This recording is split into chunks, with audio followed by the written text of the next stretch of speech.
Get ready to match the stars. Jimmy Walker, Brett Somers, Charles Nelson Riley, Linda Day Joy, Richard Dawson, and Kay Stevens as we play the star-studded Big Money Match Game 74. And now here's the star of Match Game 74, Gene Rayburn.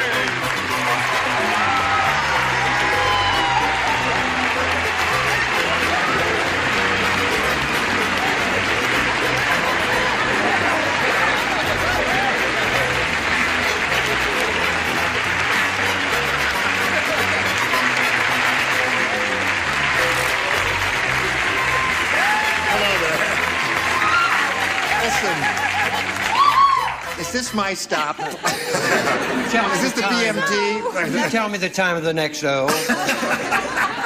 Well, hello there. Hi, how is everyone? Are you all right out there?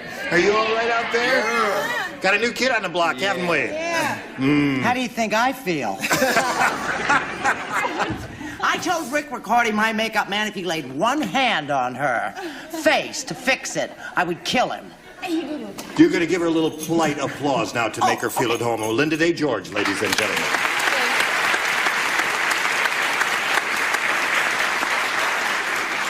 You're not allowed to touch me.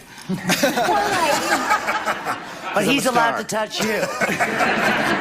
Welcome back, my dear. I'm glad to see you. Where are you playing anywhere? Oh, I was in Florida. Okay, that's and enough. I'm back now, and I'm here, and I'm on days every day. Adoring Listen, you. I saw you last week, and you were terrific. Thank you. Hey. Say the word before we begin. Dynamite. And a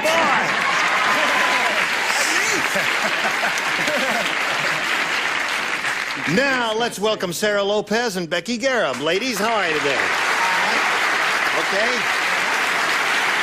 Sarah's our current champ. She has won $600, and she's being challenged by Becky. Where are we in this thing? Oh, we finished round one, and neither lady scored. It's one of those tight games we got going here. 0-0. And we're going to go with round two in a moment or so, but first we've got to go with this message for you. Here we go. Push this button, reveal our second round questions, and ask Becky to make a selection. A. A it is. Now, this is it. Everybody plays since she didn't match anyone in the first round. Bernice said, "It's terrible being married to a famous movie director. He wakes me up in the middle of the night and yells, blank."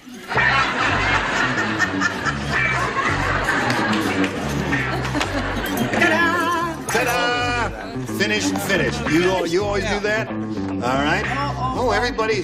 Kay, you're bringing I don't know how to spell. You know I'm a lousy speller. Okay, spelling doesn't count here. We'll figure it out. All right, Becky. Bernice said, "It's terrible being married to a famous movie director. He wakes me up in the middle of the night and yells, blank." You're on.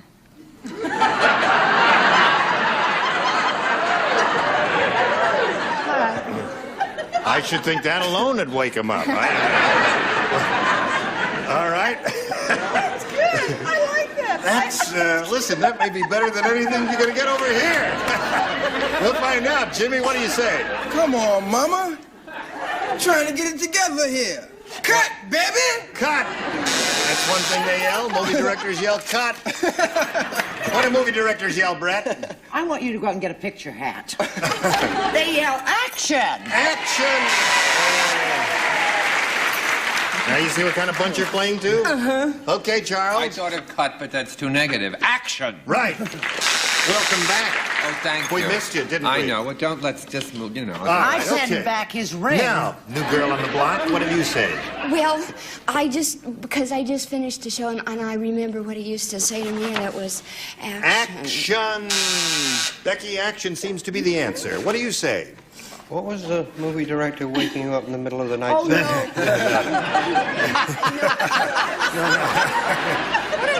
No, I understand. You're a married lady. I shouldn't have even mentioned that. That's right. But if I were your husband, I'd certainly look into that last film you made.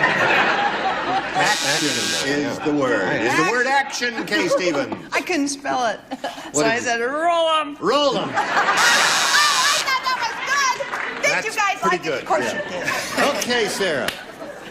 Well, So far, we're getting very close to the end here. We have no score at all. All you need is one match to win the game. Here we go. Lola, the human canvas, said... Lola said, having your body painted by Vincent is terrific. Vincent doesn't use a brush. He paints you with his blank.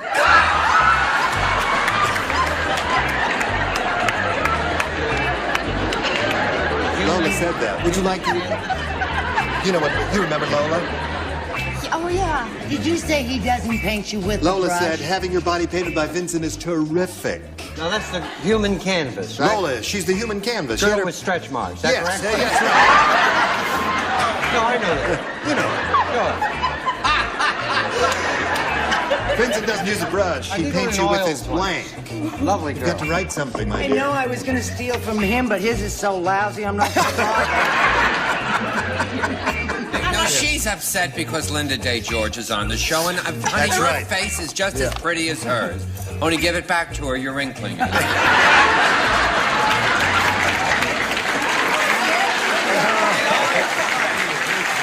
That joke is so old, but it always works. If he uses that joke one more time, I'm getting up and leaving. No, listen, once a month is not too bad. Now, you've had a lot of time to think it over, Sarah. I'll read it to you one more time. Lola, the human canvas, said, having your body painted by Vincent is terrific. Vincent doesn't use a brush. He paints you with his blank. Fingers. Fingers.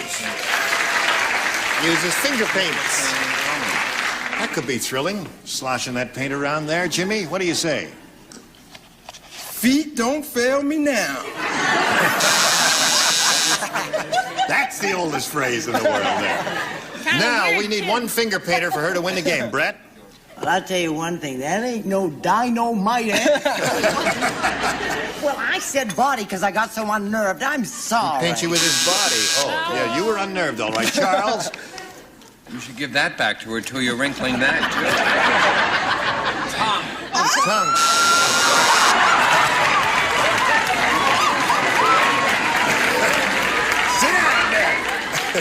I've been away a week. Yeah. Are you going to add a little dignity to the proceedings, my dear? I'm gonna One finger painting will win the answer, then. one. One finger painting. Finger paint wins the answer. What do you got there? Finger. Come on down, sir. You won again, didn't you? Yeah. Okay. Now we've got to say goodbye to Becky.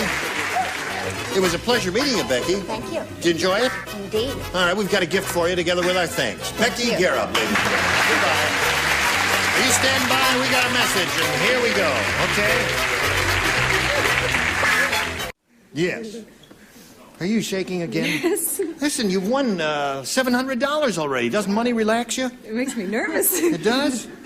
Take a deep breath. No, listen, if you get a little oxygen in your system, that's very relaxing. Big breath. Come on, let's hyperventilate now.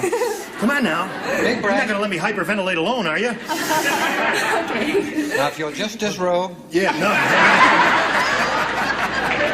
I know that sounds silly, but you'd be surprised how many times it works. Sarah, let's have a go at it, shall we? You can win over $5,000 here. We polled a recent studio audience, and we got their best response to this. Blank pipe. Now, the answer they gave most often is worth $500 if you match it. Oh. If you match the next one, you get $250. If you match the third one, you get $100. 3 celebrities are permitted to help. Whom do you choose? Richard Dawson. Richard Dawson. Peace pipe. Peace pipe. Charles. Charles. A very boring answer, steam pipe. Steam pipe. But it keeps the show moving. And Let's go. Brett. And Brett. take it, baby. You got it. Wait, now, everybody No, cool it here for a Cool it. minute. Be quiet. What do you have, Dickie? Sometimes How about it's iron pipe? iron pipe. clever. Okay, when you're third, it's hard to think of them. All right, so you got iron Thank pipe, you, steam sweetheart. pipe, and peace pipe. You may choose one of those or give us one of your own if you don't think any of them are up there. What do you want to do? Peace pipe. You want to choose peace pipe, the one that Richard gave you. Okay, let's find out if it's out there. And if so, where? The audience tentatively agrees with you. We're looking for peace pipe. May we see the $100 response? Drain pipe. drain. Drain pipe. Yeah, that's not bad. That was is it? just called a drain. Okay, still looking for peace pipe. Here we go with the $250 response. Peace pipe, you've got it. Congratulations. Smoke pipe. Smoke pipe, clay pipe, corn pipe. I don't know. What do you think, audience? Bagpipe. Oh, bagpipe is not bad. All right, let's find out right now. Here's a $500 answer. Water. Is that what they were saying? Oh. Okay, water pipe. It never crossed my mind. Yeah, it's a yucky answer. Now you've got 250 more. Now you play for $2,500. To collect, you have to match one of the dinglings. Which one will it be? Richard. Richard the Dingling. All right, you face me. Here we go with the $2,500 question. Blank marks, M-A-R-X.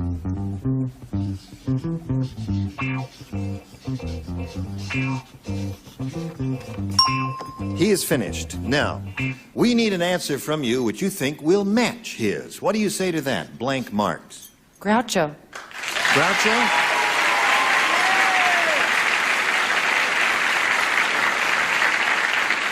You said a secret word, and the duck was going to drop down right on your head. Okay, Richard, for $2,500, she says Groucho Marx. What do you say? I guess it's because of my left leanings. I've thought of that well-known... Karl Russian. Marx? Yeah. So I say Groucho.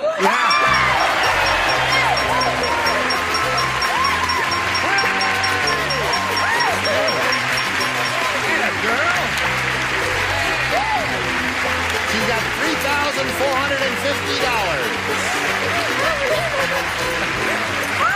What are you going to do with all that money, Sarah? I'll do something with it. You do something with that money? You'll think of something. Okay. Now you're going to play another game and meet another contestant right now. Let's welcome Joan Jeffers. Hello, Joan. Okay, Joan, you know Sarah. She's a little excited at this moment, Joan, and while she calms down here, would you please tell us a little bit about yourself? Well, I'm a homemaker. I have 2 children, and I have a lot of fun in life. Good. All right. We like people, don't we, who have a lot of fun in life. Yes. Come to my dressing room later. We'll have a lot of fun next year. All right, Joan, I'll push this button here and reveal 2 questions and ask you to make a selection. A. A. Are you ready now? I think so. All right, you got a moment or so. Just calm down now. Everybody plays new game. Charles Nelson Riley said, I use the method when I act. For example, when I want to cry, I just think of blank. Charles Nelson Riley said, I use the method when I act. For example, when I want to cry, I just think of blank.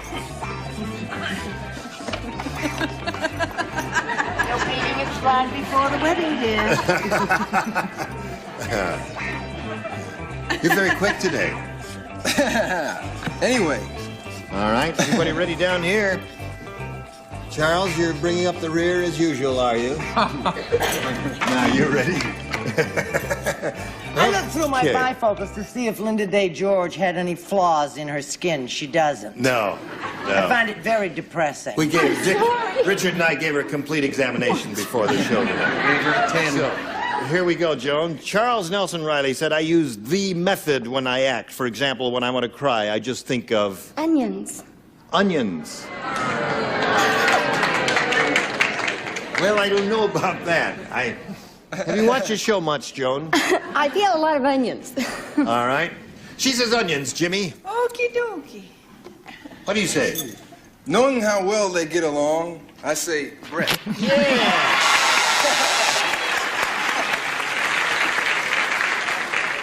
Brett didn't say Brett. Did Brett say Brett? I'm gonna snatch that hat right off his head and hit him with it.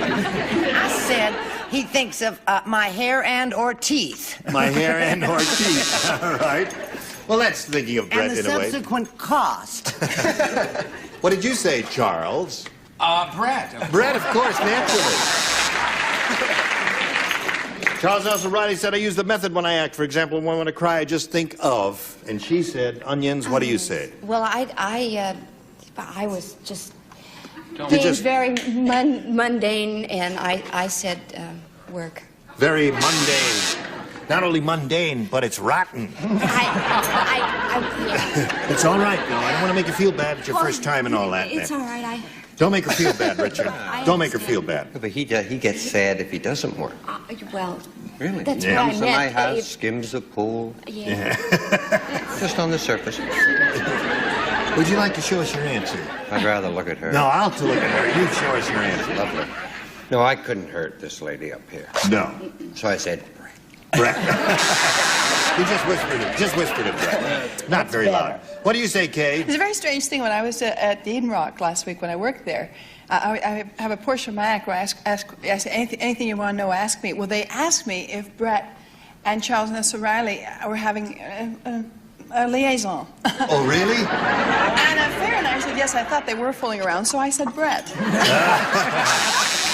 I think you'll find that comes under the heading of the impossible dream. So, we have no score at the end of round one and round... No, it's not the end of round one. It's just the middle of round one. Your question will come up in a moment or so, but right now we've got this message for you. Here we go.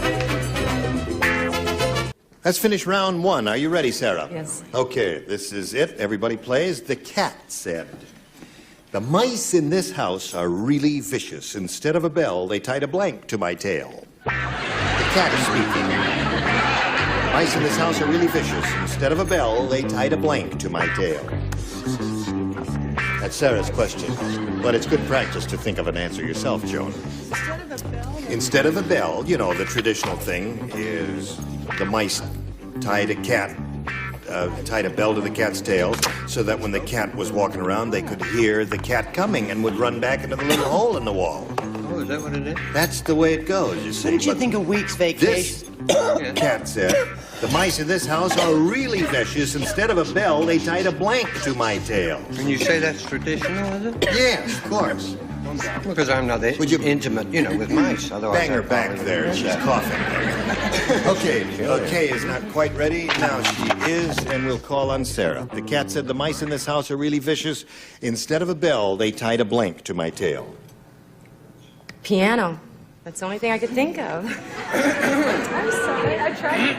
That's as rotten as her last answer. I know. Okay, Sarah, piano is her answer. Sarah hasn't heard of that tradition either. She hasn't heard of it. You never heard of tying a... Oh, well, all right, Jimmy, what do you say? We're too young, Sarah. Yes. We're too young and sweet and innocent.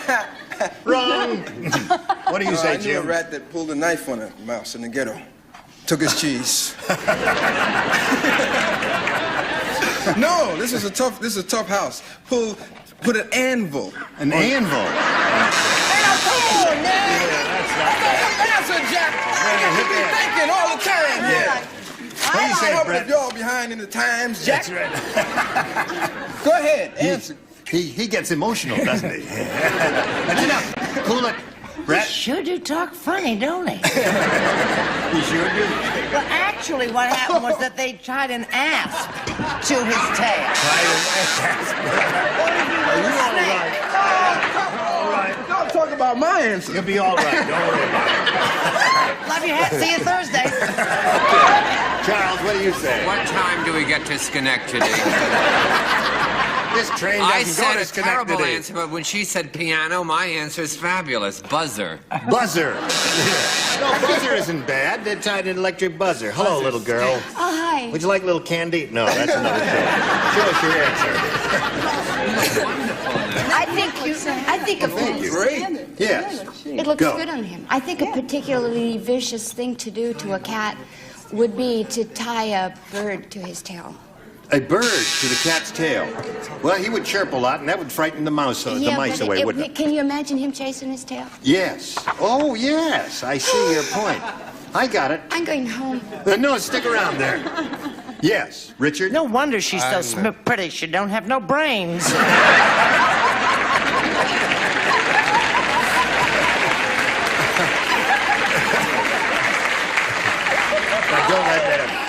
Don't let that upset you now. Please don't No, take don't. any notice of her. Sorry. She's upset because she lost the lead in the Wallace Beery story. I said they What? tied a gong to the Tied a cat's- gong. Now, there's a good answer. That's a good answer. She's looking for the answer, piano. An unlikely possibility, but we got to go through the motions and call on Kay Stevens. A gong. A gong. What do you got? A cymbal? A cymbal. A cymbal. A drummer's thing. Okay.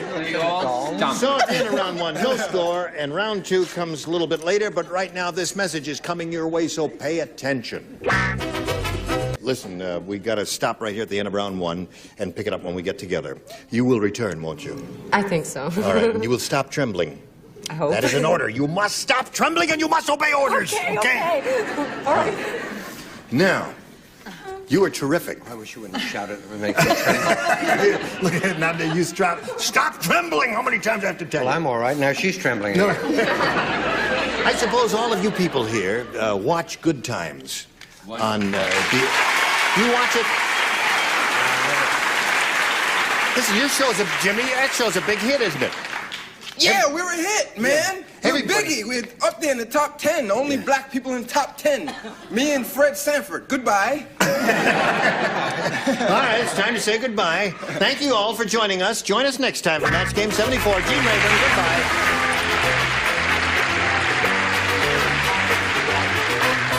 This is Johnny Olson speaking for Match Game 74, a Mark Goodson, Bill Todman production. This program was edited for broadcast. Get ready to match the stars. Nipsey Russell, Brett Summers, Charles Nelson Riley, from MASH, Loretta Swit, from Mind Reader, Dick Martin, and Nancy Lane, as we play the star-studded Big Money Match Game. And now, here's the star of Match Game, Gene Rayburn.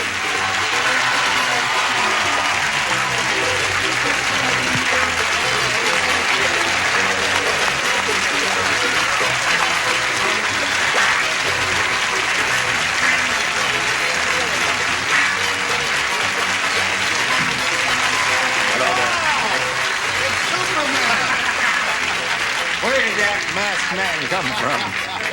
Yes. Okay. Over here we have Gloria Rudolph and Anita Willis. We welcome those two players. We're in our second game. She won the first game. She has $250, and it's 3-0 in favor of Anita here in the middle of round two in the second game. So that means, Gloria, you need 3 to tie and 4 to... Oh, you want to hear about them? She wears a hard hat. No, she wears a hard hat. She's a drill instructor. And the Marines. She's a Marine, right. Her husband's in the Gloria Marines. worked in a foundry, and Worked she was in a laid foundry, off. right. Boy, oh boy. What about Gloria? What do you remember She about her? worked in a foundry. She's she the was mother laid of off. 4 children. 4 children, right. She's a From foundry Tacoma, worker Washington. laid Very off. good. And Give her she a nickel. should be a model. Yeah. Yes. She should be Mrs. Wish I Russell. was. Yeah. Wish I was. Okay. Now that we're so well acquainted, shall we begin? Yes. Here it is. This is your last chance. Weird Willie is really weird. Very good. When he walks, his blank drags on the ground. It's what drags on the ground? That sounds familiar to When me. he walks, his blank drags on the ground. Weird. Weird Willie's really weird. Everybody ready? Here we go, Gloria. Weird Willie really weird. When he walks, his blank drags on the ground. His tail.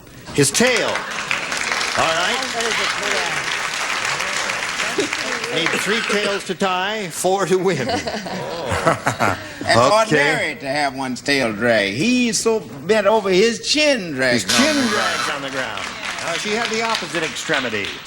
I consider myself a bit eccentric, but I don't consider myself weird, and my tail has been dragging on this show for 6 years. We're well aware of that, my dear. No, We wanted to talk to you about it for some time now. I wanted to... I'm glad you brought it up. Yeah, Just hold your card up. I feel bad. I said his cape. His cape.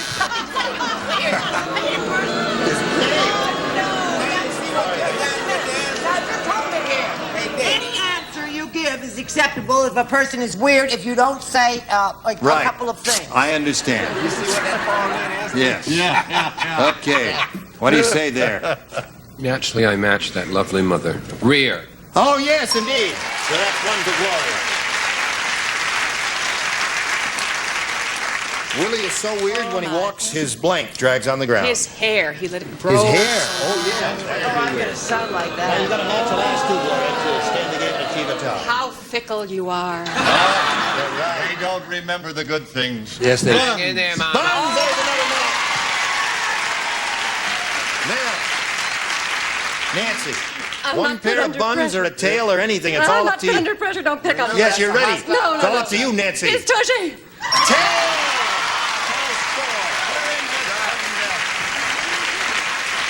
Okay.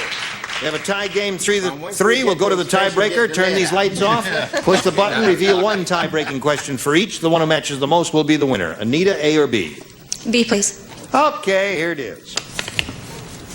We will. The Indian chief said, Oh, me put new brave in charge of smoke signals. Him dumb. Him send smoke signals in the blank. Honey, I'm sorry. There's one perfectly wonderful answer. Do you know what Indian chiefs say when they wake up and find blanket wet? No, what? Whoopee.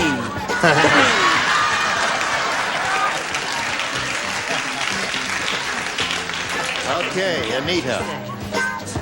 The Indian chief said, me put you brave in charge of smoke signals. Him dumb. Him send smoke signals in the blank. In the ground? You'll be all right. It's okay. The Marines can always take you back. Don't worry about it. All right. She said in the ground. I guess she didn't get it either. Him so dumb, him send smoke signal in teepee. In the teepee. That's not the definitive answer. Oh, no? Indian Pathetic Teepee Award. He just gives those awards out to well, send there me was in. reason. Let the audience decide if this is another award that's justified. He's taking a very cavalier attitude about those awards. And it's filming with memorial Get this despair. Chimney! Isn't that a good answer? Come now. Stove! I find it rather... I find it rather amusing myself. Wait a minute, I'll find You see, Gene, as I've said on these other broadcasts, these awards are not given lightly. Not capriciously, either. In the dark! There's That's the answer. You got it, baby, you got it. That is the answer. The definitive He answer. didn't even give me a nudge to help me out or anything. I hate him. Hello. Hello. Darling. Hi. How are you? I'm okay. I haven't seen you in so long. Who are you? In the dark or in the night. Very good. Very good. In the dark. Dark. Him dumb, him some smoke signals in the... In the nude. In the nude. I don't think that's dumb at all, do you? Holy mackerel. You ready, honey? I hope so. Okay, all you need is one to win. Janet said, I think that interior decorator is a fan of horror movies. Take a look. Instead of a chandelier, there's a blank hanging in the living room. Got all that, Gloria? Think about it. Give us an answer. That's good. Put it in the slot. Here we go. Okay. Now, it only takes one to do it, huh? Janet said, right. We've got a speed outside here. Put it in there. I think that interior decorator is a fan of horror movies. Take a look. Instead of a chandelier, there's a blank hanging in the living room. A pendulum, is that what you call it? That. A pendulum. Yeah, okay. That. What with, all right. A pendulum. Another tie. Let's not even bother to let's just say it's a tie. All right, quickly now. She says pendulum. There's a skeleton hanging. Skeleton. What do you got? A noose. I want to thank the CBS prop department, a corpse. A corpse. What do you got there? A car. You have a coffin. A noose. A noose. A bat. A bat. But Okay. pendulum was a good answer. As you can see, we got a pitcher's duel going here. It may go on for weeks. But without me, I'll tell you that. I'm getting out of here. Go to black. Okay, we have to do another tiebreaker, and we don't have time to play our regular tiebreaker, so what we're going to do is play sudden death. The first one of you to score a match will be a winner. I have one question here. You'll write your answers, then later I'll call for verbal responses from our stars, and as soon as you hear your answer, let me know. Here we go. Ready? Devil's blank. Devil's blank. Devils? D-E-V-I-L apostrophe S. D-E-V-I-L apostrophe S. Devil's blank. All right, put them in the slots there. And listen for your answer, and as soon as you hear it, let me know. Nipsey, how do you fill in that blank? Devil's Island. Devil's Island! Gloria Rudolph is the winner. She's got Devil's Island. Nita has Devil's Horn. Come on, get it. All right. Right there, please, Dada, you would, please. Many times. Thank you. There she goes. All right, Gloria, you're going to have another go at it. Here's a big super match for you and the big star wheel, and it's all yours. We polled the studio audience and said, write down your best answer to this. Please be blank. Remember, $500 for matching the top one, $250 and $100. And whom do you call on? My future husband, it's Nipsey. Thank you. With this ring I will thee wed, with this fist I'll hit you in the head. Please be seated. All right. Okay, Brett. This is my first affair, so please be kind. Please be kind. All righty. And Charles. This is your first affair? Why bring up the World War I songs now?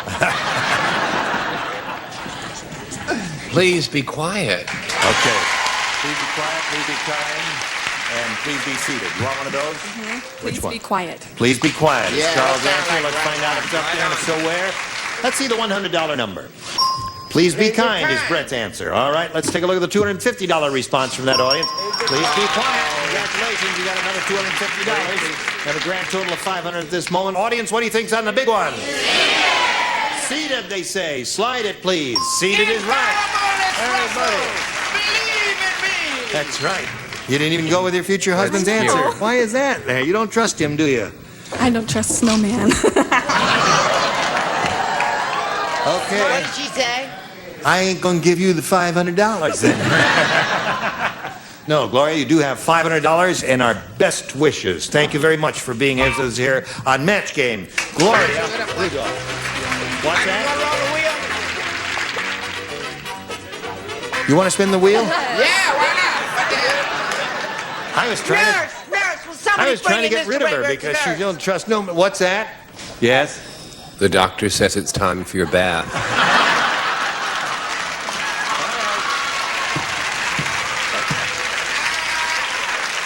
I'll go for my bath, but I don't want to be wrapped up in those cold, wet sheets again. I didn't like that last time at all. Lie to him, doctor. All right. Now, listen, you can play for. No, she's playing for. Yeah, well, how? But it's She okay. can play for $2,500, Isn't this or she interesting? can play for $5,000. We are watching the if she gets demise. to I am disintegrating right before We your are very watching eyes. the demise of a great host, ladies and $2,500 gentlemen. You or are $5,000. there. Have a go at it. Go. Go, baby. I'm gonna sit down We're and gonna rest. double it up this time.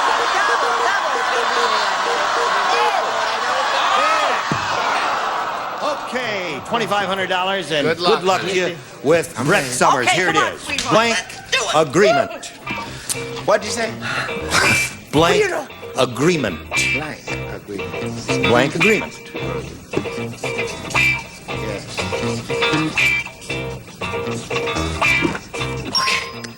Okay, she's finished. If you give us the answer that she has in the card, you get $2,500. What do you say to that? Marriage agreement. Marriage agreement. Brett, she says marriage agreement will match you. What do you say? Oh, Gloria, I thought it was a shoo-in, darling. I said gentleman's agreement. Gentleman's Agreement is a famous motion picture and novel written by Ben Hecht, I believe. No. But The listen, marriage now, part is a Lillian good Smith. idea. right, now you have a total of $500, and we congratulate you for that, and thank you for your kind cooperation. Thank you for being with us here on Match Game. Gloria Rudolph. Okay, let's bring on our two new players. Here comes Mona King and Chief Petty Officer John Macker.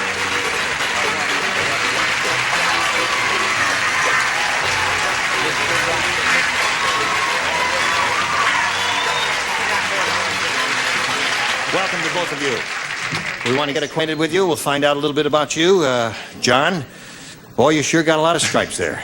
Well, thank you. I've been in the Navy now for 16 and a half years. Yeah. I'm married to a wonderful wife. I have a boy 11 years old and a girl 3. So he Okay. did get You don't look short- more he than had 11 short leave yourself. once. I had short duty a couple of times, Nipsey. What kind of ship are you stationed on? I'm not stationed on a ship right now. I'm in the maintenance department at NES Miramar. Okay. Take Welcome, care. John. And Mona Kong. Nice to have you with us. Thanks. Tell us about you. I'm originally from Honolulu, Hawaii. Yes. And right now I'm living in Denver, Colorado, and I'm working for an airlines. Okay. Good luck to both of you. Let's begin by asking John to choose A or B. B, please. B it is, and this is what it says.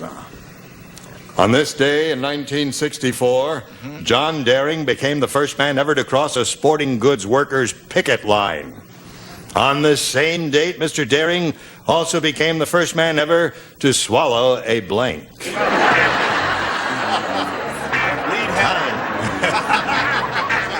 Chief Petty Officer. Chief Petty Officer. He don't look very petty. He looks On this awful day in cheap. 1964, John Daring became the first man ever to cross a sporting goods workers' picket line. On this same date, Mr. Daring also became the first man ever to swallow a... Basketball. Good for you, John. Nice answer. Okay.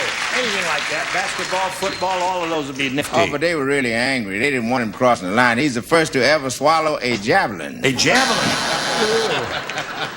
That would be difficult, yes. I think John Macker is the cutest Ain't he, person though? who has been on this show, and I can't tell you how Fickle long. Fanny. Thank you. Brett's cruising again. That's right. One for John. Okay. Look how flush she is. She's blushing. She's flush and blushing. Yeah. Such a pleasure to see someone attractive, not have to look at him day in, day out. Where's your wife, John? Right here. First row. Right in the first row. Okay, I Chuck. hope she just kills you. I work for the Coast Guard Auxiliary, and we don't have fancy uniforms or pretty stripes. We're just men of the sea. Is that a rush sign? Yes. So I didn't go quite as far as that. I went tennis ball. Tennis ball.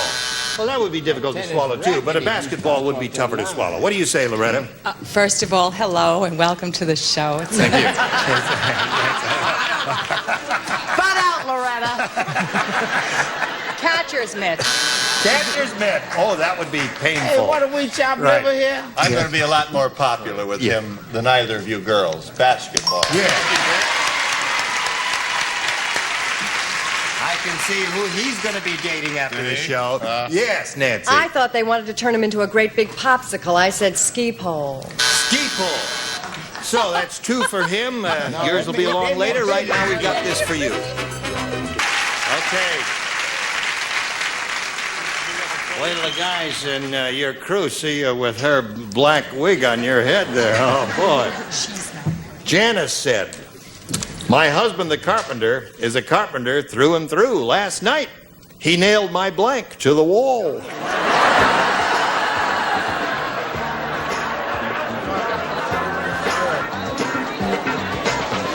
Do you have a chance to see this show often, Mona?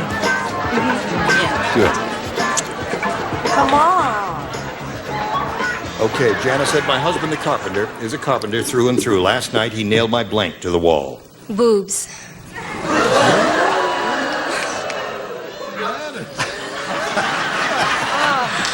Okay. You said that and you threw the answer away, huh? Because... You see, I'm a little shocked with a It was young lady between one like or the other. Mona I Kong who would say something like boobs.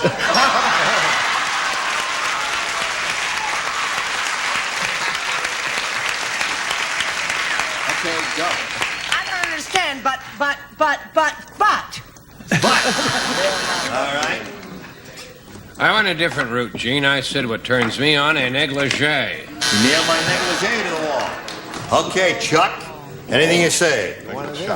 What do you say, Loretta? Last night, he nailed my blank to the wall. My hot cross buns. Buns. Okay. I'm with Loretta. Where you see your friends are, Mona? Glad to hear that you're the I'm in Loretta. pain. Oh, buns. Oh, buns, yeah. Well, we had a lot of those, but none of the other. Okay, now we go to round 2 here. John, you're ahead, so we're going to ask you to go first. It's 2-1. Begin, please. Okay, let's see what we've got for you. Carl said this town is really strange. How strange is it? I just saw a sign that says, "We deliver." Now, what's strange is that the sign was on a blank. You don't play, Brett? You don't play, Dick? I'm just writing my Once again, please. This town is really strange. I saw a sign that says, "We deliver." Now, what's strange is that the sign was on a blank. What?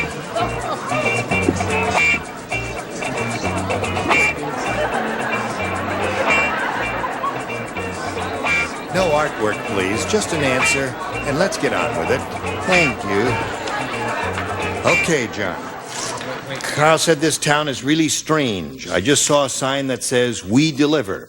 What's strange is that the sign was on a...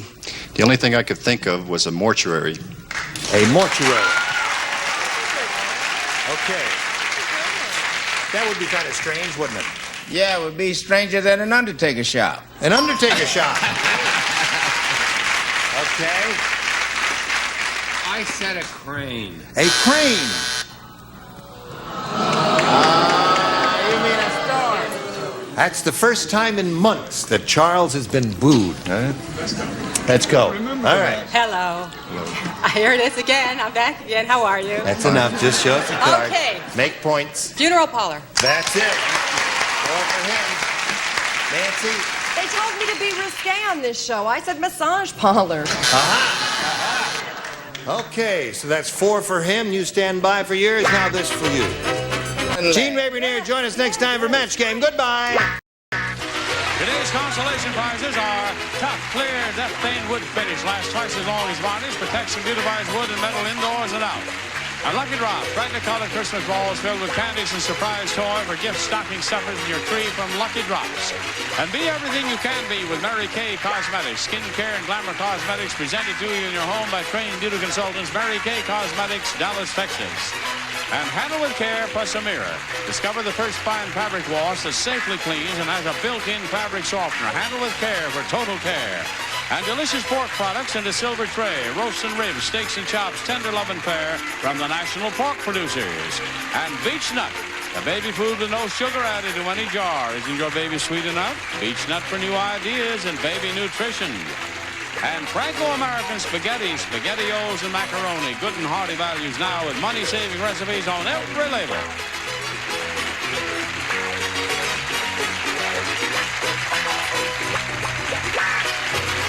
This is Johnny Olson speaking for Match Game, a Mark Goodson, Bill Todman production. This program was edited for broadcast. Get ready to match the stars. Avery Schreiber, Brett Summers, Charles Nelson Riley, Elaine Joyce, Richard Dawson, and Fannie Flagg as we play the star-studded Big Money Match Game 78. And now, here's the star of Match Game 78, Gene Rayburn.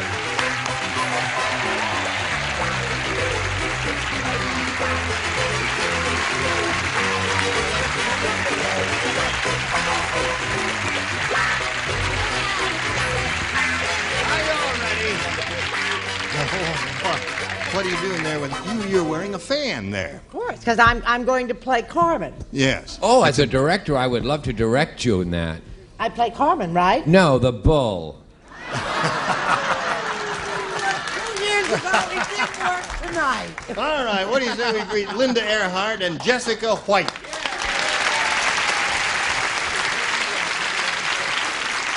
Now, you ladies battled to a tie, as I remember. We're All still right. the best of friends. You are the best of friends? And you're going to have another go at a tiebreaker, right? Yeah. Okay, well, we're ready for that if you are, and we'll do that right after we do this, especially for you. Here we go. Ray, are you ready? Bing.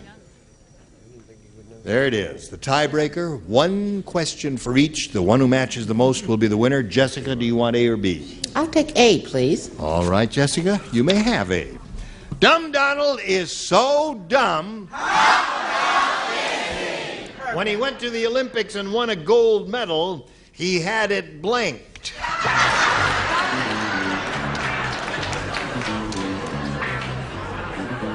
Oh, yeah. Yeah. Yeah. Right-o. Jessica White. Dumb Donald is so dumb, when he went to the Olympics and won a gold medal, he had it blanked. He had the thing bronzed. Bronze.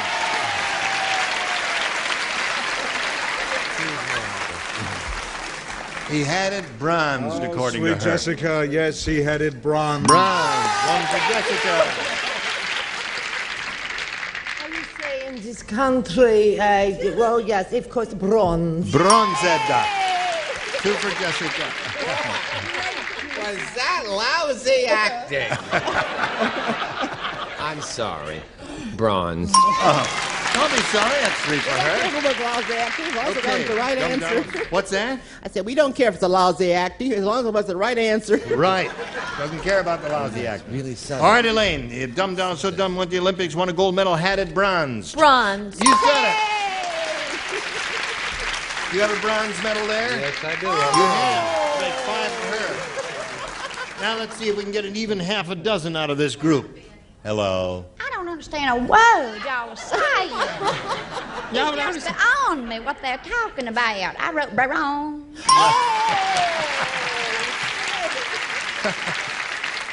Well, Thank you all. now, Linda, you've got your work cut out for you. You must match all 6 celebrities and achieve a tie. That is the best you can do. Now, I have a TV guide listing for you. Wednesday night, NBC, Grizzly Adams. And the synopsis of the story is Grizzly has a real problem when a mountain goat attempts to eat his blank. I don't mean to be, but Yes, you do. Shh. Quiet. Wednesday night, NBC, I know, I Grizzly got that Adams.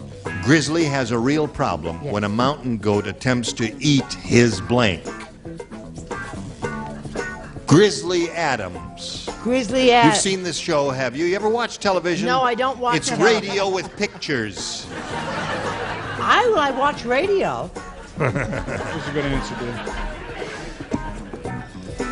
All right. A TV guide listing for you, Linda. Wednesday night, NBC, Grizzly Adams. Grizzly has a real problem when a mountain goat attempts to eat his blank. Beard. Beard is a good one. What do you say, Avery? Need 6 beards over here. Beard? Beard. Close to his beard. I got his berries. Eat his berries. All right, so that means Jessica White wins the game. What do the rest of you have? Beard, beard, beard, and beard. Jessica White, come on down. Okay. Stand right there on that little blue dot if you would, please. Linda Earhart is leaving here with a nice little bundle of cash of $600. Thank you, Linda, for being with us on Match Game 78. There she goes. Here you are. Oh, aren't I, though? There it is. It's all yours, Jessica. Oh, and it's super. That's the super match. And if you do well here, you could win a real big bundle of money. Let's find out what happens. We polled a studio audience not too long ago and said, write down your best answer to this. Blank jury. Now, the answer they gave most often gets you $500 if you match it. If you match your second most popular answer, you get $250. And then for matching their third response, you get $100. And 3 of our 6 stars will help you. Avery, please. I have a grand jury. Grand jury, he says. Charles. Hung jury. Hung jury. Richard. Judge and jury. Judge and jury. Judge and jury, hung jury, and Victor jury. grand jury. Those are the 3 you have a choice of. Now, you can choose one of those or give us one of your own. What would you like to do here? I go with the grand. Grand jury. All right. You're not too thrilled with that, are you? What would you say? Hung jury. All right, we'll find out who's right. May we see the $100 response? Judge and jury was Richard's answer. May we see the $250 answer, please? Hung jury. Aha! Tell him, Jesse. Tell him. All right, what's going to be under 500?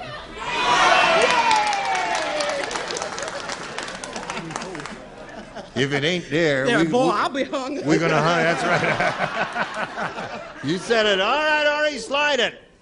Yeah! You got it. Very good. While she's celebrating her victory, we'll do a little business with America here. Well done, my dear. Well done. Jessica White is here, and she's won the $500. And Jessica, that means the least you'll be playing for is 10 times that amount, or $5,000. Howsomever, if you give this a good vigorous spin here on the star wheel, and the wheel stops anywhere in this gold star area of any celebrity's name, that means you play for double the amount, or $10,000. Now, the wheel will determine which one you're playing with and how much you'll be playing for. So grab it up there, this tall peg, all right, and give it a good spin. It must make one complete revolution. Go. All right. The light will be on if it doubles, and that means $10,000. Come on.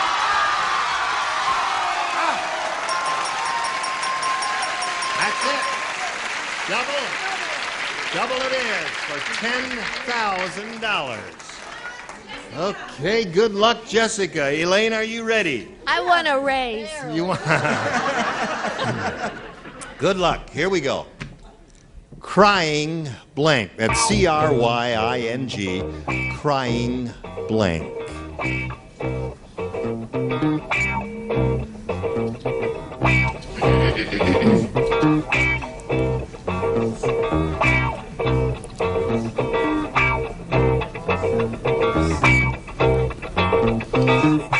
Are you thinking, Jessica? Oh, I've already thought. Oh, she's ready. Yeah. Okay, Jessica's ready. As soon as Elaine is ready, we'll have a go at it and see what happens here. Okay. Jessica, give us the answer that Elaine has got on the card. We give you $10,000. Crying Babies. babies. Crying babies. Hey, well, they do cry. Not all the time, though. What do you say to this, Elaine? I should know that. Because you have a crying baby now. She doesn't do anything. Well, she does, but that's all she does. But I said crying tears. Crying tears. That's a product of crying babies. Crying shame, that would have been another possibility. It is a crying shame you didn't get it. But Jessica, you do indeed have $600. That's not bad. And here comes your new player, John Turek. Hello, John. Okay, now you get back down there. You know Jessica, don't you, John? Hello. All right. We welcome you, sir, and ask you to tell us a little bit about yourself. I'm married and live in Yorba Linda with my wife and two wonderful children, Brad and Lindsay. Okay. You work? Yes, I'm the head football coach at Buena Park High School. Oh, that's an interesting job. Yeah. Buena Park. Where is that? In north side of Orange County. Okay. Well, welcome, John. Good luck to you. We got a fan for you out there. You may have A or B. I'll take A, please. A. All right, John, this is it. Zsa said, Babies. No. She said, darling, my new husband is a real practical joker. During our wedding reception, he glued my blanks together. Worst imitation of Jessica boy Can you I've do ever it better? heard. Do it better. She said, oh, darling, my new husband is a real practical joker, darling. That's you can do Zsa better than that, can't you? You don't do Zsa. Do you do Zsa? No, I don't. Jaja does Jaja. Okay. Here we go. John? Zsa said, darling, my new husband is a real practical joker. During our wedding reception, he glued my blanks together. My boobs.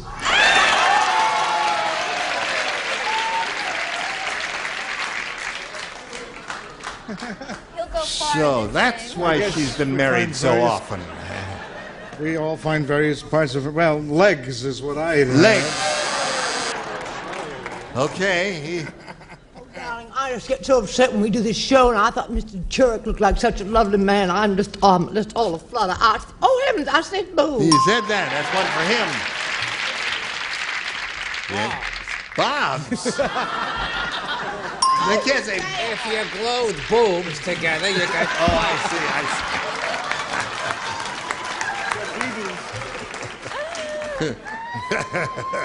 Avery said, you don't get that, you get BBs.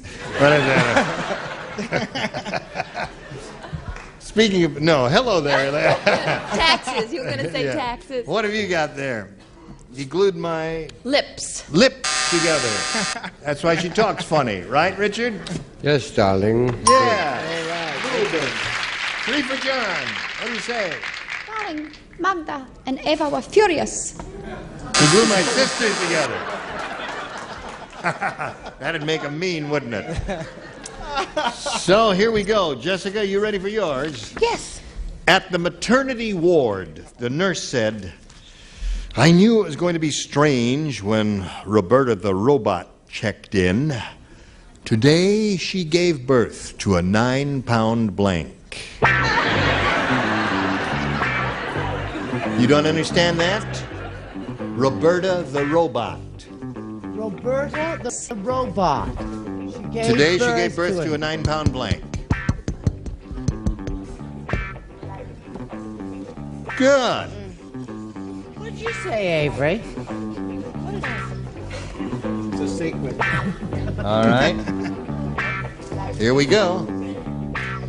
Jessica, at the maternity ward, the nurse said, I knew it was going to be strange when Roberta the robot checked in.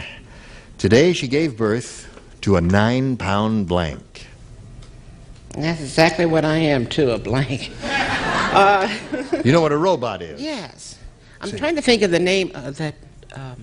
Well, robot describe it to me, and yeah, I'll help you come to the robot, word. You know, in Star Wars, what was that little, thing that goes around? The little man who walked around? R2-D2? Ah, yeah, R2.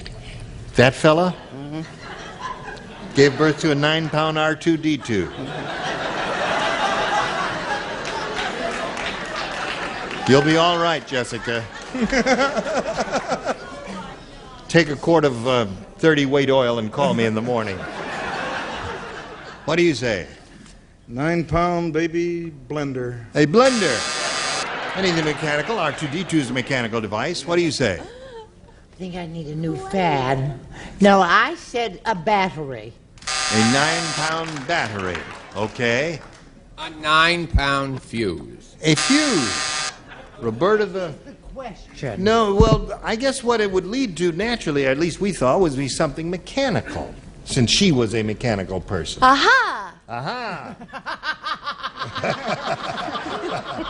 She doesn't know what she's aha about. She's just saying aha. I'm agreeing. I said a 9-pound tube. A tube. That's right. They are That's, tubes well, when they're little. Tubes, that's In right. there and 9-pound transistor. Transistor, yes. That replaced the tube. The vacuum tube, that is. Right. Yes, of course. I said a 9-pound wrench. Oh. That must have been painful.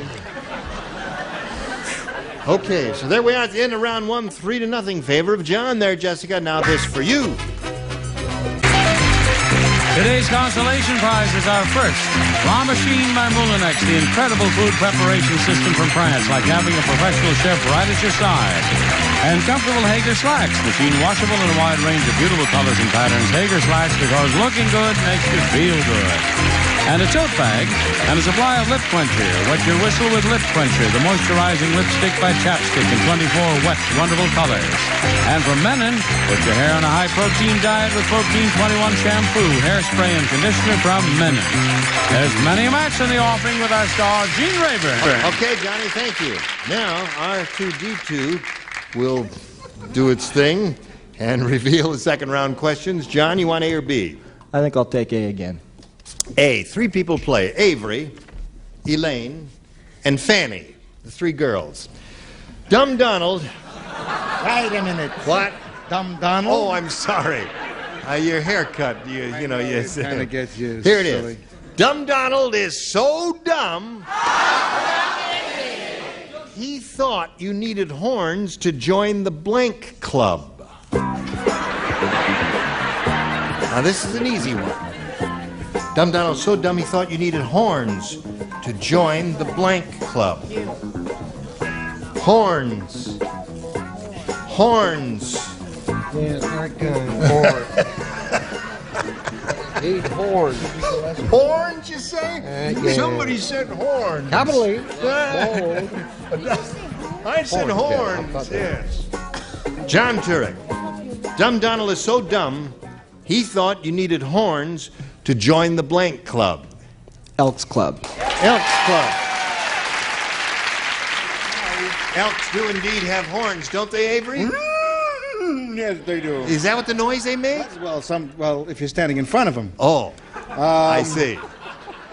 Do you do moose? Yes, I do moose. How does a moose go? Moose goes like this. You add 3 eggs, you whip them real fast. You All right. Okay, I see. So that's a moose. All right. Hurry up. I have the right answer. He thought you needed horns to join the Elks Club. Elks Club. That's 5 for John. Magnolia Blossom from the Deep South. What do you say? Elk. Okay. Well, he's got all 6. Now, Jessica's going to go to work on you now. Oh, really? She's going to go to work on you now, John. Watch out for Jessica. Ray said I went to the world's worst restaurant. They'll never have to worry about an oil shortage. All they have to do is squeeze a couple of blanks. World's worst restaurant. They'll never have to worry about the oil shortage. All they have to do is squeeze a couple of blanks.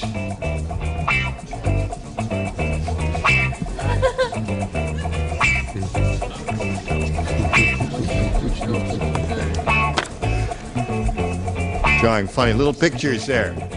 Okay, who's finished? 1, 2, 3. Went to the world's worst restaurant. They'll never have to worry about an oil shortage. All they have to do is squeeze a couple of blanks. Got to match everybody on this one, so they're thinking about it carefully, Jessica. Well, they're pretending they're thinking. Here we go. Ray said I went to the world's worst restaurant. They'll never have to worry about an oil shortage. All they have to do is squeeze a couple of blanks.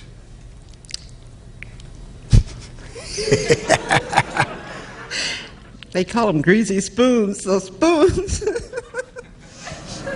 Squeeze a couple of greasy spoons? You are a riot. I'm glad you won some money. Thank you. Because you ain't going to win any more. I know that. All right. Well. Hey, Jessica, you don't know. I had a Gotta couple match everybody. Greasy spoons, what she said. Waiters. Squeeze a couple of waiters. So John Turek wins the game. What other answer? Napkins, waiters, and French fries. And there we go. Let's make all your place there in that little booth. Got there, and I'll get to you in a moment. Always say goodbye to Jessica White. What are you going to do with your money, Jessica? That won't be hard. It won't be hard? No, it won't be hard. You're going to spread it and help the economy expand Keep a it little in bit? circulation. Keep it in circulation. Listen, you were a terrific contestant, Jessica. Thank you. It was a pleasure to do business with Jessica White. Is leaving with $600. Now we got a little message for you. Pay attention. Attaboy. The time has come, the walrus said, to speak of many things. And one of the things we want to speak about is who's going to be here next week. Richard Paul, Brett Summers, Charles Nelson Riley, Joanne Harris, Richard Dawson, and Betty White. This bunch was absolutely splendid. Thank you all. Gene Rayburn here. Join us next time for Match Game at 78. Goodbye.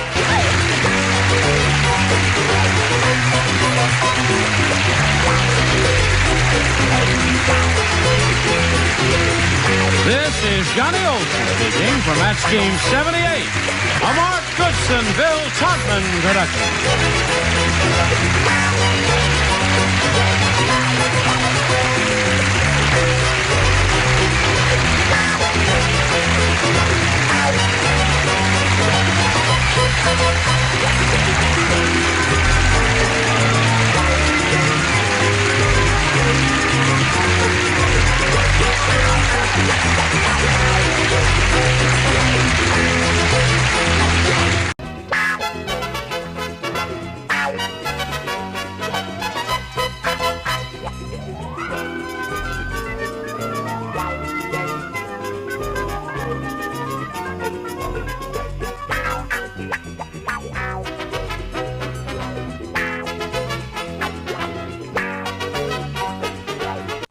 Get ready to match the stars. Bert Tillstrom's friends, Kukla and Ollie, Brett Summers, Charles Nelson Riley, Ava Gabor, Artie Johnson, and Fanny Flagg as we play the star-studded Big Money Match Game 79.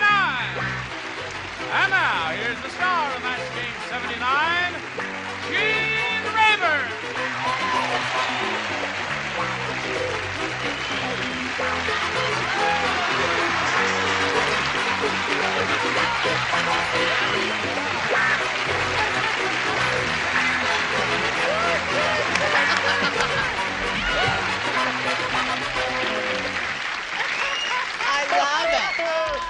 How do you do, one and all? Hello. Hello. A special welcome to two dear friends of mine. Oh, I have no microphone. Hello there. Got so carried away. Well, I just had to get my cardiovascular for today. I hope I didn't surprise you too much here by appearing in on wheels, but I want to point out to all assembled here that have known Kukla and Ollie for a long time, and the first television network appearance I made was on a show called Kukla, Fran, and Ollie. Yes, indeed. And, great to see you again. Good to see you, and you look younger than ever. Well, I thank you for that. Do you really believe that? No, I had to yes, say it to a show. You know who invited me? It was Beulah Witch really invited me on the show. But anyway, we're happy to have you here. Thank you. Do they get one answer or two? No, they get one answer. One. Doesn't seem fair, does it? Yes. There were two people working. All right, my dear. You ready? They don't look old enough to have had you on their show. That's enough of that. Now let's say hello to our two players, Karen Hearn and Jack Bejart.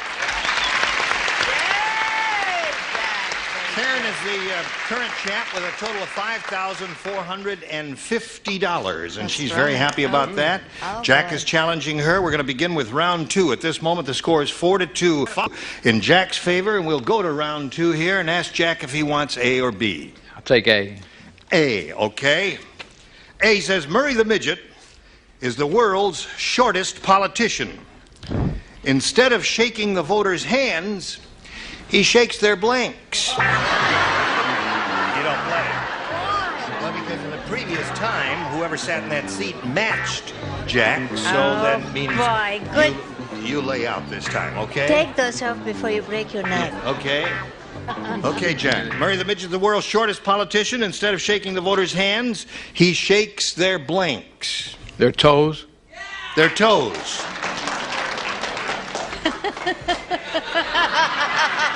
He said toes. What do you say to that?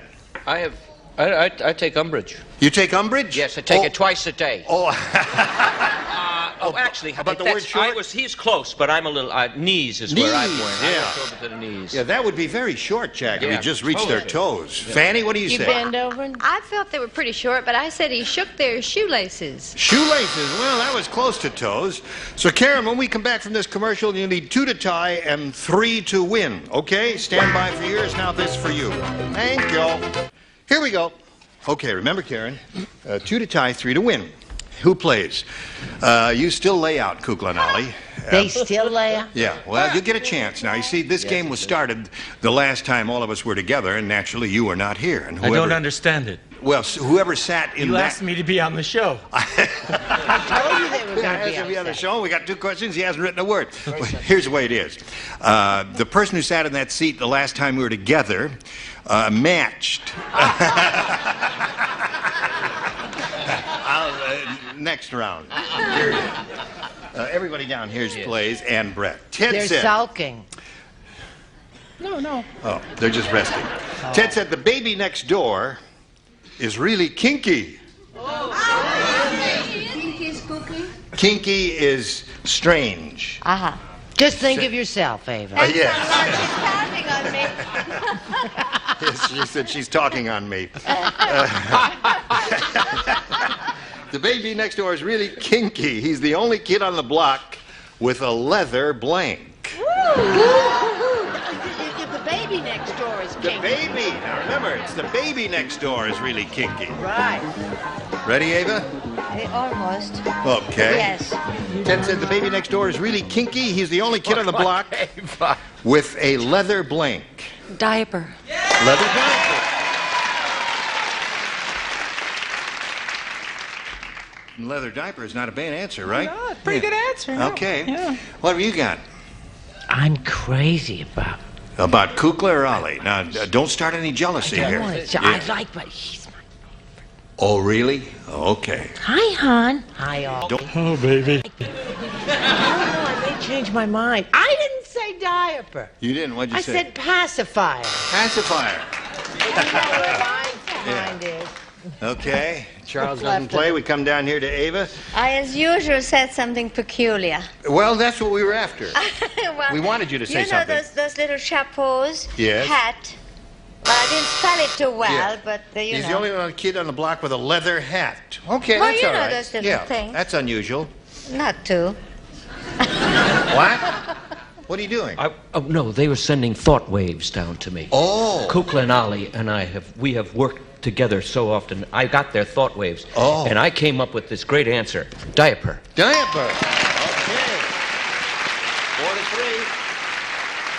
Now, Karen, you must tie. You must match Fanny to achieve a tie and stay in the game. Yes. Yes. I'm crazy about the bald one. Diaper. Diaper it is. That gets a tie. Okay. Now, the way it is, we'll turn these lights off since we've ended in a 4-4 tie. Tiebreaker. And push the button here. Reveal one tie-breaking question for each. The one who's matched the most will be the beginner, the winner. Jack, we'll begin with you. You're going to have A or B.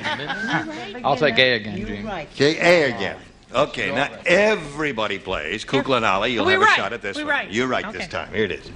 Did you hear about the world's richest farmer? Let me tell you about this world's richest farmer. He has the only blank in the world with a doorman. Is a rich farmer.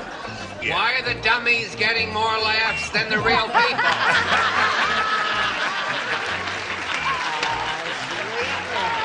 I must correct in one respect. They are real people. Yes. Some of the real people are dummies. Yes. Okay. Did you hear about the world's richest farmer? He has the only blank in the world with a doorman. Barn. Barn it is for Jack Bajor. Well, now you two have had some experience on farms, haven't you? Did you come up with a collective answer there? Well, it's Ollie's answer this time. You see, I lived up in Vermont on a farm for a long time, and, well, we had an outhouse. An outhouse? Okay. That's a very... Sorry. It's all right. An outhouse with a doorman, eh? All right. Gives you permission to get in there, huh? You didn't think of it, Kukla. Yes. Okay. Did Ollie think of it? Yeah, there he puts it Hurt away. his little feelers. I've never worked with a dragon before. Oh, you haven't? No. Well, I have for 6 years. And I walk into it. He sets it up. She didn't set it up right. Dragon next to me. That was, but it still worked. They rehearse it and they still blew it. Nothing becomes you, Charles. Yes. Okay. Barn. Barn is one for Jack. Okay. Kukla and Ollie are part of our lives. That's right. And it's wonderful It's that they're wonderful here. to have them here. The winning answer, of course. Barn, okay, 2 for Jack. World's richest farmer has the only outhouse in the world with a doorman. He said barn, and she said, somebody said, Kukla and Ollie said outhouse. What do you say? Yeah. I said, well, being on Green Acres, I know a lot about farms. Oh, yes. Barn. So you said barn, right. 3 for Jack. Why break a streak? Why? Good fellow. 4 for Jack. Yes. Barn. Another one. Okay. So, Karen, again, a little pressure on you. You need 5 to tie and 6 to win. And we'll see what happens right after we see about this. Okay, here we go. Ready, Karen? All right, let's see what happens here. Jan said, I hate exercise class. If I have to do one more push-up, I'm going to blank up. Okay. Artie's light is not working, Ira? Okay. It's in there, guys. Jan said, I hate exercise class. If I have to do one more push-up, I'm going to blank up. I could only think of one answer, and that's throw. Throw.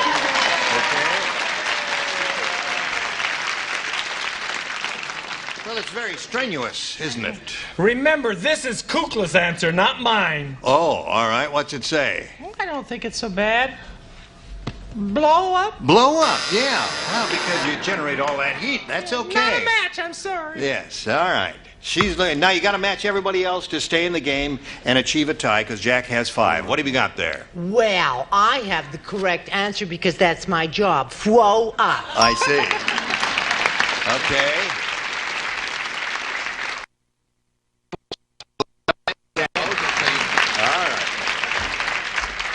5-2 is the score. I hate exercise class. If I have to do one more push-up, I'm going to... I said something else. I don't like the picture of throwing up.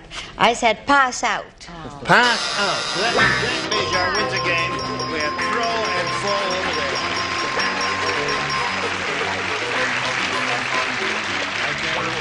If you would please. Karen, $5,450 for Karen Hearn. Thank you.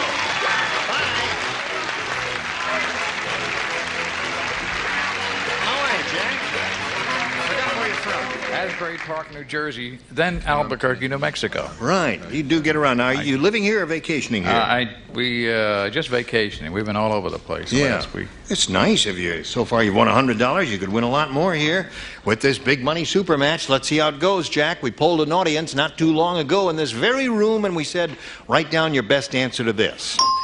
Gad blank. $500 for matching their most popular answer.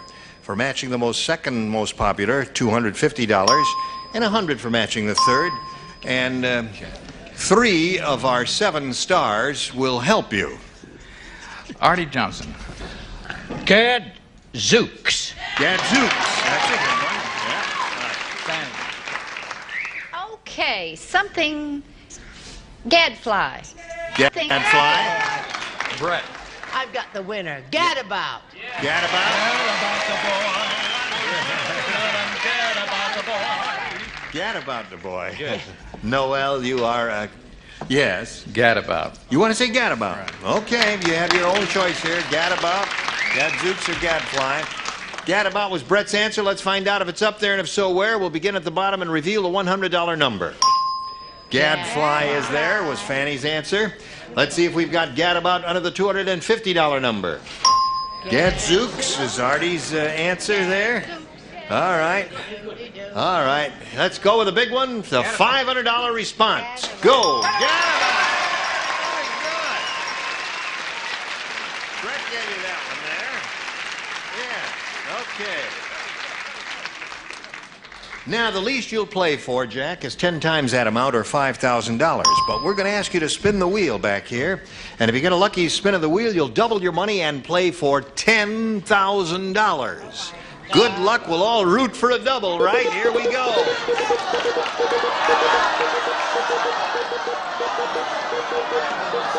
Any of the gold star areas? I think you got it.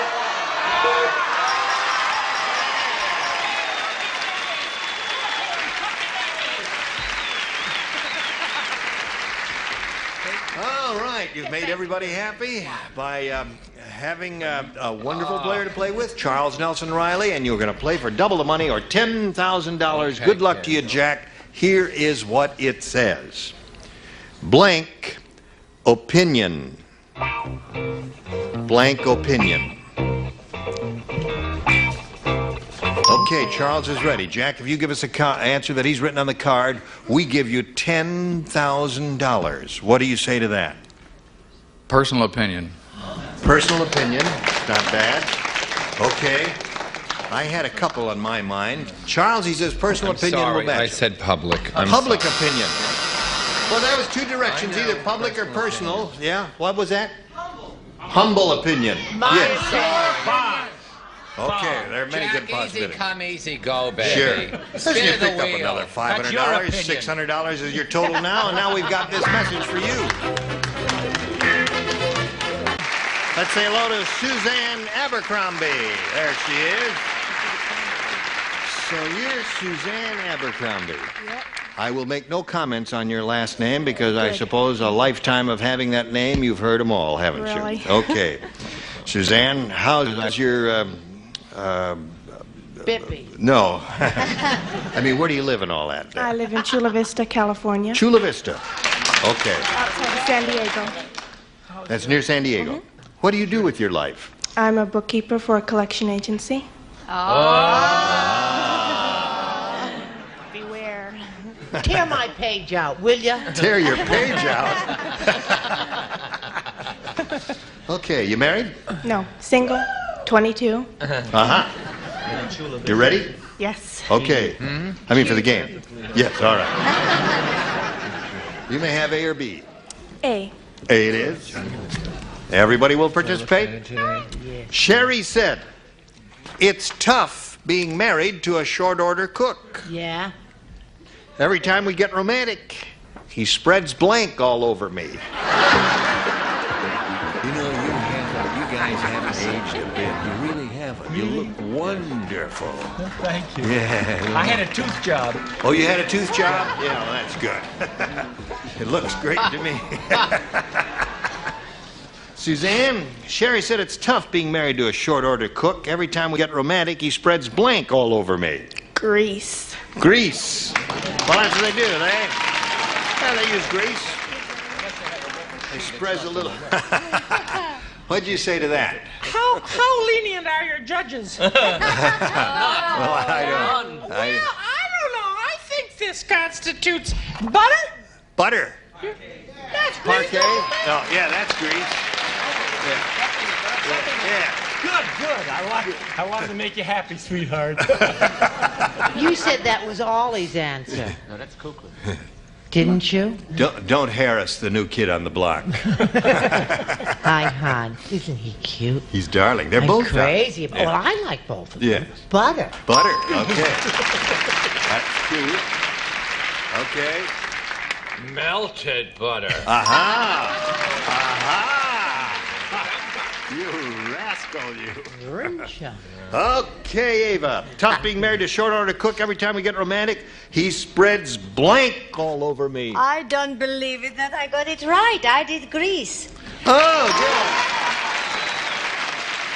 Well, some of us use butter. Butter all over you. I know, but Yes. this is grease, you know. I don't Yes. like it. That's why I know it. I see. Well, I'll give you a demonstration a little bit later. Okay.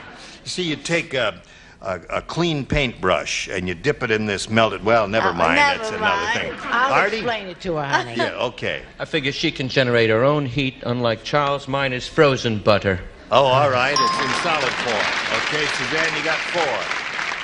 What do you got there, Fanny baby? Well, unfortunately, you can tell I'm from the South. I like mayonnaise. Mayonnaise. Corned beef sandwich. Yes. So what do we got there? 5 for Suzanne. Corned beef and one. Okay, Jack, now you got a little catching up to do. Let's see how you do that. Ralph said, when I was born, instead of a crib, my parents kept me in my mother's dresser drawer. For years, I thought I was a blank.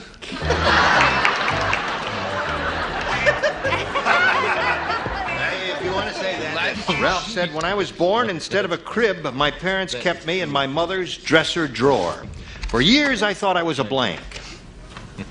A bra? A bra. Okay, good answer, Jack. I saw you giggling up there. Is that what you were giggling at? Well, I was giggling because I was going to say corset. Oh, of course. But Kukla did it, and he said hanky. A hanky. Sorry. All right. What a prude. Okay. What do you got there? Oh, no, I said, I didn't say bra, because I didn't know anybody wore them anymore. I said a pair of lace undies. Pair of lace undies. I kind That's of had to be okay. something Yeah. a little smart. Really? Charles? I'm a garter man myself. A garter, okay. Okay. Now, Ava. But Brett is right. Nobody wears a bra. Really? And so I put down a pantyhose. A pantyhose. Pantyhose. One for Not one one, leg. no. Oh, a They pair. come two together. Oh, they do. All right. I'll bet this guy never was seen in a his pair. cups. I know. Yes. Artie? I bet the guy was in his cups. The guy so was I- in his cups? Yeah, so I gave a brassiere. A brassiere. Okay. 5-1. Fanny? Well, I had a different thought. Yes? I said he thought he was a dirty book. Dirty book. Find the one to score. Round two coming up later. Now this for you. Ollie, thank you.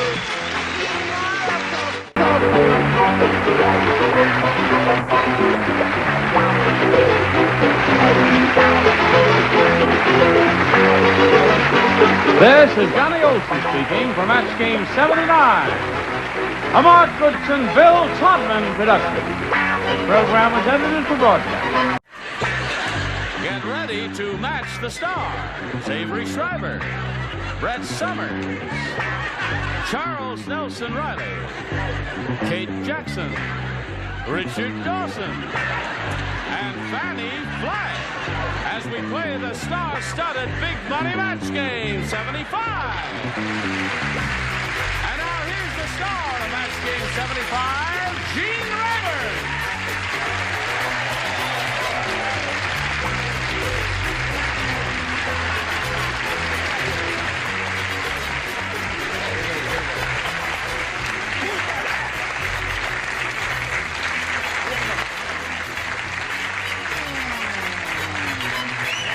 Thank you. Now, the first amateur will come out and do a little dance there, and then we'll ask for a little critique for everybody. Oh, that's another thing, isn't it? Are you ready? Yes. Okay, so am I. Are you ready? What you have in mind? Shall we say hello to our two players, Nita Braley and Judy Norton? Now, Nita's our current champion. She has won $2,850. Great. Yes. You look like a lady of substantial means to me. But I'm not. I only have $2,850. Oh.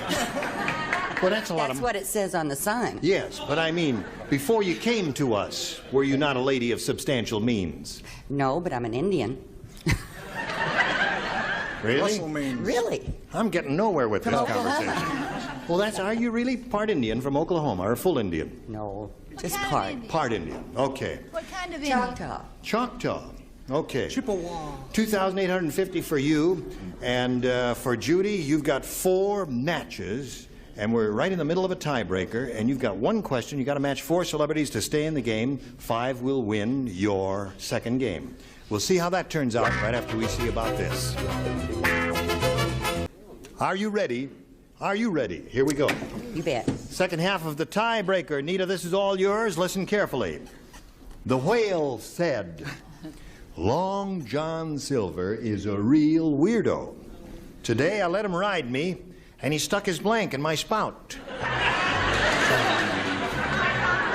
It's always the same answer on the show, isn't it? No, it isn't. You're a creative lady, an interpretive artist?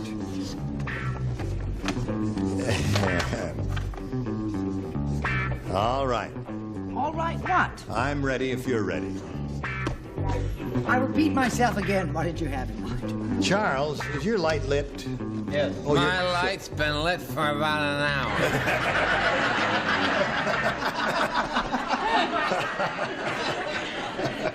Now, Nita Braley. The whale said, Long John Silver is a real weirdo. Today I let him ride me, and he stuck his blank in my spout. Wooden leg. Wooden leg.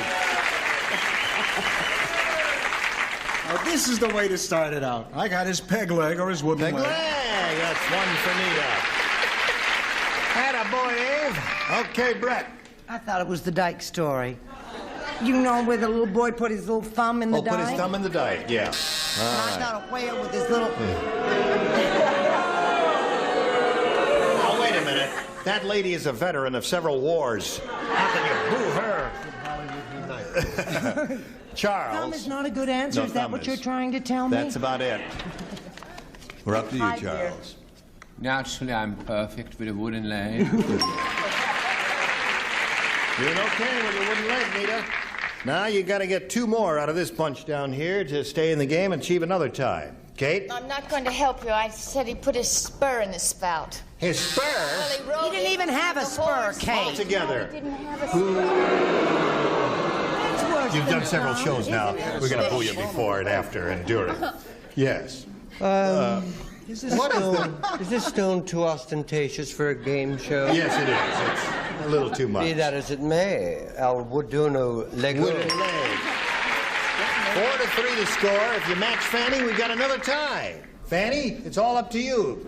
You mean I have the pressure? The pressure is on you. For those people that will come up here and hurt my body? Yes. Fortunately, I said wooden leg. Wooden leg, another tie. Now, naturally, being foresighted people, we are prepared for this emergency, and we go to tiebreaker number 2. Wipe the slate clean, and the same procedure will prevail. Judy? A again, please. Yes. But I just want to tell you, we ain't got no more tiebreakers. At the cannibal wedding, after they toasted the groom, they put blank on him. At the cannibal wedding, after they toasted the groom, they put blank on him. After they toasted the groom. After they toasted the groom, they put blank on him. I got that one. That's a snap. Yes. Oh, yes. All right. It's a hot night. Everybody ready down here? They're waiting for the gourmand in the upper tier. Je suis préparé. Judy Norton. At the cannibal wedding, after they toasted the groom, they put blank on him. Salt and pepper. Salt and pepper. You put salt and pepper on your toast in the morning? No, that salt and pepper is not bad. Let's see if salt and pepper occurs up here. Good. Avery? Half pepper. Pepper. That's a half match. There you go. Okay. Yes. I don't know about it. Brett? You know, when you go out to lunch with Fanny Shaw, it says, I'll have an order of fries, honey, and a double cheeseburger, and don't forget the ketchup. Ketchup. Okay, no match there. Charles? Oh. Colin? I'm so frightened, I said salt and pepper. Okay. Got a lot of weirdos up here, haven't we? Are you a weirdo? I won't even answer that. I put sauce. Sauce. She's into the sauce. Step up from Spur. Yes. Now, of course, we're strange, you know, English people. We always put butter on our toast. Yeah. I don't know why. I don't know why either, but you are Thank weird, goodness too. you didn't say it. Yeah, You wouldn't have gotten any matches. Toast. Right. Now, Fanny, she's looking for salt and pepper on the groom. Now, all you people that booed my friend Brett shouldn't have, because she knows me, because I would have put ketchup. So you got 2 for you, Judy. Now let's see how Nita does with her tie-breaking question. Here is the other one. When Smokey the Bear got too old to put out forest fires, the forest ranger made a blank out of him. When Smokey the Bear got too old to put out forest fires, the forest ranger made a blank out of him. Oh, you're the best, Richard. You're finished. You having trouble with this one? No. No? Okay. Well, then why aren't you writing? Starting. Smokey the Bear got too old to put out forest fires. Forest ranger made a blank out of it.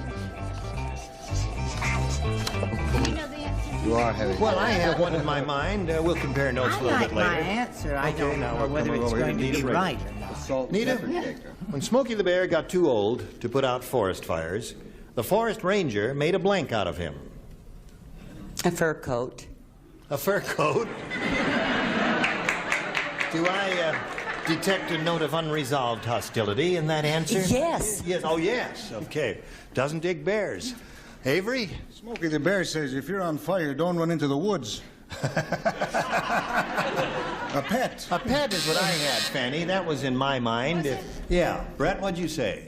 I don't like bears either. I said he made a match out of him. A match. She said a fur coat out of Smokey the Bear. Charles? I think I have a clever, charming answer. He made an ashtray out of it. An ashtray.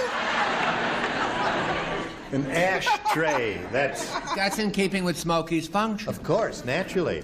Now we come to Kate Jackson. I've got another stupid one. I said statue. A statue. He bronzed him. Yes, well, stuffed him. Right. You're in the rookies, aren't you? Yes.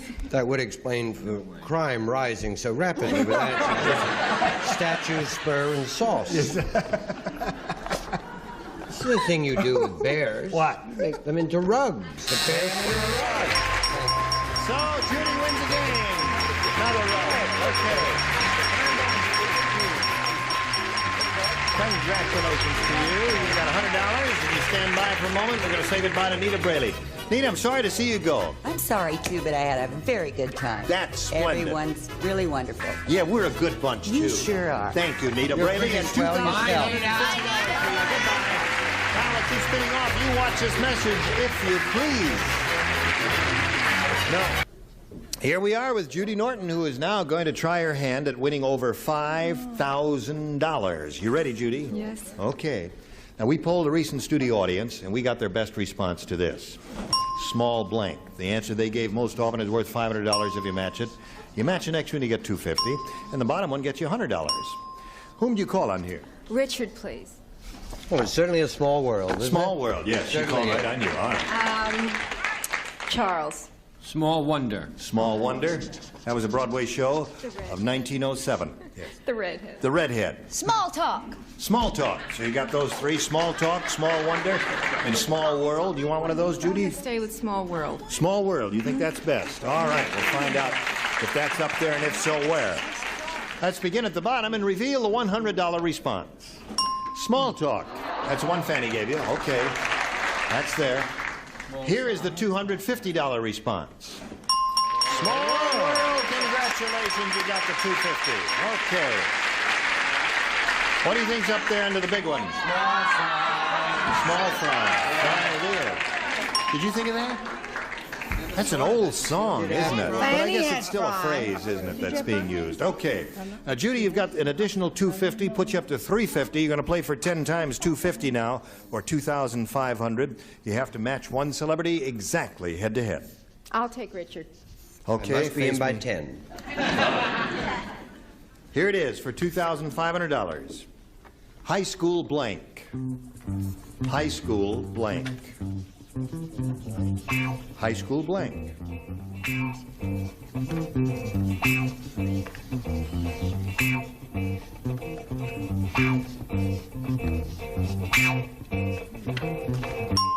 Okay, he's finished. Now we need a response from you which you think will match his. What do you say to that? High school blank. Two good ones. Graduation. High school graduation. What was your second choice? Dropout. Dropout. Okay, she says high school graduation will match you, Richard. What do you say? I said play. High school play. Okay. Dropout. You had dropout? Does that matter? You did drop Drop out. out up here and down. Okay. So, Judy, you've got your $350. You're going to meet another player right now. Let's welcome Warren Weinstock. Hello, Warren. Hello, Warren. Okay. Warren, you know Judy, right? Now, Warren, please tell us about yourself. Well, I'm a plumber and a baseball umpire, and my favorite hobby is backpacking. Is what? Backpacking. Backpacking. Oh, yeah. Where do you do that? I thought he said Batman. Yes. Nice guy. I go up in the high Sierras as much as I can. Yeah. Whenever I can afford the time. You must be in great shape. Would you take off your clothes, please? And so is your dog. No, okay. All right, Warren, good luck to you. Let's begin with round one here and ask you to make a selection. B, please. B it is. New game. Everybody plays. Carol called the police and said, "Sergeant, I'm calling from my bathroom. Can you send over a tiny little policeman? The tidy bowl man is blank." I'm tired of those tidy bowl questions. Tired of the tidy? Now, this is a good one. Carol called the police and said, "Sergeant, I'm calling from my bathroom. Can you send over a tiny little policeman? The tidy bowl man is blank." Send over a tiny little policeman. Tidy bowl man is... I Got the idea? have it, sweetheart. Don't worry about a thing. We're all home free. Wrong. My friend Angelique says she always loves to hear me on the show say, "Oh, I've got it. Don't worry." Making Now what is the it's- last part of it? Can you send over a tiny little policeman? The tidy bowl man is... blank. Have you heard of poltergeists? You know what a poltergeist is? Thing that makes things move mysteriously? No one knows what's making it move? This is a $300 microphone. Richard, stop that. Are you ready, everybody? Come on, Richard, let's go. Okay, Warren. Carol called the police and said, "Sergeant, I'm calling from my bathroom. Can you send over a tiny little policeman? The tidy bowl man is... Drowning. Drowning. He said drowning. I would go for a very small PT boat. Yeah. I had missing. Tiny little man is missing. Missing person. Okay. Warren, when Brett wrote her answer, I peeked up here and I looked at it and I said to myself, oh, I said it aloud. That's a rotten answer, Brett. Show him. Actually, what he said was wrong. I but said what wrong. I say is drowning. Drowning. There's a man.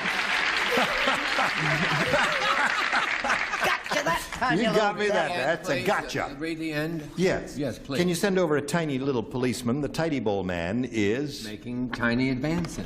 Making tiny advances. That's very good. That's what I thought. Making a pass at me. Send over a cop. Hey, are you a cop? You're not? Do you want to know my answer? I'm real anxious to tell you. You are? Yes, he's drowning. He's drowning! That's 2 for Warren. What do you offer, Warren? 2 weeks in the high Sierras. Okay. Or drowned and dead. Drowned and dead. There's 3 for Warren. Ho, ho, ho. Boy, I thought that was such a rotten answer when he gave it, and here he's going like 60 with it. Fanny? It is a rotten answer because if you actually analyze it, if someone were drowning, you wouldn't call a policeman, you'd call a lifeguard, wouldn't you? That's right. But, however, if they were drunk and disorderly, you would call a policeman. Right. That's it. That's 3 for him, Judy. Now let's see how you do with yours. Okay. First round question for Judy. Avery Schreiber said, Whoops. it's easy to have gorgeous hair like mine. He has a lovely voice when he speaks, doesn't he? Yeah. Listen to him. He says, just do what I do. Go into the kitchen and stick your head in the blank. And you will have lovely hair like mine. There it is. Yeah, I see it. That's. And You'll stick attest to that, right? Right. Go into the kitchen, stick your head in the blank. I'm ready. I'm ready. All right. Charles is ready. This Okay. is Doc, sleepy, happy, and ne'er-do-well. Avery Schreiber said, it's easy to have gorgeous hair like mine. Just do what I do. Go into the kitchen, stick your head in the... Mixer. In the mixer. Okay. Is that the way you comb your hair, with a mixer? No, with the disposal. No, I do it with the Mixmaster, the mixer. The mixer. There it is. Okay, Brett. No, guy. He just puts his little head in the sink and gives himself such a shot right in the disposal. In the disposal. That does it. Charles? I said dishwasher. Dishwasher. Just do what I do. Go into the kitchen, stick your head in the mixer, she said. What do you say, Kate? In the blender. Blender? That's Is the that same a thing. mixer? Of course it's a Yes, of course. That's it, naturally. All right, Richard. The Max Mixter, or The Mix Master. No trade names, please. Well, I don't know. Your Winnebago arrived. I thought maybe I'll get a blender. All right. Cadillac. Now I can't find out. You have lovely hair. Mixmaster. Mixmaster.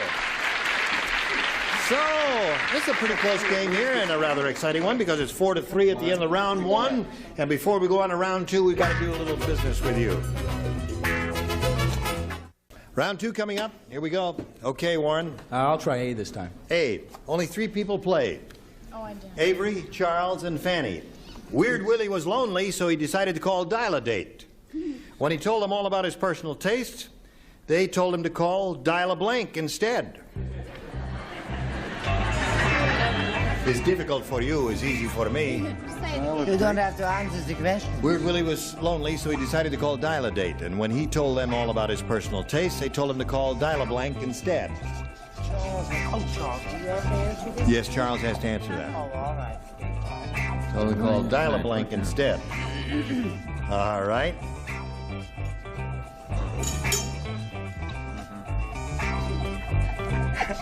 What do it? Oh, well, I can't help it. Oh, I can't. Ready? No, not quite. Well, don't you love him? He's always the last one ready. We don't need the But on fancy top of that, he hard does work. all this artistic work. But I am an artist. Now we come over here to Warren Weinstock. Weird Willie was lonely, so he decided to call Dial-A-Date. And when he told them all about his personal tastes, they told him to call Dial-A-Blank instead. There's only one answer. Dial a prayer. Dial-A-Prayer. Avery, you said Dial-A-Prayer. Is it going to be one of those days again? It was Dial-A-Prayer. Dial-A-Prayer. Dial a prayer. Yes. Charles? Warren, what did you say? There could only be what? One answer, just one You know answer. you're right, War. Dial a prayer. All right, Warren, you're up to 5. I would have said. Fanny's looking at me. I would have said dial a whip if I. That's who I call. They're wonderful people. Fanny, you're on. Dial a prayer. The two of them said dial a prayer. Thanks a lot. Only one answer. I thought of another, and I said dial a weirdo. Dial a weirdo. Okay, your question comes up later. Right now, this is coming your way. Now, the time has come, the walrus said, to speak of many things. I've got to talk about saying goodbye to you and looking forward to seeing both of you next time. We're in the middle of round 2, 5-4. When we come back, you'll need 1 to tie and 2 to win. Okay? Look forward to seeing you next time. 5-4, because I've got to go. No, it's whatever it is. In Eastern and Central, Well, it's different times all over Listen, there. Fanny's got some good news. Fanny, what is your good news? I just finished filming a movie, it's called Stay Hungry. It's directed by Bob Rafelson with Jeff Bridges. Well, don't give credits. Tell us And the I'm name. getting ready to go to Fort McClellan, Alabama, to do an Army training film for the WACs called She is. It's in the She Bag. is. Really? Yeah, and I'm looking forward to it. I'm doing one called What Not to Do in Tijuana. Look forward to seeing Kay Jackson on the Rookies. Gene Rayburn, Match Game 75. Goodbye.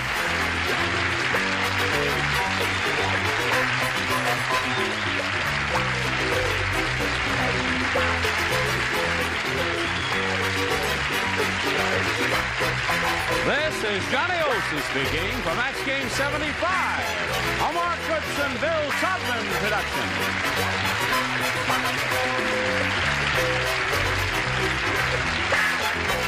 Stay tuned for musical chairs next over most of the CBS stations.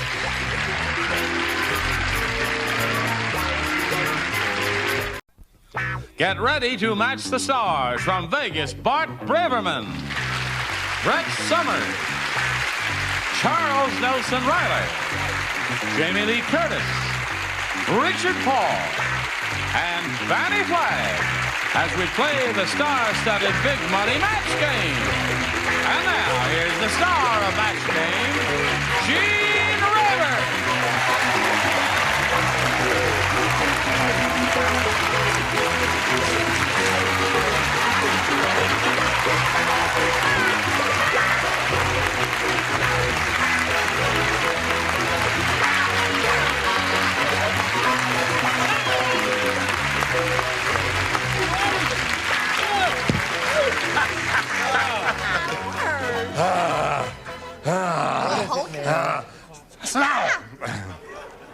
Powerful.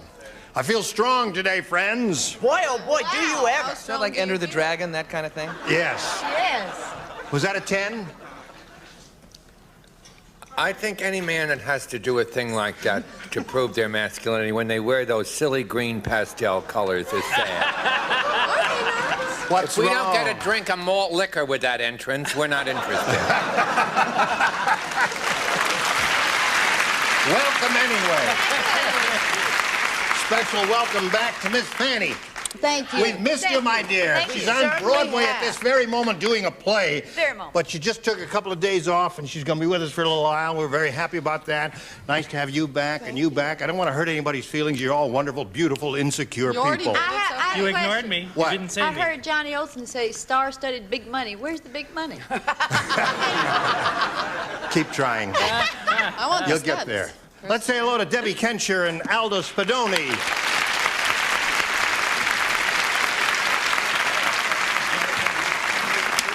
Got a little souvenir for you. Souvenir of your trip into the match game here. Welcome to both of you. 2 games, remember, is what you'll be playing. Aldo, tell us who you are and where you're from. Well, you know who I am. You just said that. Hi, Aldo Spadoni. That's good. So far, I'm right. Well, Gene, I'm a mechanical engineer, and I graduated from MIT in 1979. I'm currently working on inertial navigation systems for missile and spacecraft applications down in Redondo Beach. Born and raised in New York City, and I'm currently single. And you'd say that in a manner to indicate to me that you want to change that status. No, not really. Not really? Not at the moment. Because I was going to There make go an your offer. chances, Fanny. No, listen, if Aldo Spadoni is a graduate of MIT, we must know he has an IQ of at least 22. At least.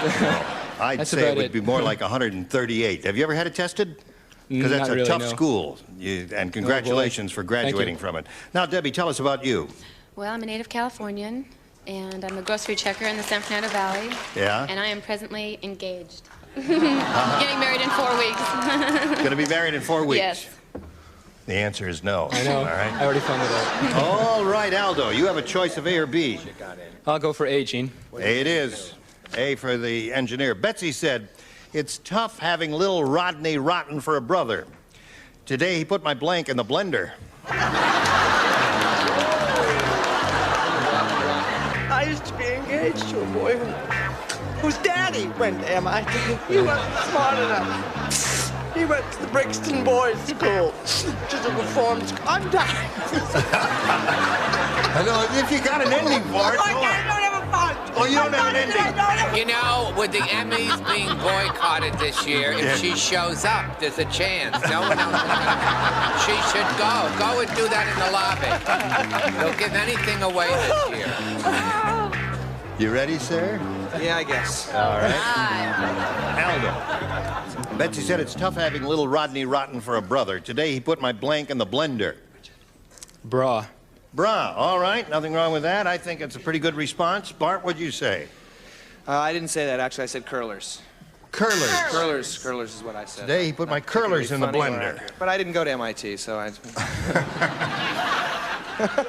I figured that all the people that that darling little fellow over there don't wear bras. I don't know where he ever got that answer. That's right. Didn't they burn those? You never saw a bra in your life, did you, Aldo? Nah. No. That's right. Doesn't know how to put one on or take one off or any of that stuff. No, I said it was a very large blender. Yes. He put his mommy. Oh, yeah. He was a rotten human being. What a terrible little Rodney. Parlati italiano, Aldo? No? Sì, parlo. Oh, bene. Bene, Tu sei bene. bellissimo, Aldo. What? Pigtail. Pigtail. I didn't think you did. Because sometimes they forget Italian. They don't like to Una speak Italian. donna sta bellissimo. L'uomo. No, è vero, l'uomo è bellissimo, Lord. è La femmina donna sta bellissima. bellissima, il uomo sta bellissimo. See, don't enter into this with that outfit, please. Go break a wall down someplace else.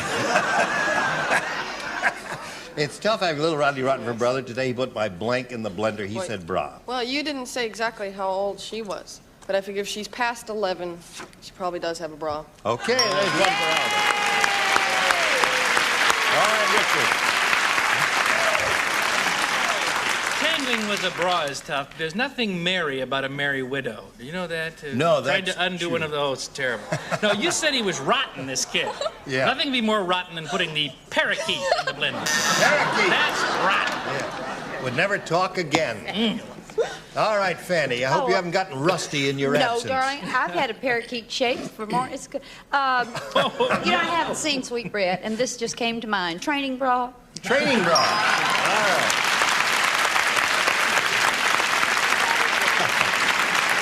Now, Debbie, this is your first round question. When 98-year-old Mrs. Periwinkle came back from the doctor, she said to Mr. Periwinkle, "Guess what? I'm pregnant." And he said, "Guess what? I'm blank."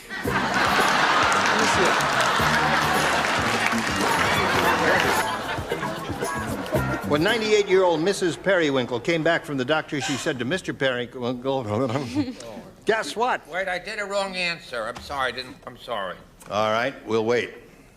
Oh, Well, now you're going to have to wait for a long time. It wasn't like he had one, you know. I'll finish reading it What to are you, we to Debbie, do? and then we'll wait for him to tell us he's ready. When the old lady came back All right, from I'm the ready. doctor. I'm sorry. I didn't hear Mrs. Mister. Oh. She said to Mr. Periwinkle, "Guess what? I'm pregnant." And he said, "Guess what? I'm blank." Impotent. Impotent. All right.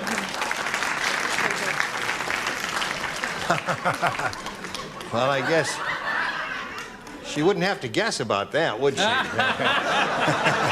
Hello.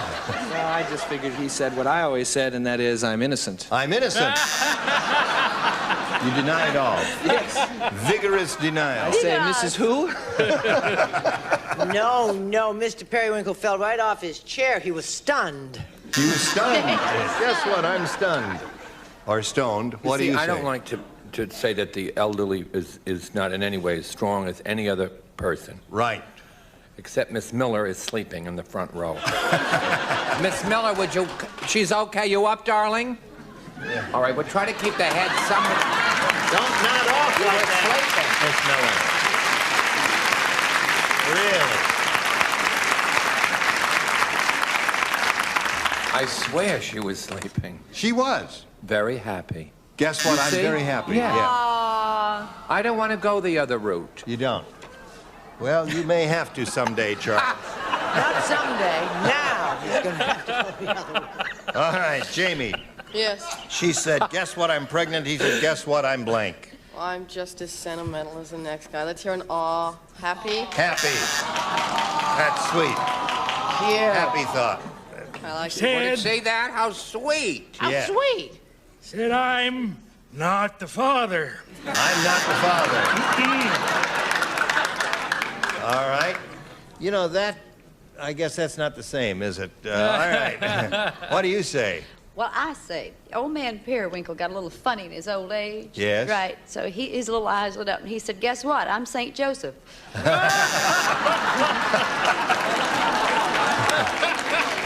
In any case, not guilty.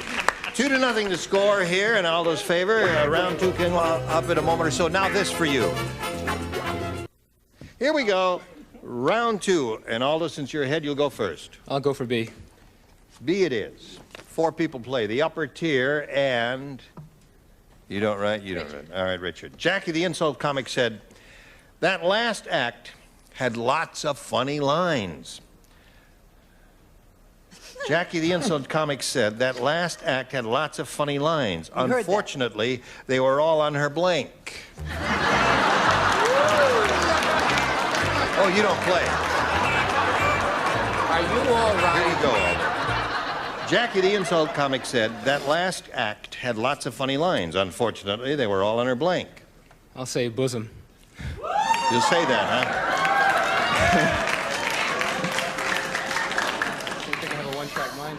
We don't call those lines, Aldo. Stretch marks. Call them stretch marks, that's right. What do you say? Or landmarks. You can actually call them anything you want. I figured they would be on her face. Yeah. A line face. MIT, face. huh? Yeah. Carnegie Tech. All right. Yes, all right. I feel if we were dealing with a brain like that, he'd go for something a little more esoteric. I said tap shoes. They were on her tap shoes. On her tap shoes. They were all. You don't like that answer? Who cares? That makes no sense. Charles? Sense? You're on this show and you're talking sense? This is a highly intellectual program. Oh, sure. Great Oh, but- exercise in creative activity. It sure is. Right, Charles? I sold my hair yesterday.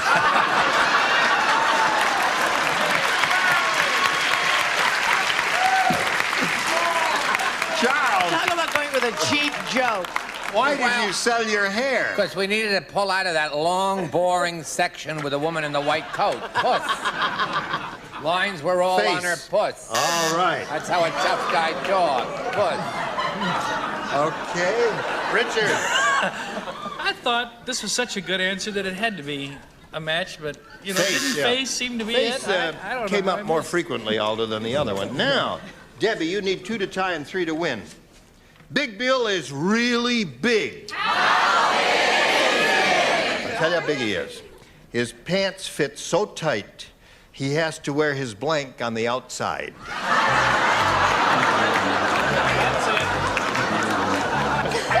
Debbie, Big Bill is really big. His pants fit so tight, he has to wear his blank on the outside. Underwear. Underwear.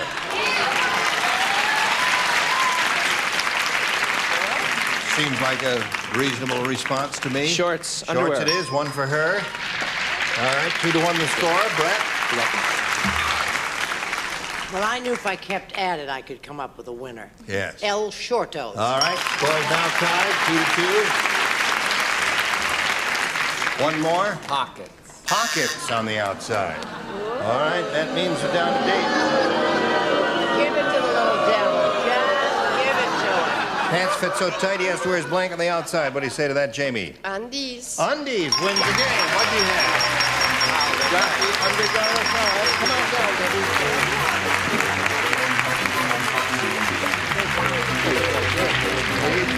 Now, Aldo, we'll see you later for game number 2. We're going to spin you off now and get you back here a little bit later. But right now, we'll see how much money you're going to win here in this Big Bunny Super Match.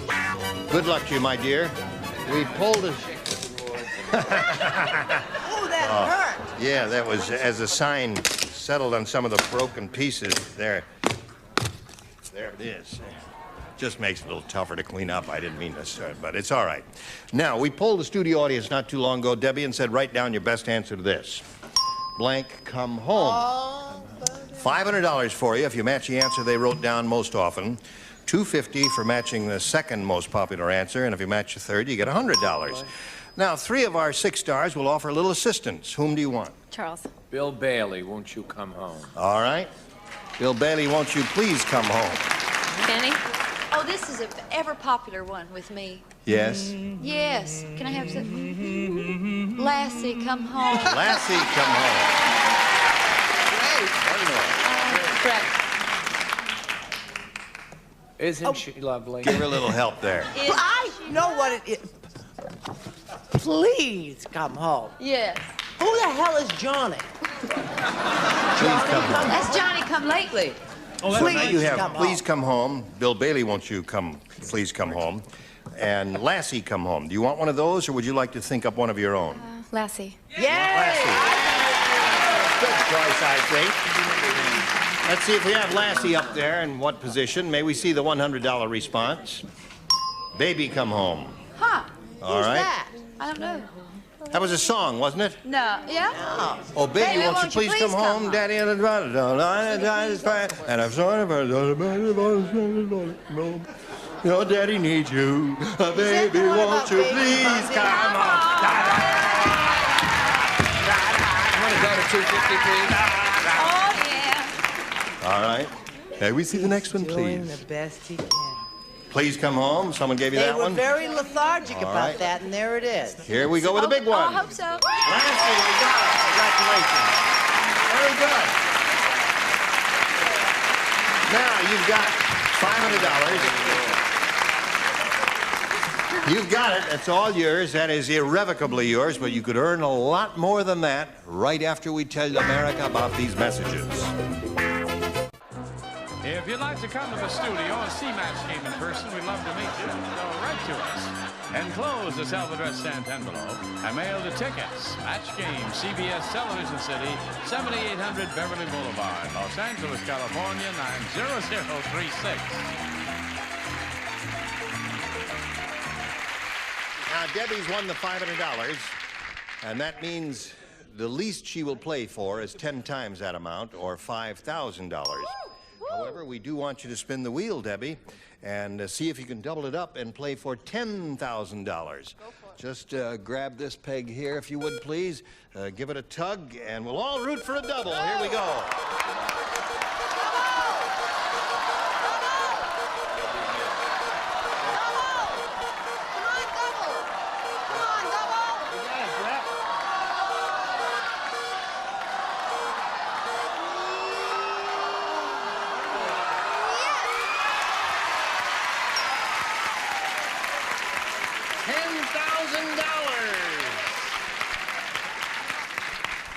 Ready, Bart?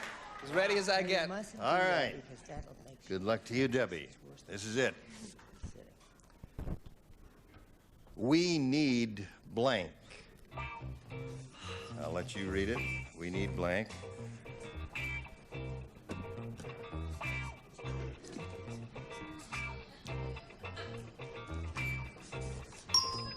Now, if you give us the answer that Bart's written on the card, we'll give you $10,000. An exciting prospect. What do you say? Money. We need money. Why are you owing? What would they say? We need you. All right. Apparently, the audience has a number of different answers. Well, they're all, I went for as general an answer as I could think of. We need help. We need help. Kind of thing. I'm sorry. Debbie, you've got the $500 and you'll play another game, so let's bring Aldo back here and see how game number 2 goes. Here we go with game number 2.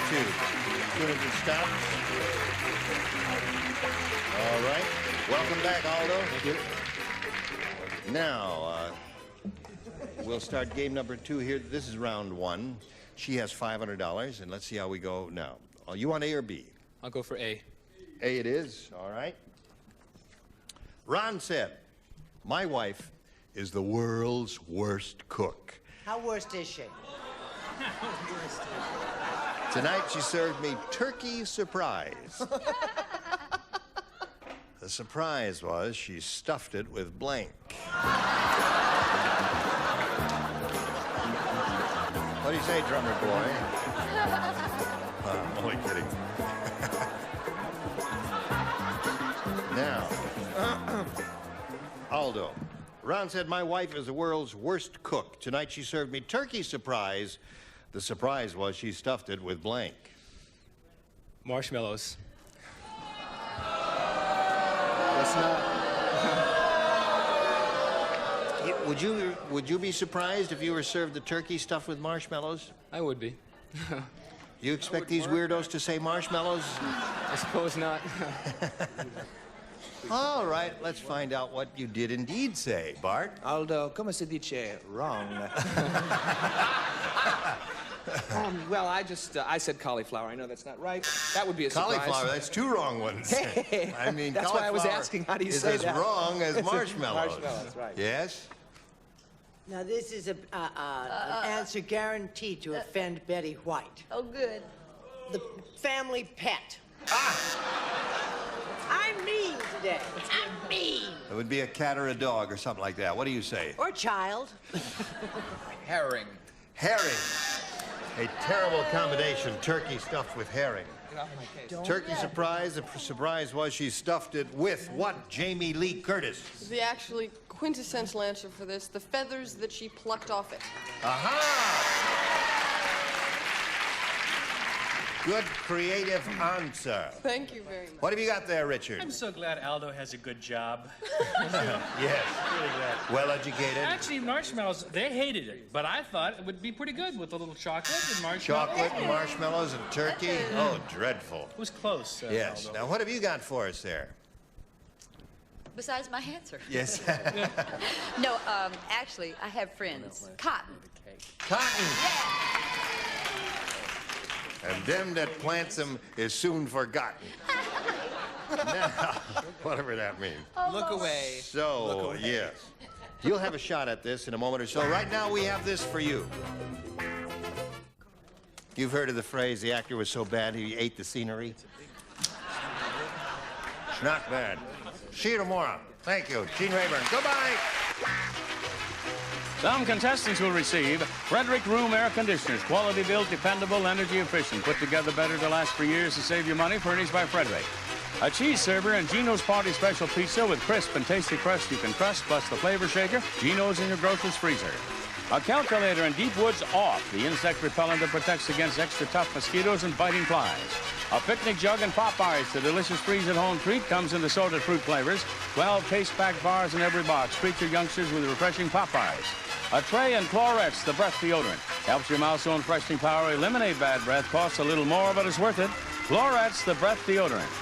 A cheese server and new Easy Caulker aerosol foam caulk. No gum, no mess. Outlast 4 cartridges. Caulk it easy with Easy Caulker. And a calculator and Raid Wasp and Hornet Killer. It kills wasps and hornets in their nests up to 12 feet away.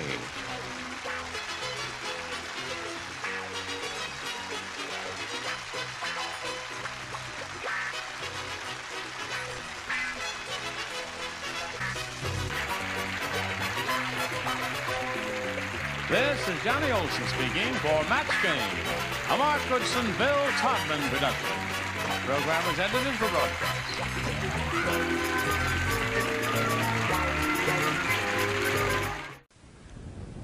Match Game 74, production number 0227, take 1.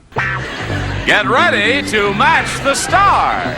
Bert Convy, Brett Summers, Charles Nelson Riley, Louisa Moritz, Richard Dawson, and Kay Stevens as we play the star-studded Big Money Match Game 74.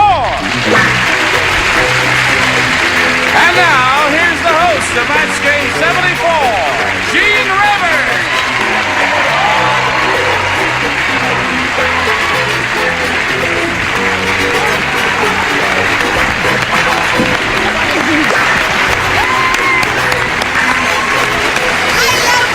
Hello there. All right, Johnny. Boy, when you fall for a girl, you really fall for a girl. When you Boy, said that dropping was any like time, you didn't mean Starting that. off the show falling down drunk. Listen, it's outrageous. That's it. I think we're going to have to stop for a little while. Did you hurt yourself? Yeah, I hurt Where my... it No, counts? I'm only kidding. I am fit as a fiddle and ready. For love. Yay! I like your song. time. Are you ready? Yes, sir. We are ready. We're ready. Boy, I'll say. We were with Ginny. Let's say hello to Ginny Berry here. Ginny has won 2 games. She's got $700 to her credit. And as time expired last time, you were about to have a go at the Big Money Super Match, right? That's right. That's over $5,000, Yes, I Ginny. know. Okay, you know about that, and we'll find out if she gets it or not right after we see this message.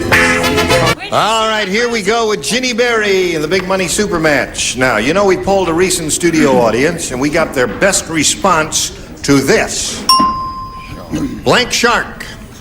Now, the answer they gave most often is worth $500 to you if you match it. If you match the next one, it's $250. The third, $100. From whom do you want some help from whom? Richard? Loan shark. Loan shark is his answer. Okay.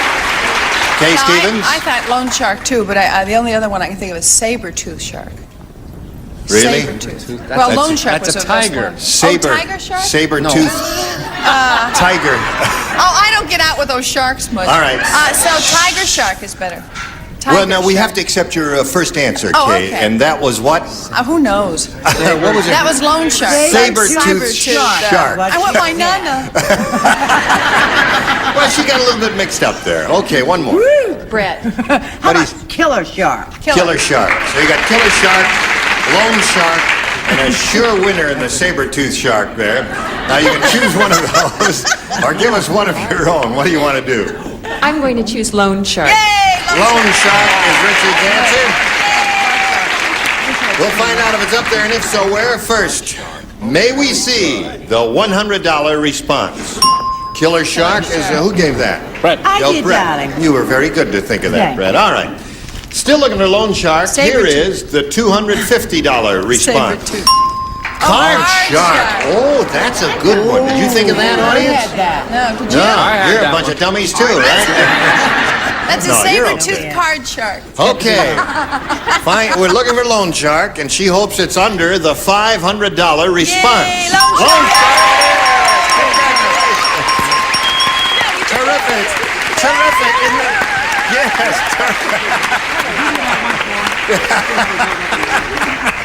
Okay, so you've got the $500, and that means you now play for 10 times that amount, or $5,000. But to collect, you got to match one of those kooks head-to-head. Has to be exact, and it's time to choose one now. I'm going to try Brett. Oh, my man. I'd like to try Brett, too. Sis, oh, my. Yay. Put my glasses on. Put Don't your- be me a sled. These are, the dog ate my other ones. These are actually real glasses that you Okay. can see through. You face me. Brett, you get ready to write your answer to this, if you would, please. Blank noon. Blank noon. No help from the audience, please. You may be leading both of them astray. I mean, I appreciate your enthusiasm, but... Okay, she's finished, and now we call for a response from you. Ginny, what answer do you want to give us you think will match Brett in filling in this blank? Blank noon. High noon. High noon. I guess everybody in the house is thinking of high noon for $5,000, Brett. May we see it? I thought of 12 o'clock. But that's high noon.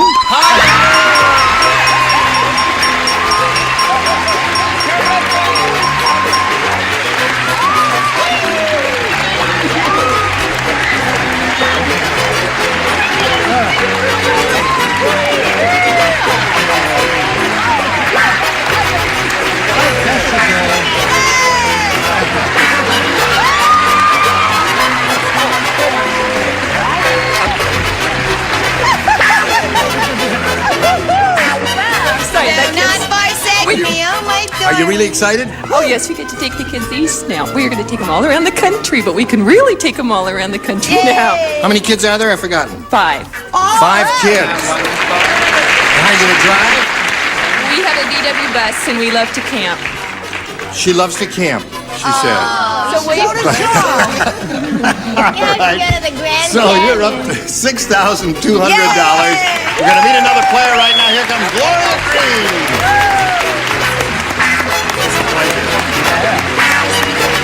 Hello there, Gloria. Gloria, I think you know Ginny Berry, and I think you know our celebrities over here. What happened was Gloria was on the program recently, and we matched, or how did that go? Matched. Oh, we didn't match friend and girlfriend, and the audience thought we should have.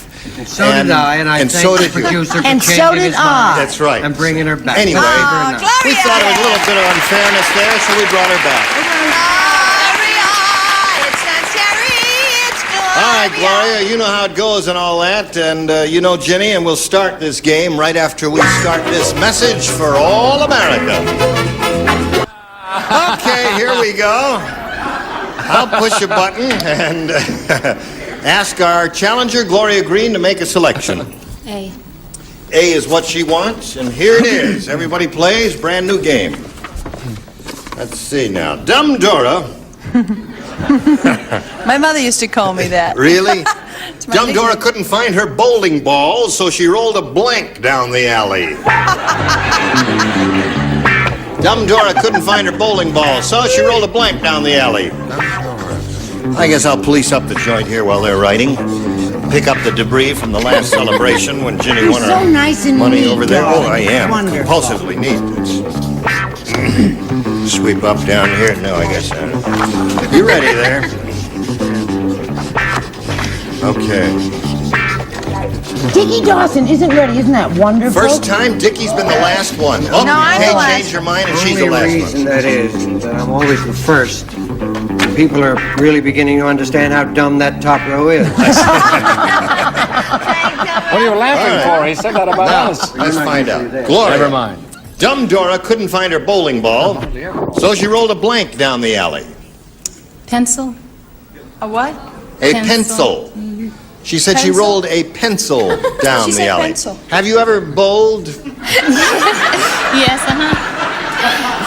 It's a new kind of Yeah. pencil. Throw a pencil down the alley, huh? Okay, she said pencil down the alley. Well, I didn't know. I couldn't. I figured the only thing you could roll down an alley would be a drunk. Roll a drum. That's what I said. Okay. Brett? Well, you know old, logical, rational, sensible me. Yes, I do. I said balloon. A balloon. That's a very good answer.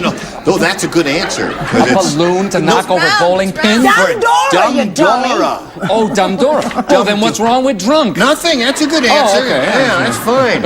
All right, Charles. Joining the group of very strange answers which we've just had on Columbia Broadcasting System, I add marble. A marble. Yes, sir. Richard, as you said, the upper tier is not only dumb, they're weird. Yes. How about you? I feel terrible. You do? You look great to me. Oh, thanks. I said she did rolled her tire. She rolled a tire. I think a tire would roll, wouldn't Sure, it would roll. And so would you, my dear. Only certain parts. Yes, all right. Certain parts, not all of it. Richard, I hate to have you follow all of this hilarity, but you're on. But you're right, you do feel terrible. Can you do something about it? Yeah, take 2 watermelons and call me in the morning. Yeah. Watermelon. Oh, that's a good answer from I Dumb thought Dora. that was good, and since Yeah. we're both sitting next to Luisa, you got to have a couple of watermelons. Okay. So there's no match with pencil there, Gloria. Now let's see how Ginny does with her first round question. Tarzan said... No,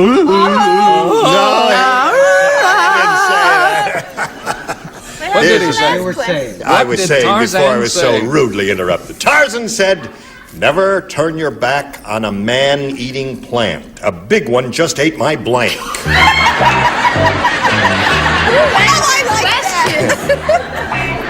Do you have Tarzan in Cuba? You know about Tarzan, don't you? I heard about the American Tarzan. Did you ever play Tarzan? No. I did. I beat him 3 games out of 5. Well, you know who Tarzan is, right? Yeah. Okay. That's Tarzan, right. I think you'll find that's Cheetah, but that's near enough. Tarzan said, never turn your back on a man-eating plant. A big one just ate my blank. Right. I find your concern for Louisa just so heartwarming. I can't tell you.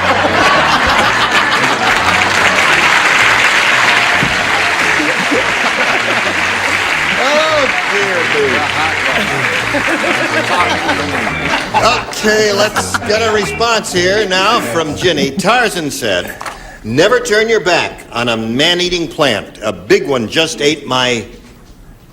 A man-eating plant. Plant, yes. You know what a man-eating plant is. No. Haven't you ever? A big one just ate my tree house. Tree house. Well, Okay. that's a big plant. It's, Tree house? Yeah. A big Does plant, that go yeah. along with a pencil? That's a big You plant. know, there are That's the same carnivorous as the plants, pencil, you know isn't that eat insects and other things. Yeah. Bert, what'd you say? I just said a big one just ate my coconuts, is what I said. All right. Brett? Why not? I wish I had said that. What are we going to do with her? I don't know. Maybe some food will perk her No, up. I think we're going to give her some pep-up pills a little bit later between Some shows. pep down pills. What do you say? Well, thinking... Catherine, we're going to send you back to the convent if you don't shape up. Well, I was thinking more in the carnivorous direction, and I said ate my Jane. Ate my Jane, yeah. Audience thinks that's a good answer. And so do I. Charles? I was going to say pantyhose, but he didn't wear it. I said loincloth. Loincloth. Now, let's find out if Louisa understood the question. Lean over, Jane, hold on lean a over. All right, go ahead, show it. It's all right there. I read a lot about man-eating plants. I had a lot of experience. Yeah, a man-eating, a big one just Pants, ate my pants. pants. Yeah. Well, she meant I had a loincloth, but special she kind didn't. of You know how it is in Cuba. All right, what do you say there, Richard? Oh, we gotta get letters. She'll be laying enough eggs here for Easter. I said just ate my Jane. Ate my Jane, okay. That's good. What gem of an answer did you come up with? Loincloth. Loincloth, okay. Oh, Treehouse didn't do well, so neither lady has scored in the first round. We'll get to round 2 after we do a little message or two for you, and then you hurry back. Okay. End of round 1, round 2 coming up. Gloria, we ask you to make a selection. No score here. B. B. Everybody plays since you didn't score in the first round. Sweet Leilani said to Fred, if you weren't drunk at the luau last night, how come you tried to blank my grass skirt? If you weren't drunk at the luau last night, how come you tried to blank my grass skirt?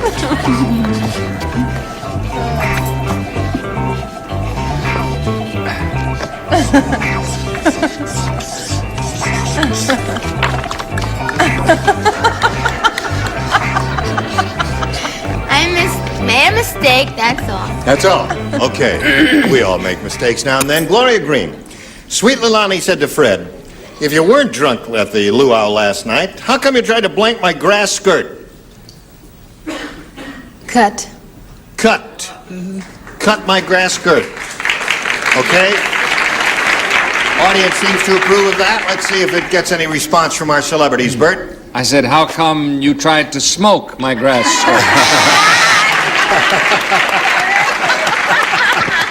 Brett, what'd you say? I don't think that's nice for a man with children. No. It's not me. It was that He has that 3. fool on that card. Yes. He has a pretty little girl of 22. Right? I said something that is... I said Mo, which is... Mo! Yeah.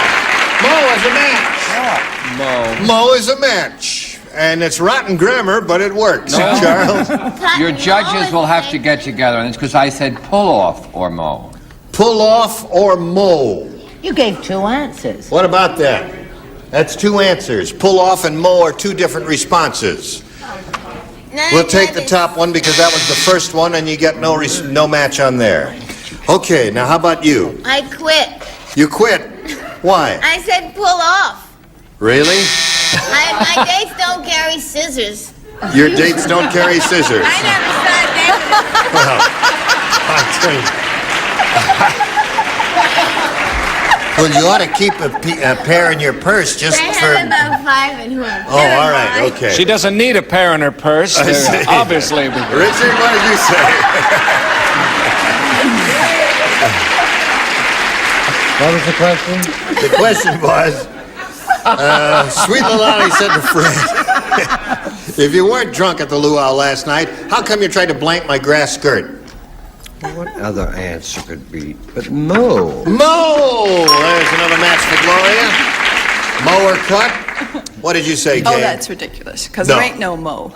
Mo. All right. So that's 3 for you. Now, Ginny, as we go to the second half of our second round, final round, you must score 3 to stay in the game, 4 will win. Excuse me. Melvin said, I've stopped going to Dr. Hackenbush because I don't have much blank left. Melvin said that. I've stopped going to Dr. Hackenbush because I don't have much blank left. Hackenbush. Hackenbush. Great name. I know. That's a Hackenbush is not marvelous the name for a operative doctor. word. Shall I tell him who Jack. Dr. Hackenbush is? It's a doctor. It was a character, a marvelous, funny character played by Groucho Marx in The Day at the Races. That was his name, Dr. Hackenbush. Or was it Quackenbush? Quackenbush, I believe, yes. Quackenbush. Quackenbush. But you're only one But hey, letter off. That's Look right. at It's a it that funny way. sounding name. That's the only reason we used it. And also, you're Luis's minister, so we can understand how you can't concentrate on other things. What are you doing, Bert? I'm thinking. You are? Mm-hmm. Shelley, you want to read it because I don't have much blank left. Go ahead, sweetheart. Yeah, you do can it. just Do your write down. All first right, one. all right. Ready? It's a tough day. Now, Ginny. Melvin said I've stopped going to Dr. Hackenbush because I don't have much blank left. He doesn't have much health left. Much health left. Health. Health left. I would have said money or something like that, or money or hair or some goofy answer like that. What'd you say? Some goofy answer like that. I said money. Money. Yeah. You said that. Right. Okay, Brett. Well, thinking of my own age, I said time. Time. All right. Why bother, eh? Charles? That's Help. so silly to say. That's right. You got at least 2 or 3 weeks. I said money. Money. Now, Ginny, you must match the remaining 3 celebrities with your answer, health, to stay in the game.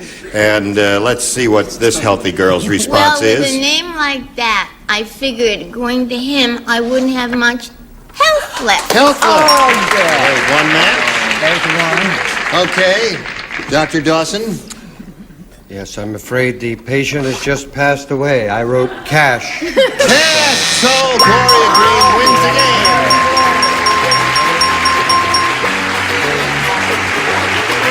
Congratulations. Now, Ginny, you're going to leave here and enable yourself and your family to have a marvelous trip this summer. When is that going to start? As soon as my husband says, get the car ready. Pack the Okay. suitcases. Get it all together, Mr. Berry. Thank you, Ginny Berry. $6,200. Thank you. I had a wonderful time. Thanks so much. Now, you know the rules. Yes. And you've been here before, and here's a big money super match. We polled a recent studio audience, got their best response to this. Allie Blank, and you know 5, 250, and 100. Which ones would you like a little help from? Richard. What do you say? Alley-oop? Alley-oop? Brett. Brett? McGraw. I don't care how it's Allie spelled. McGraw. Allie McGraw. And Bert. And Bert. Alley Cat. Alley Cat. Alley Cat, Allie McGraw, Alley-oop. Which one of those do you want to choose, or do you want to give us one of your own? Alley Cat. Alley Cat it is? Okay. That's the one we're looking for. Let's find out if it's up there. First, may we see the $100 response. Alleyway. No alley cap there. Well, there may keep in the I don't know. Here's the $250 response. Alley-oop. There's Richard's answer. Okay. Alley Cat, last chance for it here, Gloria. Here is the $500 response. Alley Cat.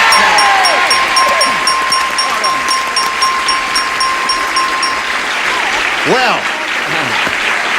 you've got the $500, and we've got to stop right here. So you hang on, and you hang on. When you come back, we'll tell you what happens. Listen, Gloria Green will be back to see how she does with the 5,000. We thank you all. Look forward to seeing Bert. He follows us, you know, on Tattletales here. Thank you. And I'll be working at Bachelor's 3 in Fort Lauderdale, Florida on Father's Day. Thank you. On the 16th. All right, join us next time for Match Game 74. Gene Rayburn here. Bye.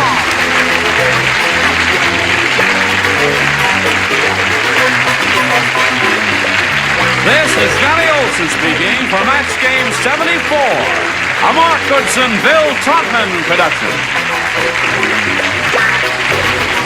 Stay tuned for Tattletales next over most of the CBS stations.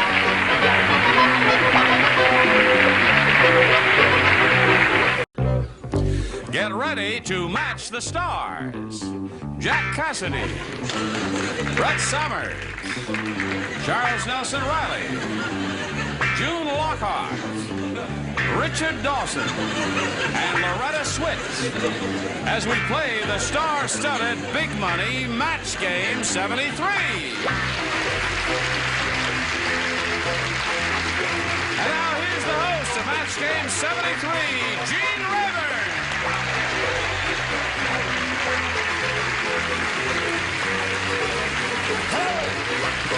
Okay. Thank you very much. How do you do? Are you ready? Yes. Are we ever? You are Good. Cape Cod. Yeah. Hey, listen, tell us about this movie you made. It's called, what is the thing called? It's a fantastic picture, and I am brilliant in it. It is called... No, I'm shooting it. It's called The Phantom of Lot 2. Well, who plays the Phantom? We can't tell. No, it's true. It's a big secret. Broderick Crawford is in it. Peter Lawford, John Ireland, Sky Aubrey, your own true self. Yep. And I play a 70-year-old man in it. I don't believe that. Absolutely. He's 70. Why does it come as a surprise? When are we going to see that? I'd love to see you on a game All my show, suits Brett. are new. Thank you very much. Well, if you're all ready, let's say hello to our two players here. Why not? Sharon Moses, and welcome a new player, Alan Stoneman. Hello there. As you know, if you were with us last time, and I know many of you were with us last time, Sharon is a current champ. She's won a lot of games, 5 games altogether, has $9,250, and she's now going to be challenged by Alan Stoneman. Would you tell us a little bit about yourself, Alan? Yes, Gene. I'm from the Orange County area, and I'm self-employed. I emphasize real estate and law-related activities. Okay. Good luck to you here. We'll begin the game right after we pass along this message of interest to one and all. Now, we're ready. I push the button with my little finger. I'm glad that's working. And Alan, you as a challenger will make a selection. I'll take B. He says B. New game, folks. Everybody plays. The mad scientist crossed an elephant with a duck. Now he has an elephant that quacks and blanks. The mad scientist crossed an elephant with a duck. Now he has an elephant that quacks and blanks.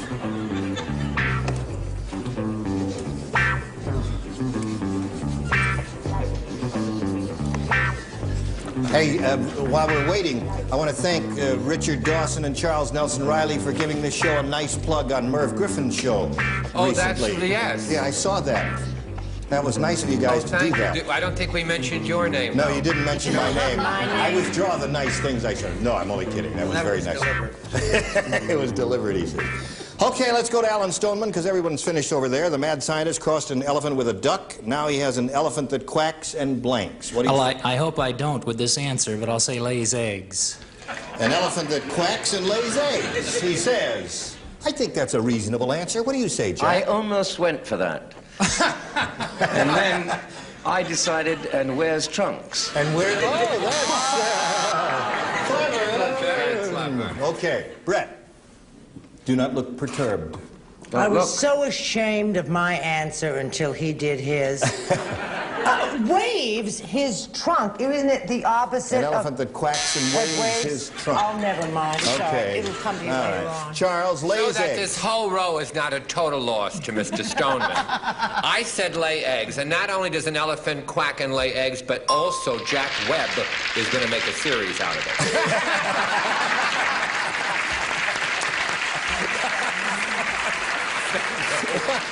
All right, June Lockhart. Well, unless I missed the point of the whole thing, the elephant lays, what? Now he has an How's that go elephant again? that quacks And never forgets. And never forgets. All right. Yeah, okay, he remembers. He also has an elephant that quacks. Yes. Swims. Yes. And sits on Mark Spitz. Swims. Yeah, that's very Full good. value, right down Yeah, the, okay. Oh, you always take Dickie Loretta. Dawson's side. What do you say? Has a trunk. Has a trunk. All right, so Alan, you picked up one match there, and now let's see how Sharon does with her half of the round. Catherine said, "There's nothing worse than a blank with cold hands." Catherine said that. There's nothing worse than a blank with cold hands. Oh, golly. Oh, never mind. Charles, you look stunned. Catherine said there's nothing worse than a blank with cold hands. All right.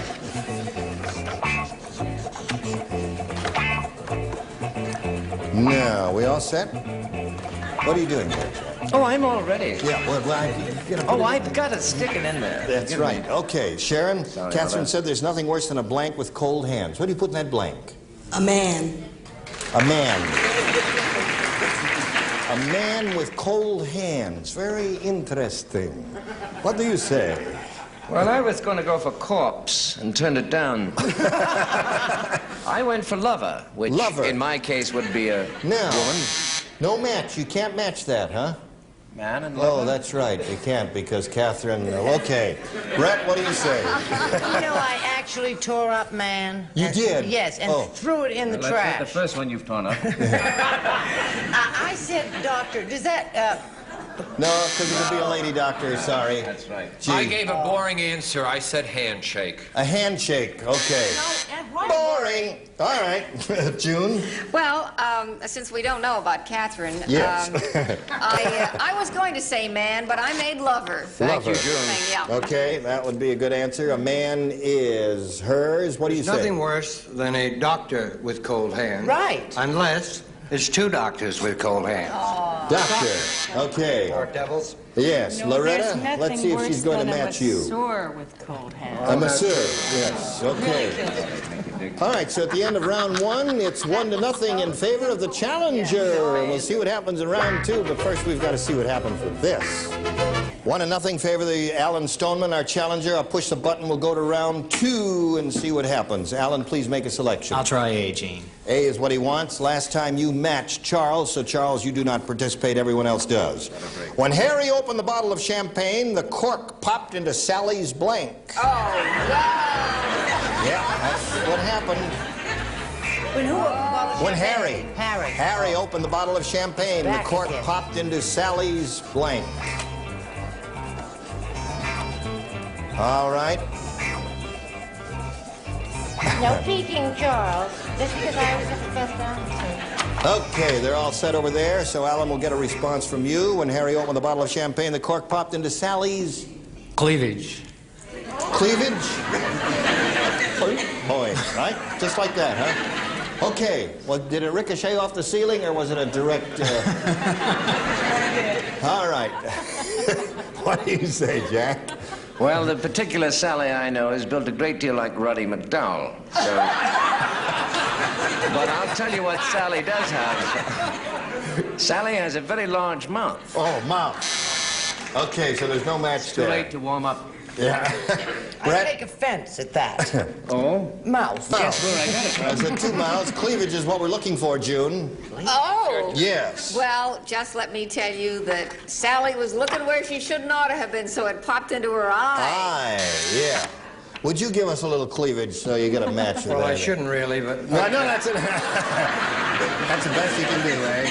Well, Went right into her mouth. Into her mouth, he says. Ricocheted Okay. down to the clavicle. Okay. No. Loretta? You could give us some cleavage if you really wanted to, but Back to the pencil again. she says nose. That's yeah, right in the nose there. Okay. So now, didn't do well with that, did you? Let's see how you do with this.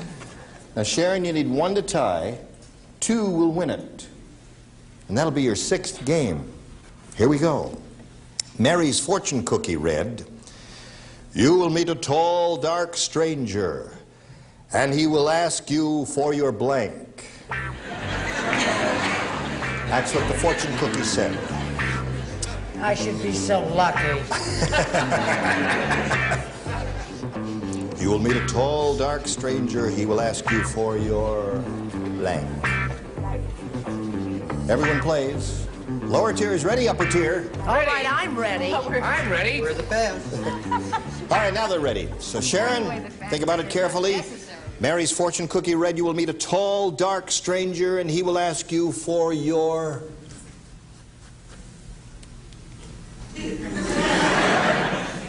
Come on, Name. Okay. What'd you say? Name. He will ask you for your name. You need 1 to tie, 2 to win. Name is what she says, Jack. Well, unfortunately, we don't match. I was hoping for the money in my purse. The money in your purse. Yes. Okay.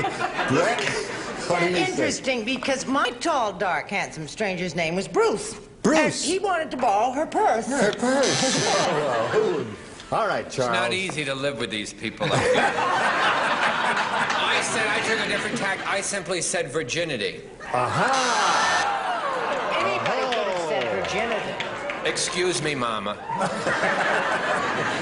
June, your money or your life? I didn't know you had to ask for that.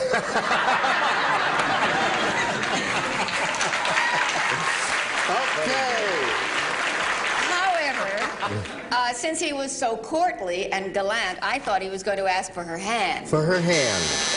Name is what you're looking for. You haven't got it yet, Sharon. You need 1 to tie. Okay, Richard. I think you are allowed to ask for virginity, but it's so embarrassing when they say I already gave. I said hand. So, all right. Now, you must match Loretta, or Alan will be the winner. I was going to say he asked for her hand, too, but I'm not as romantic as that, and I said he asked for her money. Money! So, Alan Stoneman is the winner. Congratulations. Come on down, Alan. Hey there. Congratulations. Okay. Well, Sharon, we've got to say goodbye to you. You've been around here a long time, and you've collected a lot of boodle. You know how much? No. $9,250. Sharon Moses. Goodbye. Thank you, Sharon.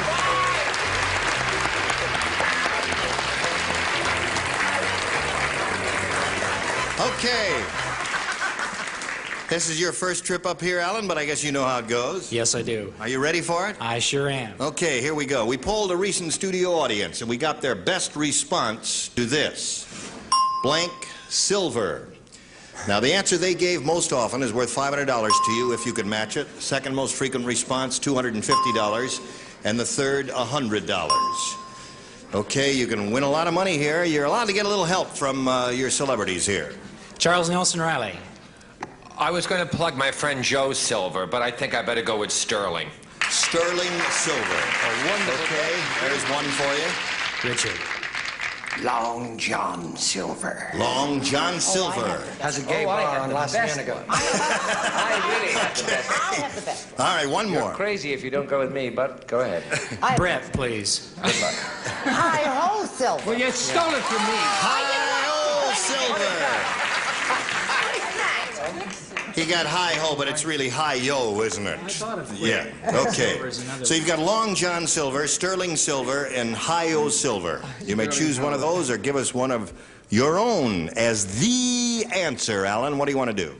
I'll go with hi-ho. Okay. Or whatever it is, anyway. All right, that's the answer that Brett gave you. That's the one we're looking for, and it may or may not be up there. One never knows. We'll find out in a moment or so. First, may we see the $100 response? Quicksilver is a good answer. You didn't even think of that then. No. All right, still looking for Hi-Ho Silver. Here is the $250 response. Hi-Ho Silver! You think it's sterling? You think it's sterling? I think so. What do you think's under the $500? Sterling. The audience thinks sterling, right? All right, let's reveal the $500 response. You were right. Alan, you've won $250. That means you'll play for 10 times that amount now, or $2,500. To collect, you've got to match one of those people over there on a head-to-head basis. Must be exact. Choose one now, please. Well, Charles Nelson Riley seems to have a pretty good record. I'll go with Charles. Until now. All right, Charles, you get ready to write. Alan. You face me, Alan. I don't need this. I'm over 40. It's the first time he's ever admitted that. Charles, please write your answer to this. Blank band, B-A-N-D. Blank band, or blank band. All right, he's finished. Alan, we need your response now. Blank band, how do you fill in the blank? Big. Big band. All right, Charles, for $2,500, may we see your answer? I'm sorry. I said rubber. Rubber band. Watch I band's once good. played the Music Man, and I thought of being very showbiz and going band. But Yeah. I played the leading rugged hero. How dare you ask? All right, Alan. You've picked up a little money here. You're up to $350. You're the champion. You're going to meet another challenger in a moment or so. But first, we've got this message for you, and here it is. Oh. Okay, we're ready to carry on here and begin another game. First, we've got to introduce a new challenger, and she's a very pretty one. Would you welcome Penny Judas? Hi, Penny. You know Alan? That's a cute jacket, isn't it? That's a cute girl. He is a cute girl. You want to tell us where you're from and all that, Penny? Well, I live in Encino, and I'm a homemaker. I have 3 children and a wonderful husband, and I'm glad I'm here. I'm glad you're here, too. Good luck to you. You're out of the house? More than I Okay, good luck to both of you. I'll push a button and we'll begin. Are you ready? Penny, the challenger makes a first selection. B. Okay, B it is. New game, folks, and this is it. Randolph dreamed that girls were made on an assembly line, and it was his job to blank them. Randolph dreamed that girls were made on an assembly line, and it was his job to blank them. Do you understand the question? Unfortunately, yes. Well, now read it. It's. Yes, that's what it I look in says. your eyes, Okay, and you. fine. It's. All right. You know, it's. All right. I'm ready, dear. Oh, okay. Just give me. You are. We'll be ready in a moment. As soon as June. Remember, this is her first time, so. And she just learned to write, too. Was that a difficult one? Yeah, it's Really? toughy. I thought it was Okay, now she's ready. So Penny will call on you. Randolph dreamed that girls were made on an assembly line, and it was his job to blank them. What do you put in that blank? To blank them. To assemble them. To assemble them. He was putting them together.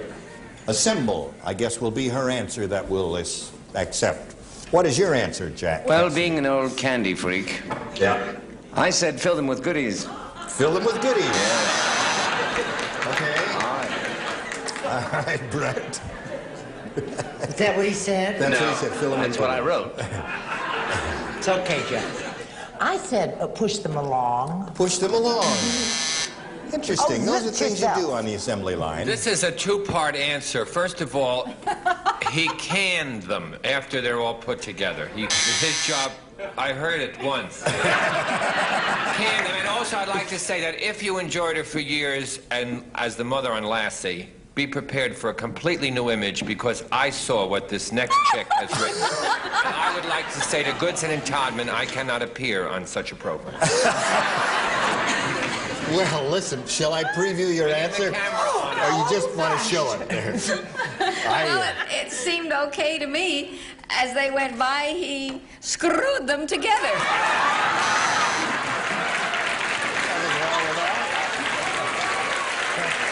As a matter of fact, That's such a good answer that she scores with it because, I mean, assemble and screw together and all that, that's all the same thing, so that's one match for you, Penny. I know it's a tough act to follow, Richard, but... Charles would think that there was anything wrong. There's nothing wrong with that job at all. I applied for it and failed the physical. He would dress them. How about dress and assemble? No, that doesn't work. How about you, Loretta? Yes, no, I agree with Richard. He dressed them. He dressed them. Okay. So that was one for you there, and now let's see what we've got for Alan here. Because the talking parrot was raised in a doctor's office, the first thing he learned to say was blank. It's up to you to finish that. Oh, yes, you do it this time. Yeah, because this is Alan's, you see. In the second round, you won't do it for Penny there, because you've already done it for Penny. All right, they're all set, I guess. Yeah. They're already up there. Already down here. Okay, because the talking parrot was raised in a doctor's office, the first thing he learned to say was... Please undress. Please undress. Okay, Jack, what do you say? Filled with crackers, he yelled, Polly wants a nurse. Polly wants a nurse. Okay. Brett, what'd you say? I say I want to move my chair. I said disrobe. Disrobe, please undress. There's a match there. Charles? Cough. Okay. All right, June. What do you Polly say? said, take off your clothes, Take off your clothes. There's another one there. Okay, Richard. I did write drop them, and then I said say ah. Say ah. Okay, Loretta? Yes, no. Being a nurse, you see. Take your clothes off. Take your clothes off. That's a natural answer for Hot Lips, a well-known, worldwide known nurse. Okay, 3-1 at the end of this round. We got this message for you, and then we got to come back and see what we do. Just time to thank everybody on this stage for a terrific show and asking you to join us next time for Match Game 73. Gene Rayburn, bye. Today's consolation prizes are Mr. Coffee. Makes filtered restaurant-style drip coffee in less than 30 seconds. You'll love the coffee Mr. Coffee makes. And heavy-duty Glamarine Rug Shampoo, the rug cleaner that's the efficient, easy way to cleaner, brighter rugs from Glamarine. And an assortment of Trouble aftershave and cologne gift sets. Trouble has a scratch and sniff spot on the outside so you can tell what's inside. And a supply of Swiss Miss Cocoa, delicious toffee, mocha, cinnamon, malt, and chocolate flavored instant mixes. Just add hot water.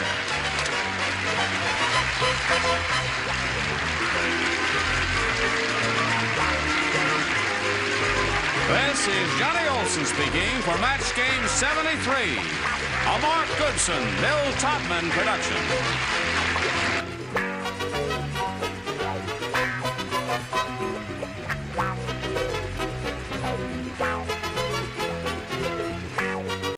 Get ready to match the stars from ABC Weekend Special, Willie Tyler and Lester. Brett Summers, Charles Nelson Riley, Lynn Redgrave, McLean Stevenson, and Marcia Wallace as we play the star-studded Big Money Match Game. And now, here's the star of Match Game, Gene Rayburn.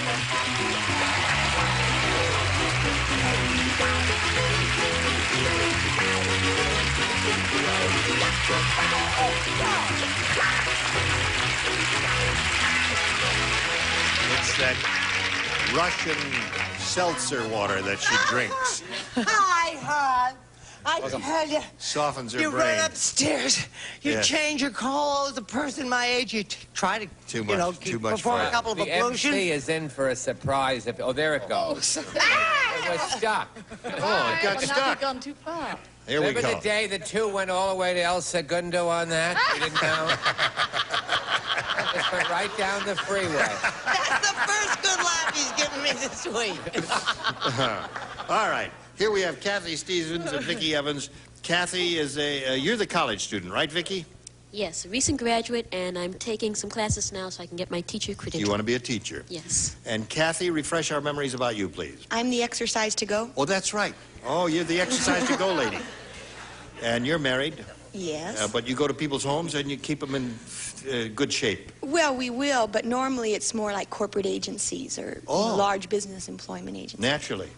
Right. All right. Whose turn is it? Your turn, Vicky, because you're ahead 2-0 here. That means you have to go first, round 2. B. B. All right. See how good she is? Went to college. B. Just distinguish between A and B. Dumb Donald is so dumb. After the doctor told him to eat lots of greens, Donald went out and ate a blank.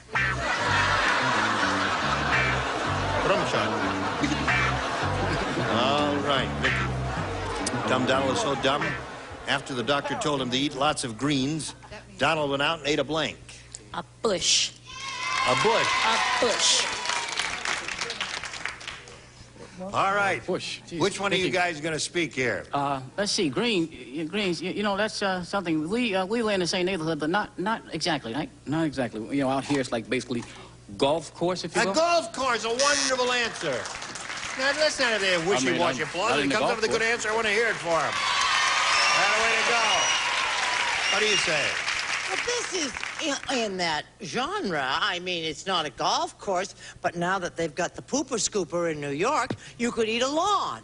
Eat a lawn. All right. It's like a sing-along. How about Mr.? Oh, I didn't play. He matched in the previous round. Do you have a good answer? Well, the same as the dummy golf course. Which one? After the doctor told him to eat lots of greens, Donald went out and ate a... Yeah, mine's a very dumb answer. I apologize. A Jolly Green Giant. No, I think that's a wonderful answer. I love that answer. I'm going to love your answer. I bet you will. I bet you will love this answer. Even though it may sound very familiar to you, I bet you'll love it anyway. Sure. Golf course. Wonderful answer. Come on, now you cheered the That's rest a very good answer. Well, that's better. Thank you. Now, Kathy, you need 2 to tie, 3 to win. Beverly Hills is really ritzy. Last week there was a demonstration, and instead of water, the police hosed down the crowd with blank.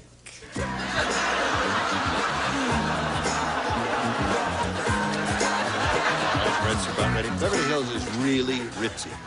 Last week there was a demonstration, and instead of water, the police hosed down the crowd with blank.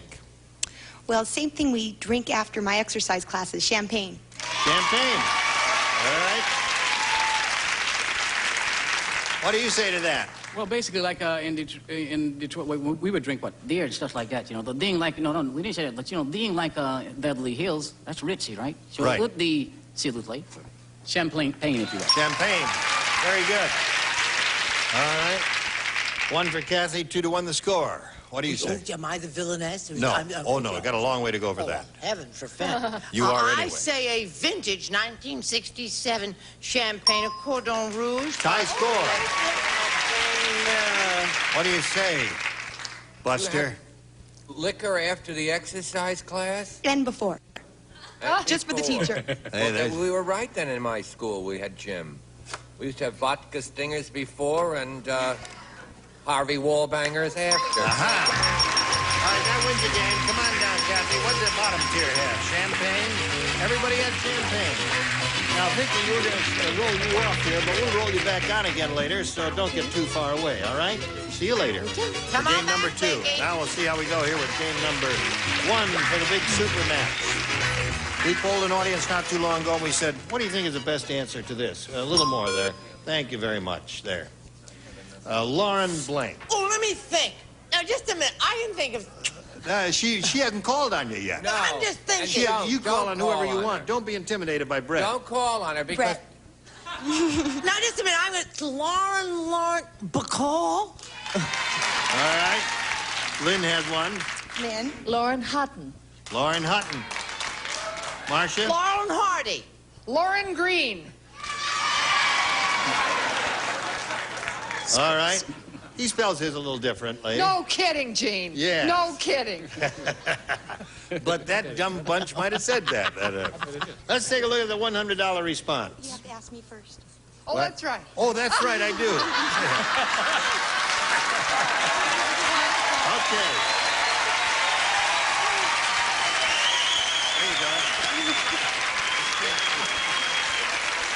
Okay, my 3 choices. Right. Lauren Bacall. Lauren Lauren Hutton. Lauren Green. I choose Lauren Bacall. I'll go for your choice. All right. All right, go ahead. The $100 column here. Ah, see? And the $250. Yeah. Lauren, what? And Here we go. the $500. Big time!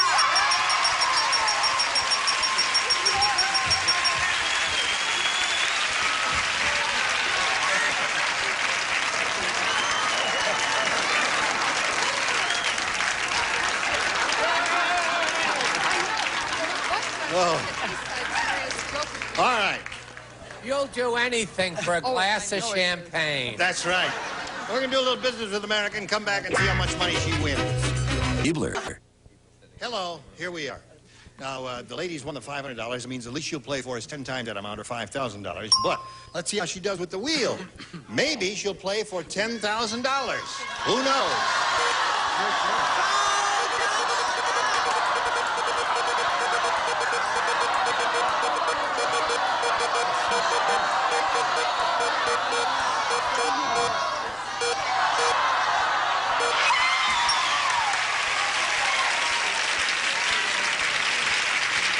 Well, good luck to you, my dear. McLean, you ready there? Here it is. No help from the audience, please. Pigs blank. Take a look at it, and I'll show it to McLean. Pigs blank. Now, your job is to match McLean. If you do that, you get a bundle of money here. What do you say? Well, not to reflect on my housekeeping, but pigsty. Pigsty. Pigs what? Pigs what? She misunderstood, but we have to take it as her answer. It's all right? Well, pigsty is P-I-G-S-T-Y. It could be pigsty. We had pigs, P-I-G-apostrophe-S, and that's why I wanted her to see it and wanted McLean to see it, too, so we all understood. What do you say? What would you have said had you realized that it was pigs? Probably pigs in a blanket. Pigs in a blanket. Well, then I don't feel too bad because I said pig's feet. It's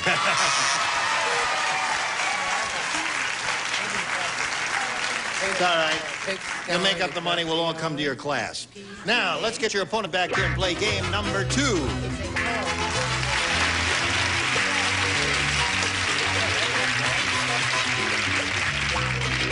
Welcome back, Vicki. Are you ready to have a go at it here? All right, we'll go for game number 2, round number 1. You want A or B? A. All right. Ugly Alfrea is really ugly. Oh, boy. Well, she hates dogs because her legs look like blanks.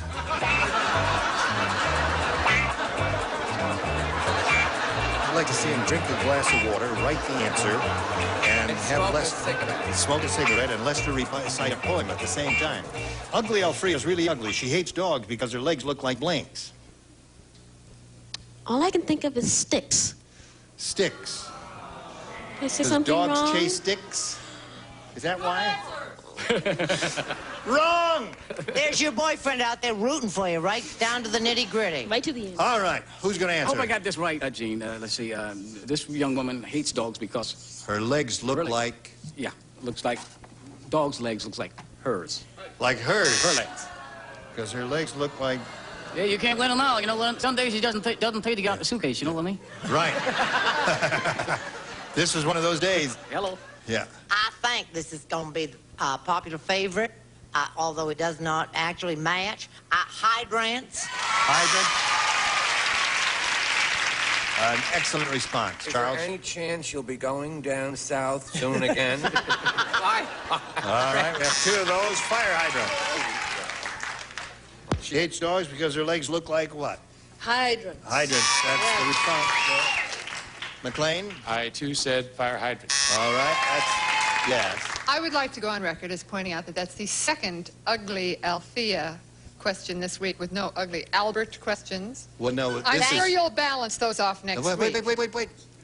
We do not have an Althea on this program in our question. It's Alfrea, a mythical name we made up so as not to offend anyone. Well, she is female, however. There is that. You see? All right. You tell him, man. Good night, think Did you see me wearing my perhaps come up- ERA button? Yes, I see that, and I know where you stand on these issues. I just think perhaps a mythical name of a male nature might be good. All right, next I'll do week. it for you. I Ugly know. Albert is really ugly. He hates dogs. Shut up. He hates dogs because his legs look like blanks. Tree trunks? Wrong. Tree trunks. Okay, now, let's see what we have for you. Ready? Well, I have a wrong answer. Nancy said, I'm on a new diet. All I can eat is honey. This morning I had an uncontrollable urge to blink.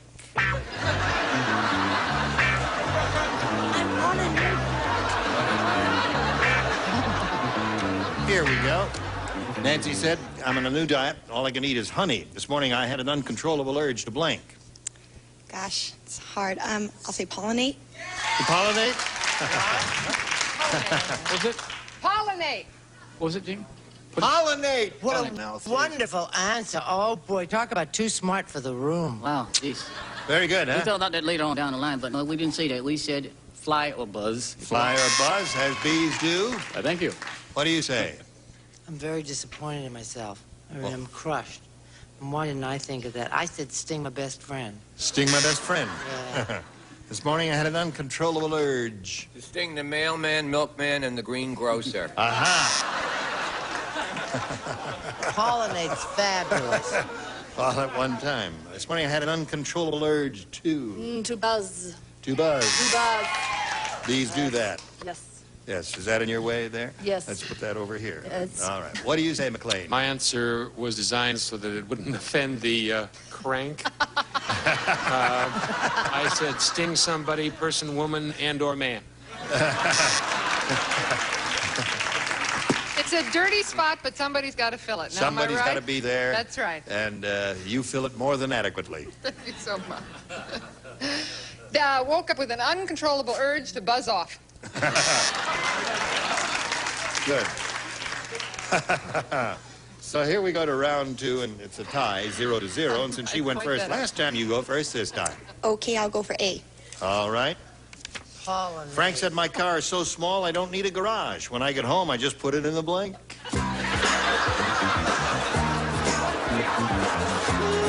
Frank said, my car is so small I don't need a garage. When I get home, I just put it in the blank. I'll say doghouse. Doghouse is Kathy Stevens' answer. Oh, another one. What do you say to that, Willie?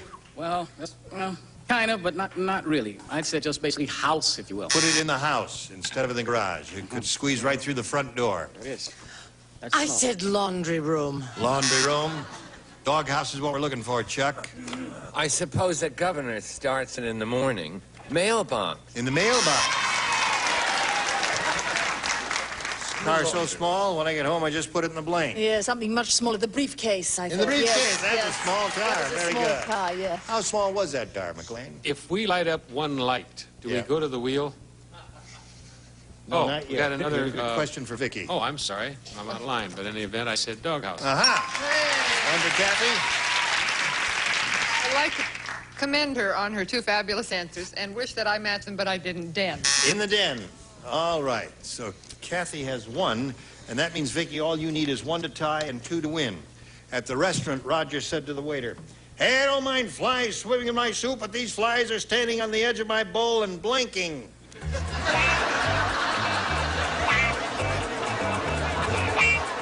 All right.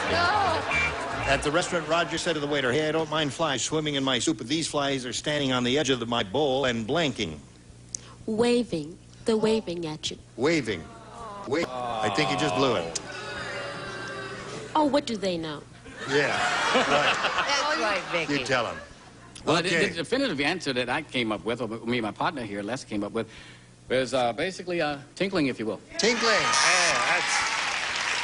All right. I said they were standing on the edge of the pool and diving. Tinkling and diving, very good. Both of them, very I good. was going to say drinking poolside sangria, but that's hard, so diving. Diving is good. All right. Flies are standing on the edge of my bowl and whatting. Oh, they're spitting. Aha! Yes. McLean? I just whip it out and diving. Diving. All right. They don't whip it out in diving. Aha! Okay. So that means Kathy wins the game with one.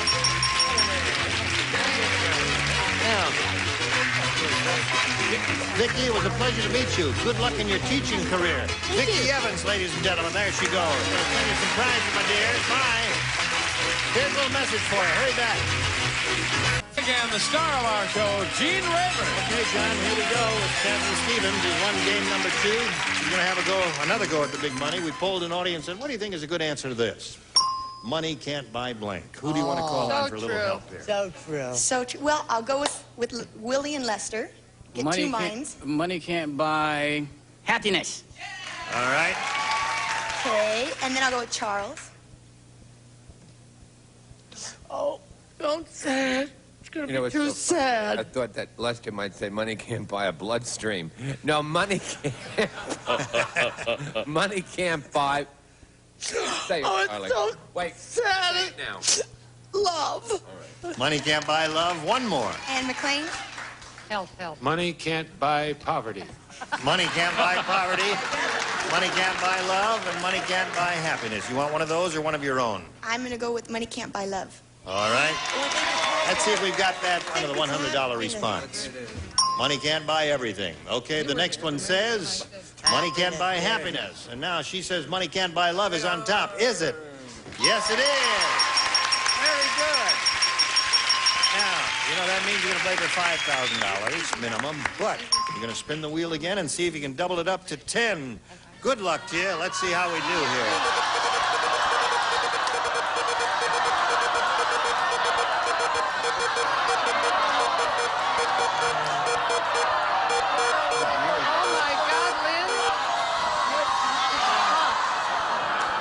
$5,000 with Charles Nelson Riley. Good luck to you. And this is it. Blank ends. E-N-D-S.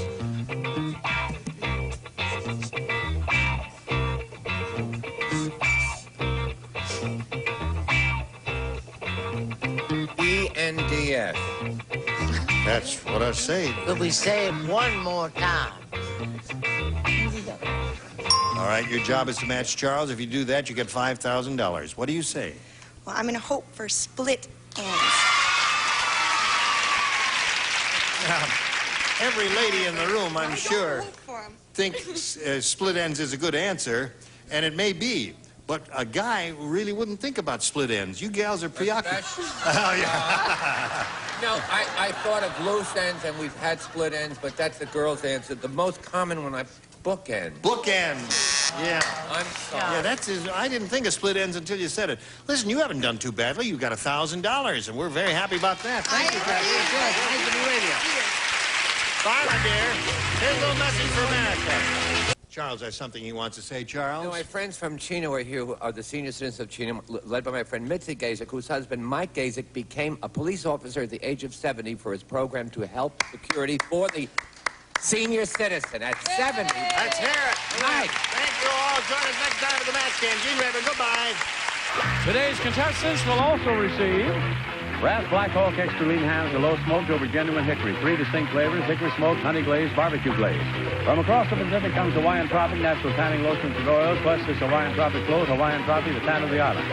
Minwax finishes the beautified wood indoors for years. Now Minwax goes outdoors. Get your home ready for weather and wear with exterior wood finish by Minwax. When you've got anything that sticks and squeaks, reach for WD-40. Makes things work smoother, last longer. Do it yourself with WD-40.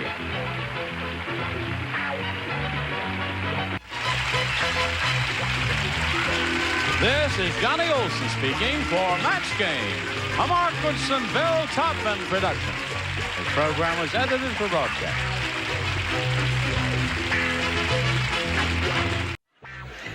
Get ready to match the stars. Avery Schreiber, Brett Summers, Gary Berghoff, Chris Stewart, Richard Dawson, and Patty Doyle, as we play the star-studded Big Money Match Game 75. And now here's the star of Match Game 75, Gene Rayburn.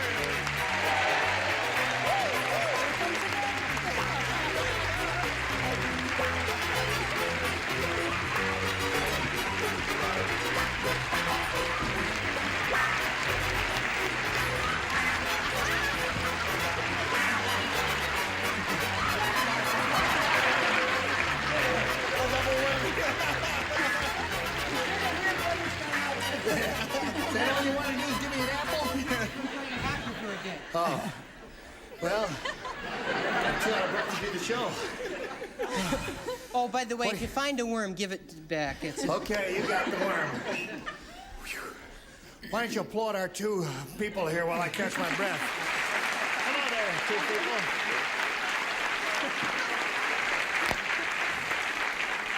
Janet Ryan's our current champ. She's got how much? $700, yes, right? Yes. How do you feel about that? Fantastic. What are you going to do with that? Go to Vegas. Go to Vegas.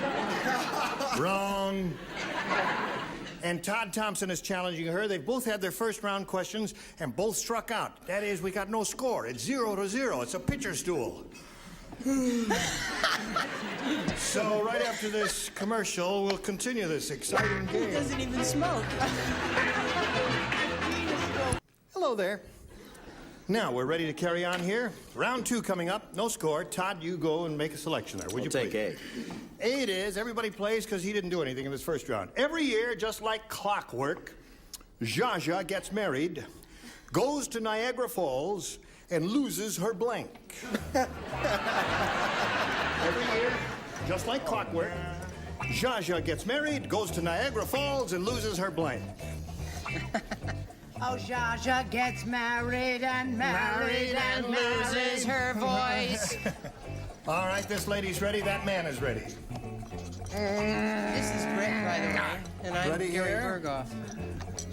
Ready. B-U-R-G-H-O-F-F. The name of the show is MASH, Tuesday This nights lady, at 8:30. since she's been pregnant, her brain isn't working.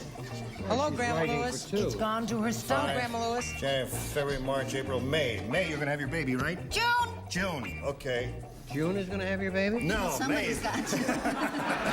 You're pretty wealthy to have someone. June is. Todd. Every year, just like clockwork, Zsa Zsa gets married, goes to Niagara Falls, and loses her blank. Husband. Husband. Todd, you sure know how to please the crowd there. hope I please Give the them. crowd-pleasing answer there. What do you give, Avery? Boy, what are they going to do to me this time? Well, I thought about it, and being that I knew her very well, not at all. I thought she loses her lashes. Loses her lashes. Boy, you know they're getting worse. I didn't think you could give a dumber answer than he gave last time, but this one is dumber. There he goes. All right. Thank heavens. Now could we get someone up who knows how to play the game? I threw All away right. one. It's a nice suit. Yes. What do you got there? Yes, show us what you got. 3 spades. What have you got? No. I said loses her innocence. She's the only woman in the world who remains eternally virginal. I see. Zsa Zsa. Right, condensed. Go, Gary. I think out of desperation, what happens is they all get into a barrel and go over the falls. I said husbands. Lose your husband. There's one for you, Todd. Every year, just like clockwork, Zsa Zsa gets married, goes to Niagara Falls, and loses her. Oh, a Ta-da-da. sense of humor, but she loses her rocks. Loses. Now, wait a minute. She loses her axe. Do you hear that? Only one weirdo per show is allowed, and he's got it. This is her axe. I like that. We were talking upstairs Oh, I see. earlier. Okay. It just wore off. Loses her. Judge always falls madly in love with the guy, Right. thinks of nothing else, right? Yeah. Gets married, goes to Niagara Falls, and then, darling, she loses her interest. Goes on to something else. Darling, why don't we go to Niagara Falls, darling? Why don't we go to Niagara Falls, darling? Huh? What do you say, darling? I said that she goes to Niagara Falls to lose her mother. To lose her mother. I always take my mother with me everywhere I go, darling. Listen, that's one for you. Now, you need 1 to tie, 2 to win. You're in a good spot here, Janet. All right. Don't say that. Fay Ray said. Oh, Fay Ray. How Fay She was she? said, Oh. King Kong's hair was messy, and I couldn't find a big enough comb, so I hired a farmer to comb Kong's hair with a blank. That's not too complicated for your little minds, is it? Well, it's not too complicated for All mine. right. One more time. Fay Ray said King Kong's hair was messy, and I couldn't find a big enough comb, so I hired a farmer to comb Kong's hair with a blank. I love you in brown. I'm wearing brown today. Oh, there you are. And polka dots again, I see. Hello there. Your hair is red all the way down to your scalp. It's just the way things go. Some bottle you got there. Thank you. Okay, ready? All right, he's ready. You ready, little lady? Okay. Now, we come and call on Janet Ryan. Fay Ray said, King Kong's hair was messy and I couldn't find a big enough comb. So I hired a farmer to comb Kong's hair with a blank. A rake? A rake. Audience likes her answer? You're not going to believe his answer. I don't believe his answer? You know, for many years I was a rake. Yeah, but then you changed. Yes. You went straight. Well, you might say that. I live in a development, and I thought it was a tractor. A tractor. Combed his hair with a tractor. Listen, takes one to know one. All right. That's nothing. It's called a non sequitur. Yes. What do you say? What the hell am I laughing at? I have no idea. Oh, I thought gardener. You see, I said gardener, but you said farmer, so I said pitchfork. A pitchfork. What? Pitchfork. Close to a rake, but not that, quite. Dickie? Pitchfork? No. Pitchfork has only this is four more than times. close to a rake. That is a rake. Okay, we got a tie score. One more rake will win the game for you, Janet. His hair is messy, so I hired a farmer to comb Kong's hair with a blank. She says rake. What do you say? I started to say reaper, but I said rake. Rake wins the game. Congratulations. There's another one for you. Thank you. So, Todd, we got to say goodbye to you. Sorry to see you go. It was a pleasure meeting you. It's a lot of fun to be on. Thank you very much. Thank you, Todd Thompson. A gift for you backstage. Todd Thompson. Stand by for a moment or so while we do a little business, then we'll go have a go at the big money super match, okay? Yes. Okay. Here we go. This is the third time you've been up here, right? Yes. Well, then you know how it goes, so I'll just touch on it lightly here. We polled a recent studio audience, Janet. We got their best response to this. Blank cabin. Now, the answer they gave most often is worth $500 if you got to match it, though. $250 if you match the next one. $100 to match the bottom one. Whom do you choose? Richard. Richard. Log cabin. Log cabin. There's one. Gary. Gary. Captain's. Captain's cabin. Captain's cabin. I see. Okay. Captain Hook, Captain Hook. Brett. Ship's cabin. Ship's cabin. Okay. All right. So you got ship's cabin, captain's cabin, What else is there and besides you've got log cabin. You want one of those, or do you want to give us one of your own? Log cabin. You want the log cabin, all right? I would have Let's find said out if that it's if I up was there. asked It's there. first. Where is it? I ask you, is it under the $100 response? We're going to find out right now as we reveal it. Here it is. Mountain cabin is Oh, under I there. should have thought of that. I was just there with I Mr. should've- Wright. I'm That's happy right. for both of you. All right. Looking for log cabin. Here's a $250 response. Uncle Tom's cabin. So, of last course. chance for the log cabin. May we see the $500 response? Log cabin, you've got it. Terrific. Congratulations, my dear. Oh, that's nice. So, you're going to play for $5,000 now. Remember, you have to match one of them on the nose here. Which one will it be? Richard. Okay, Richard, get ready to write. You will face me, Janet. Here is the $5,000 question. No help from the audience, if you please. Autumn blank. Autumn blank.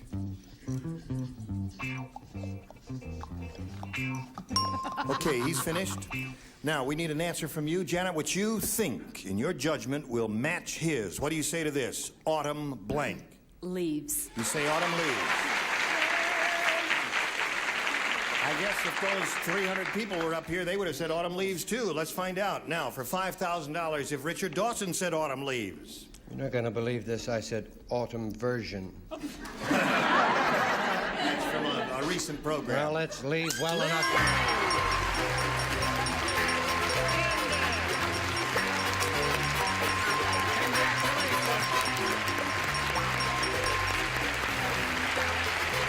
Where's your husband? Is that him out there? Oh, yeah. How tall is he? 6'8". Oh, boy. He's 6'8". What does he do? What does he do, Janet? He's a salesman. He is, yeah. Well, he's very happy. That's her husband. He's 6 feet. Just stand up for there for a second, would you please, sir? He's 6 feet, 8 inches tall. Okay, nice to have you with us. Now you're going to play another game, Janet, so you give you a chance to pull yourself together here as we present Sally Brooks.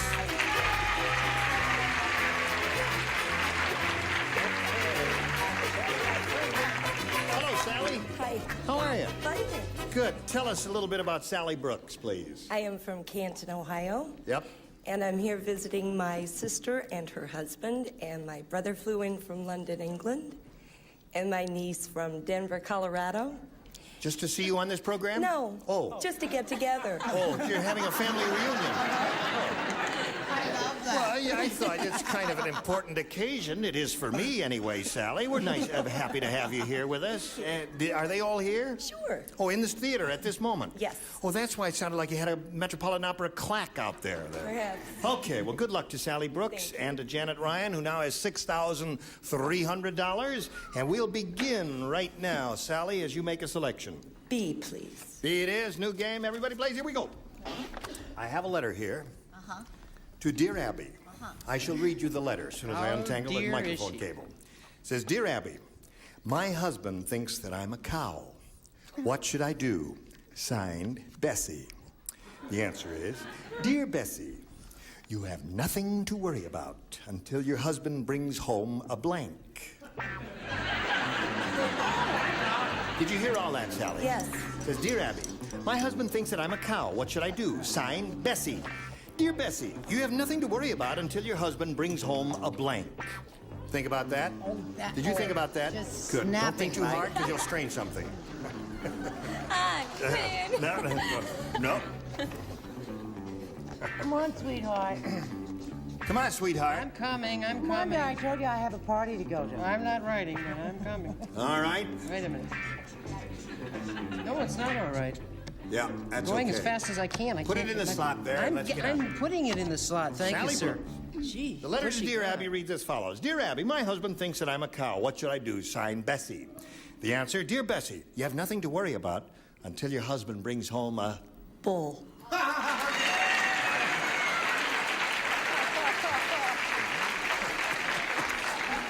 You know, I'm such an that innocent. came as a complete surprise to me. It did to me, too. I'm surprised. How about you, Avery? Well, I couldn't imagine that, as a matter of fact. No, I thought maybe a bucket. Brings home a bucket. Yeah. Right. Bucket is good. No? You know, that was a real We're not Dear going to Abby explain letter. anything, but there's not a bad answer there. All right. That's where they got the idea for the question. Quiet. Oh, I'm sorry. Brett. When is Charles coming back? Charles is coming back sometime in March. Right, Ira? Think of a bull. April. Actually, he has never left in spirit. Right. Now, the answer we're looking for is bull. You know, I liked that girl from the first moment I clapped eyes on her. Really? You bet your old-fashioned tintype. Oh, there's a bull for you. All right. That lady over there, Yes, Gary, I is looking know. for a little bull. Yes, well, she's going to get it from me, I'll tell you that much. My mother called me and she said, you should not talk to Brett Summers that way. She's such a sweet, gentle lady. And she said she wouldn't be surprised if she tore me limb from limb. And I said, you're damn... I said a butcher's knife, I'm sorry. A butcher's knife. Your husband brings home a butcher's Would knife. you like to hear another funny story? Wow. No. Suddenly became diabolical. Dear Bessie, you have nothing to worry about until your husband brings home a blank. And she said bull. Yay! They're applauding the bull. Well, this is a good question because it does prove one thing, that Gary's mother is not writing his comedy material. So there you go, 3 for you. But she taught me how to dance. Yes. How about you, you little lady? I said a milking stool. A milking stool. I didn't want to Not a be pretty there sight. when that happens there. All right, 3 for you. Your first round question later. Right now, this for you. Hello there. Quiet on the set. Are you ready? Okay, Janet Ryan. 3 for her. This is your first round question. Dr. Frankenstein said. Yeah, I saw that movie last night, Young Frankenstein. Oh, was that funny? Have you seen that? Better go see that. Anyway, to get back to Yes, he this. was my boyfriend.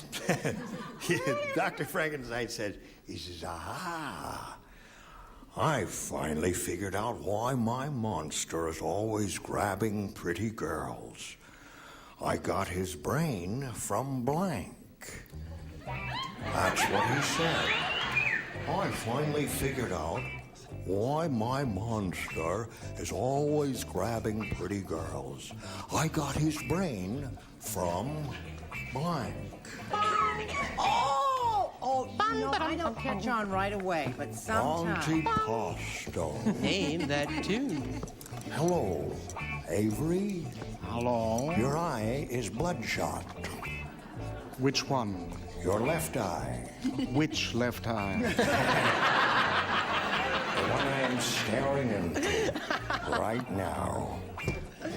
Very bloodshot. Come on, Abe. Oh, it's so difficult. It's so difficult. You mustn't Okay, I wonder. got it. It's not as though you've got to get it right. That's right. I'd like to help her win.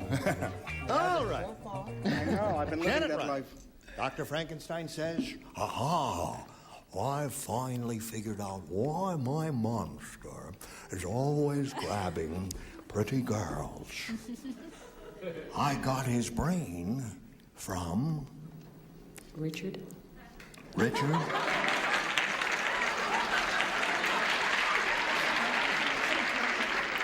Do you mean our Richard? Yes. You do. But I won you $5,000. Did I grab you once? I saw you I the other day. grabbed her once, What's she but I like? found out her husband is 6'8". I threw her back. The wall. I've had terrible times. Yes, you have. I said Tijuana.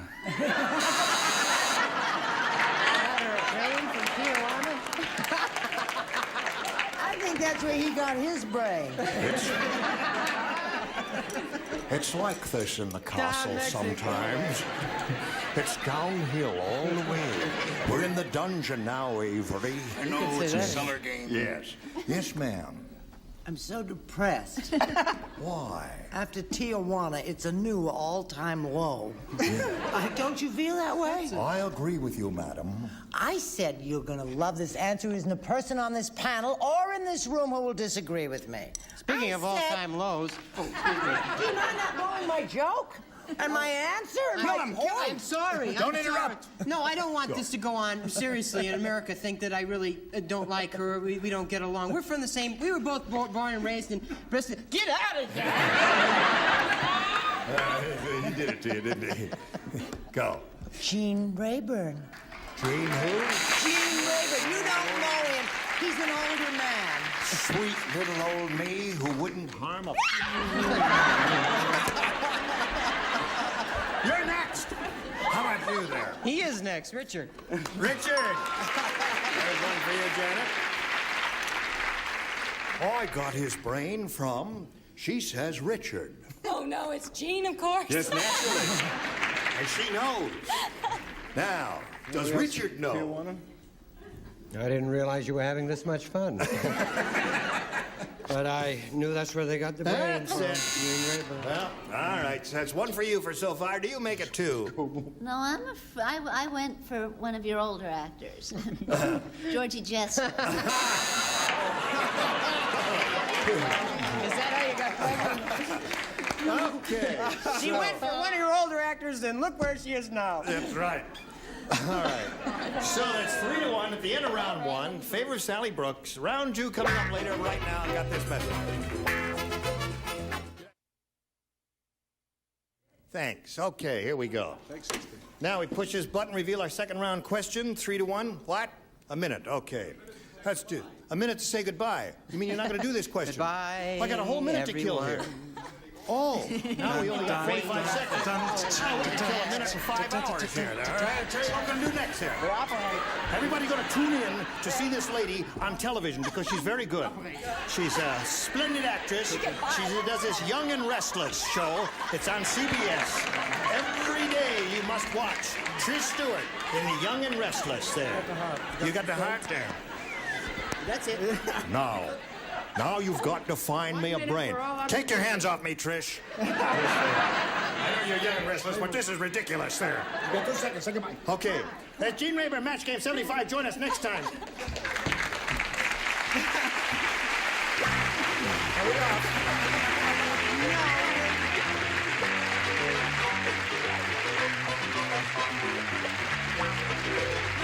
This is Johnny Olson speaking for Match Game 75, a Mark Brooks and Bill Todman production. Stay tuned for Tattletales next over most of the CBS stations.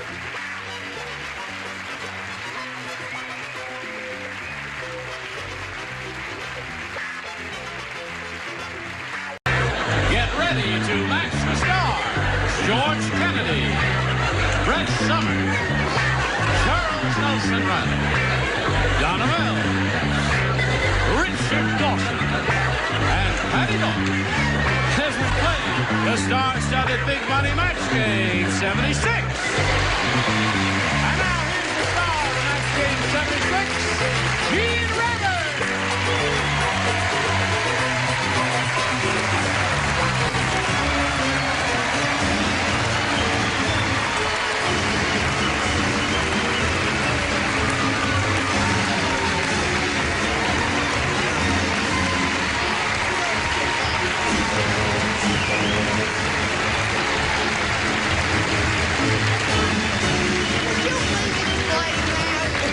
They tried to keep me off my own show.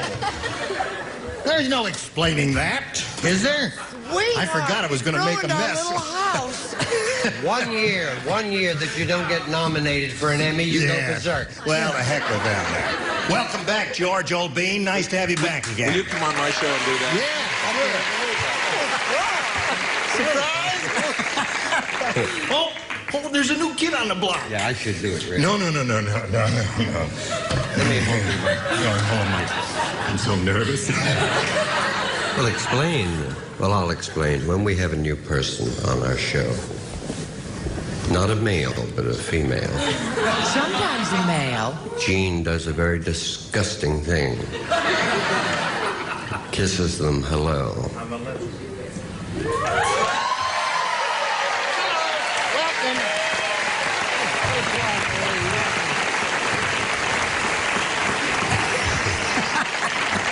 I have a terrible feeling I'm doing the wrong part on this show. Charles, you're reading the newspaper and all these exciting things are going on The here. MC that came through the wooden door will be released from the hospital in 2 weeks. 86 splinters, and he won't be able to sit down till match game 81.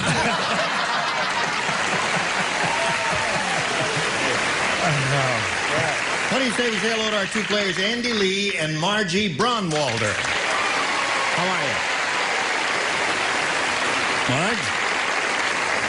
Andy's the current champ. He's won $200, and he's being challenged by Margie here. We're going to start in the middle of round one. You've had your question and didn't do too well with it. Round one questions are tough, aren't they, Margie? Yes. Well, we'll find out how yours goes in a moment or so, but right now we've got this for you. Here we go. I'll push the button with my magic finger and reveal Andy's first round question, which reads, Sydney said, Linda likes to play hard to get.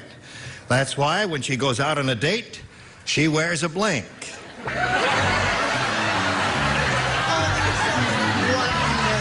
this is a good one. This is a goodie. Linda likes to play hard to get, and that's why when she goes out on a date, she wears a blank. You've dated, haven't you? Seldom. I can tell by the way you kissed. No, listen, I didn't mean that. You're a good kisser, but it was a straight line, and I just had to jump out of there. Not bad yourself. That's why she's on a date. She wears a blank. All right.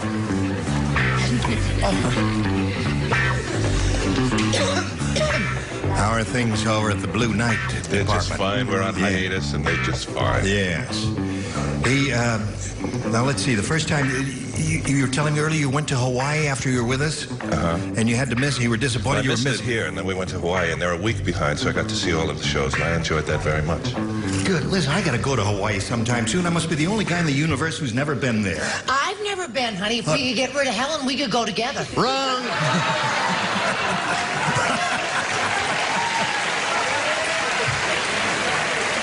Oh, dear me. Andy, are you ready? Don't pay no mind what she says now. Sydney said Linda likes to play hard to get, and that's why when she goes out on a date, she wears a... chastity belt. Chastity belt.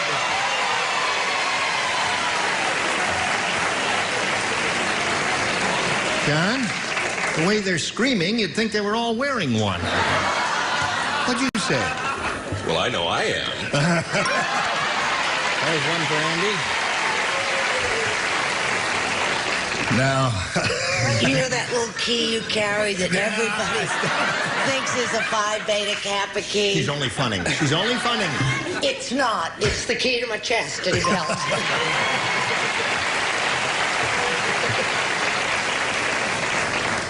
A chastity belt. Chastity belt, yeah. So that's 3 for Andy. Now let's see how the new kid on the block does. What do you say, Donna? Well, I never heard of those. You never heard of chastity? Oh, all right. I thought maybe she just wore a smile. Just wore a smile. Linda likes to play hard to get. That's why when she goes out on a date, she wears a smile. Oh, and nothing else. Is That's that right. Oh, I see. Well, That's the sort of really hard to get girl I've been looking for. You know, just a smile. wouldn't turn me off at all. What did you have? Well, see, hard to get, that means she's willing to negotiate, you understand? Not an impossibility with it. So I just said a suit of armor. A suit of armor, right. Takes time, but it's worth it. Hey, listen, that'd make a marvelous nightclub act. A girl comes out wearing a suit of armor and does a striptease. Yeah. Can you imagine as all these things go clanging to the floor with Guy with a magnet in the 3rd row. We could do the whole act right here. Let's see. Well, we Carry could. What do you say, Red? I didn't say a chastity belt. Yeah. Unusual. No, I said a gorilla suit with no zipper.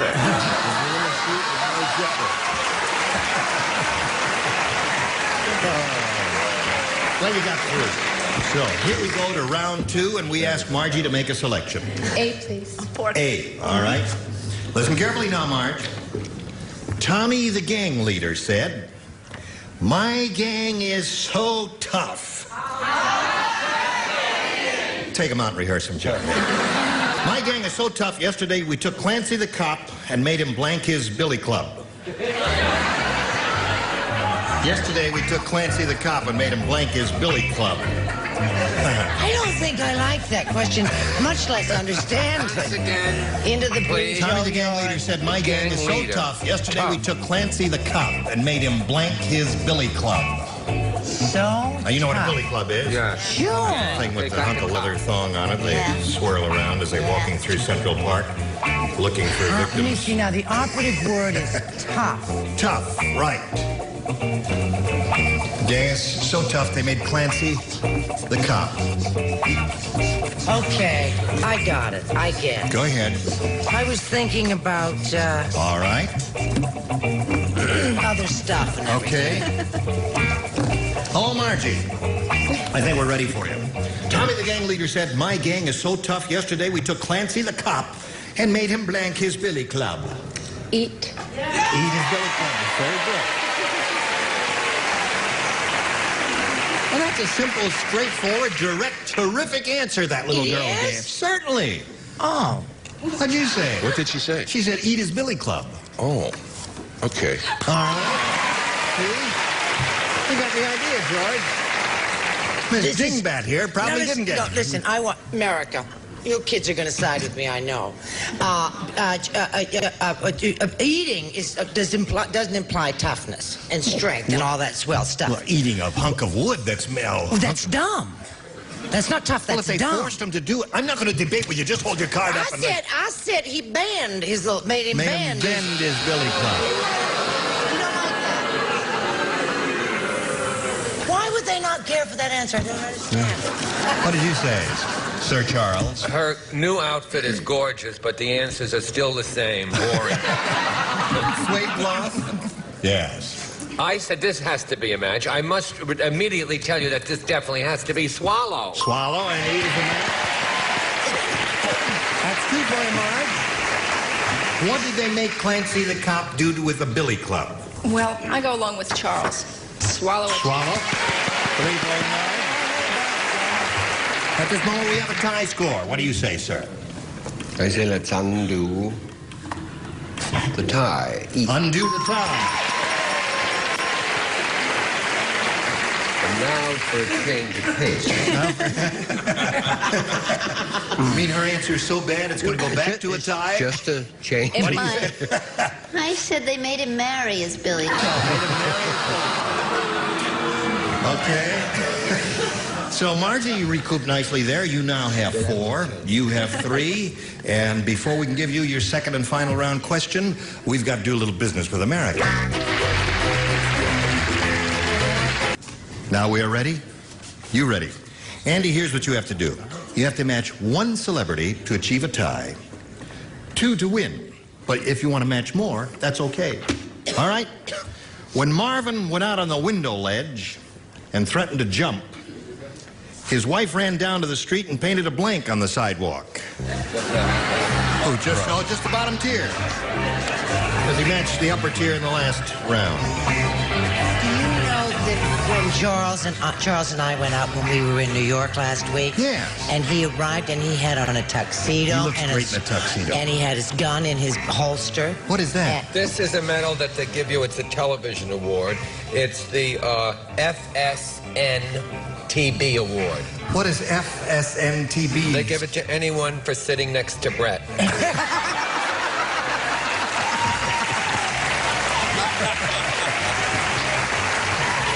Hello, Andy.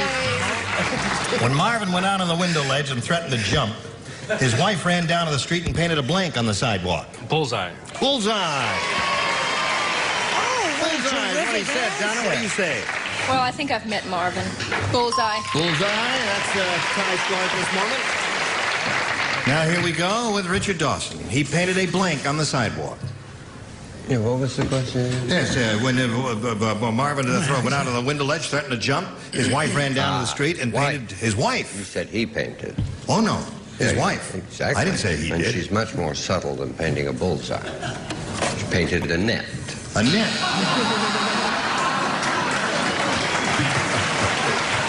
He didn't like him. And you. Yes. You got a choice. Bullseye or... Bullseye. Bullseye! Congratulations, both of you. All right. Here. And I'll get back to you in a moment. Margie, it was a pleasure meeting you, my dear. We've got some gifts for you, together with our thanks for being with us in Match Game 76. Margie Braunwald, ladies and gentlemen. There she goes. Bye. Now, there it is. Andy, you're seeing it for the second time. You now have $300. You could win over $5,000. As you know here, shall we begin? Of course. All right. We polled a studio audience recently, and we got their best response to this. Blank stones. S-T-O-N-E-S. Now, the answer they gave most often is worth $500 to you if you match it. If you match the middle answer, you get $250. And then the answer they gave third most frequently is worth $100 to you if you come up with a match there. Now, the 3 of our 6 celebrities are permitted to assist by suggesting answers, and you can call on them one at a time if you would, please. Richard? The Rolling Stone. Rolling Stone. All right. George. George? The Blarney Stone. The Blarney Stone. Can you see the S? No, is it plural? Yeah, there is an S on it. I just wondered if No, you really would you say Blarney Stone if you knew the S was there? Gallstones. Gallstone. All right. One more. And Brett. Hi, you think I don't have one, don't you? Well, no, I could give you one if you don't have one. I have... There are several. Oh, those are both very nice. Thank you. They're $1 a piece. $1 a piece. I think I'll go with the Flintstone. The Flintstone. Now you have gallstones. You have gallstones, young man. You have Flintstones. You have Rolling Stones. What do you want? Rolling Stone. Rolling Stone. That's the answer Richard gave you. Let's find out if it's no kidney stones. No kidney stones. No kidney stones. All right. Oh, those hurt. Yes. Let's find out if Rolling Stones is up there. We'll begin down at the bottom and reveal the $100 response. Sticks and Stones. Says everything. Says, But names will never hurt me. All right, let's find out if Rolling Stones is under the $250 number. Gallstones. All right, last chance for you here, Andy. For Rolling Stones, Slide It Earl.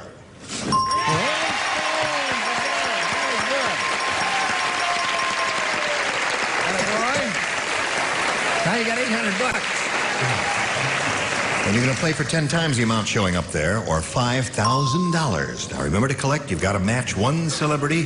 This has to be an exact match, and it's time for you to pick that person now. Richard. Okay, Richard, here we go. All set? Yeah. It's worth $5,000, and it reads as follows. Jimmy Blank. Jimmy Blank. All right, sir. Richard's made up his mind. We ask you to give us an answer which you think will match his. How do you fill in that blank to match him for $5,000? Jimmy Durante. Jimmy Durante. All right. Turn around and find out right now what Richard has on that card. He says Jimmy Durante will match you for $5,000. What do you say? Jimmy Carter, I thought of him for a second. And I'll give you a clue as to my answer. You dirty rats. There are a lot of Jimmys, aren't there? Yeah. Jimmy Stewart. James Stewart, yeah. Jimmy Lee. Jimmy the Greek, yeah. Yeah. But you know, the first thing I thought, Jimmy Carter right off the bat, since we're, coming down the home stretch here. Okay, Andy, you'll meet another player a little bit later, but right now we got to do a little business, and you hurry back and meet our new player. We are ready to carry on, if all of you are, so let's welcome our new player, Rory Demir. Hi, Rory. Good. Now, let's find out a little bit about you. Well, I recently got my real estate license and moved from Los Angeles to Palo Alto to sell real estate. Oh. Have you sold any yet? No. Well, move back. No, I will. You will. And, that's it, huh? What else do you want to know? Well, we've never had anybody on... We've never had anybody on the program before who was married to a split-level bungalow. But we welcome you, Rory, and we wish you the very best of luck in Palo Alto selling real estate. Thank you very much. Yeah. Now, do you want A or B over here? It's up to you. B, please. You want B? Yes, please. Anything you say, Rory, is okay with us. Tiny Tom Thumb said... Oh, dude, shut up. Like living next door to Camille. Tiny Tom Thumb said, I just played hide and seek with the big people at Sally's house. Nobody found me because I hid in Sally's blank. That is such a sweet... I love questions like that because it has sweetness to it. Yes, it does. Nobody it's nice can of find Sally. him because Right. he hid in... He hid in Sally's blank.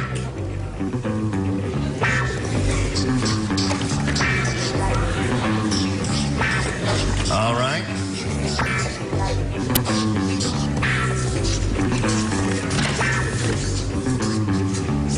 That's sweet. Okay.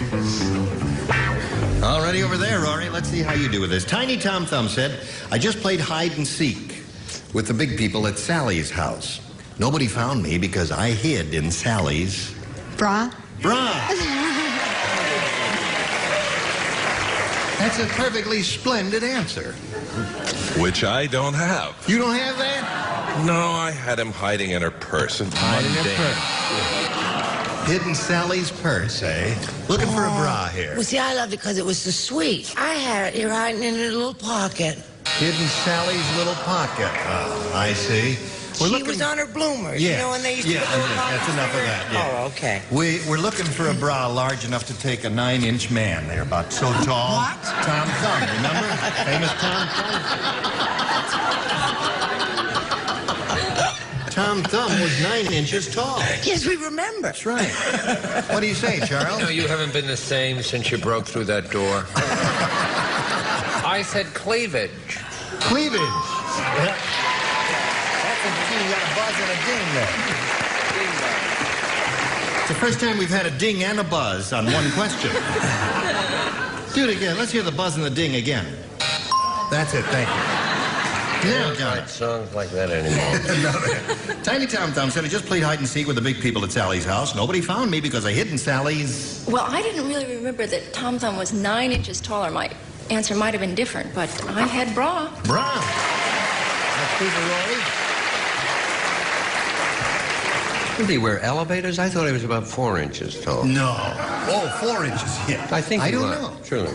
No, maybe with the day you saw him, he was wearing those stiletto No, I heels. never saw him. I read about him. P.T. Barnum discovered him.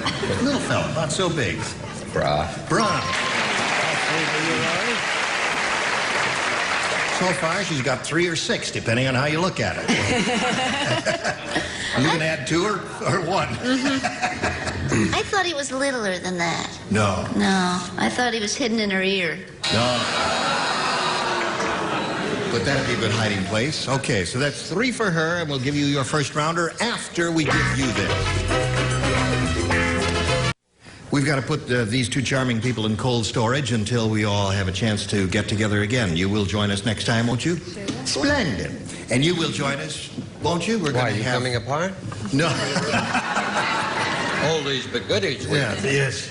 Well, have you ever seen the door thing before? Never. I like that. I like that. I love it when you're requested that strong about like 2 that. months ago. I said, I'm just tired of rolling down the stairs and doing all of those goofy things. Make me a crazy door, and they did. Wasn't that nice of them? Yeah. Thank you, CBS. You were just wonderful. Gene Rayburn here. Join us next time for Match Game 76.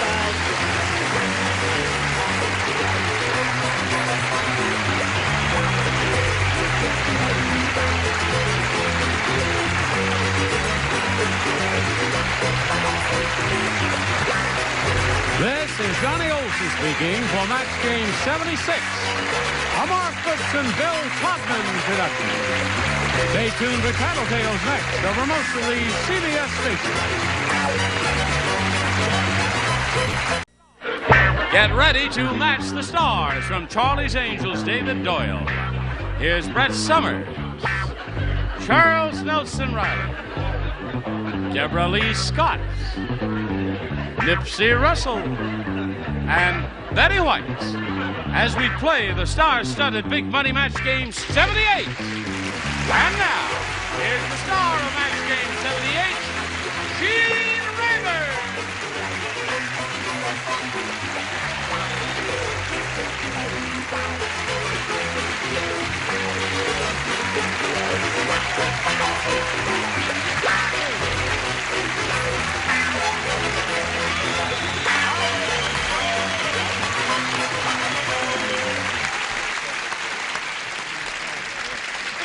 John. How are you? Hello there. Oh, you're okay. Are you okay? Good. Are you okay? We're okay. I'm okay. You're okay. Oh, careful. Oh, careful. I almost tripped on the cable there. Is that cute? That's new. It's Glenn Plaid. Yes. Oh, I'm going to revive it single-handedly. Yeah. All right. Shall we have a go at it? Why not? Here's the champ, Kevin Dickerson.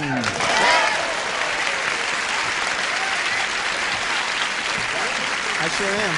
Yes, I am. He says he's ready.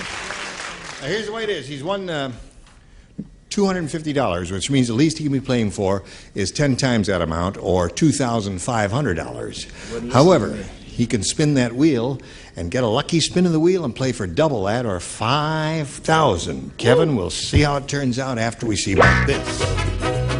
All right, everybody's rooting for Kevin Dickerson. You got the $250. Remember, the minimum is $2,500. However, you are going to spin that wheel to determine which star you'll be playing with and for how much. See if you can double your money. Double your money now, Kevin. Double it, Kevin. Come on. There it goes. Double it, baby. Double it. Double. Yeah.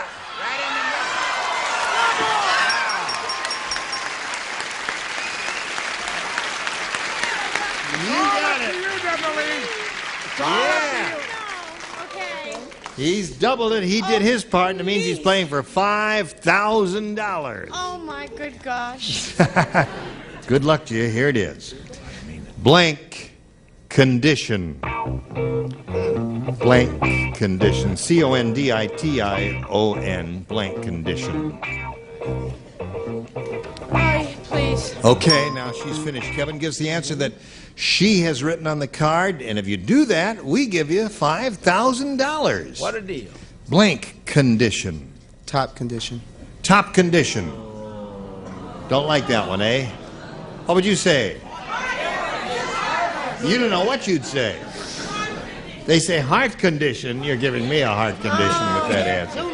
Air condition. Is that what you'd say? What do you say, Deborah That's Lee? what I said. It's been so hot. Air conditioning. Air condition. Okay. I'm sorry. Do I All get right. credit? Yes, good. Oh, that's sweet. Okay, Kevin. Kevin, let's meet your new player. You ready for Lisa Henderson? Here we go.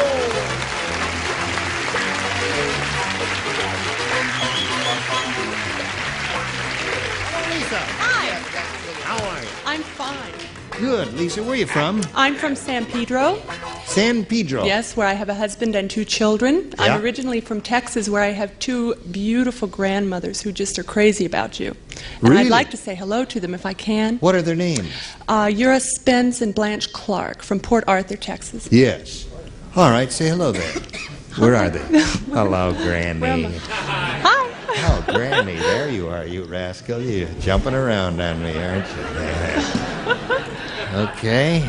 Anything else you want to say, Lisa? No, just congratulations to you. Yes, he's doing okay. He's got $350. We'll begin now. Wish you both well and see if you want A or B. A. A it is for Lisa Henderson. Tarzan say. Huh.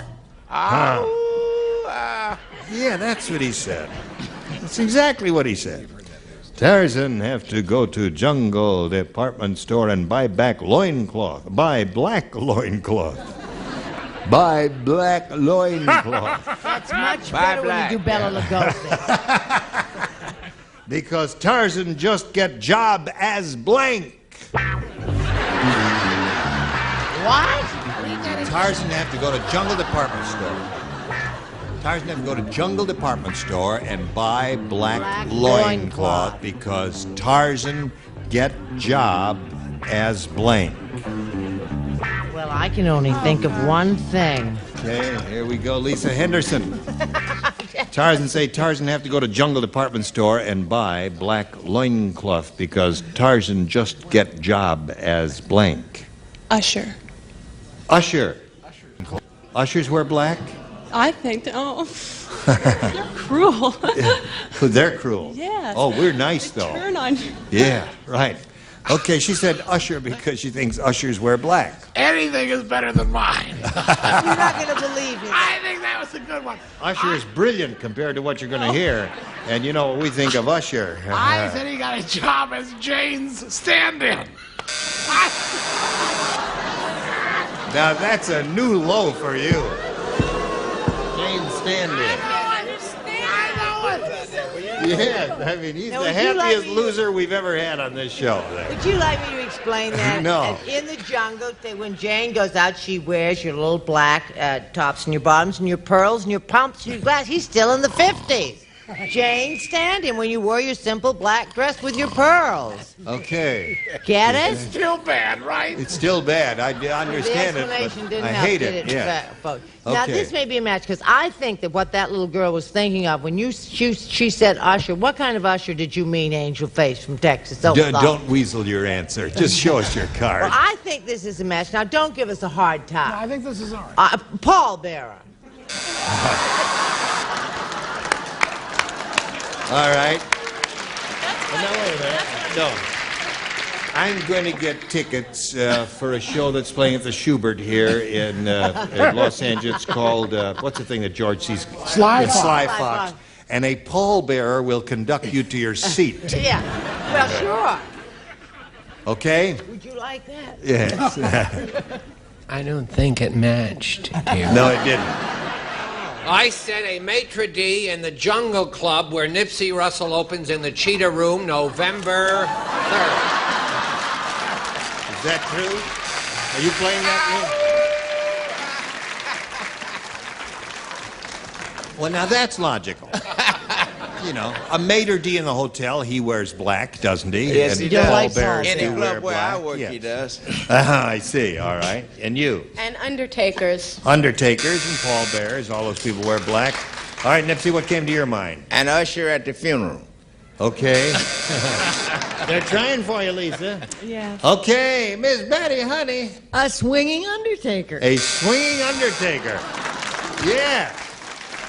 So there's one first round question. Now this for you.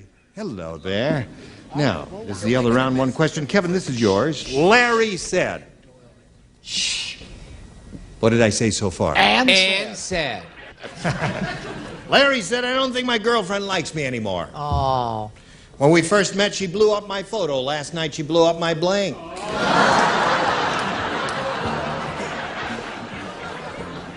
Don't think my girlfriend likes me anymore. My girlfriend doesn't like me anymore. Right. When we first met, she blew up my photo. Last night, she blew up my blank. Here we go, Kevin Dickerson. Larry said, I don't think my girlfriend likes me anymore. When we first met, she blew up my photo. Last night, she blew up my blank. Car. Car's good. Cars go up in flames occasionally, don't they? Well, we were on the right track. I got him out of the car and into the house. All right, that's a good one. That's a good one.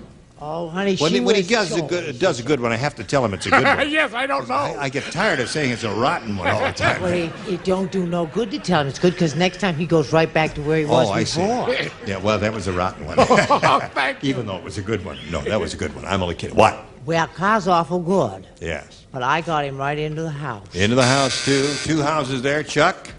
Yo! Oh. Now, listen. Take that Chuck jacket is a guy off, up there, and you're the girl. Okay? Do you understand that, lady? Well, my jacket's so butch, I've forgotten. Okay. Boy, it's unbelievable, isn't it? Now, it's not car. I'm sorry, Kevin.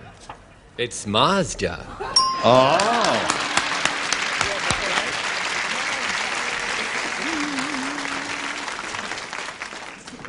All together. Boom, diddy, boom, and... Yeah. This couldn't be for 5,000 again, could it? Because I matched him car. Oh, car. All right, he's up to 2 now. What do you got for him? Out of the car, into the house, sitting at the table, she blew up his dinner. Now, Miss Betty. Car. Car. 3 for Kevin on the first round. Pretty tough going there. Better catch up, Lisa. I'll try A this time. A it is for Lisa. She's got a little catching up to do. Herb said, I've heard of no frills flights, but this is ridiculous. During the whole flight, I had to sit on my blank. I've heard of no frills flights, but this is ridiculous. During the whole flight, I had to sit on my blank. No frills. Okay, right. This is ridiculous.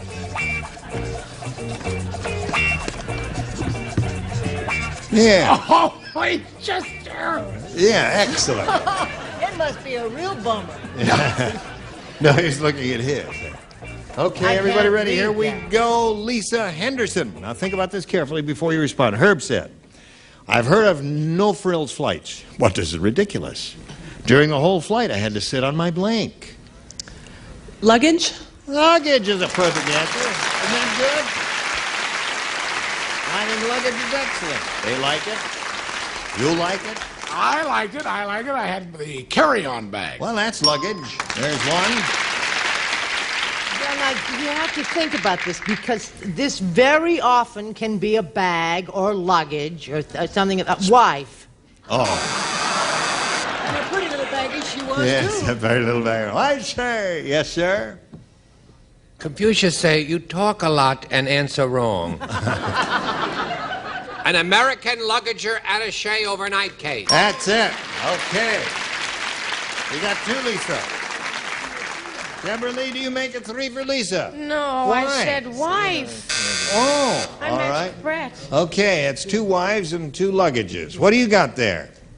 Well, see, as a weary traveler, maybe I'm concentrating on you. Well, you said no frills flight. No frills, which right. means you get nothing but a... During the whole flight, I had to sit on my lunch. Okay. He must be hungry. Keeps Yes, thinking about that's food. right, all No, food. they don't give any food on a no frills flight. Yes, and no seats either. That's I'm why they blushing, sit on the folks. luggage there. Oh, you're blushing now? I I'm am. glad you told us. Hard to tell. Yeah. All right. This is such a fun game, and this is when it gets to be the most fun is when it's up to me to match Right. or make or break, right? That's right. If she doesn't match you, out she goes. Wives are luggage. They grab it. I said a wife. Wife! So there it is. That means Kevin wins the game.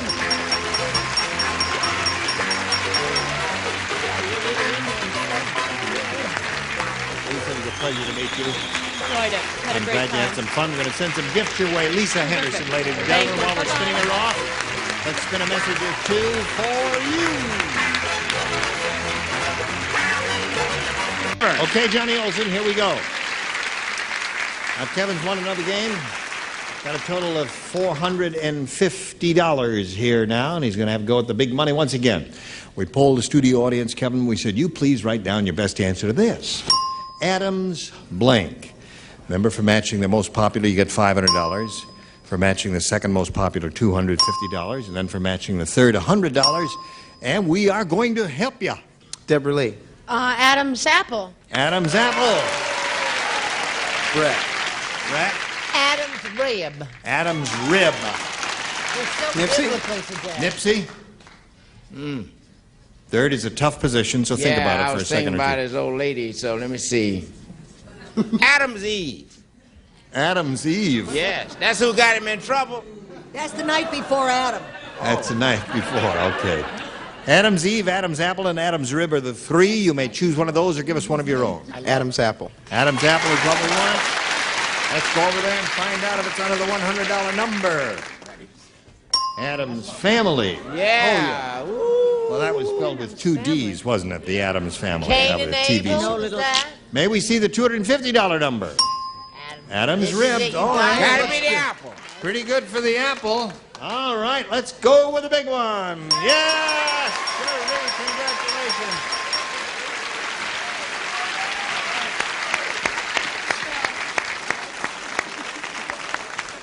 I get kisses if I win and lose. That's right. Wonderful. Terrific, Deborah Lee.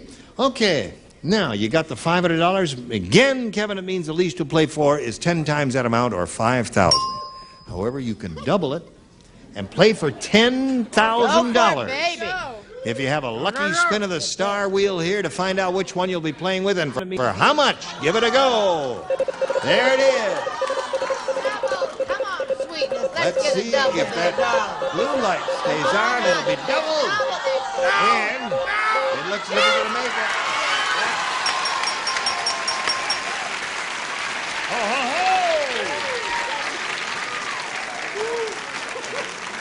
Are you ready? No. Yes. Yes. $10,000. Big And ones, big Betty ones. White, here we go. Blank hearts. H-E-A-R-T-S. Blank hearts.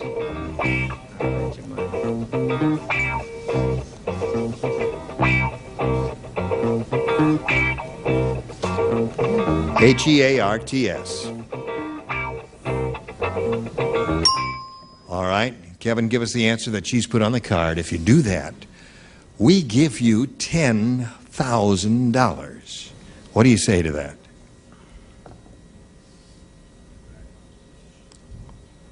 Queen of Hearts.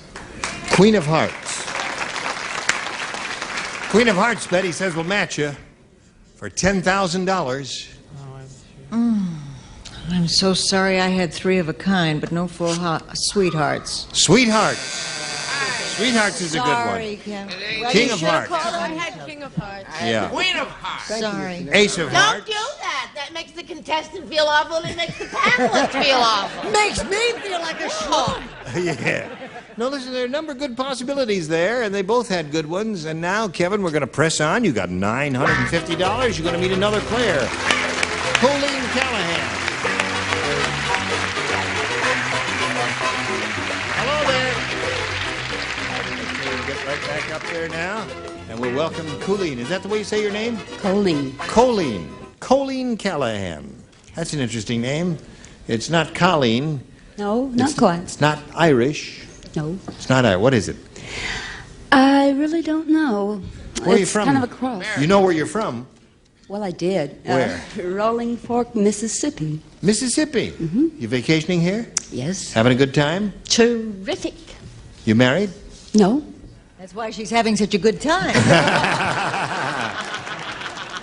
We're going to quit on that winning note here now, and you ask both of you to stand by, and we're going to do a little business with America, right? No, we're not going to cut. Don't stop the music. No. Well, I thought I got a hurry-up signal because we had a commercial come on. All right, Colleen, you got A or B here? A. A it is. All right. Norm said, Start the music. I went to a very strange Italian wedding. What a mess. Instead of throwing rice, they threw blank.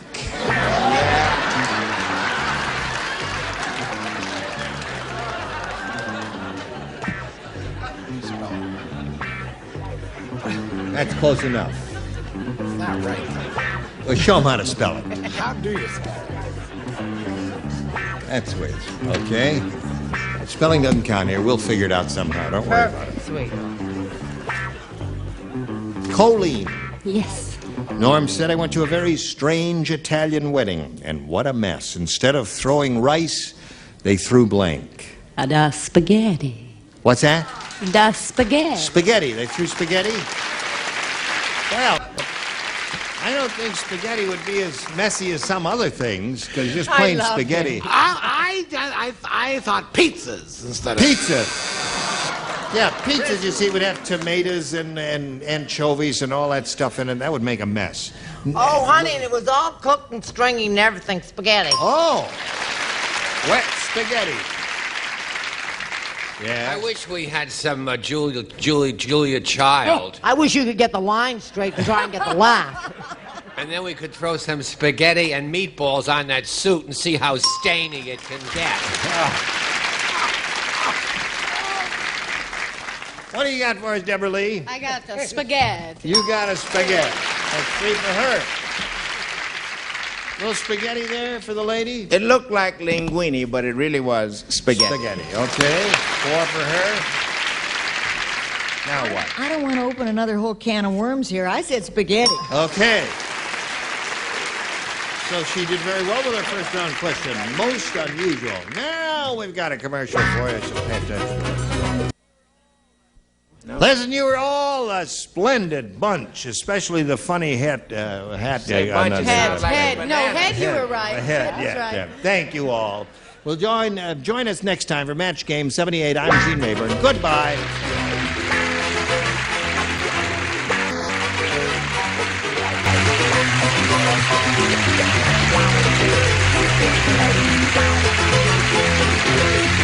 This is Johnny Olson speaking for Match Game 78, a Mark Goodson, Bill Todman production.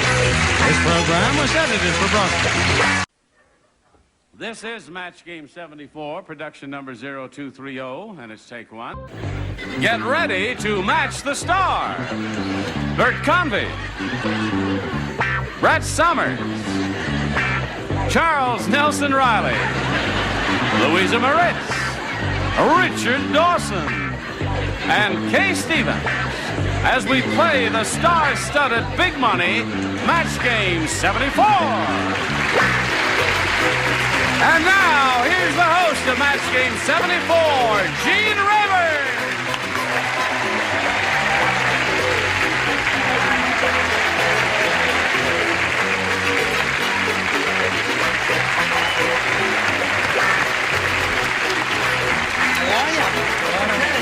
Thank you, Johnny Olson, and thank you, friends, for joining us wherever you are.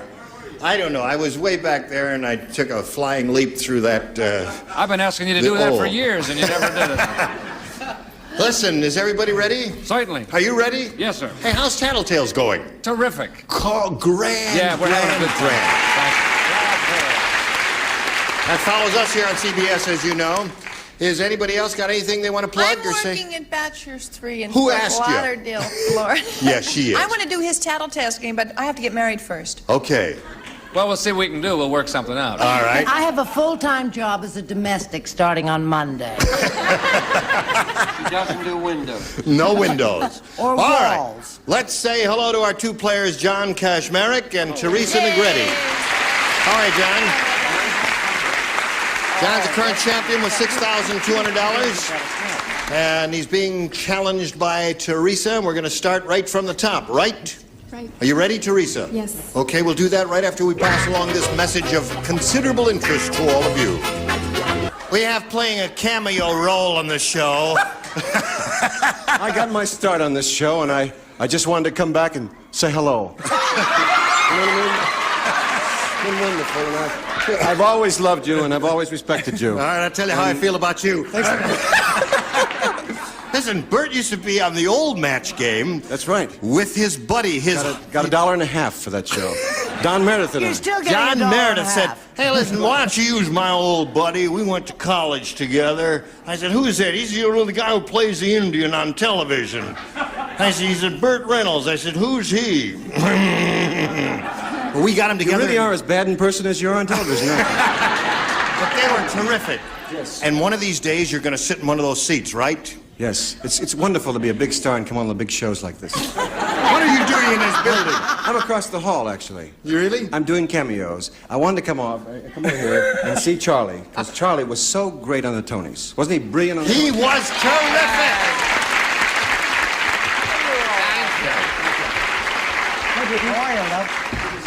Listen, it's been terrific seeing you. You look terrific. Don't I look nice? I'm all wrapped in elephant skin. I go home at night. I'm about 3 feet tall. Yeah. Short, porky little person. It's wonderful to be here. Thank you for... Thin microphone. I'll be seeing you. That's enough. Burt Reynolds, thank you for stopping by.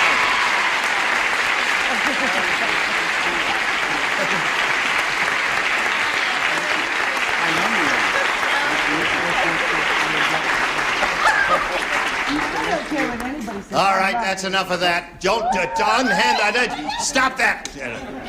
Now, let's get back to the serious part of the thing here now. Are they going to kiss back there or what?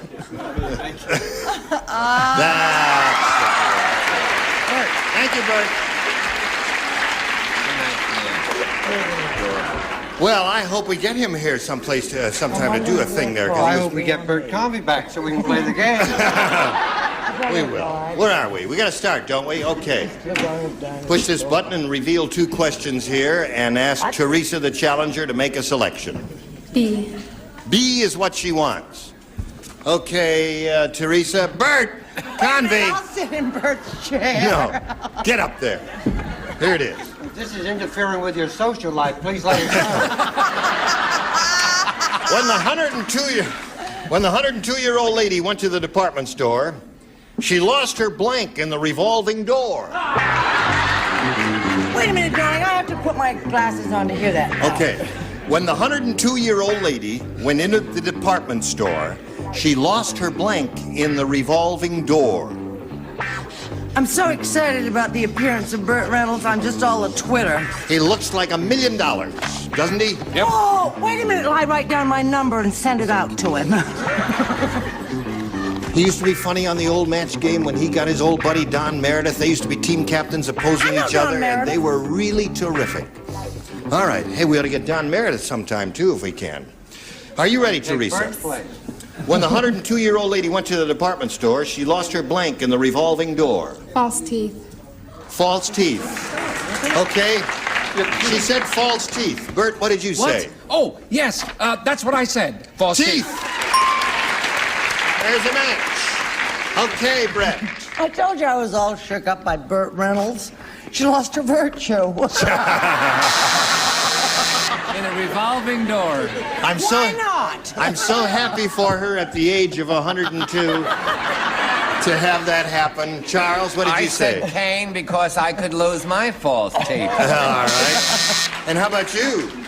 Well, I said Kane. Kane. All right, she's looking for false Too bad teeth. Charles isn't over there. What are you offering, Richard? A weekend in Tijuana. I happen to know the old buzzard lost her dress. Her dress? Got caught. Freaked in a circle for 3 hours. Okay, Stephen. Somebody hit her in the false teeth with a cane. Kane. Okay. So you scored once there, and now we'll get to your question in a moment or so. But first, we've got to get to this, friends. Pay attention now. I doubt I live in Margate. Here we are. And Teresa's had her question scored once, and now we got this for John. Here's a question about good old Johnny Olson. I love it. Good old John! And this is it. Johnny Olson. Just before every show, Johnny Olson blanks his tongue. Just before every show, Johnny Olson blanks his tongue.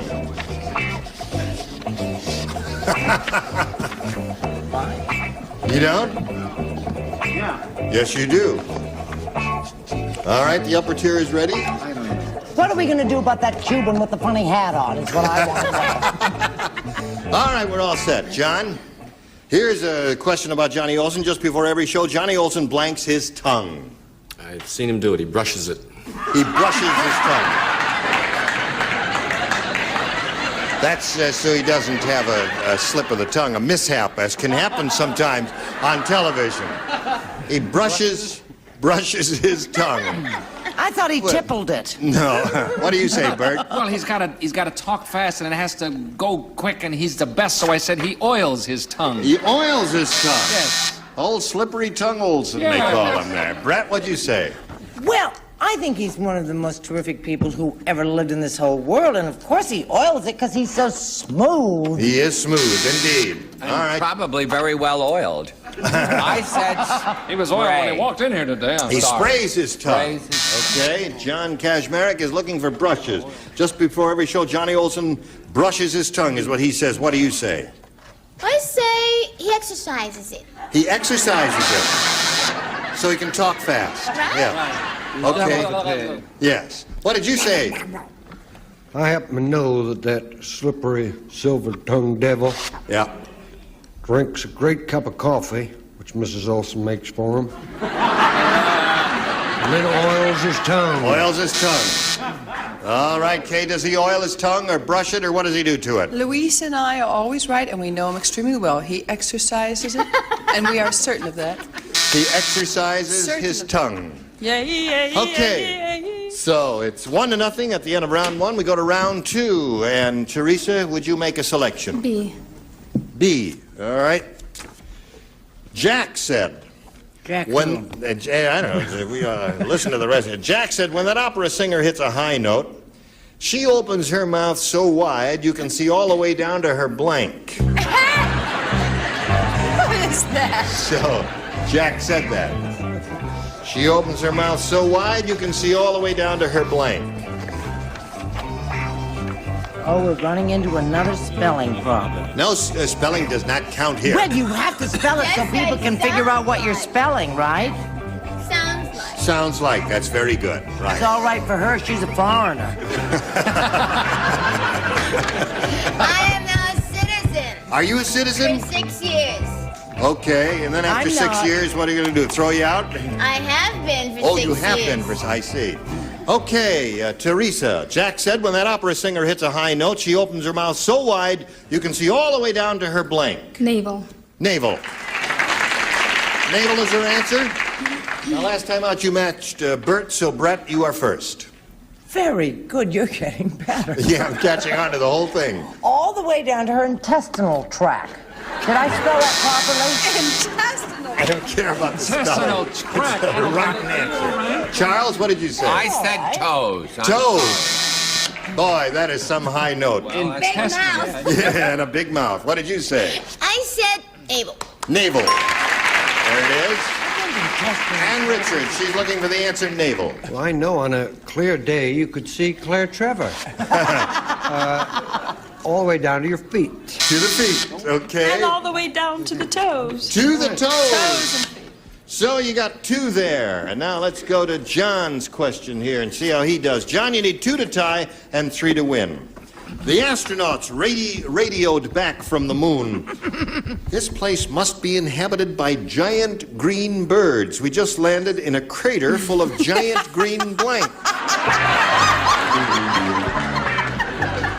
Did you hear that, John? We just landed in a crater full of giant green blank. Honey, I didn't hear the first part. The first part I goes like heard this. it, but I didn't hear it. The astronauts radioed back from the moon. This place must be inhabited by giant green birds. We just landed in a crater full of giant green. And it's up to you to fill in the blank. Some way you think we'll match. Don't copy, Charles. 2, It's not 3, ready? 4. 2 to go. All right, she's ready, and it's up to Charles to finish up there. Now we call on John to give his answer. This place must be inhabited by giant green birds. We just landed in a crater full of giant green... Fertilizer.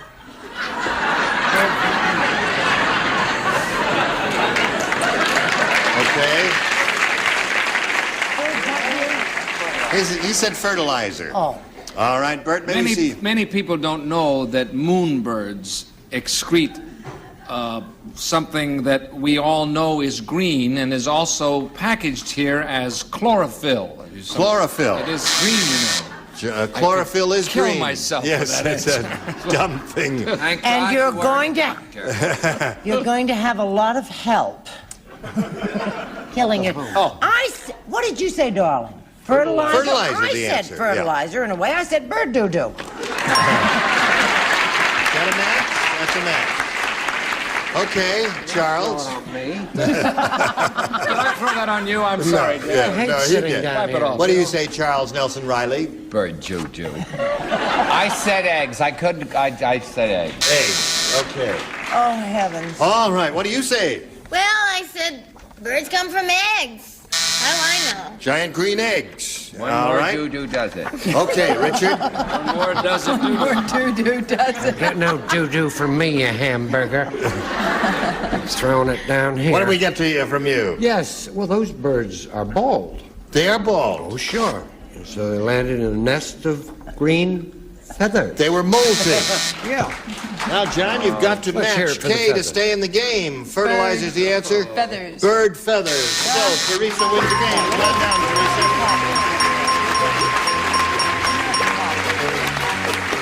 Congratulations. There's $100 for you. John, I'm happy to say you're not going home empty-handed at $6,200. You got it right, thanks. Hope you enjoyed it. Thank you very much, sir. John Kashmarid. We'll get back to you, but first we've got to go out to all America and pass along this message. Well, here we are with Teresa Negretti for the first time. How do you feel about being up here? Excited. Okay, let's get right to it, shall we? We polled a recent studio audience and we got their best response to this. J blank. The answer they gave most often is worth $500 to you if you match it. If you match the next one, it's $250. And the third, $100. From whom would you like some help? Brett. Jaybird. Jaybird. There's one. Richard. Richard. Well, what Brett becomes after a couple, a jaywalker. A jaywalker. Okay. Jaybird, jaywalker, and who else? Charles. Charles. The JCs. What? Well, you think of one. The famous JCs. JCs. JAYCEES. Yeah. They're terrific. Yeah, they're referring to the Junior Chamber of Commerce, They're JCs. great. Okay, all right. I don't know where they So are, you got but I think there's a JCs, team Jaywalker, somewhere. and Jaybird. You may choose one of those or give us one of your own. What would you like to do? Jaybird. Jaybird. She chooses a bird. So, okay, here we go.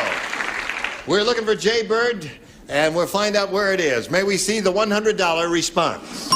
J North. Who's he? Who the heck is that if they never heard of the JCs? Dennis the Menace. Dennis the Menace is J North. That's right. Oh. Okay. Still looking for Jaybird. Here is the $250 response. Jay Walker. Yeah, that was Fatty Arbuckle's real name. I know all this. Carry on. Oh, it has All to right. be Jaybird. Here's the last chance for Jaybird, the $500 response. Jaybird, you got it. Congratulations. Okay. The one Brett gave you, and I guess you're happy about that. Now, that means you're going to be playing for $5,000 now, which is 10 times $500. And to collect that amount, you've got to match one celebrity head-to-head. Which one will it be? Richard. All right, you get ready to write, Richard, and you'll face me, Teresa. Here's the $5,000 question. Blank station. Blank station. S-T-A-T-I-O-N.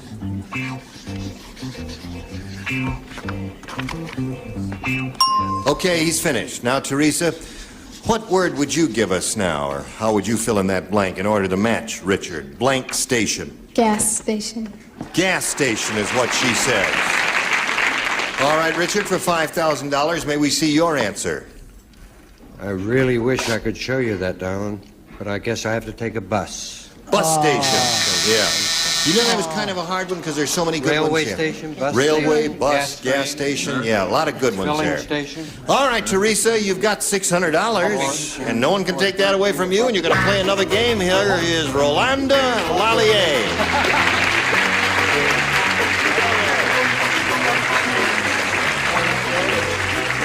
Rolanda, you know Teresa. Would you say your last name for me? Lallier. Lallier? Yes. You don't have to whisper. Speak up. I'm so nervous. You're nervous. Take a deep breath, Rolanda. That's enough. We haven't enough trouble today, right? Okay. Would you like to tell us a little bit about yourself? I love to. Excuse me. Would you like to drink of water? Yes, I would. Would you bring the lady some water quickly there, Joe? I'm so nervous. Presto! I'm sorry. How about a little quart of beer? That's all right. No. You got some water there, John? Here it is. All right, there's a little sip of water. I was Oh, rather yeah. I hope you can spare it. It's about a teaspoonful in there. wine, but Yeah, you would rather have wine? Okay. Rolanda, what else would you like to say about Rolanda? well, I come from Basque Country. I came to America 9 years ago, and I love this country.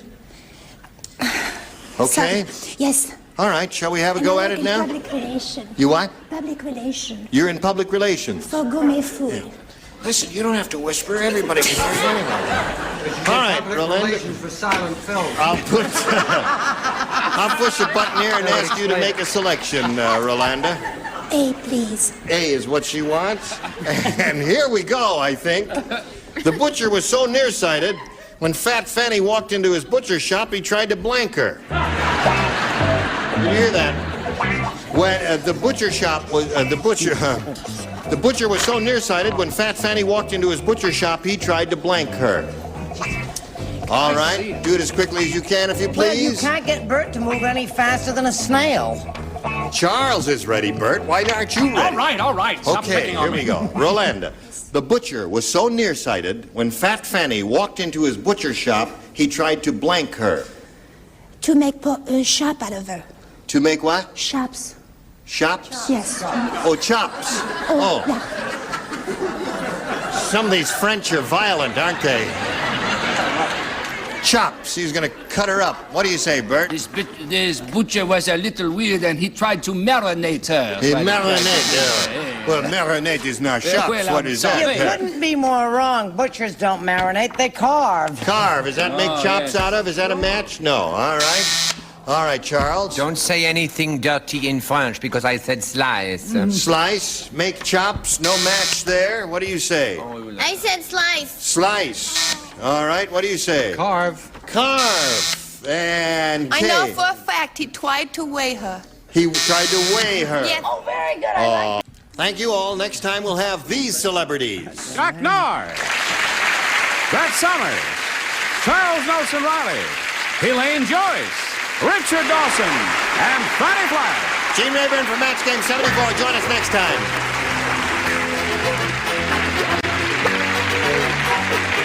This is Johnny Olson speaking for Match Game 74, a Mark Goodson, Bill Todman production.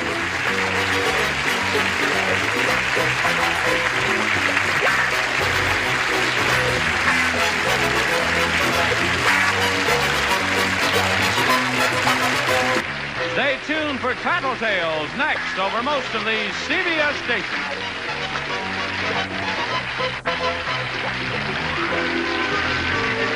Get ready to match the stars. Bill Anderson, Brett Summers, Charles Nelson Riley, from the Mandrell sisters, Earlene Mandrell, McLean Stevenson, and from Harper Valley, Fanny Flagg, as we play the star-studded Big Money Match Game.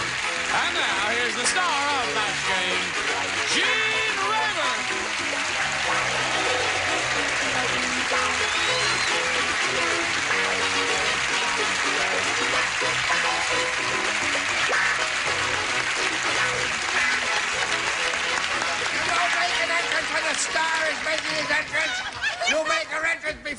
the star. I made my entrance last. Do you understand that? I'll be the judge of who's the star on this show. I am the star of this show. You dingbats. What do you want? Hello. Hello. Let's have a little applause for Ben Nunley here and Vicky Bayard. All right, Ben, you want to briefly tell us who you are again? I'm Ben Nunley. I'm 4 points behind right now. I'm an operator and enjoying my stay here. Good. And Vicky, you remember? What I am? She's a driver of floats in parades. She's underneath all those flowers. Yeah. And it's made her a little goofy, frankly. Made me feel great. All right, now, Vicky, you're ahead, 4-0. That means Ben needs 4 to tie and 5 to win. And this is it. Let's see what happens here. Isn't this exciting? Yeah. There is. Neil said, I went to the world's strangest dinner party. Very nice. Nicely done. Nicely. Instead of wearing dinner jackets, the guests wore blank jackets. Spelling doesn't count. We'll figure it out somehow. Ben. Neil said, I went to the world's strangest dinner party. Instead of wearing dinner jackets, the guests wore blank jackets. Straight jackets. Straight jackets.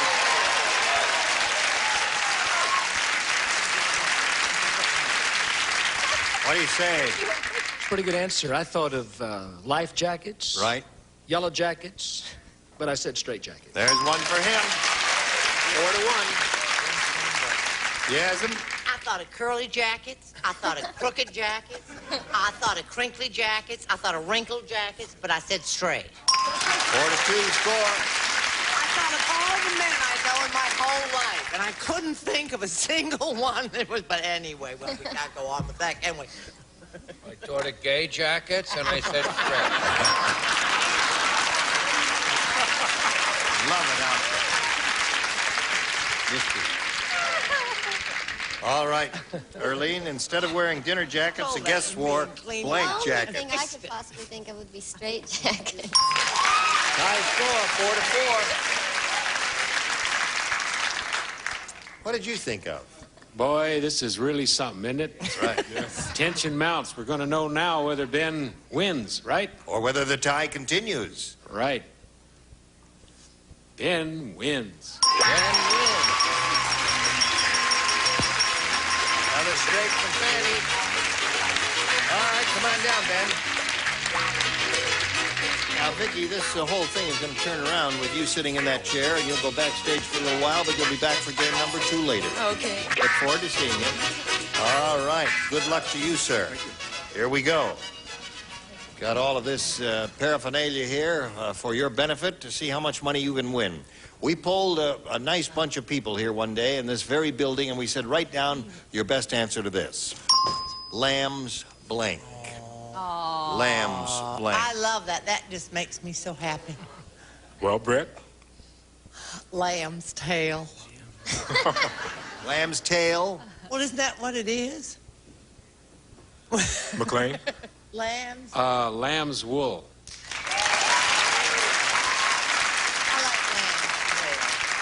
Who do you want now? Who's looking at you? Charles is looking at you. No, he's looking at me. Yeah, he's looking at you. Oh, who's looking at you? Anybody looking at you? No, no one's looking at you. Fanny did for a minute there. Yeah, she did for a minute, but you lost her. I like Charles's pipe. I'll take Charles. What you do with a pipe and a chair, Lamb's Club. Lamb's Club.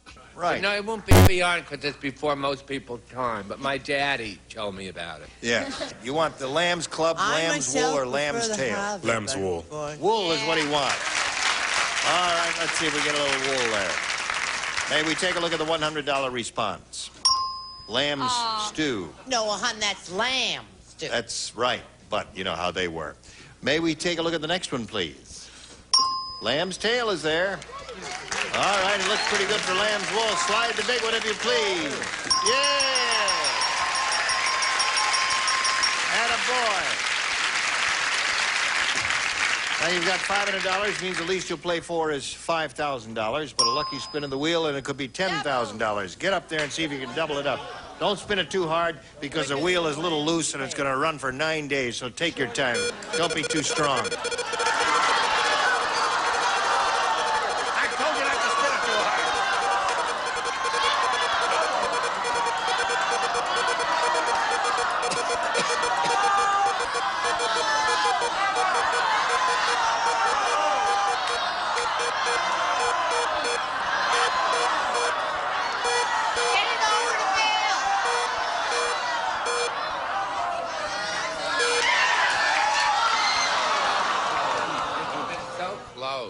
Missed. Close. No. All right, you're playing for a pretty big sum, $5,000. That ain't bad. Face me if you please. Good luck to you. This is it, Fanny. Blank rebellion. Blank rebellion. Oh, Lord. Oh, no. Well, Fanny agonized over it and made up her mind. Your job is to match her now. If you do that, you get $5,000. What do you say? Irish Rebellion. The Irish Rebellion. Well, that crossed through my mind. You know what I thought of? Whiskey Rebellion. Whiskey rebellion? I never heard of that. Oh, Nobody yes. would rebel against drinking whiskey. Oh, They'd sure have to they be would. You wouldn't. We know that. All right. He said Irish Rebellion. Boxer Rebellion. Irish rebellion. What do you mean, what Irish Rebellion? They're always rebelling. You know, I was thinking about the Russians, but I'm mad at them, so I said Irish.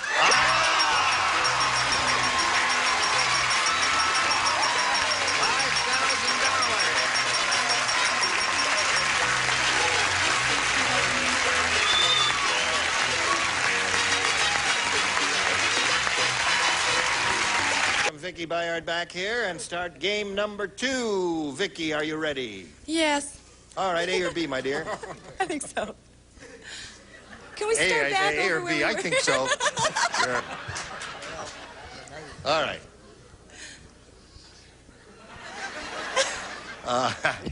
Now, No.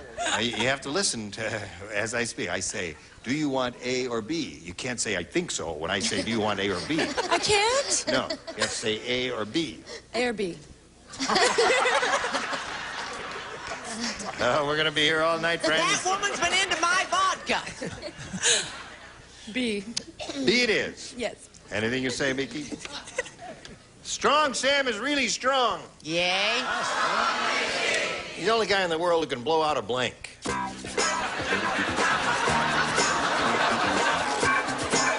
Here we go. Okay. Strong Sam is really strong. He's the only guy in the world who can blow out a blank. Shot put. A what? Shot put. You know? Blow shot put. Blow out a shot put.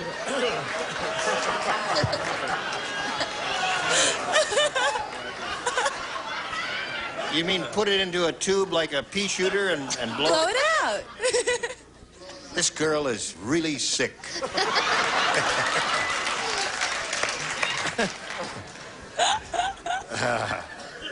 I want to All know right. how she came to that conclusion.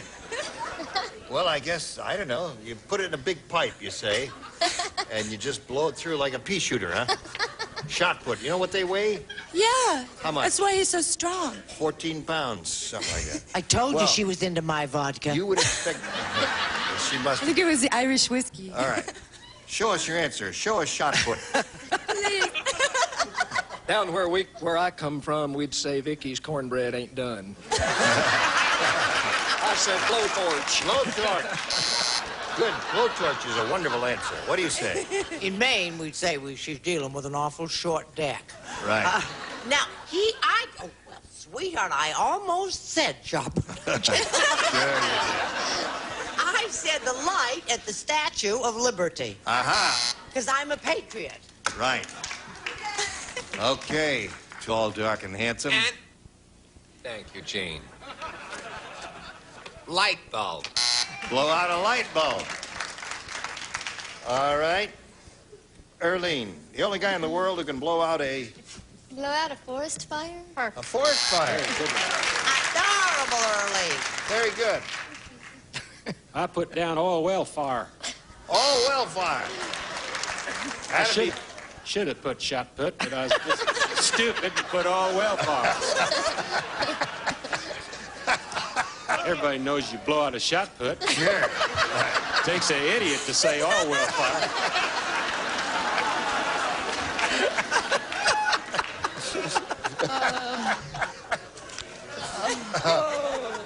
All right, Fanny. In Alabama, we'd say, honey, you just don't have a full string of fish. No, I said blow out a 4-alarm fire. 4-alarm fire. Sorry, yes. All right. Well, Vicky, you didn't score with that one, did you? Now, let's see how Ben does with his first round question. What does it say here? Ron said, this town is really strange. I just saw a motorcycle cop wearing blank. This town is really strange. This town is really strange. I just saw a motorcycle cop wearing blank. In the wild blue yonder. Ron said, this town is really strange. I just saw a motorcycle cop wearing... A dress. A dress. Okay. He was. Gets right to it, says dress, doesn't fiddle around, or... He was wearing a dress, and underneath he was wearing pantyhose. Aha! Complete ensemble.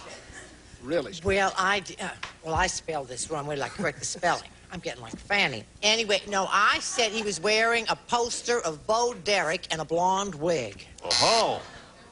Well, what was your motorcycle cop wearing? I think it's the funniest thing if you just think about it. All right. Eyeshadow. Aha. I like it. Wouldn't that throw you? Yes. Now let's all, no, wait a minute, let's have a moment of silence. We'll all think about eyeshadow. All right. Just saw a motorcycle cop wearing... High heels. Well, it wouldn't look bad with the eyeshadow. And the pantyhose. I got a lock on this one. You have? Shot put.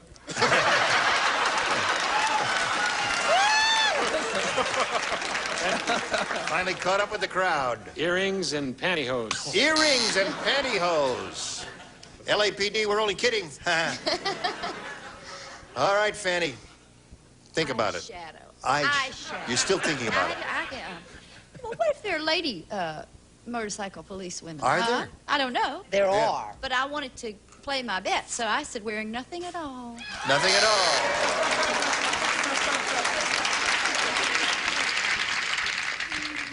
Not even a holster? Nothing.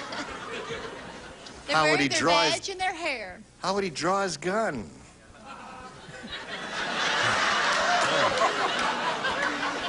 What do we want to do here? Oh, we go to the round 2. Well, she went first last time, so you go first this time. I think I'll go with B, please. B it is. Hey, did you hear about the world's dumbest hijacker? He asked for $1 million and a parachute, and he was hijacking a blank at the time. World's dumbest hijacker. Here we go, Ben. The world's dumbest hijacker. He asked for $1 million and a parachute, and he was hijacking a blank at the time. A bus. A bus is good. Excellent response. He said, which is the best I said, one? which is the best answer? Bus, which I put over here, or she says, no, this one, taxi cab, which I put in here. It's all her fault. Taxi cab. All right. True, it is my fault. You said weird. You said the weirdest, right? World's dumbest. Oh, dumbest? This works even better. No, the world's dumbest. It's skateboard. That's dumb, all right. Now that's dumb. I don't mean him, I mean you. What do you say? The correct answer, Gene. RDT bus number 42. All righty. World's dumbest hijacker. Asked for $1 million parachute. He was hijacking a blank at the time. I hope this works. A school bus. School bus. Close enough. 2 for him. What do you say, sir? I said a sub.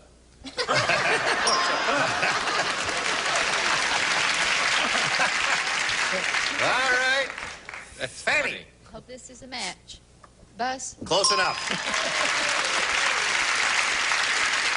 Now, I think you a little catching up to do. Are you ready? 4 to tie, 5 to win. Sally said, my husband is losing his mind. He watches so much television, he even wants to adjust the color when we go to a blank. All right, so this Chuck is ready, Vicky. We're all set for you. Here we go. Sally said, my husband is losing his mind. He watches so much television, he even wants to adjust the color when we go to a blank. Movie. A movie, she said.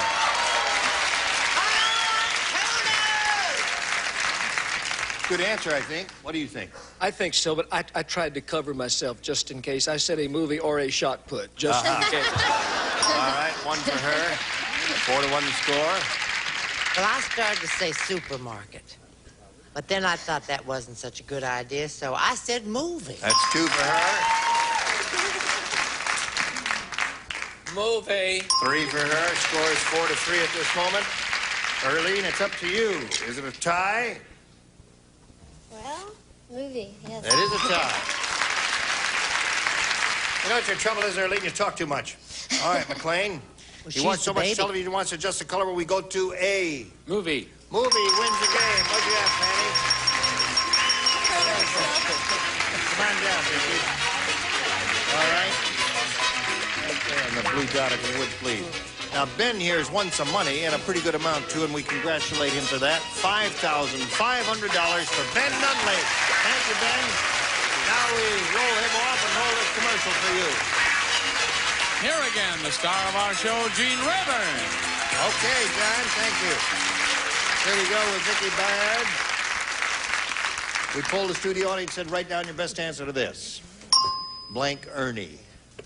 Blank Ernie. All right, whom do you want for some help? I'll answer that.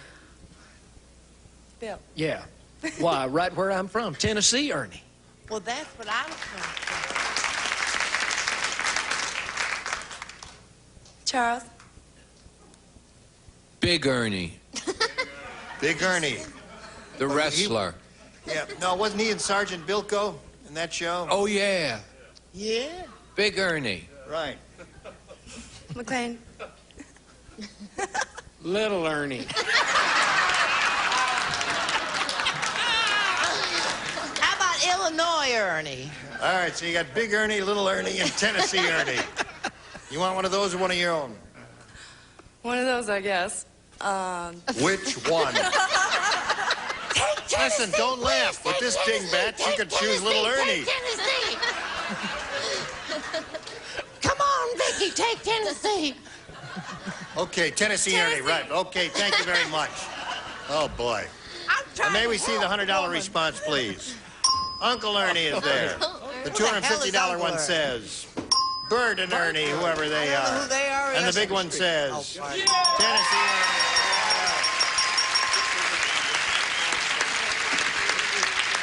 All right, Vicky. Now you got $500, means the least you'll play for is $5,000, but you spin the wheel and double it, you play for $10,000. Not too hard because the wheel is too oiled up. Go ahead. That's nice.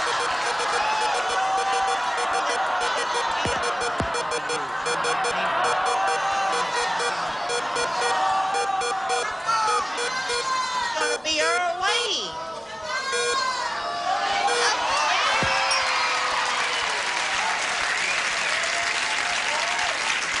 Okay, come on down here. Good luck to you. You are playing with Earlene now for $10,000. Stand on the blue dot and face me. Here it is. Get back to blank.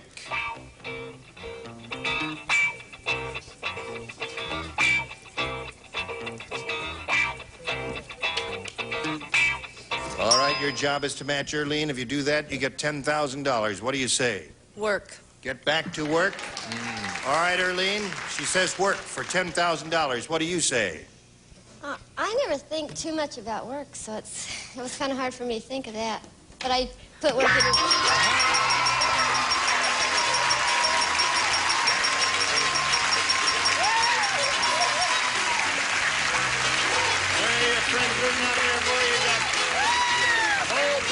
$10,500, and we got this message for you. You all, you're a wonderful Gene Rayburn joining this time of the match game. Goodbye. Today's contestants will also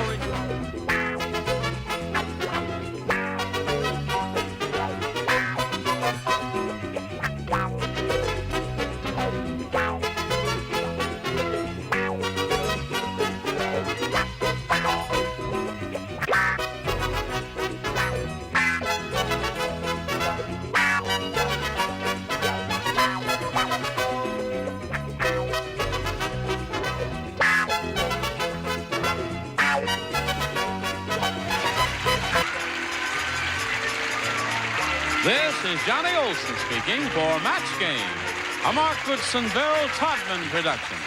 This program was edited for broadcast. This is Match Game 74, and it's production number 0253, and we'll take one. Get ready to match the star. Scully Mitchell, Brett Summers, Charles Nelson Riley.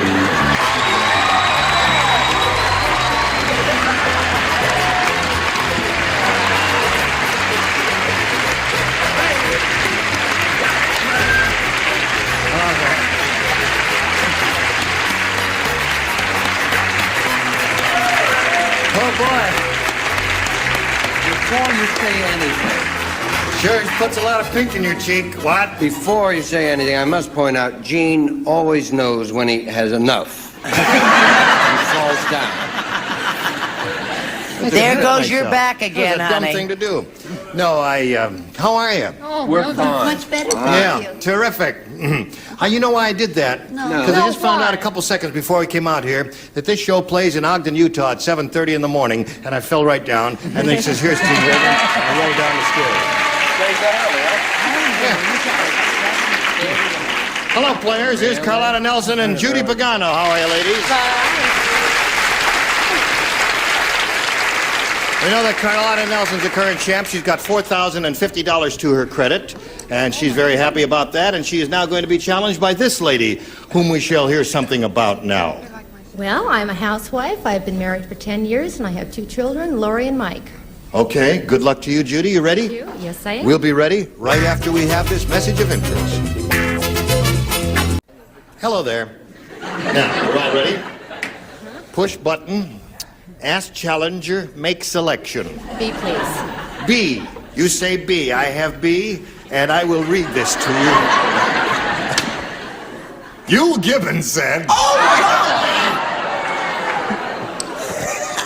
he said, I had a terrible nightmare. Sounds like it's Dr. Frankenstein.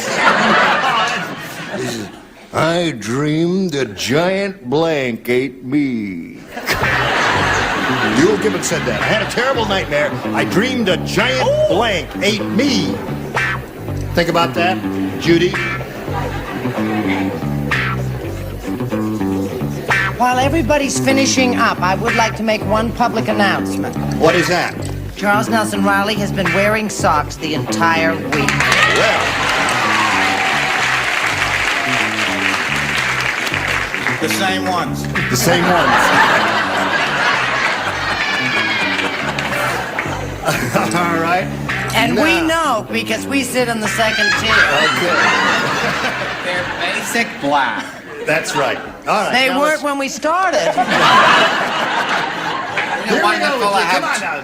Cool it I'm there. fine. I'm just sitting here. Judy Pagano is going to give us a response dear. now. Yul Gibbons said, I had a terrible nightmare. I dreamed a giant blank ate me. A giant tree. A giant tree? Really? Did Yul Gibbons ever eat a tree? Nobody, he eats the nuts off of them. He eats the nuts off the trees. All right, she said a giant tree. And here we go, Scully. I'm sorry to... I'm not picking on you or anything like that, Scully, but you're Suck it in, first. Sco, baby. Yeah. She said tree. Oh, golly. Another loser, is it? No, I was trying to be funny. You know, I said prune. It's sort of like a running gag. Okay. A giant prune ate me. That's an excellent answer. That's an excellent answer. That's Wrong right. again as usual, but getting near. That's right. Getting close. What do you say, Getting Brett? nearer to what?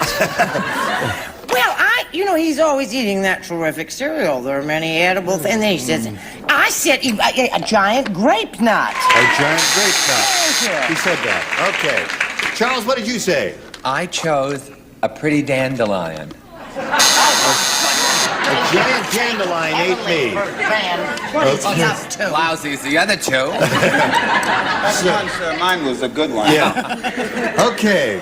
Going from the ridiculous to the BMT, here's Patty Deutsch. Change of patch on, yes. Yeah. I said that he was eaten by a giant weed. Yul Gibbons said it. Dreamed a giant weed ate me. He eats weeds. He eats weeds? He eats anything. Really? Yeah, okay. He don't care what happened to him. No, that's why he's living so long. What do you say there, Richard? Well, Joe Gibbons eats nuts all the time. Hickory nuts? Hickory nuts. And grape all the nuts. time. And what other little thing eats nuts? Squirrels. Really? Is that what you got? Great big giant squirrel. Oh, a squirrel. Oh. Okay. These English are so telling you logical, how aren't it they, is. Marcia, there? Why? Well, Why are you paying... You see, Scoy, after this answer, they'll never bother you again. I was thinking about all the things that Joe Gibbons refuses to eat that are bad for you, that are bad for all of us. So I said he was eaten by a giant Twinkie. You're right, Scully. We love you, Scully. You just got automatically booked. Oh, I'll on definitely be back. Yeah. Well, I tell you, you can put the prunes away now. We don't need the prunes anymore. I thought it was a pretty good answer. Yes. Well, honey, we don't hang on to them no matter how terrific they are. We just throw them right in that there. is that, and now this is this. Are you ready? This is for Carlotta. Everybody plays. Prize fighter said, I hate to box Charles Nelson Riley. Whenever we get into a clinch, he blanks my ear. That had to come right after my dandelion number.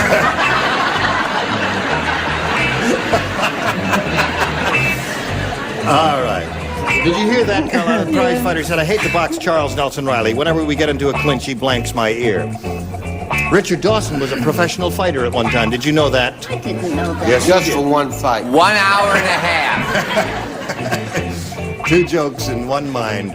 Okay, everybody's ready, and we'll call on Carlotta. Prize fighter said, I hate to box Charles Nelson Riley. Whenever we get into a clinch, he blanks my ear. Kisses.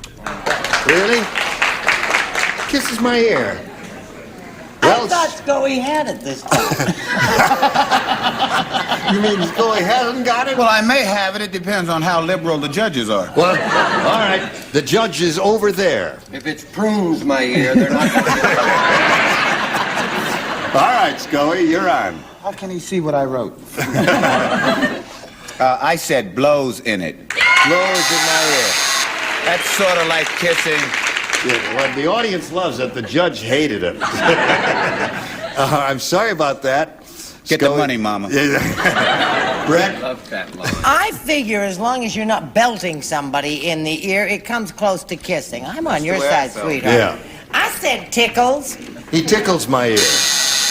Oh, Let's honey, see. don't be hateful. It's hard. It's hard to do that with boxing gloves on. Shall we Well, demonstrate? who said he was doing it with boxing gloves? Oh, I see. Well, I mean, a prize fighter. Charles. I said bites. Bites. Hang in there, Mama. He said that with a twinkle in his eye. He bites him. I love the twinkle in your eye. Oh, you jolly old St. Nick. He was St. Nick last Christmas. Well, anyway, Patty. Yes. What do you say? I said that he nibbles his ear. I hate to box Charles Nelson Riley. Whenever we get into clinch, he nibbles my ear. And what do you say? Well, I boxed Charles Nelson Riley once. Yes? And sent him to Hong Kong. Yes, he does kiss your ear. Kisses. There's a match, Carlotta. That does not make you a bad boxer. Right. Reprieve. Good Kisses. There you go. Well, you got 2 there. So at the end of round 1, the score is 2-0 in favor of the current champ, Carlotta Nelson. We'll be back with round 2 in a moment or so, but now this for you.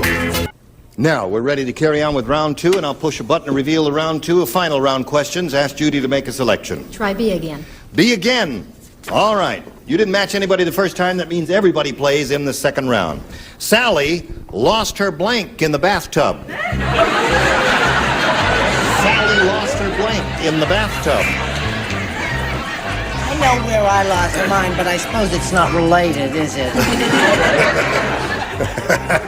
Who wants to bring up the First World War?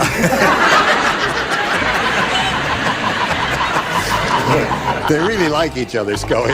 They really like each other. Hey, I'm having problems. Well, you don't. I'm trying to get an answer. All right, okay, I won't bother you, Scully. Sally lost her blanket. There, does it help you? There. He don't read. I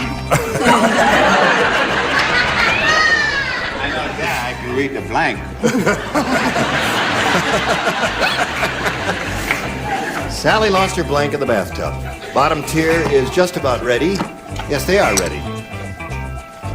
Now, Scoey's trying real hard. Leave him alone. He's got a winner this time. I haven't said a word to the little devil. All right. That's why he's been losing. Judy Pagano. Sally lost her blank in the bathtub. Her virtue. Her virtue? She said Sally lost her virtue in the bathtub. Now, you've got a bunch of sophisticated show business people here. Well, I'll be doggone. You be doggone? She said she lost her virtue in the bathtub. Now, that was the first thing I thought of, and I said, no, she'd never think of that. That little girl would never think of that. I'm afraid we won't buy that, Scully. Show us your answer.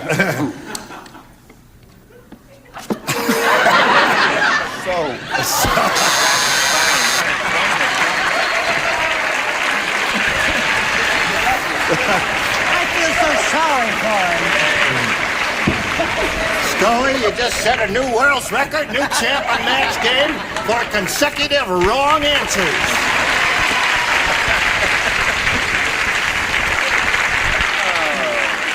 Scully, we once had that seat empty, and that I got two correct answers. That's right. I remember that.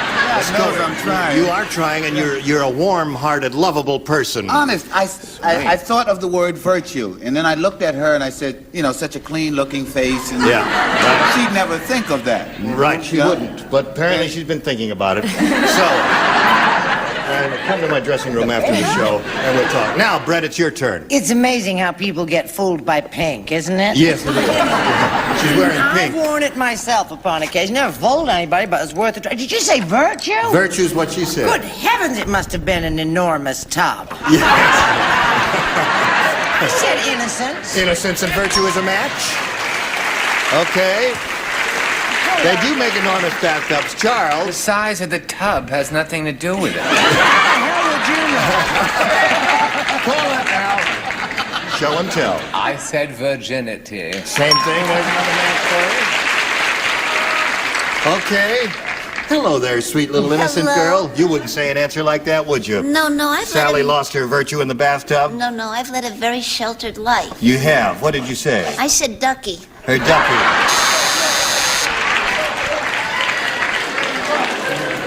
Another name for it. I'd like to show you my bathtub sometime there. All right, Richard. Well, Judy, you won't believe this. First thing I thought of was soap. And then I thought of virtue.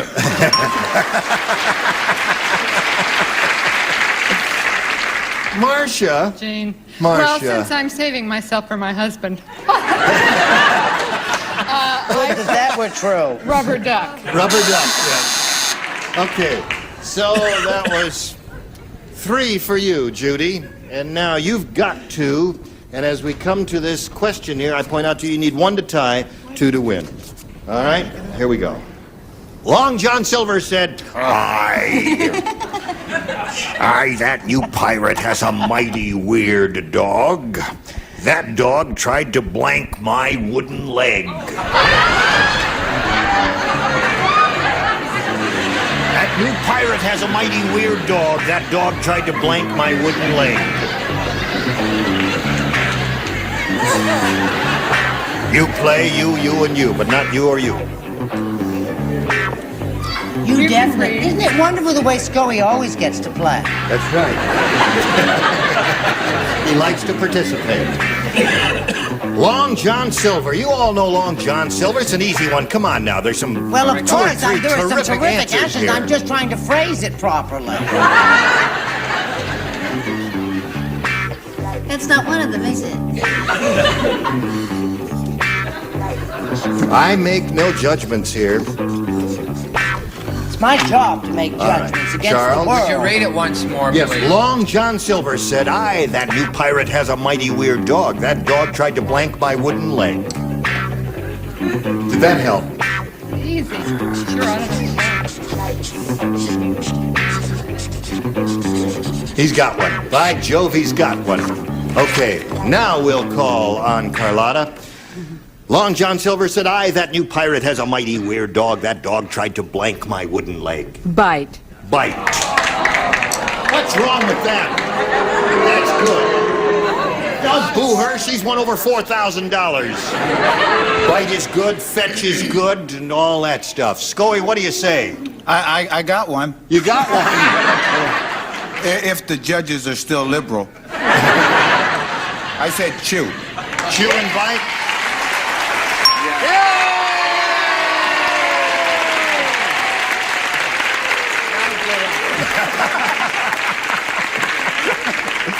All right, so at this moment, the score is tied. One more bite out of that wooden leg, and you win the game. Brett? Do you know I'm all teared up about Scully? Yes. Thrilled from I don't know whether I can give my answer or not. Yeah, what have you got? I said use it as a tree. All right, very delicately said, too, my dear Charles. Moving on in the delicacy area, I said tinkle on ma. All right. Well, the score is still tied. We're going to find out from Patty Deutsch if she unties it or if we end up as a tie. What do you say? Why is it always up to me to bring the level of the program back up again? I said bite. Come on down. Another 100. Judy, we've got to say goodbye to you. We've got a gift for you. I've enjoyed meeting you. It's been a lot of fun. Good. Thank you very much. Judy Pagano, ladies and gentlemen. Goodbye. Goodbye, Judy.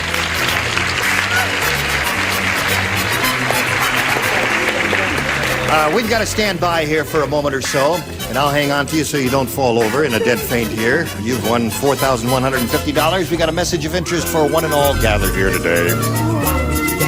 Here we are again with Carlotta Nelson. How many times now?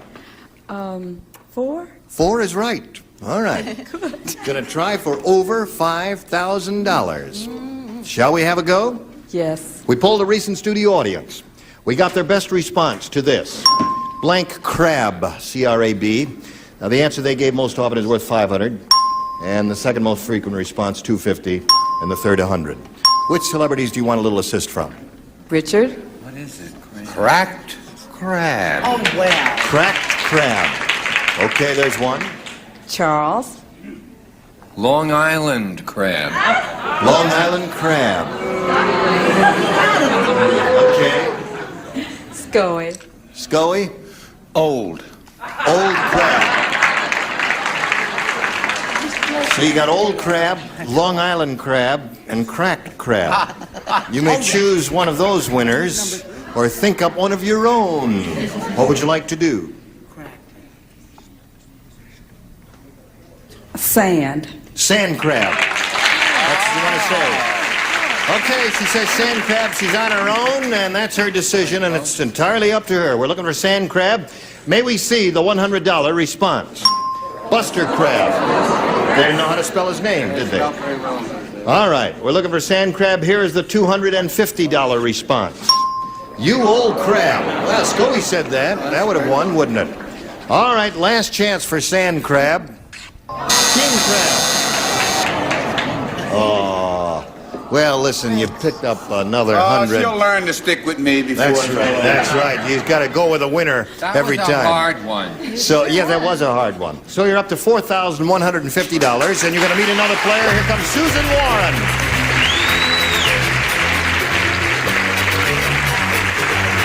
Hello, Sue. How are you? Fine. You want to step back up there? Susan, you know Carlotta? Yes, I do. And now, Susan, would you tell us a little bit about yourself, if you please? Well, I'm the admissions statistician for Pepperdine University at Malibu, and my husband is a graduate student there working on his master's and his teaching credentials, and he's almost through. Terrific. Really glad. All right. Shall we begin? All right, I'll push a button and ask you to make a decision, Susan, A or B. I'll pick B. B is what she wants. Everybody plays. Hey, I got a TV guide listing for you. Tuesday night, ABC, Marcus Welby, MD. Dr. Welby goes to Las Vegas, gets drunk, and blanks a topless waitress. It's a TV guide listing then. Do it as fast as you can. We're getting near the end. TV guide listing, Tuesday night, ABC, Marcus Welby, MD. Dr. Welby goes to Las Vegas, gets drunk, and blanks a topless waitress. Do it quickly, Charles. You're finished down here. You're the best. All right. Put it in the slot, and away we go. Now we'll get a response from Susan. Tuesday night, ABC, Marcus Welby, MD. Dr. Welby goes to Las Vegas, gets drunk, and blanks a topless waitress. Operates on. Operates on a topless waitress. Said operates on a topless waitress. What do you say, Scoey? I'm sort of getting the hang of the game now. Operates on. And a boy, there's one for you. Let's go. What do you say, Brett? I said grabs. Grabs a topless waitress. All right, Charles? I said examines a Examines. topless That is not an operation. Do you offer an operation? No, I offer a healing. A heal. Heals. Okay, Richard. I happen to know the hamburger married a topless. Married.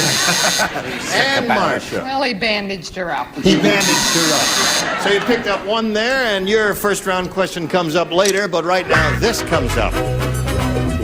Hello there. Just time to say goodbye, right? Goodbye, all. Goodbye. Join us next.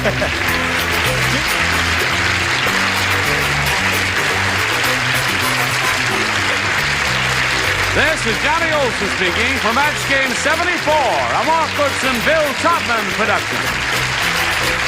Stay tuned for Tattletales next over most of the CBS stations.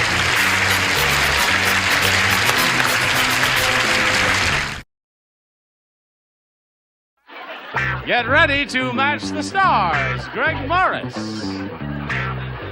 Brett Summers, Charles Nelson Riley, Barbara Rhodes, Bill Daly, and Fannie Flagg as we play the star-studded Big Money Match Game 78. And now, here's the star of Match Game 78, Gene Rayburn.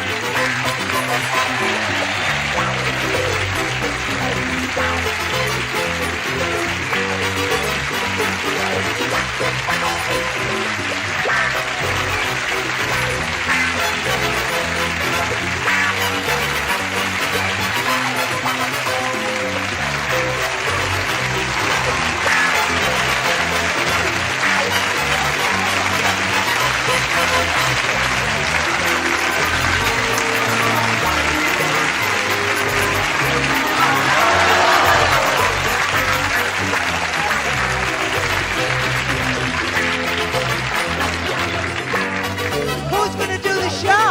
Medic!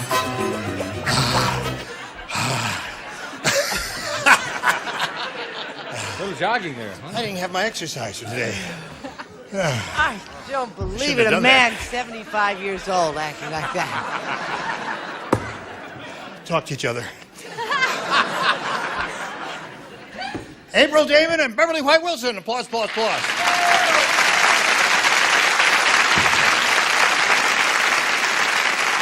This lady's the current champ. She's won $600.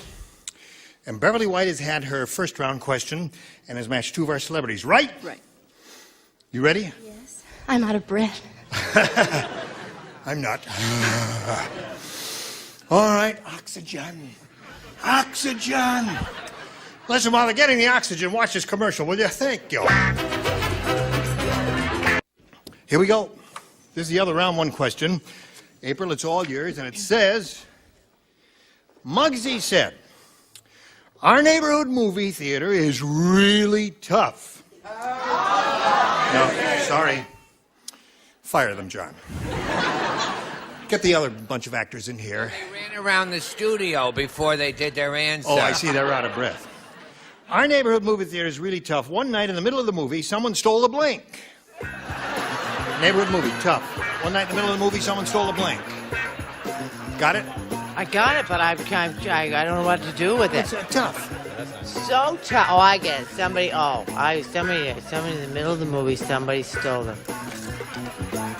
Okay, sweetheart. Well, that's good.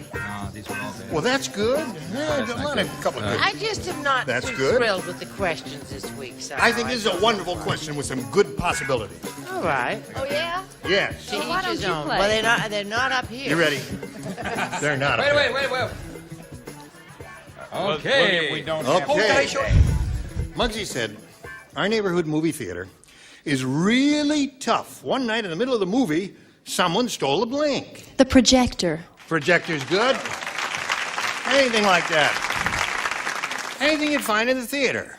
That's a good answer. But wrong. I said screen. Screen is good. Projector, screen, film, all that stuff. I think that's a nice little answer.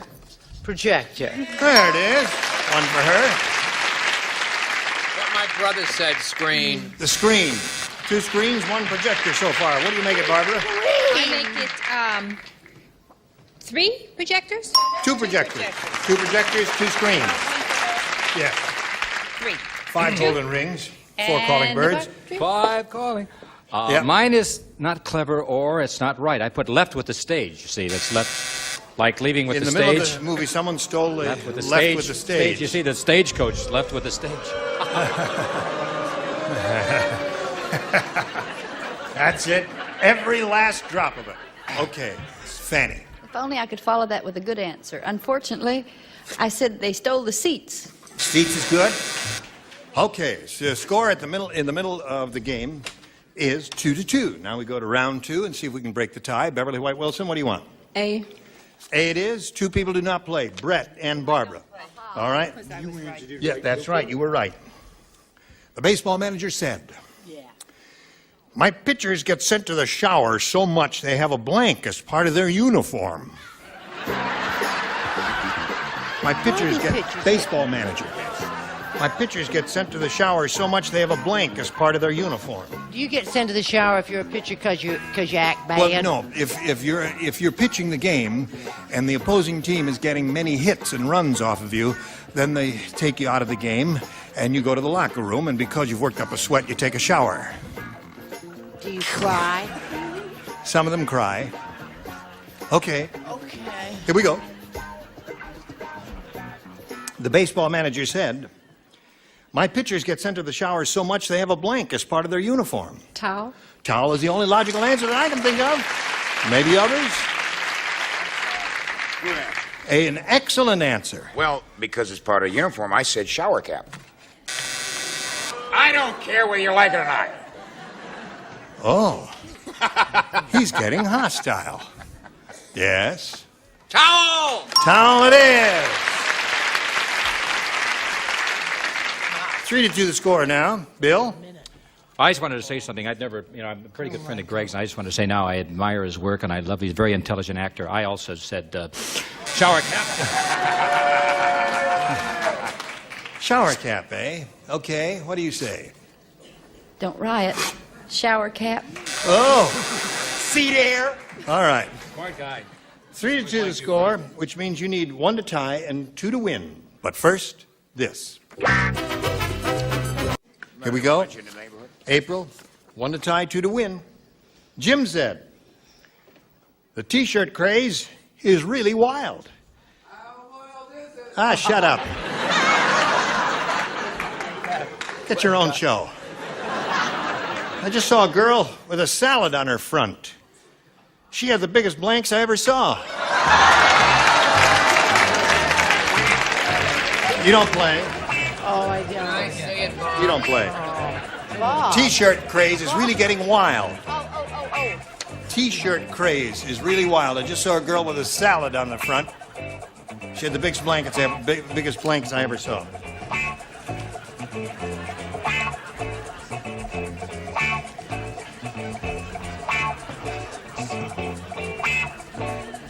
Okay. All right, April. Jim said the T-shirt craze is really wild. I just saw a girl with a salad on her front. She had the biggest blanks I ever saw. Tomatoes. Tomatoes.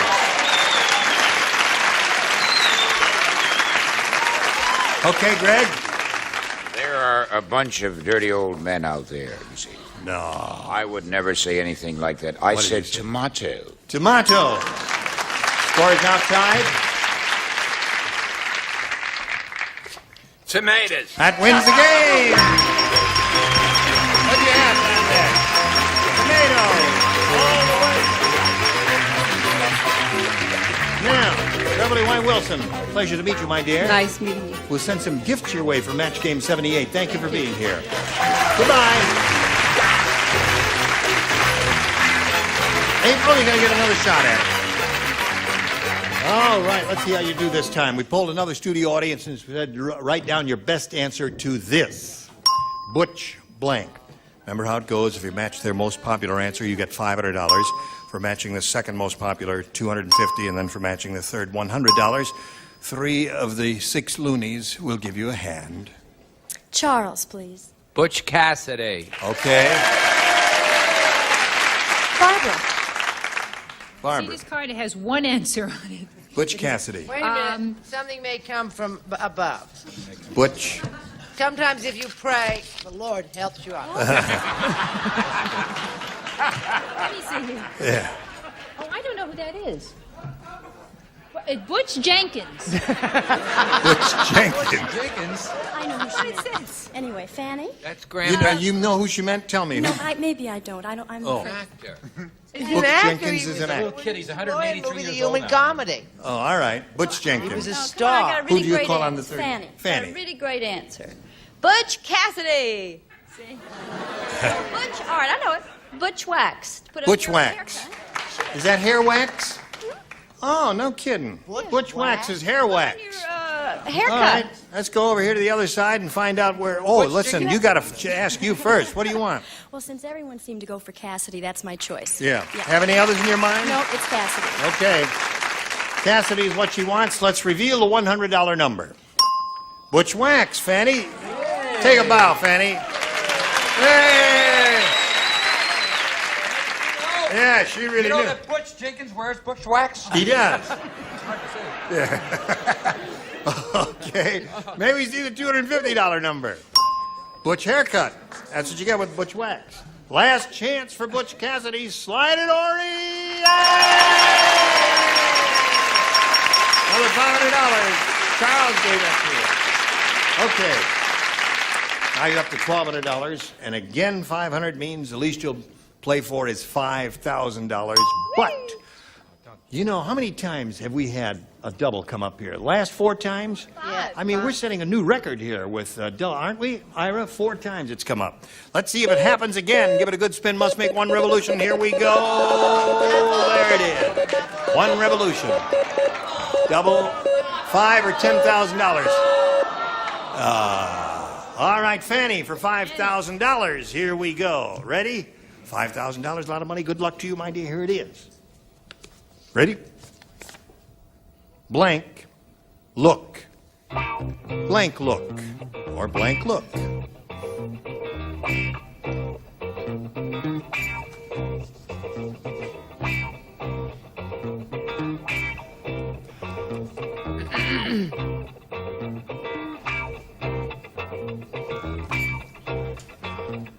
What do you say, team? I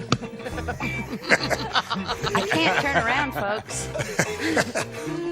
Oh, brother. Oh, brother. Blank look.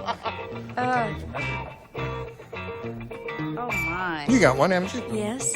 You have one? What is it? She's got one. Tell Fanny. Shh. Pass it down. Oh, God.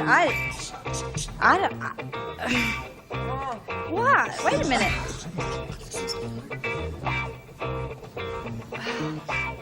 God, I'm drawing a blank.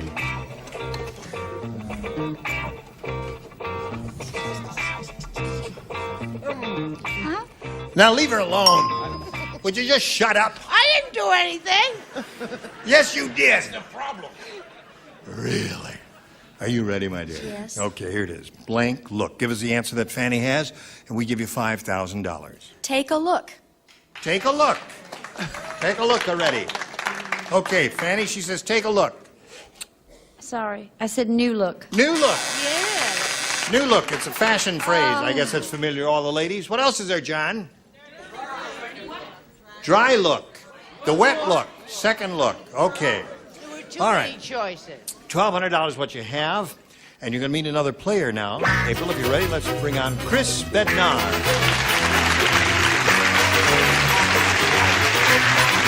Hello there, Chris. Hi. All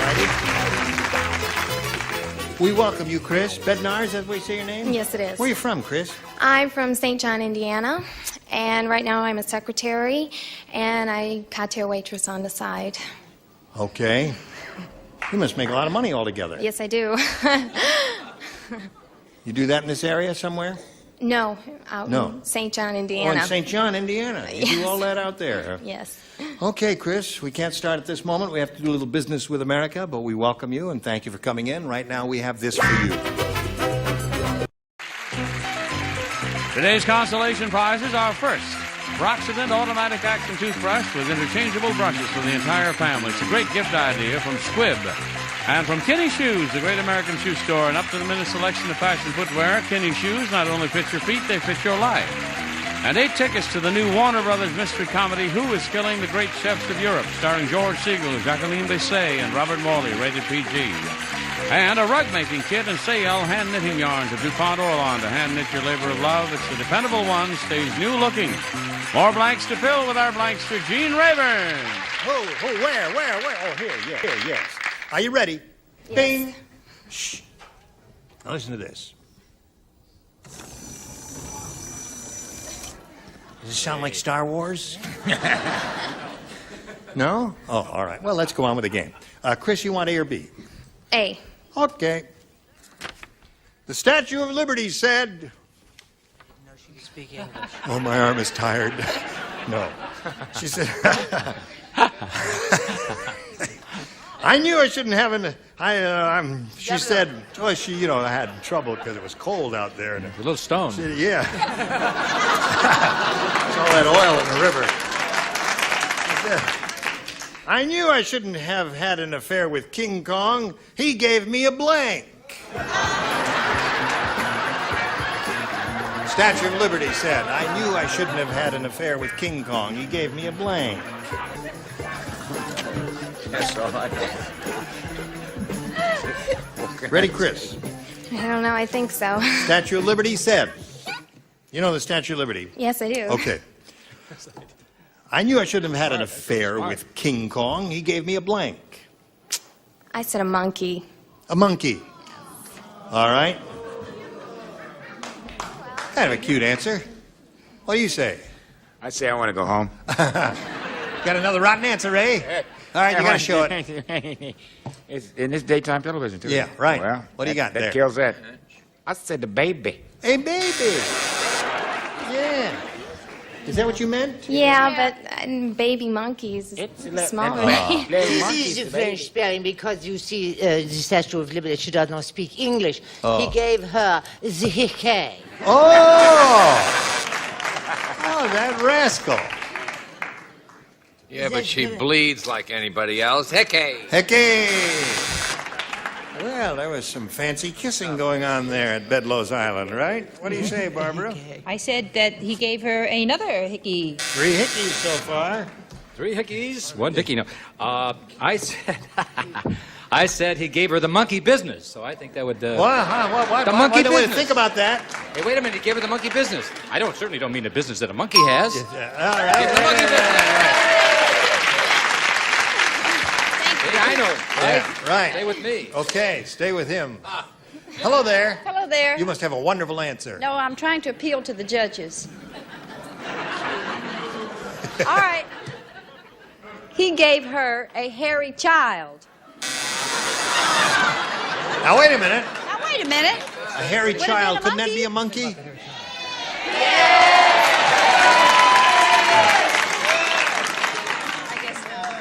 Now, where was this hair? It's all over it and ate bananas. You sure that's not a monkey? Eyes again. Do the eyes, Fanny. The judge might melt. No. Dimples, teeth? No, all right. So you picked up one there, Chris. Now, April, let's see what we have for you. Rodney Rich is really rich. You're a rotten bunch. There's one more chance now. All together or not at all. Do you understand? Thank you. Rodney Rich is really rich. Much better. He's got the only car in the world with an upstairs blank.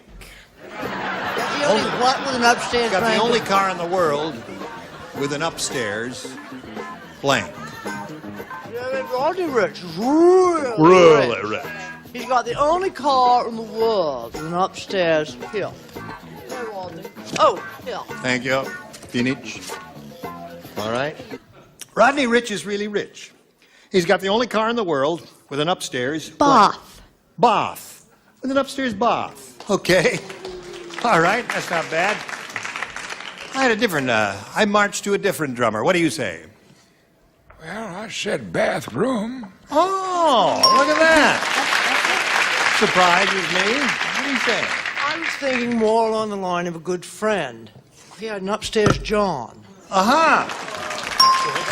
That's two for her. I think he had an upstairs walk-in toilet bath with attendant. Well, I'll be done. I tell you, I'm quite surprised. I didn't think that answer would come up at all. Well, this is not going to surprise you. It's not? What is?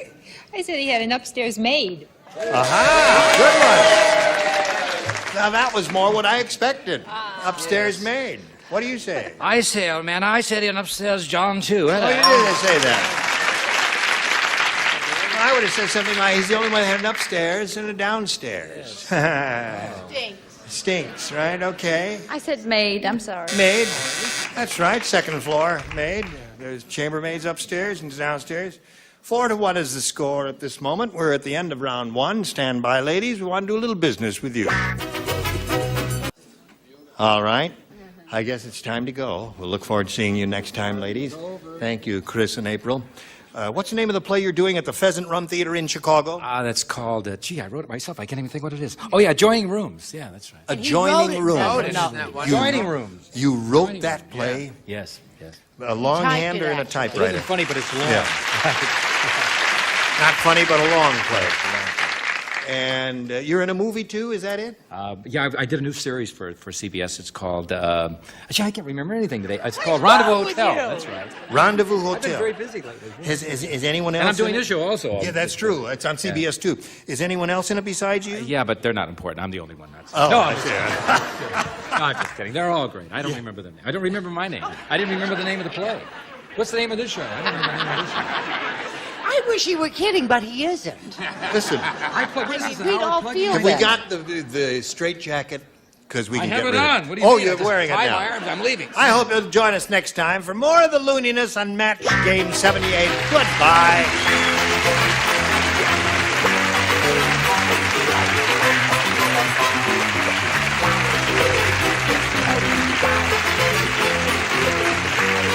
This is Johnny Olson speaking for Match Game 78, a Mark Goodson, Bill Todman production.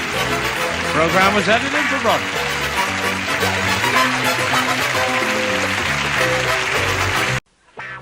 Get ready to match the stars. Bill Cullen, Brett Summers, Charles Nelson Riley, Deborah Lee Scott, from Family Feud, Richard Dawson, and Fannie Flagg, as we play the star-studded big money match game, PM.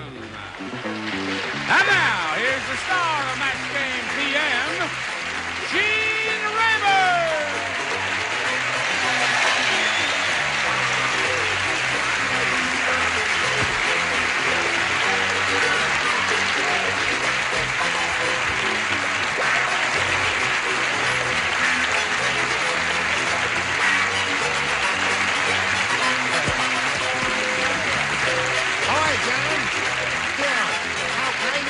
To a nifty, lively bunch. We're happy to have you here, and you too. Shall we begin? Why not? Okay. Would you applaud Shelley Cheshire and Tom Hendricks?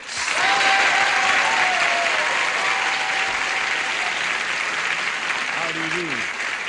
Now, to begin the proceedings, we'd like to find out a little bit about each of you. And Tom, if you will, sir, we'll begin with you. Okay, I'm a pharmaceutical salesman. I sell pharmaceutical to veterinarians. Now, the first thing you have to do, if you're going to sell us stuff, you got to know how to say the name of it. Well, I fell down and stubbed my tongue earlier today, so I'm having a problem. I sell pharmaceutical products to veterinarians, and I live in Manhattan Beach, California. Okay. You married? No, I'm single. You fool around? As much as possible. Okay. Good luck to you, Tom. How about you, my dear? I'm fine, thank you. Good. Anything you'd like to say about Shelley Cheshire? Shelley Cheshire is a traveling salesperson. I carry a men's sweater line on the road. You what? Carry a men's sweater line. You Cashmere carry a men's sweaters. sweater line. Yes. Have you got a 42 long? Excuse me, I'm in the wrong joke. Yes. You're a traveling salesperson? Yes. We've never had one of those, have we? I wish We're we very had. happy to have you, Shelley. Thank you. Good luck to you, too, my dear. Thank you. Now, I point out to both of you that here on Match Game PM, each of you will have 3 opportunities to match as many of these gifted, beautiful, handsome, lovely, adorable people as possible. And the one who does that most often at the end of the 3rd round will be the winner, and we'll go on to play that big money super match, which can pay off over $10,000.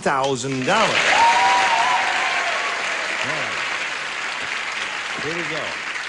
Tom, I'm going to ask you to begin the proceedings by choosing A or B. A. A it is for Tom Hendricks.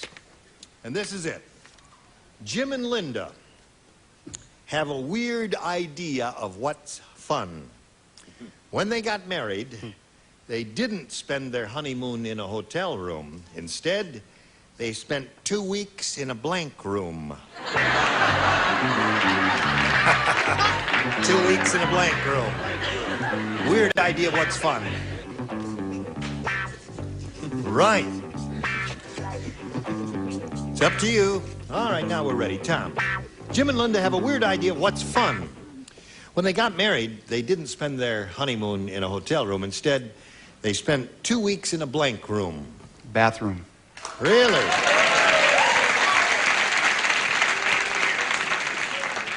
I'd say that's mighty weird, wouldn't you, Bill? Yes, and also weird was either men's room or ladies' room. Oh, yes. But I didn't know which one was weird, so I couldn't choose that. I moved them into a steam room. Steam room would be good, too. That'd be weird, just... Now, wait a minute. Hold it. You are a hostile bunch. I'm gonna have to call. Dr. Freud, would you come over right away, please, and talk to these people? What do you say? What do I say? I don't consider that weird at all. Where did you spend your honeymoon when you weren't out walking around? In the back seat of a Studebaker. That's what I said. Really? No, I said cloakroom at the Plaza. Cloakroom at the Plaza Hotel. Oh. Right. Don't encourage them, Charles. Always got to show everybody your first class. Cunard Line, Plaza Hotel. Oh, boy. That's Cunard. I wish you were all in a dark room. Dark room.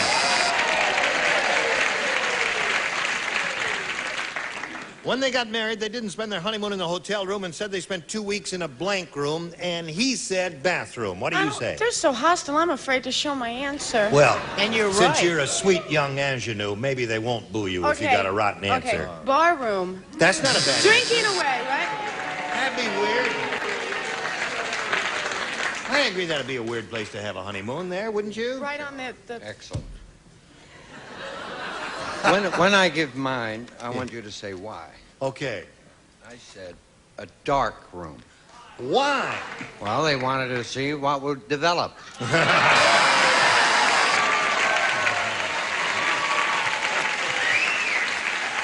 Thank you. Is there I don't any... find them hostile at all. No, there...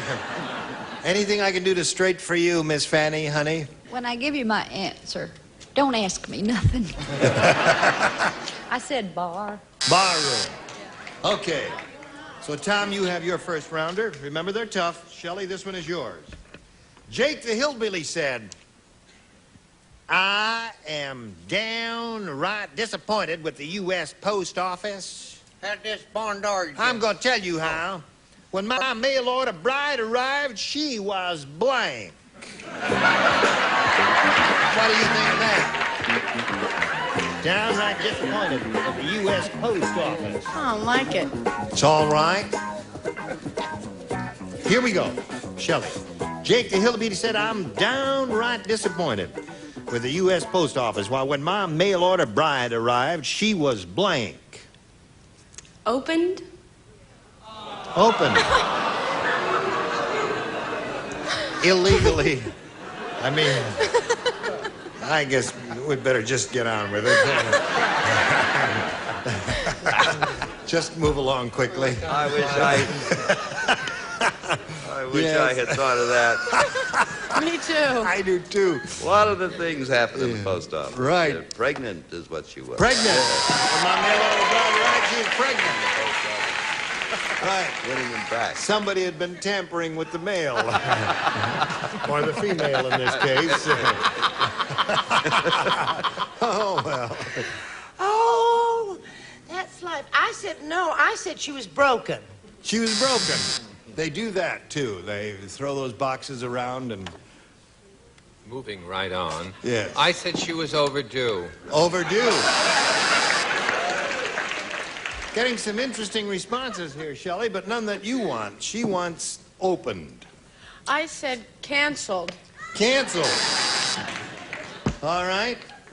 What do you say to I this? wish I'd said underdue, but I said over. You said overdue. Yeah. Overdue. You, Fanny, what'd you say, honey? I said she was damaged. Damaged. And I don't accept damaged goods. I will have nothing to do with it. So there we are at the end of round one. We have no score, but that's the way it goes here sometimes. We hope to score later, don't we? Thank you. Right now we got this. Since we have a tie score in this tight game, and since you went first last time, Tom, we're going to ask Shelley to go first this time. I'm going to try B. B.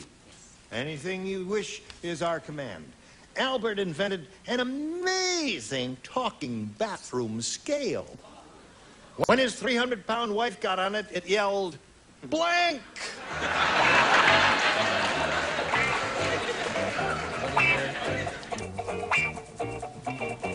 Okay, Shelley. Albert invented an amazing talking bathroom scale. When his 300-pound wife got on it, it yelled, blank!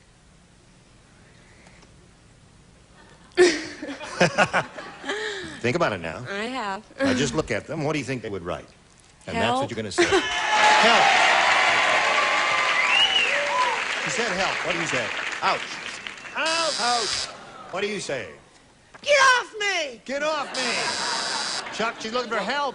She'll get help. Help. But see, I got the deluxe scale that goes a little further than that. It goes help, wide load. Help, wide load. There's one for her. What do you say, Debbie Lee? Help! Help. Richard? Help part 2. Help part 2. And Jennifer, what got on it? And she yelled, Get off. get off. Well, you picked up 3. That ain't bad, is it? No. They're getting a little easier as we go along, Tom, as you'll find out. Herbie has the world's longest tongue. Oh. You're going to find out. His tongue is so long, at night before...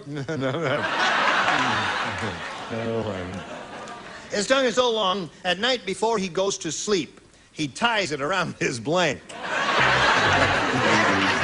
Yeah, that's a very easy one. At night before he goes to sleep, he ties it around his blank. Oh, well. Ready? Ma'am. Herbie has the world's longest tongue. His tongue is so long, at night before he goes to sleep, he ties it around his blank. His nose. His nose. What else? I don't know. There may be some interesting answers over here. Shall we find out together, Tom? Okay, Bill, you're first. Just my luck. Neck. Ties it around his neck. What do you say? Well, I went a whole different route. Yes. Which is unusual for me because I'm Naturally. usually following the troops. No, I said wife. He was Terrific. afraid he'd She get loved away. it. Right. Okay, didn't want to leave her. What do you say? The French have a word for it. No, Yeah. I said bedpost. Bedpost. That's a good answer. Some interesting answers there, Tom. Yours was not bad. These are interesting, too. Deborah Lee? Neck. Neck, another good one. Tied it around his... Toe. toe. Now, that was a long tongue. What do you say to this? Toe. I said he put it around his pillow. Tied it around his pillow. All right, so there's the end of round 2. Shelley is ahead 3-0. We go to round 3, and Shelley, since you are ahead, we're going to ask you to go first. I'm going to try B again. B again. 3 people play. Bill, Brett, and Fanny. Here it is. The garbage man said, things have gotten pretty rough for the people on my route. Nowadays, they don't give me their garbage. I have to blanket. Things have gotten pretty rough. Okay? Shelley? Garbage man said things have gotten pretty rough for the people on my route. Nowadays, they don't give me their garbage. I have to blank it. Things have gotten pretty rough for the people on my route. They don't give me their garbage. I have to pay for it. Buy it, pay for it. I have to buy it, she says, or pay for it. What do you say, Bill? Well, I come from a rough town. Steal it. I have to steal it. Yes? Or, in the vernacular of the young folk, rip it off. Rip it off. 2 steals so far. I'm not playing. Oh, that's good. You're not playing, but you are. I'm playing. Yes. What do you say? What she said, buy it? Yes, buy it or pay for it. How odd. I said that. Ah, she said it too. So now, Shelley, you have 4 altogether. That means Tom has to match 4 to tie, 5 to win. And Tom, since you haven't matched anyone yet, everyone will play. Brett said. Uh-oh. Yeah? Be careful. She said, I just saw Fanny Flagg's IQ score. And she said, and guess what? It's the same as her blank.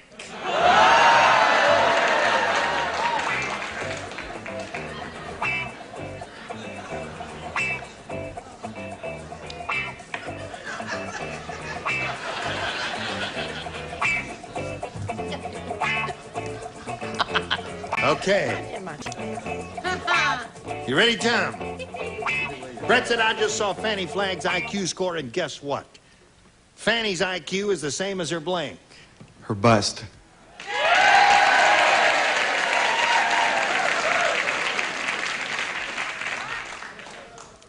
It don't make her too smart, but it sure make her shapely. What do you say? By golly, Pikes Peak or. That's it. So that's 4-1 is the score now.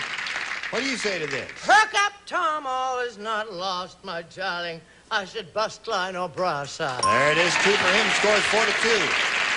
That's insulting to Fanny, who is a very intelligent and lovely young woman, so I said her bust measurements times 5. That would give her an IQ of 450. Sweetness. Hello there. Hi. How are you? I'm fine. How are you? Good. What do you want to do I said here? bra size. Bra size. So that's 4-4 now. One more. We have a tie score at this moment. 1 more, or 2 more, as the case may be. And Tom will have won the game. This is a bright, intelligent lady, and I happen to know that her IQ score is the same as her social security number. Aha! Aha! 846. I will not do a chauvinistic joke. 827. No, I refuse to be chauvinistic about this bright, intelligent child. Yes. What about her? Of course, her number, by the way, on the card is 7.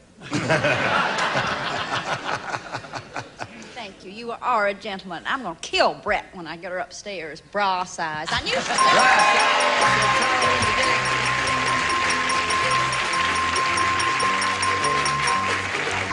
All right, sir. You can hang around right there if you would, please. Shelley, we're going to part company with you, but it was a pleasure to meet you. Thank you very much. And we thank you very much for being with us here on Match Game PM. Shelley Cheshire, ladies and gentlemen. While we're spinning her off, we want to spin these messages for you. Hurry back, see how he does in the big money. Here we are with Tom Hendricks, and at this time, it's time for this big money super match where Tom can win over $10,000. Now, Tom, to do that, we're going to have 2 audience matches for you here, and whatever you win in these audience matches, you'll multiply by 10, and that'll be the final dollar figure you'll be playing for. Let's begin right now. Not too long ago, we had a bunch in this studio, and we locked all the doors, and we gave them blunt writing instruments, and we said, write down your best answer to this. Nutty blank. Now, if you match the answer they gave us most frequently, you get $500. If you match their second most popular answer, you get $250. And then for matching the third most popular, you get $100. And 3 of our 6 celebrities are allowed to help. Okay, I want Richard. Richard, what do you say to this? Jerry Lewis picture, and the Nutty Professor. Nutty Professor was a Jerry Lewis picture, right? Okay, Charles. Charles? What the neighbors used to say when I was a child in Hartford. Nutty is a fruitcake. Nutty is a fruitcake. Okay. Okay, Fanny. Fanny, think about it now. Oh, I have it. I have it. I used to eat them. Nutty Buddies. Nutty Buddies. It's a candy bar, right? Okay, Nutty Buddies, Nutty is a fruitcake, and Nutty Professor. You got 3 there. It's your option now to choose one of those or give us one of your own. Professor. Nutty Professor is the one you want, the one that Richard gave you. Let's find out if we've got a Nutty Professor up there, and if so, where may we see the $100 response? You've got it right off the bat. Congratulations. So you've picked up $100 here, and that means the least amount you'll be playing for will be 10 times that, or $1,000. Okay? Now we're going to go on here, and let's see what's up on the $250 number.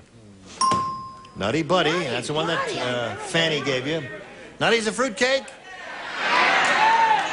You're probably right, because you look pretty smart to me. All right, slide it, please. Nutty's a fruitcake it is. Okay. Now we congratulate you, Tom. You're going along here okay. Let's see if you can improve it a little more now as we go to the next audience match. We polled another studio audience, and we said, give us your best answer to this. Blank Charles. Okay? Richard again. Of course, being French, Prince Charles. Naturally. Thank you. All of you French people think of Prince Charles immediately. Okay, Bill. Ray Charles. Ray Charles. Ray Charles. Charles. Charles? Nelson, no, Ezra Charles. Ezra Charles. Is that right? Yeah. Ezra Charles, the boxer. Yeah. Right. What was his He name? was a great fighter. Ezra Charles, Ray Charles, and I hope he Prince beats Charles everyone up. are the 3. You want one of those, or do you want to give us one of your own? I'll take Ray Charles. You take Ray Charles. Okay. We're looking for Ray Charles. May we see the $100 number? St. Charles. Oh, how sweet I'm on there. Another great singer. All right. May we see the $250 number?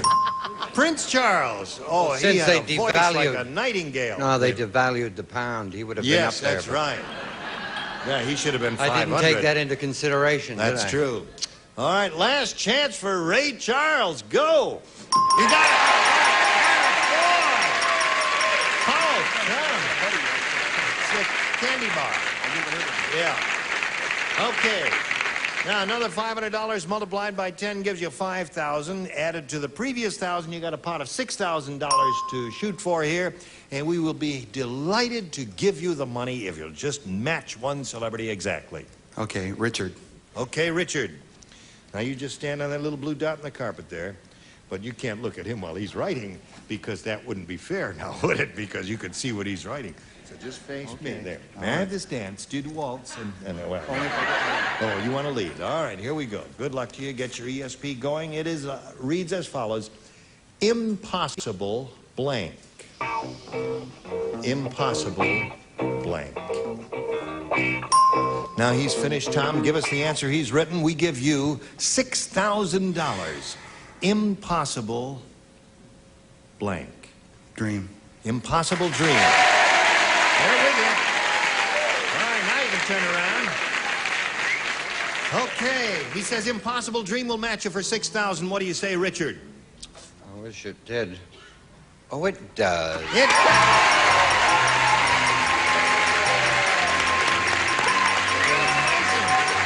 You have a grand total of $6,600. Boy, Tom. Okay, while he's celebrating, we watch these messages. I'm very happy. Tom Hendricks here has won $6,600, and we'll have more money to give away next week on Match Game PM. I'm Gene Rayburn. Goodbye. Hey. Some contestants will receive the Amana Touchmatic Radar Range and Cookmatic Power Shift that allows complete control of cooking speeds before or as you cook. Remember, if it doesn't say Amana, it's not a radar range. And the Zenith Mini Wedge modular stereo with AM/FM radio, 8-track recorder, changer, and Allegro Tune port speakers. At Zenith, the quality goes in before the name goes on. And Sale hand knitting yarns at DuPont Orland to hand knit your labor of love. Its dependable one stays new looking. And Record a Call Lady, automatic telephone answering system, voice actuated with remote control. It plays back your message from anywhere in the world. And Mr. Coffee, revolutionary 10 to 2 cup coffee saver. Joe DiMaggio says great coffee tastes without coffee waste, plus genuine Mr. Coffee filters. And Bardol's new fuel system treatment. Gasoline additive to help keep your entire fuel system clean from gas tank to carburetor. You'll feel the difference.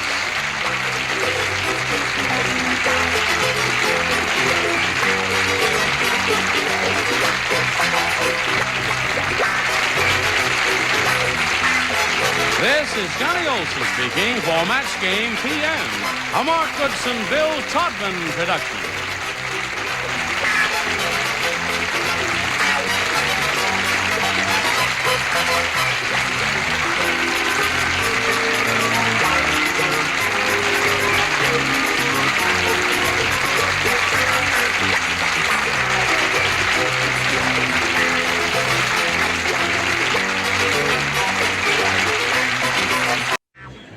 Get ready to match the stars.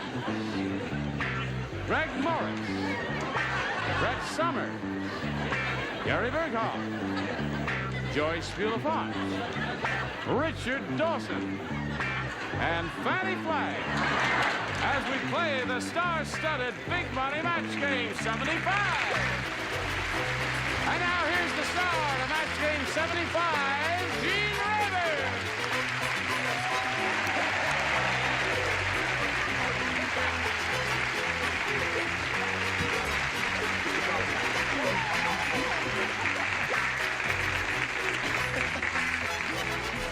Hello there. Thank you, Johnny Olson. I love a parade. There was a little guy looking for you. Did you see him? Yes, I saw him, man. The dingalings are getting a little dingier, aren't they? I just had to try. You want to that walk one. down? Well, go, try it. Do it now. No, Not I unless you can't have do a it finish. anymore. Oh, all right. I Okay. I didn't get to hold up my card. You didn't? All right, hold it up now. Oh, it says I hate sacks. You can't say that. It's a friend of yours. You shouldn't say that about him.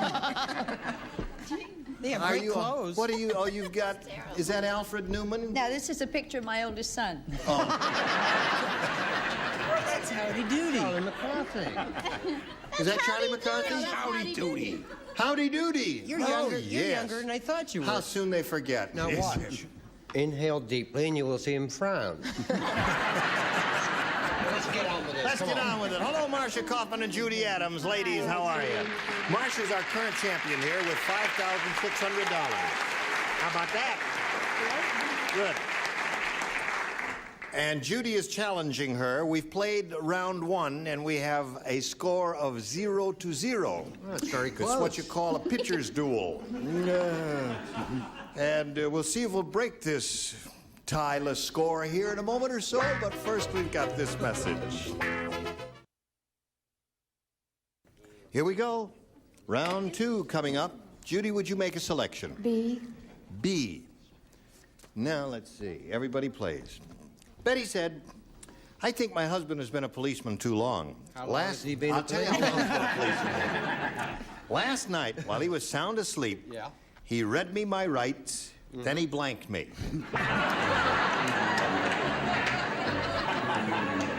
That's what it says. Last night, while he was sound asleep, he read me my rights, then he blanked me. No. I can't see that. All right, this lower tier is ready, and Gary is ready.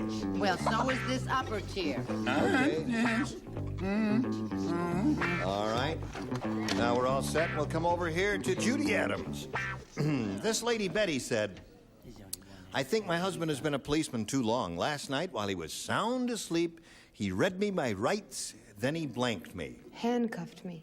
Handcuffed me. Well, that's what they do in those movies, don't they? They read you your rights, and then they handcuff you and take you away and book you or do something like that. What'd you say, Greg? Well, You've been involved at this, haven't you? Yes, well, I didn't know. What do they do? I didn't know where they got. What do you mean? Hey, baby, we don't all go to jail. Ernie, you've played parts like that, haven't you? You don't? Yeah. But you do sleep. I said he slapped her. He slapped her. Now, did it again. Yes. Well, I saw it, didn't you? Ira, did you see it? Yes, he saw it. So Okay. shut up. Said slap. Sorry, it didn't match Greg, anyway. You're not all brutal. Yes. Violence on television doesn't go, Greg. What do you say? I say I feel sorry for that man's wife. His? Yes. Well, there's only one answer, I said to him. I said, there's only one answer. He said, oh, really? I said, slapped. And I said, arrested. Arrested. I thought that would You be read me my rights, then he arrested me. Okay, Gary. For the 6 or 7. Terrific or something, No, honey? rotten. For the 6. Terrifically rotten. For the sake of. Forget it. I said arrested too. You said arrested too. Can't get Well, the a word answer in she's looking for. Last night, while my husband was sound asleep, he read me my rights and then he blanked me. Now, she says handcuffed. And I says, shot her. I wasn't quite that violent. That's police brutality if I've ever heard it. And it's hard to talk to about it afterwards. It sure is. But it was all right because she was only half drunk. Okay, Dawson, you're on. I want to hear the question again. All right. I just read it to her. You Well, forgot read it to me. Hamburger. You got a short memory, haven't you? I never claimed to have a long one. Now read the question. All right, here it is. I'm sick of these bums. Last night, while he was sound asleep, Yes? he read me my rights, then he blanked me. Well, I knew the woman. She was very well endowed. He read her the rights, and then he busted her. I just told him as I see him. All right, Louis. Seriously, folks. I would have done the same thing if I were in his shoes or wherever he was. All right, speaking of bust, Fanny, what did you say? I said arrested. Arrested, okay. No handcuffs, I'm sorry to say. Now, all you need is one to win another game. And let's see if it happens. Here it is.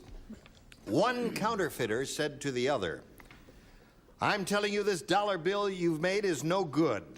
Who ever heard of George Washington with a blank? Huh?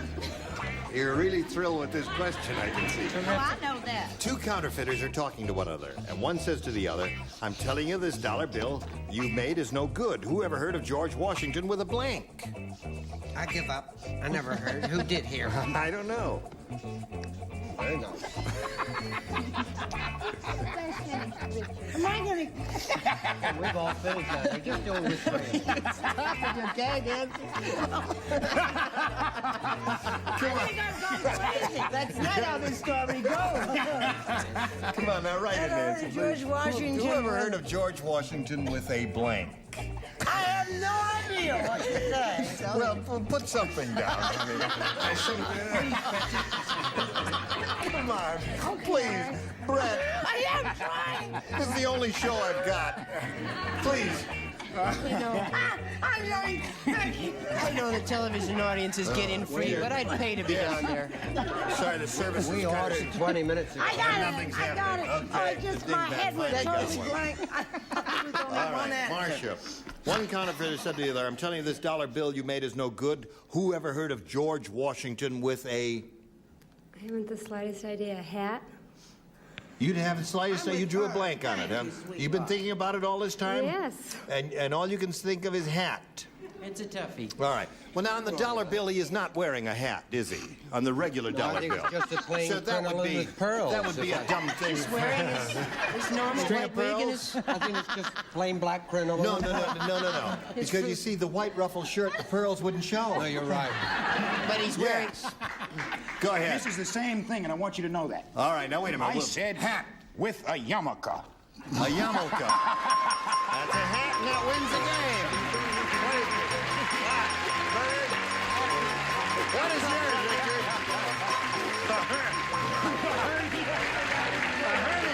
Come on down there.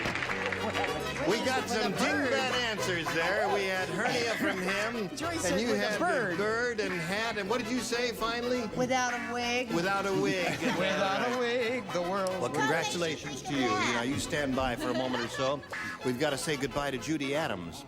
Judy, it was a pleasure meeting you. Thank you. It was great being here. Thank you very much. We've got a gift for Judy Adams. Goodbye. Thank you. Now, I've got a little message for you here, and then you come right back. Here we are with Marcia Kaufman again.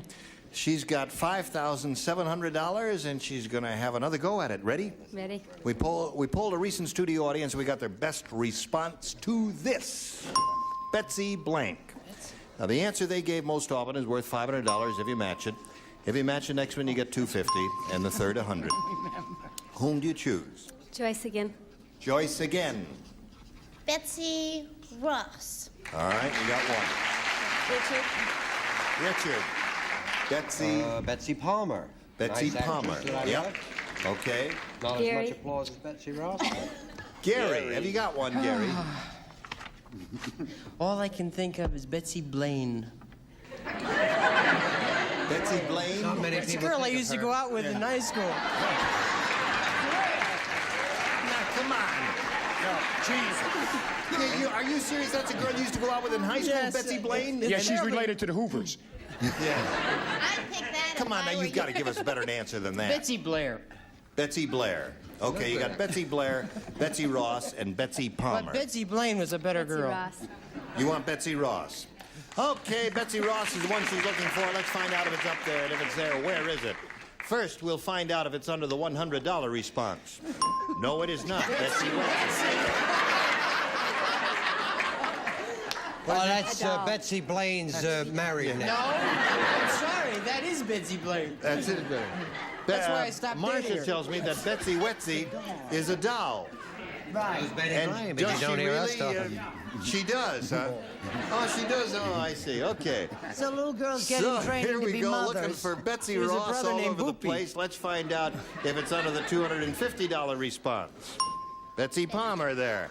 That's the one that Richard gave. Yes, sirree. Not Okay. quickly, you forget. Yes. Worth $250. And worth Now, every- last chance for Betsy Ross. Here is the $500 response. You got Betsy Ross. Congratulations.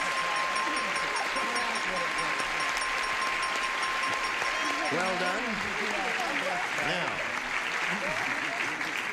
well, you're going to have another go at the 5,000. You're up to 6,200 now. Which celebrity would you like to try to match head to head? I think I'll stick with Joyce. Going to stick with you, Joyce? Boy, you're getting a real workout on these shows this week, aren't you? Okay. Marcia, would you please face me? Here's the $5,000 question. Panty blank. That's P-A-N-T-Y blank. All right, would you ding your dinger when she... That's it, all right. She's finished. And now, Marcia, we ask you to come up with an answer which you think will match hers. Panty blank. Hose. You say pantyhose. Okay? Pantyhose is what she says will match you for $5,000. May we see yours, please? I beg You're okay. Now, all right, for $10,000, would you do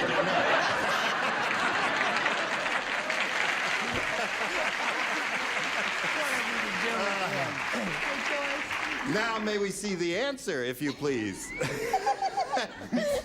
Joyce, are you with us? Oh, yes, I'm sorry. She says pantyhose. Pantyhose. Let me see. I can't remember. It's been so long. I said hose.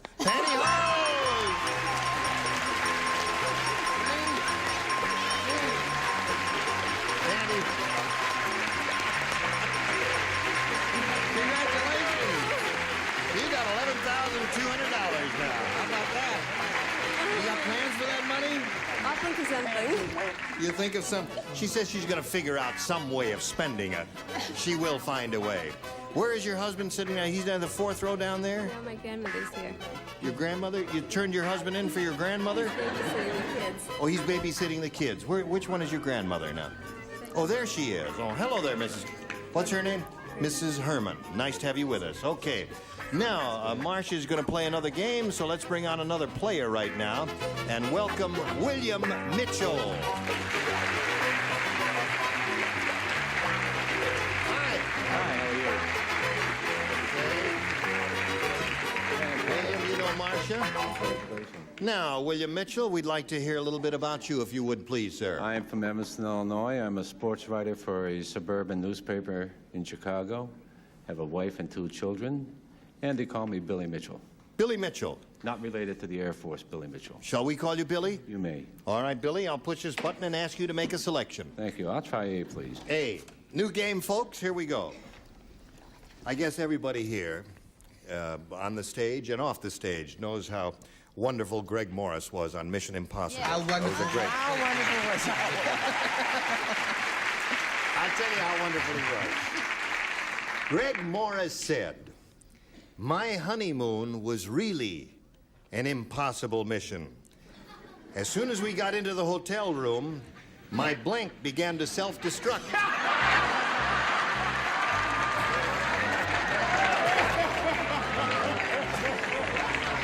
I'm not going to write. Yes, everybody right. His wife told me about it, but she Really? said not to mention it. Yes, good. Thanks a lot, Joyce. Remember, William Mitchell is going to be trying to match you, dingbats. All right. I just love Hollywood. Who gave you them diamonds, you racy woman? Now, just concentrate for a second. I promised my mother. My honeymoon never was really write an that impossible word. mission. As soon as we got into the hotel Tape room, record. my blank began to self-destruct. Put something down on the card. Joyce, dear. Joyce. Joyce, we're waiting for you, sweetheart. All right. Okay. We know you've been under restraint. She's right here. Now, Billy Mitchell. You've seen Mission Impossible? Yes, indeed. And you've seen Greg Morris in it? Yes, indeed. Okay. Who'd you like best? He says, my honeymoon was really an impossible mission. As soon as we got into the hotel room, my blank began to self-destruct. I'll say body.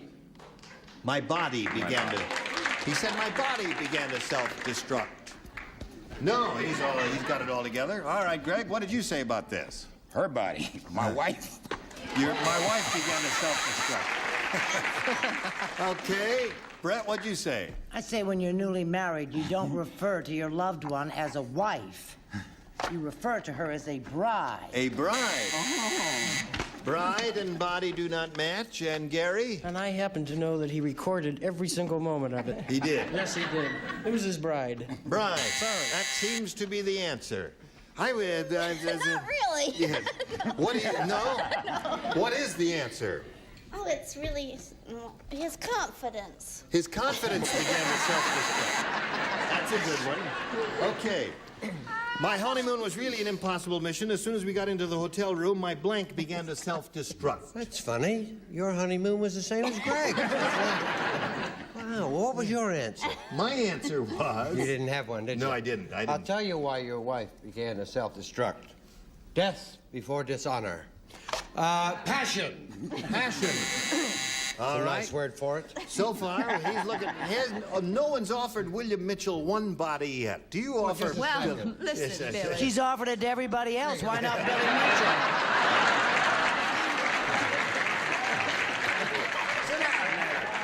Come on now. Body's the answer. You know, Brett and I kid, 'cause Yeah. she is a doll. I've seen her without her clothes, and right on her little bottom says Mattel. The original match Betsy there. Wetsy. Your question coming up, but right now coming up is this message for you. Here we go, folks. Okay. Second half of round one. Ready? Ready? This is for you, my dear. Tarzan said... Ouch! He said... Boy, keep those singing lessons up, Brett. They're terrific. Tarzan said, me hate April Fool's Day. Last April, Jane put blank on my vine. Jane put blank on my vine. They were never married, you know. Well, I've said that before. That's right. They weren't. They weren't married. I'm surprised they show that stuff on television. Where'd they get boy from? They sent away from him. No, that's a name. Put it down. What is that? What? What's the European spelling? Okay. And you're selling tuna fish? Yes. Can't even Now we spell got this these one. ones. Tarzan said, me hate April Fool's Day. Last April, Jane put blank on my vine. Grease. Grease, she says. Grease on my vine. Grease on my vine. And a melody You on in my my mind. heart. Hello, Greg. Between her, and you over here, right? I'm going deaf in both ears. What'd she say? She said grease. Jane put grease on my vine. Yeah. Grease it is. Well, there's one for you. Yes, he is. She did it every April Fool's Day. That's why when you saw him swinging from those trees, he went from tree to tree going, because he was falling. Falling. Grease on his vine. So far we got two greasy vines. Well, although where she got it in the jungle, I'll never know, unless she talked him into combing his hair. I said grease. So there's three greasy vines. That's a terrible jungle with all those greasy vines floating around. It's What have such you a got? wonderful thought, though. Slip. Slip, yep. I said grease. That's I four spelled it greasy right. vines. Or greasy vine. I'm surprised that Gary does not know where Jean gets that from. She gets that from Cheetah. He's a grease monkey. Don't you love mechanical jokes? Yes, I do. There's grease. one, another one. Is there any other kind? And you? 6. You know, that rarely happens. That really is most unusual to get all 6 in the first round. So that means, William, you got your work cut out for you. You got to get them all and achieve a tie. Which one do you want? I'll try B, please. All right, everybody plays. Phil said, there's this mailbox near my house. It's almost human. Whenever I put in a letter, it blanks. There's this mailbox near my house. It's almost human. I finished. Whenever I put in a letter, it blanks. Can I just go move my car and finish? All right. Can I? No, not yet. It's in my Just take a dressing second. I got it. I a got couple it. of Just a minute, I tell you. It just took a full minute. All right, now we'll come over here to Bill Mitchell. All right, Billy. Phil said there's this mailbox near my house. It's almost human. Whenever I put in a letter, it blanks. Speaks. It speaks. All right, he says speaks. Got to match everybody to stay in the game, Greg. I said snatches it. It snatches it. So that means Marcia Kaufman wins the game. Okay. Here you go again. Now, got to say goodbye to Billy Mitchell. Thank you. We've got a gift for you. Thank you for being with us, Billy Mitchell. So long. Bye-bye. Now this message for you, and then you come right back. Gene Rayburn, Match Game 75. Goodbye. Goodbye. So long. This is Johnny Olson speaking for Match Game 75, a Mark Goodson, Bill Trotman production. Stay tuned for Tattletales next over most of these CBS stations.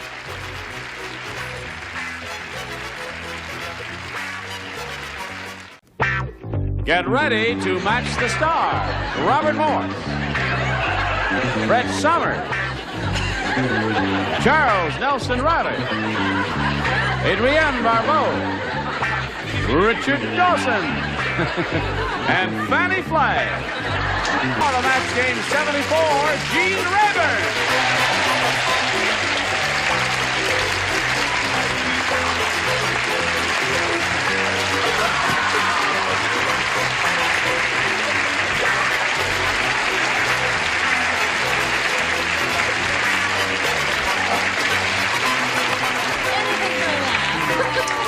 Nothing like swimming to work, is there? It's good for your lungs, isn't it? Yes, it is. But I must say the water in the East River is getting a bit gamey, isn't it? Well, aren't we all deep down? Yes, we are. Well, are you game to have a go at it? Yes. Okay. Shall we greet the two over here, Phil Perrell and Darlene Panchek? Hello there, you two. Phil here is a current champ. He's won a lot of money. How much have you won? $9,850. Good for you, Phil. And we finished round 1, and we're going to start round 2. Aren't we, Darlene? Yes, we are. Are you ready for round 2? Ready. We're going to do it all over again. We started it last time, and things got a little goofed up, so we're just to be fair to everybody, we're going to have another go at it, and we'll do that right after we present this message to you. Here we go. Round 2 coming up, Darlene. Make a selection. A, please. All right. Ready? Mm-hmm. Snoopy was very hungry. And he couldn't How hungry was he? Snoopy was very hungry, and he couldn't find any dog food. So he ate blank. Snoopy was very hungry, and he couldn't find any dog food, so he ate blank. Well, that's better than going ape, I suppose. I suppose so. Oh, darn. All right? Okay. Right. Ready? Ready. Are you ready? Hold on. Wait, we got to get a response over here That's first. right. Darlene, Snoopy was very hungry, and he couldn't find any dog food, so he ate... Peanuts. Peanuts. Little touch of humor there, you see, because peanuts is an edible thing, as what's-his-name would say, and it's also the name of one of the characters. I know. I said cat food. Okay. I like her answer better. So do I. Yeah. All right, Brett. I love her answer, and I couldn't remember. I kept saying Pogo, Clogo, Flogo. I couldn't remember, and I thought, well, Lucy will do it. At least she's in the strip, as it were. Okay. Oh, stop that. Now, Charles. They're like a bad meal, aren't they, those two? Yes. I, of course, said the correct answer. That was the one I was looking for. Couldn't think of it. Are you going to help or hinder? Oh, I'm a hindrance today. What'd you say? Food. Cat food. Oh, all right. Now, what do you Well, say? peanuts are fattening. They are? Yeah, so I said Linus. I see. You wouldn't want a fat Snoopy, would you? You know, the first thing that occurred to me, well, you show yours first. Charlie Brown. Charlie Brown. That's what I was trying to think of, There were so I three- wouldn't have matched her anyway. Yeah. There were 3 cat foods, though, so I got a feeling. That's right. No, cat food, I guess, is a pretty good answer. What do you say? You think it's a pretty good answer? Yeah. Good. Cat food. Okay. Doesn't score for you, but it's not a bad answer. All right, let's see what we've got for you, Phil. You need 1 to tie, 2 to win. W.C. Fields said, Oh, what a birthday celebration. I had so much to drink. When the cake came, I tried to put out the candles with my blank. W.C. Fields said, what a birthday celebration. I had so much to drink. When the cake came, I tried to put out the candles with my blank. You think about that, Phil? You think about it, too, and then write something sometime in the next half hour, preferably. That's a really tough question. Not if you're smart and charming. Well, to my left, I don't know anyone smart or charming. When the cake came, I tried to put out the candles with my blank.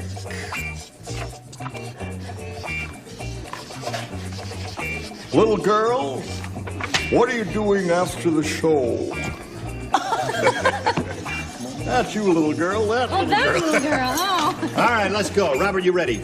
Oh, I'll say feet. Feet. Wait, no, wait, no. I just...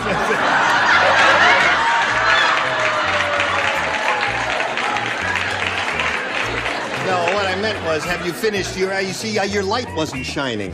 Hello, Greyhound bus. Send it back. All right, we got to throw that one out. Have we got another one for him? What are we going to do? All right, okay. You stand by for a moment. We'll get another question for you. In the meantime, this, friend, you watch this. Okay. What happened? Things, again, got a little bit goofed up. I don't know. Maybe it's just not destined to finish this round, is it? So, we had to throw out that question, and, Phil, we've got this one for you. Are you ready? I'm ready. Okay. He's been ready for a long time. You remember, you need 1 to tie and 2 to win. At the airport, as Jack was crossing the runway, his blank got sucked into a jet engine. Think about that, Phil. As Jack was crossing the runway at the airport, his blank got sucked into a jet engine. Thank you. It's very hard to talk out here in the runway with the sound of the planes going overhead there.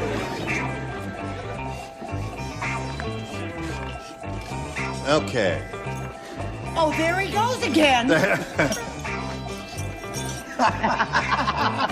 Now we're all set. Phil, we call on you. At the airport, as Jack was crossing the runway, his blank got sucked into a jet engine. Suitcase. Suitcase. They're groaning, Phil. I don't know if that means anything. Robert? No, his right now, right? Now, yes. Oh, this is the answer. Necklace. Did you hear what I said here? Jack.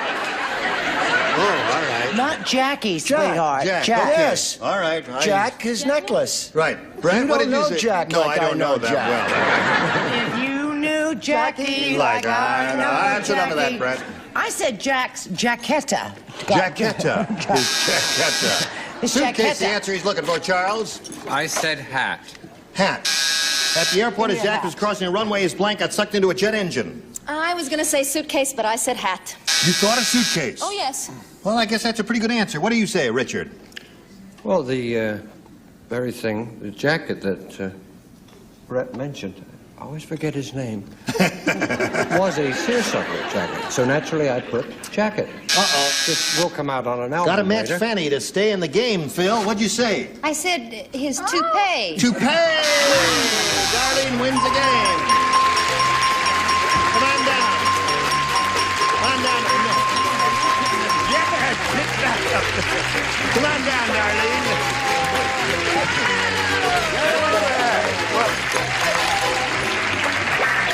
We're a little late. Hold on. Wait a minute. Now, let's get it all together here. Now, you stand right here for a second or so while we have a little chat here with Phil Perrell. Phil, you were a terrific contestant. Thank you so much. And you've got $9,850. Good luck to you, Phil Perrell. Many thanks. And goodbye.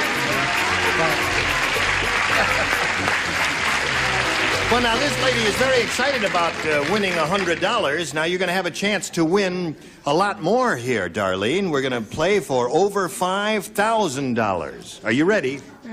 No, but... You know? All right. Just hang in there now, and... yeah. You hang in there. Not too tight, because it makes me nervous. You keep that up, he's going to lose his necklace. Okay, we polled a recent studio audience. We got their best response to this. Ladies blank. Now, the answer they gave most often is worth $500 if you match it. If you match the next one, it's $250 for you. If you match that last one, it's $100. Which celebrities do you want to choose here for a little help? Robert. Robert. What do you say? Ladies? Ladies room. What? Ladies room. Ladies room. There's one. Charles. Charles, what do you say? Ladies blank. What I am, a ladies' man. Ladies man. All right. Richard. And Richard. Ladies and gentlemen. Ladies and gentlemen. Clever. Yeah. Oh, I'm not surprised. Ladies and gentlemen, ladies man, and ladies room are the three you get from the celebrities. Now, you can choose one of those, Darlene, or give us one of your own. Ladies' room. You want to choose a ladies' room? Okay, that's the one we're looking for. I'd like it right now. Let's find out if it's up there, and if so, where. First, may we see the $100 response? Ladies first is not bad, is it? Okay. Everywhere except in the electric chair. Yes. For you, we'll make an exception. Ladies' room is what we're looking for. Here is the $250 response. Ladies and gentlemen is the answer that Richard gave you. Let's find it if it's out there under the $500 response. Yes! Yes, it is! There we go.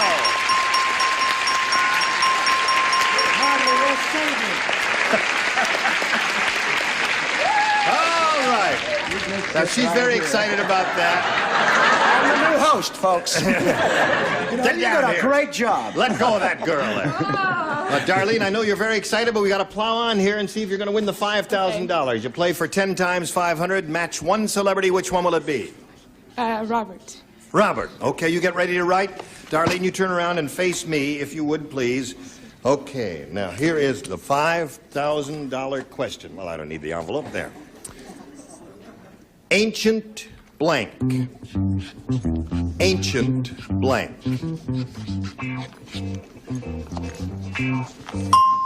Okay, he's finished. Now, Darlene, we need an answer from you which you think will match his answer. What do you put in that blank? Ancient.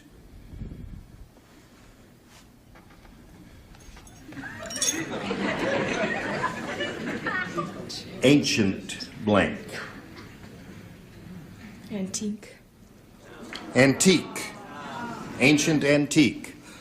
All right. Robert, that's the only thing she could think of. I guess she kind of drew a blank When there. you went to school, didn't you take ancient history? Ancient history, yeah. Did you study ancient history? Yeah. Okay, that's a good answer. Well, listen, Darlene, you didn't win the $5,000, but you've got $600, and you're going to play another game, so let's meet another player right now. Here comes Joanne Vetter.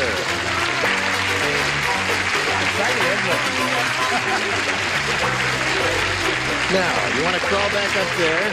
All right. Hi, Joanne. You know Darlene? Joanne Vetter. Nice to have you with us. You want to tell us a little bit more about yourself? Let's see. I'm married, I have 3 children, and I enjoy golfing. Are you a golfer? Yes. What's your handicap? I don't have one. I just, no.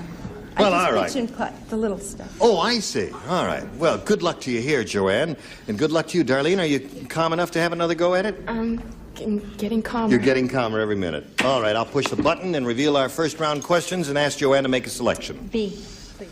Okay, B it is. Everybody plays. This is it. The nurse said, Doctor, I know you have a weird sense of humor, but I don't think it's right to greet your patients with a blank in your hand. I see you're all thrilled with that question, aren't you? The nurse said, Doctor, I know you have a weird sense of humor, but I don't think it's right to greet your patients with a blank in your hand. I'm finished. Finished. Finished. Okay, finished. Russian. Finished. All right. I know what I'd say, but Joanne, we want to know what you'd say. The nurse said, Doctor, I know you have a weird sense of humor, but I don't think it's right to greet your patients with a blank in your hand. A scalpel? Scalpel. That's okay. Scalpel is good, isn't it, Robert? Scalpel. Scalpel, see how good that is? Very good answer. Brett? Oh, my doctor was really a sadist. He just carried a big fat knife. How about knife and scalpel? There's another match for you. Charles? I didn't go for anything that dramatic. I said bedpan. A bedpan. Okay. What did you say, Adrienne? I said knife. A knife. There's another one. All right, Richard. Well, being a cut above the others, Scapel. Scapel, okay.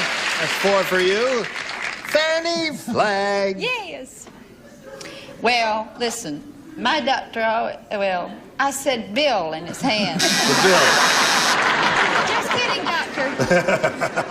We know. All right. So that's 4 for you, and you've got a question coming up. But first, before we do anything, we've got to do this message for you. Here it is.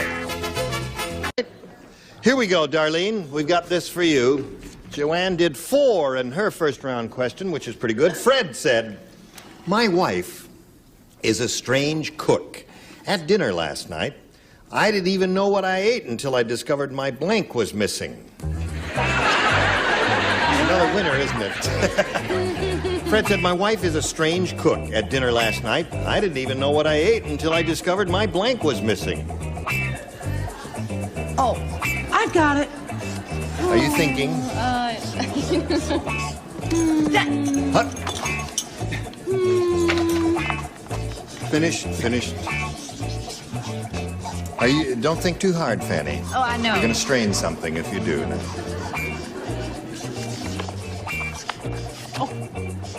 All right. Now, Darlene, Fred said, my wife is a strange cook. At dinner last night, I didn't even know what I ate until I discovered my blank was missing. Food.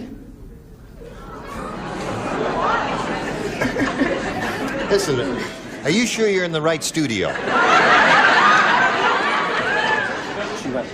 I didn't even know what I ate until I discovered my food was missing. Is that what you're telling us? Okay, that's your answer. Food is her answer. Bob, what'd you say? I said stomach. Stomach. All right, Brett? Well, you know what beef stew is made of? Don't tell me. Belt. Oh, my belt was all right, Charles. I said my parrot was My missing. parrot was missing. That's what beef stew is made out of. What'd you say? I was going to say shirt, but since it didn't match anyway, I said bridge. All righty. What do you say, sir? You didn't know, actually, until you noticed his dog. His dog was missing. Oh, that's a rather hostile thought, isn't it? It's a good thing Betty White I'm so isn't glad here. Betty White is at home and Would in you her give him bed. a belt in the mouth for me, just for Betty White's sake? There we go. Betty, eat your heart out. Oh, I love you, Fanny. I love you. So, it's 4-0 at the end of round 1 in favor of Joanne, and we go to round 2 and ask you to make a selection. B, please. B. Now, this is only for 2 people, Charles and Fanny. The rest of you do not participate. Nick the pool shark is very superstitious. Before every big match, he goes to the delicatessen and rubs his cue stick with blank. Nick the pool shark is very superstitious. Before every big match, he goes to the delicatessen and rubs his cue stick with blank. Do it. I knew you were going to say that. All right, he's finished. Waiting for you, Fanny, my dear. All right. All set over there. And now we come to Joanne. Nick the pool shark is very superstitious. Before every big match, he goes to the delicatessen and rubs his cue stick with... Rabbit. With what? Rabbit? Rabbit. With the rabbit. Rabbit. Did she say rabbit? What deli do you go to here? What do you mean? I don't know. I didn't understand Well, what she said. She didn't understand the question, but I have to accept her first answer, which is rabbit. Charles, may I see your... said chicken liver. Chicken liver. He went to a delicatessen, you see, Joanne, and rubbed his cue stick with chicken liver. What do you say? I said chopped liver. Chopped liver, same thing. All right, no match there. Let's see how Darlene does with hers. Everyone plays. Loretta said, my boss is so cheap he doesn't even buy a Christmas tree. He just hangs tinsel on his blank. My boss is so cheap he doesn't even buy a Christmas tree, just hangs tinsel on his blank. Get away from me, Charles Nelson Riley. All right, do it quickly, please. We're getting close to the end. All right.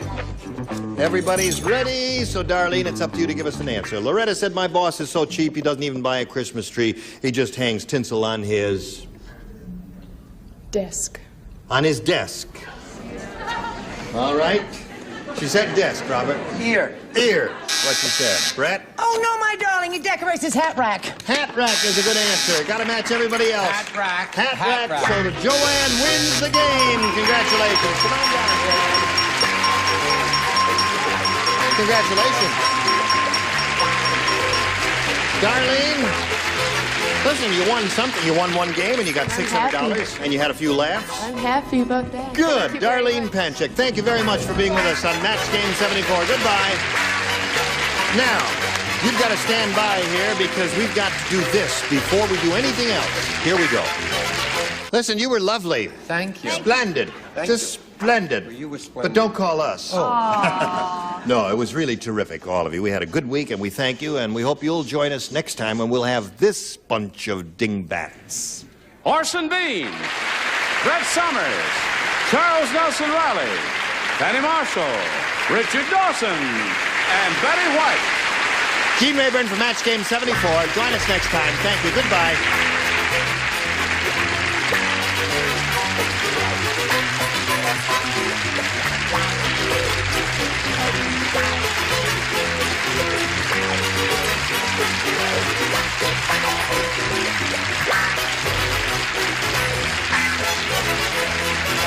This is Johnny Olson speaking for Match Game 74.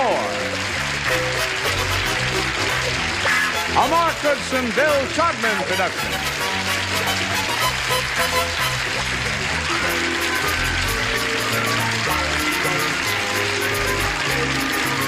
Stay tuned for Tattletales next over most of the CBS stations.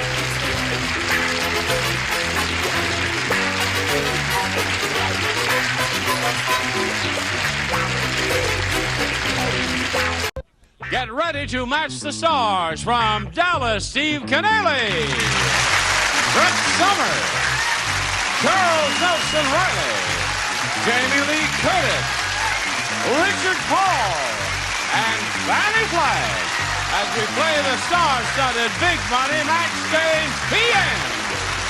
And now, here's the star of Match Game PM, Gene Rayburn.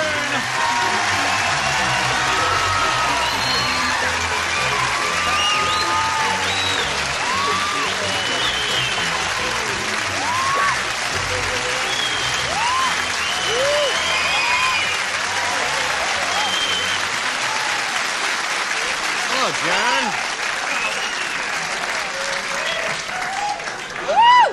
Doesn't make me a bad person. Takes a man to wear red shoes, I tell you that. Are you ready? That's right. Yes. I match your rose. That's not all, honey. Shall we have a go at it? Why not, John? Okay, greet Laura Sands and Randy Sherwood. Welcome. We'll get acquainted first by finding out a little bit about each of you. Randy, let's begin with you. Well, after getting out of the Navy, I majored in broadcast management in college, was a disc jockey a number of times, and worked in an engineering capacity in television down in San Diego. And I'm unemployed now. It's a difficult business to get into, isn't Very it? competitive, very competitive. Tough. You gotta really know people and be places. That's right. That's right. Well, good luck here, and good luck in your continued career. Laura, let's hear about you. Well, I was born and raised in Denver, Colorado, and I moved out here about a year ago, and now I am a clerical typist. All right. Short and sweet. Laura, good luck to you, too. Here on Match Game TM, each of you will have 3 opportunities to match as many of our stars as you can. The one who's done that most often at the end of the 3rd round will go on to play the Big Money Super Match, where you can win over $20,000. Begin. Randy, A or B? I'll take B, please. He says he wants B. When the Martians landed, they decided there was no intelligent life on Earth because they landed in blank. Got it. By the end of the program, you have to tell me the connection between the Titanic and Denver, Colorado. The connection between the Titanic and Denver, Colorado. Do you happen to know? See that? That's why a show like this should be informative and filled with wonderfully interesting things. Well, there I'll is think a about connection, right? There is a connection. Right. We'll you find don't out. know it, do you? You got your red accessories up the kazoo, but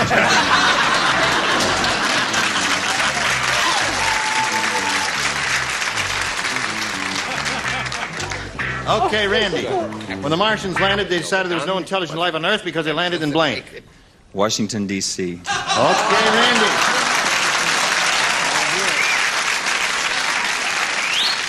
Steve, I think he's on to us. What did he say? He said Washington, D.C. That's what I said, too. Yeah. Ms. Brett. Now, sweetheart, what are we going to do for the rest of the evening if we all say Washington, D.C.? I don't know. We'll pray for a tie. I want to thank Miss Roberta Peters of the Metropolitan Opera for lending her 4th act Lucia costume to Brett so she could do the show. Yeah. Washington. Washington. But he's trying. Hello, Jamie. Hi. When the Martians landed, they decided no intelligent life on Earth because they landed in Beautiful downtown Burbank. Burbank. Sorry, And you, sir? Well, when they landed, they said, "Take me to your leader." And they came to see me, but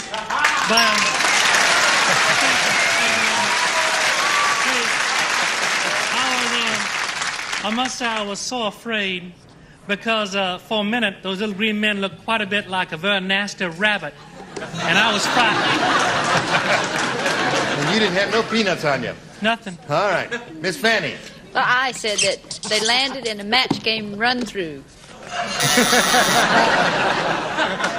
But then I don't care to work again. I mean, what difference does it make? I'll hit you with my red shoe. Okay. 4 for Randy. Look at him. Now, Laura, you'll have 3 opportunities to catch up. Let's see what it says here. As Billy said, when I was born, my parents kept me in a jar. For years, I thought I was a blank. Okay, Laura. Billy said, when I was born, my parents kept me in a jar. For years, I thought I was a blank. Pickle.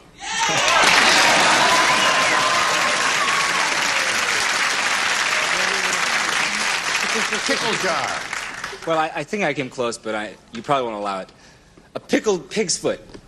Pickled pig's foot. No. There's the word. No, wait a Is it minute. No, wait a close? minute. Hold on. Pickles. Pickles and pig's feet are 2 different items. See, but... So are cucumbers and pickles. Right. No, they're not. No, they're not. I almost got you, didn't I, you little Right. devil? I think we're going to have another no-show. Dill pickle. Dill pickle. Okay. Where are we? 41? I went right down to the heart. Just a simple word and a match. Pickle. All right, you got it.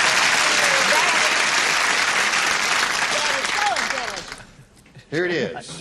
When I was born, my parents kept me in a jar. For years, I thought I was a... Pickle. Why are you so sad? I felt like being sad. You wanted to display a sad emotion? Yes, so that they wouldn't think I had it. Oh, I see. I got you. Richard Paul. Specimen. As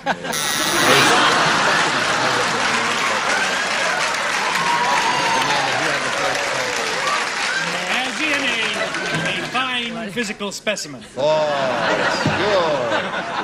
sure. You can't crawl out of that one. Miss Fanny, rescue us from this, will Daddy you? Paul's so amusing. I said, pickle? All right. So at the end of round one, we have a tie score. Round two coming up in a moment or so. Right now, this for you. Now, see, we have a tie score here. We'll go to round two in a moment or so. But I just want to clarify the thing about Denver. Do you understand what it is? I sure do. Do you understand what it is? I mean, do you want to explain it, Charles? Oh, Molly Brown, right? The unsinkable Molly Brown was called that because she was on the Titanic and she didn't sink. And when I go to Denver, I always say it's the Brown Palace, which is very nice. That's why the musical was called The Unsinkable Molly Brown. And it's not that important, but it's interesting. These things are very interesting. Are you trying to tell us that she came from Denver? It's all so heavy and interesting. He's not heavy, he's your brother. I feel so refreshed. You know what they would say to you on the Titanic? Men and women and all guys with a lot of red accessories first. Men and women and red shoes first. Okay. Randy went first last time, so Laura, we ask you to go first this time. B, please. B? B. Okay. True. What? No. You hear voices now, don't you? The Titanic is coming back to get you. One farmhand said to another, he said, Farmer Brown is really mean. He's the only farmer in the world that uses his wife as a blank. You and you the only two. Steve and Richard are the only two who play. Okay. Great. Laura, one farmhand said to another, Put it in the slot. Farmer Brown.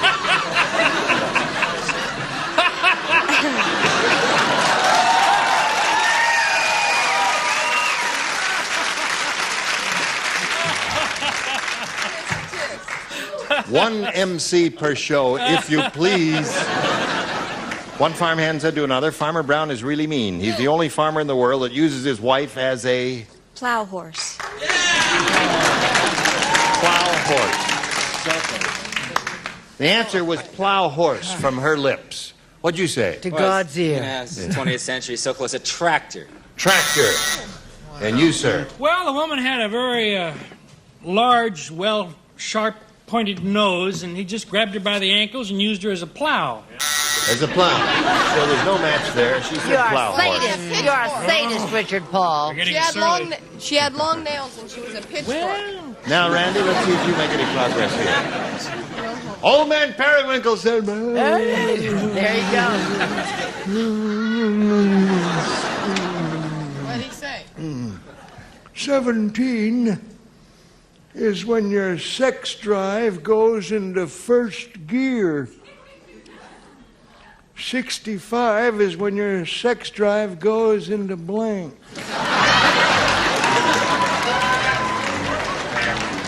17 is when your sex drive goes into first gear. 65 is when your sex drive goes into... Reverse. Reverse.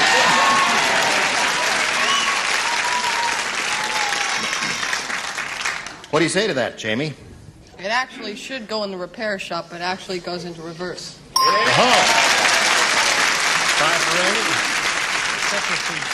And what do you say to that? I hate to think of life as just a set of gears. Reverse. Reverse.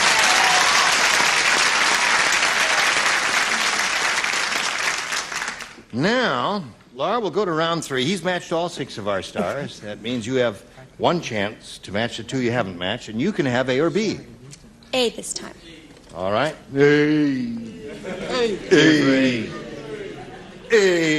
Somebody made that. Hey, baby. Yes. Ben said, my sister is really strange looking. How strange is she? Very good. Not quite in unison. It's You better must that way. be in unison. What time must you be in unison? Meet me in unison in the rest. She just had a sweet 16 party. That's not her age, it's her blank size.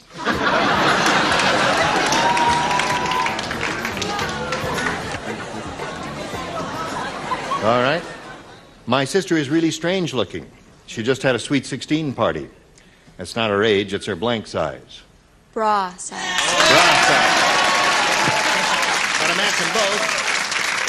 Steve, what do you say? I was thinking we were still doing the daytime show. I said shoe size. Shoe size. So that means Randy wins the game. What do you have? Bra. You missed it by one. Come on down, Randy. Here we go.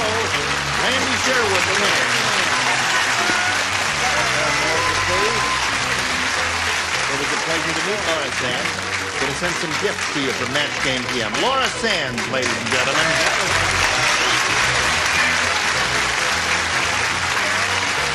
Here's a little message for you. Hurry back.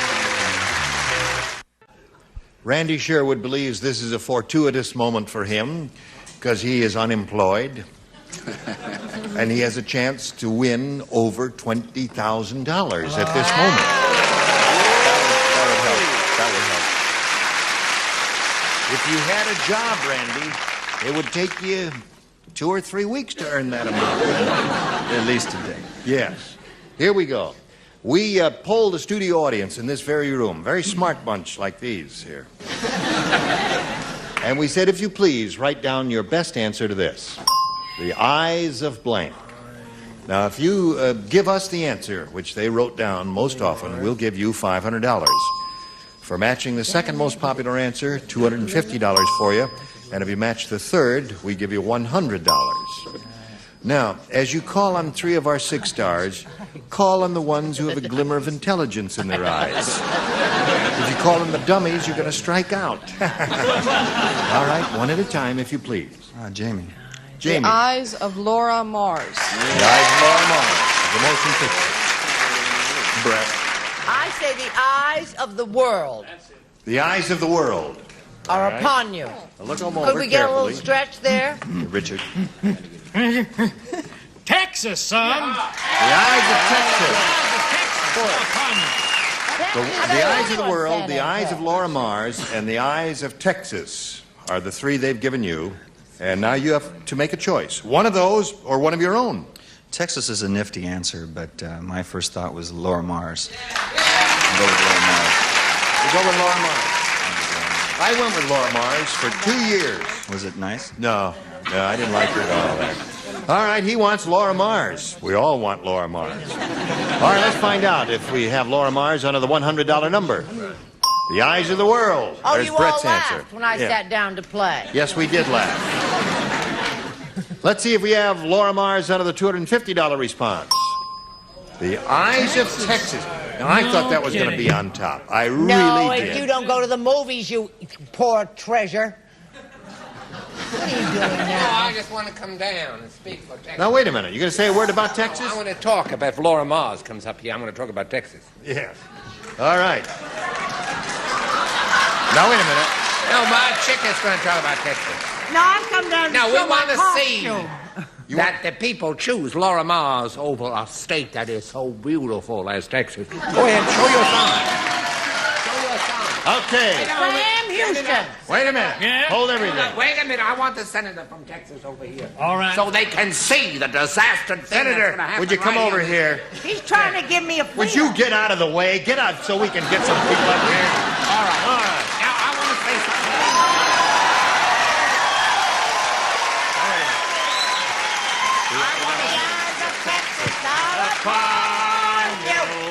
All the live long day.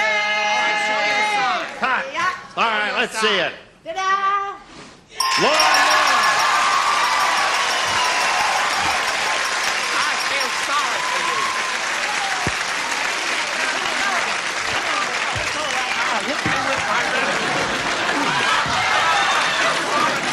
Get up! Get up this day! It's my show! Come then, we'll lynch him like. At least I got something out of this. Okay. Stand on the blue dot. Jane. What? Because he happens to be on Dallas. That's what we've been doing all day. If not he was my only fault. on the streets of San Francisco, we wouldn't have touched him with a 10. You want to buy those? I didn't know they made them this big. Oh, and he thinks he's going to win the money. Okay. It was the red color. All right. Where are we? Oh. Oh, he's won $500, which means the least you'll play for is 10 times that amount, or $5,000. Do you realize that? But we're going to give you another shot at another audience match here. Slide it. Blank dropper. Oh, boy, I got one. You got one. I got one. Call on me. Call on me, Randy. Trust me. wait a No, minute. you're Let's going see. to Who go shall I back to call the on? eyes of Laura Mars, the eyebrow. No, it's all a plot to get us.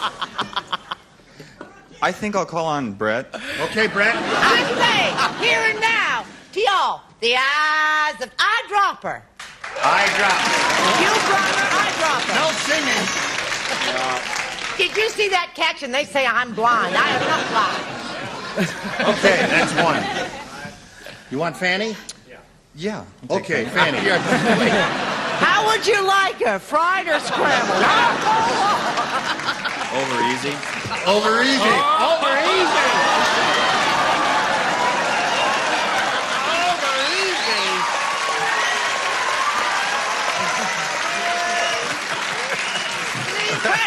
Precious, close up your ears, shut your eyes. Don't Come on, move. Fanny, give us an answer. We'll just think he's going to be rich. Let's see. Snooky Lanson, Snooky Lanson, Snooky Lanson. Name dropper. Name dropper. One more. I go with Jamie again. That was I go with Guys, Jamie, you too. used up all my answers. You got one? I got one.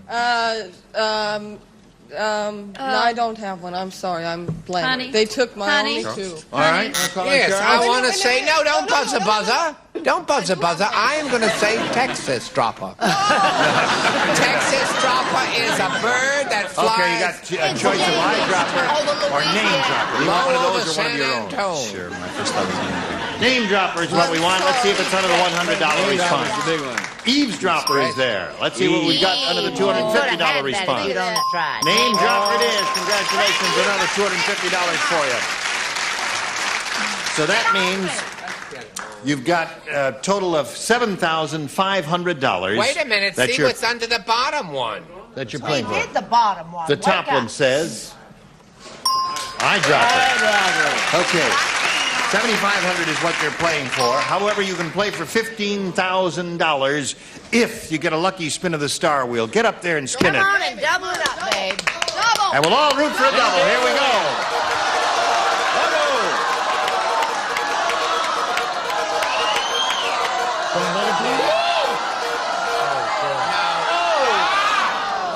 Ready, Steve? Go, Steve. Okay.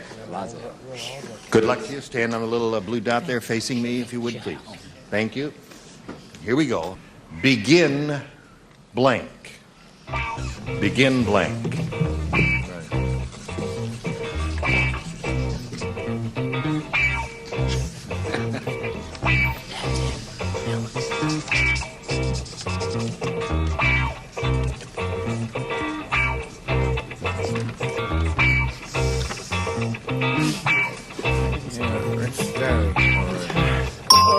Okay.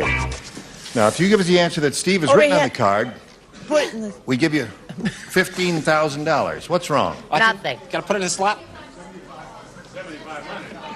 Oh, $7,500. Yeah, I didn't hit the double thing there. Okay, give us an answer, if you would, please. That was tough. Begin firing. Oh. I thought you had the money in your hip pocket. All right, turn around here and we'll ask Steve what answer he has on his card. Oh, a little Cole Porter tune. Begin the beginning. Oh, wait a minute. What's that? Before my time. You have no idea what he's saying? Begin the begin? Oh, when you begin the begin. I still don't. He still doesn't recognize it. Okay, well, Randy Sherwood has a total of $750 and our best wishes, and now we've got this message for you. Join us next week for Match Game PM. We'll have another bevy of beautiful stars like these. And a lot more money to give away. Gene Rayburn here. Goodbye. Some contestants.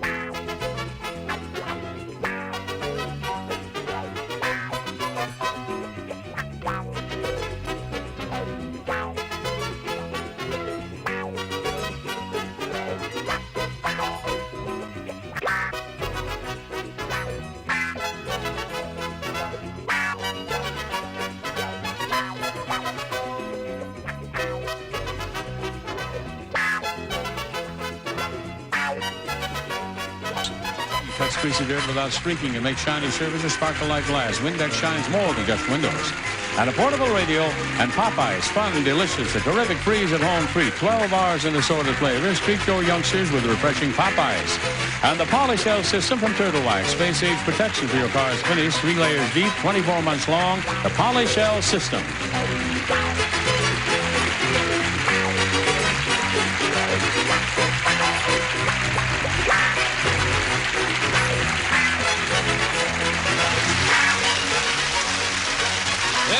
Johnny Olson speaking for Match Game PM, a Mark Goodson, Bill Todman production.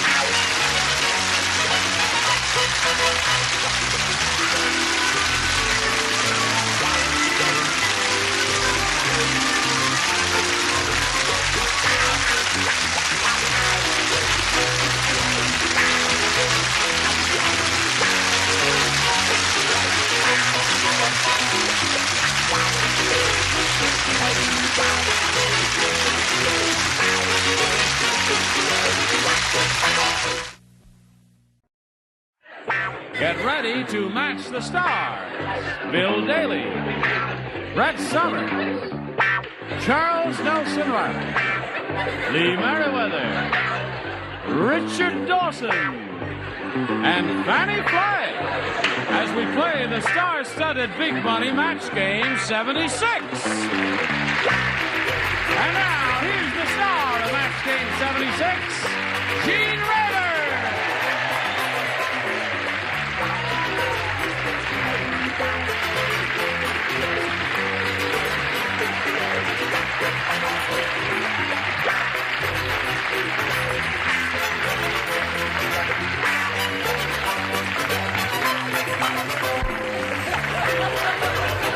I love Southern girls. Just love Southern girls with long hair. Your photo came back. Thank you. I would like to make a public announcement. Yes. Fannie Flagg's mommy and daddy are in the audience this very day. And look how she came out here. I looking think like she a looks hussy. adorable. Don't you think she looks adorable? Yes, she looks adorable. She looks adorable. Here's your mom and dad. Oh, there's Mom and Dad right down there in the first row. Hello there. Welcome. Gene, Yeah. that was a sweet couple, but that's not them. She's just a joshing you. Well, we greet you all, and now let's greet our two players over here, Gary Armstrong and Kathy Steck. Howdy, Gary. Good. Gary's the current champ. He's up to $950.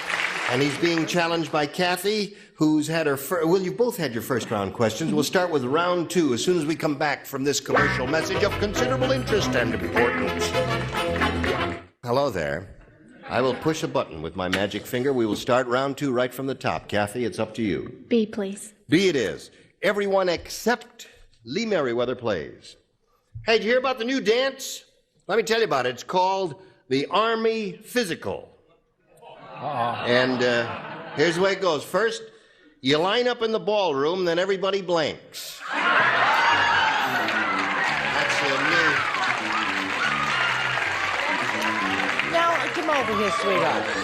The dance is called the Army Physical. First, you line up in the ballroom, and then everybody blanks. Got it. That's all right. Okay. Is that okay? All righty.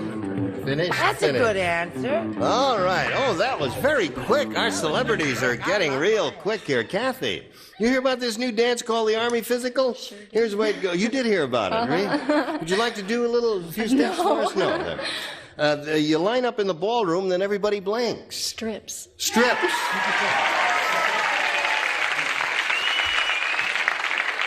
Remember that old routine? You don't. You don't remember that old routine. No, What do you say? I feel kind of silly because we used to.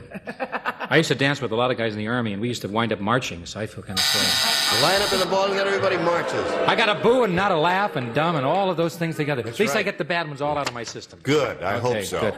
You've been saying that all week, Bill. What do you say? I feel bad because Kathy comes from Dallas, and you know Angelique, my children's godmother, comes from Fort Worth. They're the Twin Yes. Cities. But I do like my answer in spite of all that. I said coughs. Everybody coughs.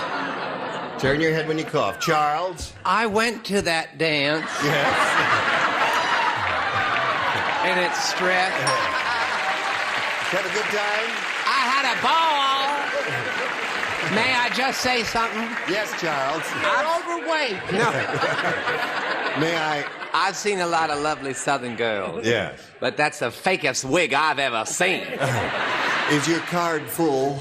Yes, it is now, sir. Oh, all right. Why don't you move right down below?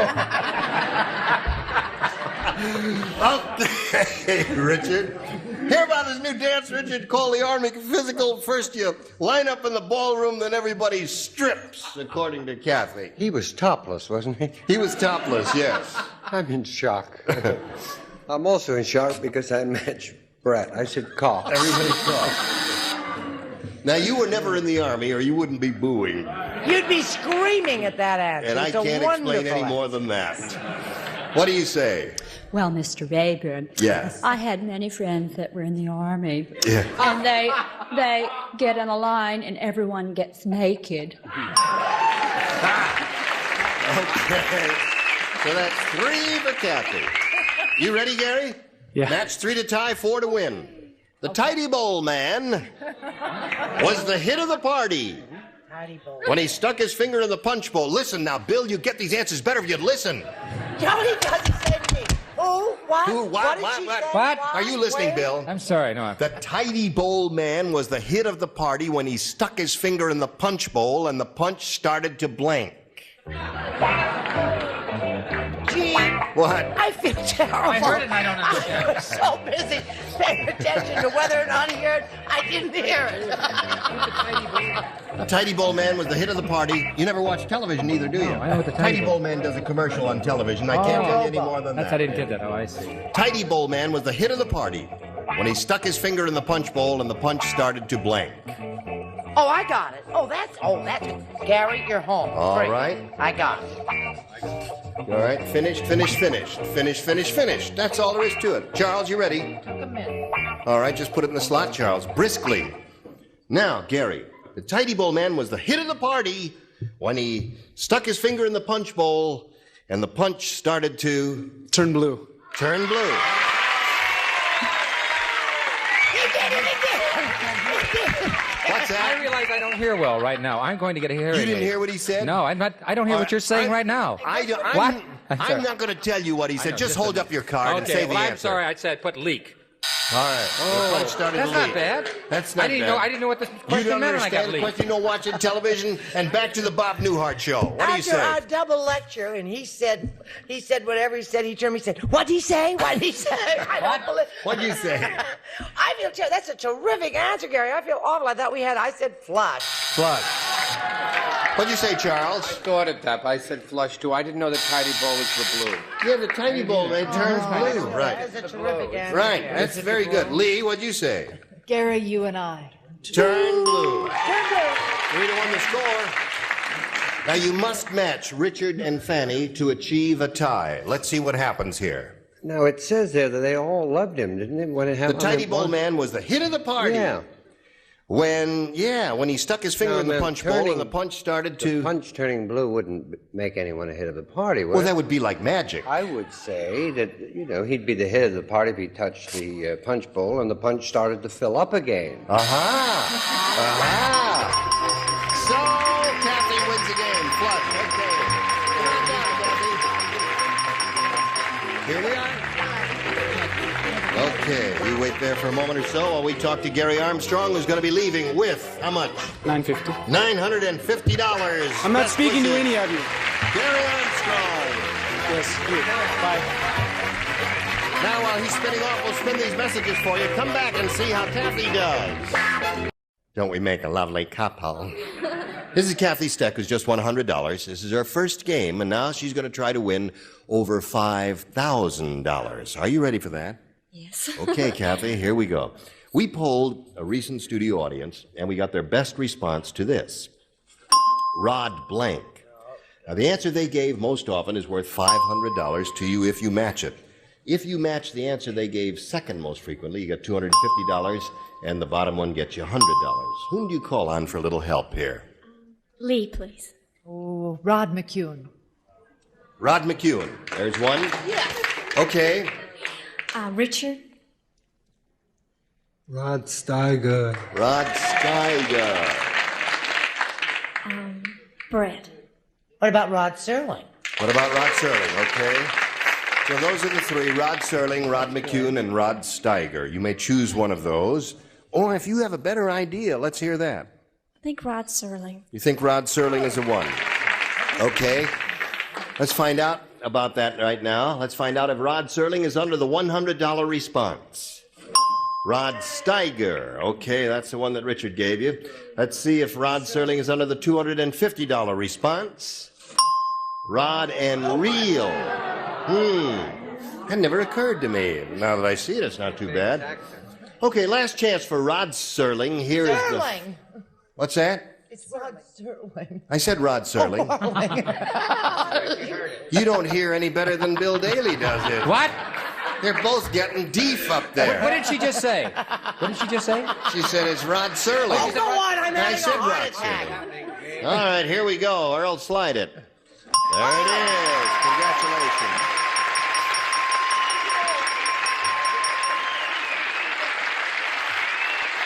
You are a weirdo. Okay, Kathy, you've got $500, a total of $600 altogether now. The most important thing is you're going to be playing for 10 times.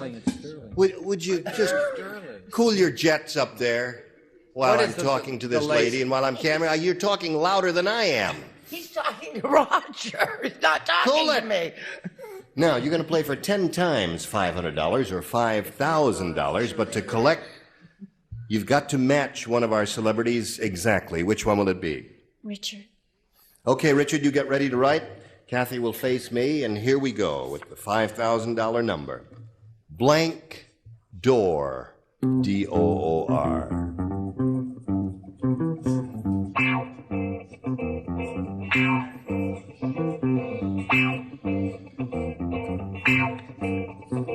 Okay, Kathy, he is finished. Now it's up to you to get your ESP going and try to figure out what he wrote on that card and give us an answer which will match his answer. Blank door. Back door? Back door, she says. Okay. Back door, she says, will match you. What do you say? The total opposite. Front door. Front door. I guess it was one or the other, wasn't it? Either front door or back door. Well, Kathy, you're up to $600. You're going to meet another player right now, so let's welcome Bill Dotson. Now let's stop, Kathy. All right. Bill, you know Kathy. We welcome you, sir, and ask you to tell us a little bit about yourself. I'm a construction engineer from Boone, North Carolina, and I'm headed to Saudi Arabia, and I have two beautiful daughters and intelligent daughters, Dawn Nicole, 12, and Daphne Noel, 5. I see. And are you taking your family with you? No, they can't go on with me over there. How long will you be gone? About 18 months. Is it dangerous? This depends. I'll have to find out when I get over there. All right. You will come back, won't you, Hopefully. if it turns out to be a little hairy. Okay, good luck to you there, and good luck here, Bill. I'll ask you to make a selection as a challenger. A. It is. Everybody plays, and this is it. Now, you all know Jacques Cousteau, the famous undersea explorer. You know Jacques Cousteau? Well, Jacques said this. He said, I think the TV censors have gone overboard. On my last special, they made me put a bathing suit on a blank. Oh, what nonsense. On my last special, the TV censors made me put a bathing suit on a blank. What kind of foolishness was that? Are you ready? Geez, I find this very hard. I find this game very difficult. It's you know very what I mean? easy. Right. All right. Jacques who said that I think the TV censors have gone overboard on my last special. They made me put a bathing suit on a blank. Oh, okay. Ready? Okay, I'm ready. All right. Bill Dotson. You all know Jacques Cousteau. You know Jacques Cousteau well. He said, I think the TV censors have gone overboard. On my last special, they made me put a bathing suit on a... Whale. On a whale. All right. Put a bathing suit on a whale. Bill, what do you say? That did a very large bathing suit for a whale. No, I said shark. Yeah. Shark would be good. That would be my answer. What was your answer? I think that little Bill Dotson is smart as a whip, cute as a button, all that stuff. And what Charles was talking about was he said, all these years I thought it was Sterling, not Serling. That's what he was going so crazy about. On your own time. Whale is the match there. Okay. Charles, what do you say? I was misled by the French and the excitement, so I said a mermaid. A mermaid. Well, that's not a bad answer. Bill is looking for a whale. What do you offer, Lee? Well, I thought it was a lot of swimsuits on an octopus. On an octopus. Okay, we're still looking for a whale. You put a diaper, darling, on an octopus. I said mermaid. Mermaid. Yeah, now that I see that, that's a really superb answer there. Speaking of mermaids... Gee, you know, I'd love to travel. I'd love to go to Arabia with you, darling, but I put shark. Shark. So you got one out of that one, Bill. And an interesting offer. And your first round question will come along in a moment or so, but right now this for you. Today's consolation prizes are first from Pier 1 Imports, where there's a world of difference. A $50 gift certificate for decorative handcrafted merchandise at any of 300 Pier 1 stores worldwide. And cosmetics from Mary Kay for your skincare, including an assortment of Mary Kay creams, lotions, glamour makeup, and men's toiletries. And bath towels from Stay Puft Pink Fabric Softener leaves your washable soft and fresh and towels more absorbent. Stay Puft Pink Soft and Absorbent. There'll be a lot more fun and among friends when Match Game 76 continues in a minute. Hello there. How are you? We've just been listening to a little symphony music while you've been away. Are you ready? This is your first rounder, and it's all yours. Listen carefully. Hey, I have a bicentennial message for you. 200 years ago today, Benedict Arnold committed his most traitorous act. He went to Mount Rushmore and blanked George Washington's nose. That's the way it was 200 years ago today. Do you believe that? Benedict? Oh, I know. Right. His most traitorous act. He went to Mount Rushmore and blanked George Washington's nose. It's easy for you. Hi there. You got a winner. What? You got a winner? Oh, yes. Well, You no, I won't don't know until finished. she says. Well, that's right. Well, no, I thought I won already. That's why I was so happy. Here we go. Okay, Kathy. Bicentennial message for you. 200 years ago today, Benedict Arnold committed his most traitorous act. He went to Mount Rushmore and blanked George Washington's nose. Bit? What? Bit is... He bit. Have you ever been to Mount Rushmore? No. Can you tell? Do you know what it's made out of? Do you know what I'm talking about, Mount Rushmore? They're carved out of granite? Yeah. He bit a hunk of granite? Oh, dear me, that must hurt something fierce. What'd you say? You have to have a very large mouth. Yes. It's Mount Rushmore. Mount Rushmore. I was looking for a joke there. I couldn't find it. Now, I was up there very close, and you know how George has a little hook in his nose? Yeah. I was going to say fixed his nose. He fixed his nose. Yeah. Did a nose job on George. Very quiet out there. Oh, there's no audience left. That's okay. Well, I'm leaving, too. That's okay. What do you say, Brett? Huh? Go. I said he broke his nose. He broke his nose. I don't think he liked any of that. No. Charles? Another showstop chipped his nose. Chipped his nose? Well, the audience will keep owing until they get along and get something that they like. Lee, give them something they like. Oh, well, Benedict Arnold, well, everybody knows about him. He kissed George Washington's nose. so sick of her. That's the worst Benedict Arnold committed his most traitorous act. He went to Mount Rushmore and blanked George Washington's nose, and she said, bit. Now, when I give my answer, you have to say with dynamite. Okay. Now, he went to Mount Rushmore and blanked George Washington's nose. And blew up George Washington. With dynamite! No, just went up and went... Oh. Dynamite! Blew up his nose. I love show people. What do you say, Fan? I say Benny just went out and smashed it. Just smashed it right in his nose. All right. So, the end of round 1, 1-0 in favor of Bill Dotson. We go to round 2. Bill, what is your selection here? A again. A again. Everybody plays except Brett. Rover Harrison Farquhar III is the world's richest dog. He doesn't bury his bones himself. Instead, he hires a blank. Oh, boy, am I glad I don't have to answer that. This will take a little long for you, would it? Rover Harrison Farquhar III is the world's richest dog. He doesn't bury his bones himself. Instead, he hires a blank. Oh, what a lick. What? He has what was that again? Rover I'll read Harrison it. Farquhar III is the world's richest dog. He doesn't bury his bones himself. Instead, he hires That's a good answer, Bill. Instead, he hires a... Isn't that good? Quickly. Gene. There's a... We're all finished.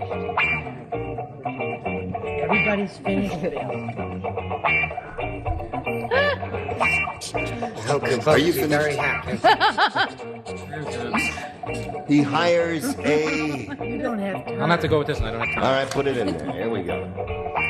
Okay, Bill.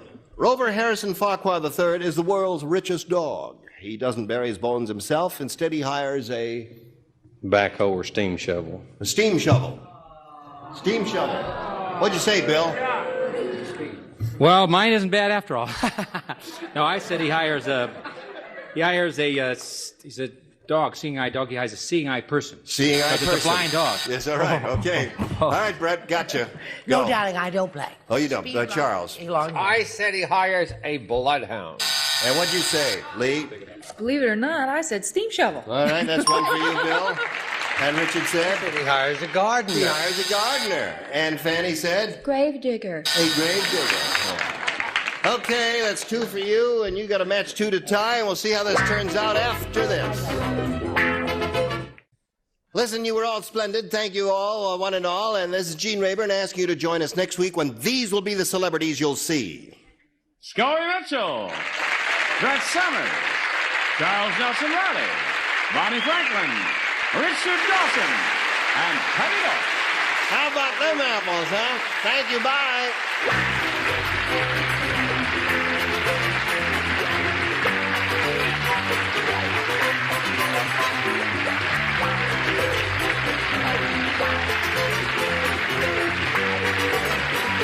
This is Johnny Olson speaking for Match Game 76, a Mark Goodson, Bill Todman production.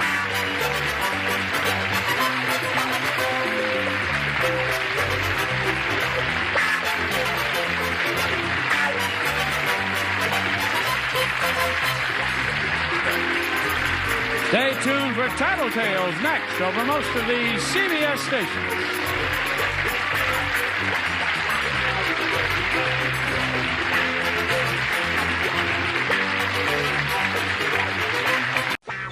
Get ready to match the stars.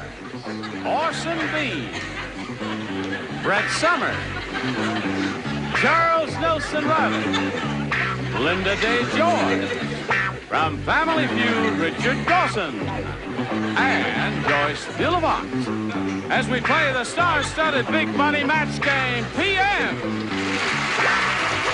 And now, here's the star of Match Game PM, Gene Rayburn.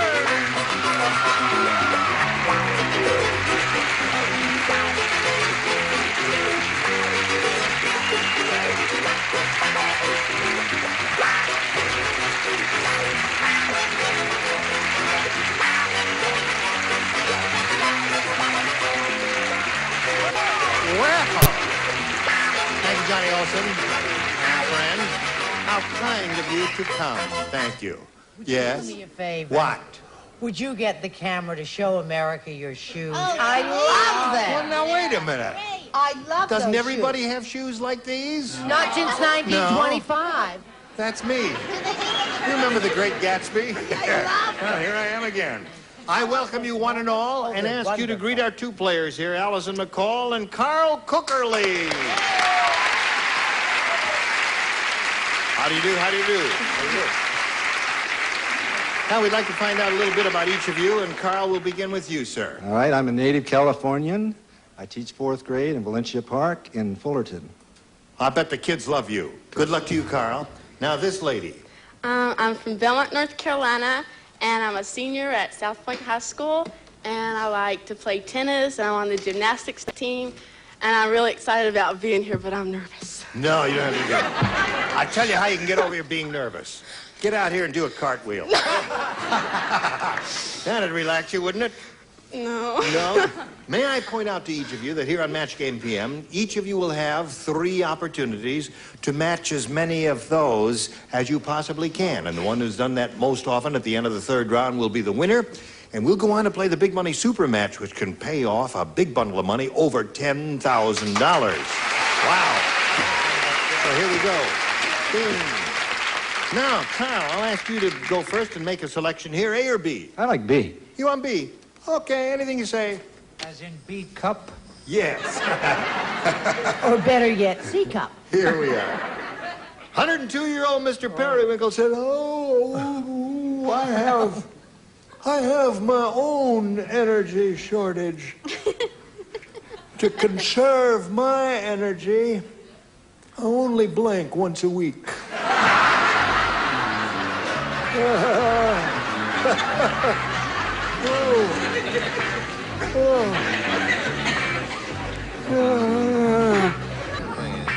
All right, I'll come over here to Carl Cookerly. All right, Carl. Gotcha. 102-year-old Mr. Periwinkle said, "I have my own energy shortage, and to conserve my energy, I only blink once a week." Sleep. What? Sleep. Sleep once a week. I think your 4th graders could have done better than that. Now, wait a minute. I don't think Carl quite understood the question. Orson? Carl does not know that Mr. Periwinkle is known as a randy old man. Randy, a good word. Terror of the old folks' home. Right. And he only fools around or makes love. Once a week. Conserves his energy that way, you see. What do you say to that? For making whoopee. Making whoopee. We have the same answer. I also said making whoopee. I wonder where he got it. No, I didn't copy. And when he does, he sits down. Sits down, right. You've been cutting velvet, I see. Yeah. Cut velvet. Cut velvet. Okay, Linda Day George. Old Mr. Periwinkle said, "I have my own energy shortage, and to conserve my energy, I only blank once a week." Well, if I was 102, I'd only move once a week. Stay in one place, eh? You want to put that away in that slot there. Yes. That's perfectly all right. I thought you were getting fresh with me. Hello there. Richard? Promise is promise. Yeah. Make love. Well, I remember. I remember when. Hello, Joyce. I love you, Mr. Periwinkle. I love you, too. But you're too old for me. I know. What?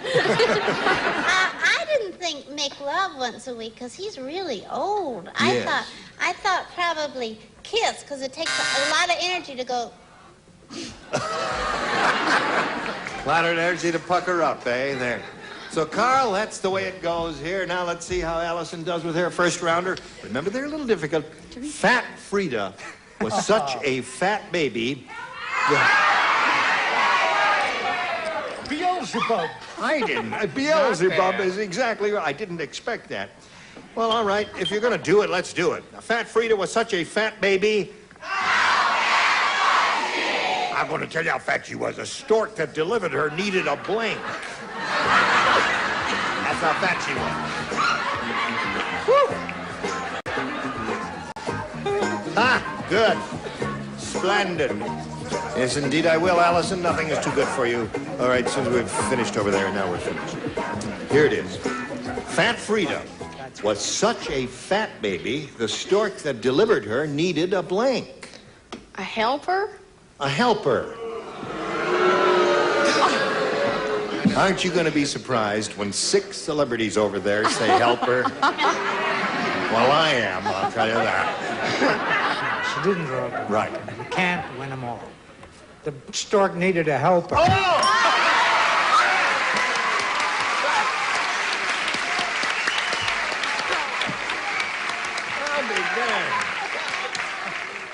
Little girl over there lays an egg and you compound it.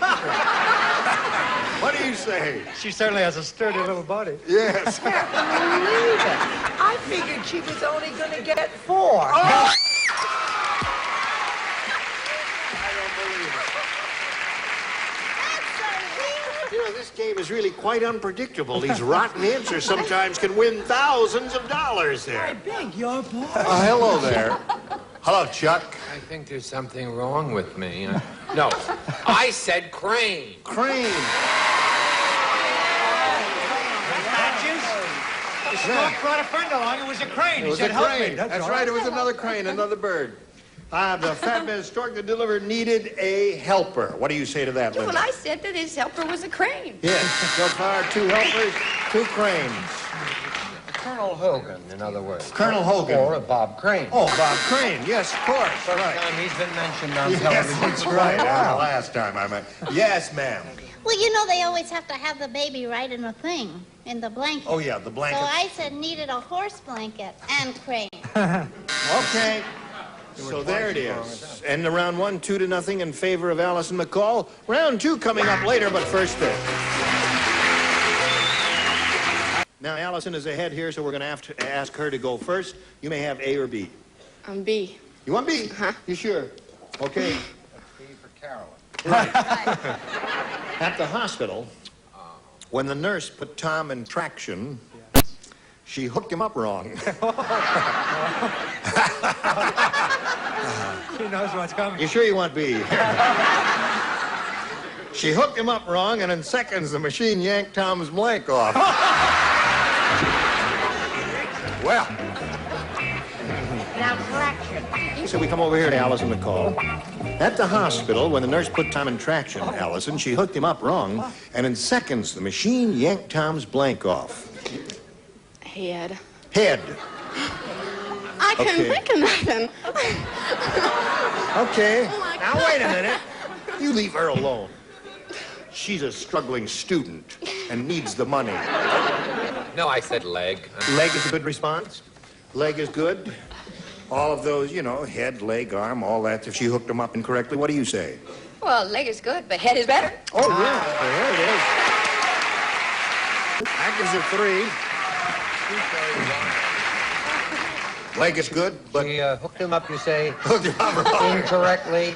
Incorrectly, and in seconds, the machine yanked Tom's head off. Last words, I believe, was it good for you, too? Yeah. You know why she did it? What? She was trying to get ahead in nursing.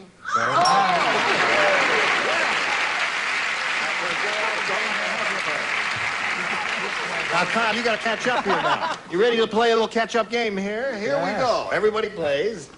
One counterfeiter said to the other, "This $100 bill isn't going to fool anyone. The back is supposed to have a picture of Independence Hall, not Blank Hall." You got it. All right. Because she saw, she saw Orson. Yes, you did. Okay, here we go. Yes. No, I didn't. Alice, Carl, are you ready? You know what you are. Quiet! Thank you. It's your own show. Hello, I got mine. One counterfeiter.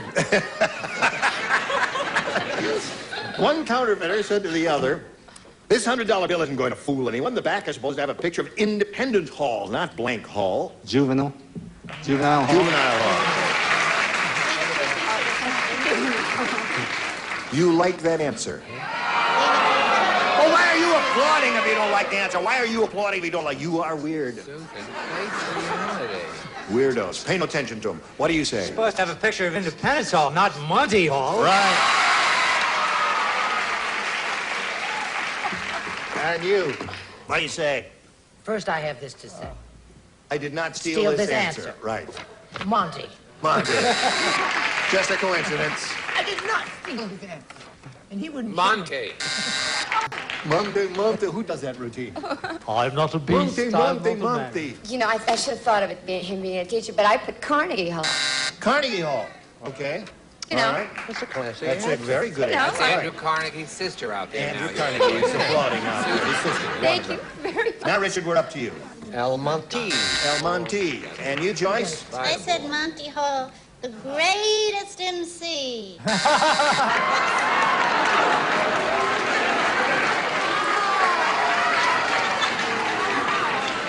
She probably doesn't realize what she's saying. Really? Well. Should we give her Christmas presents now? I think we're going to be denied even that. You rascally woman. Oh, where are we here? Enter round 2, 5-0 the score. All right, we're going to go to round 3. I'll push the button, reveal one question for each. Alice, in your head, you still go first? A this time. You want A this time? Yeah. There's only one person who plays. Who is that? Charles. Are you ready for this? He was picking on me, and he's the only one who's playing. You're the only one who plays, Charles. Count Dracula said. Make sure the camera has me terrific. Yes. No, it wasn't on this thing. It was on Linda Day George. Why? Wasn't it? Why? Now, wait a minute. Come on now. 10. There we go. I mean, All I'm right. trying to improve my wardrobe, and it's on some blonde. Yeah. It's a very fancy piece of velvet. Thank you. Yes. Count Dracula Blueberry said. Hill is the answer. No. I'm ahead of myself. I just got a wonderful new job. Starting Monday, I go to work for the blank. For the blank, Count Dracula said. For the blank. Now let's see how he does when he's the only person He's all alone. playing. Yeah. Right. That's one He's of on his own. That's one of the lesser Bela Lugosi impressions to be had. All right. Dracula the one. What's that? Dracula's Hold the one. everything now. He's all ready. Count Dracula said, I just got a wonderful new job. Starting Monday, I go to work for the... Can I ask you one question? What's the question?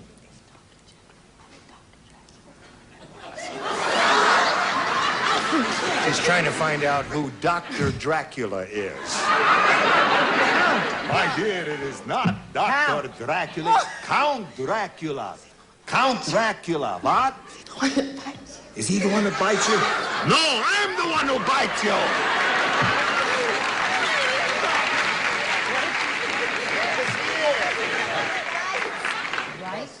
Bites. Vampire. I can't think of nothing.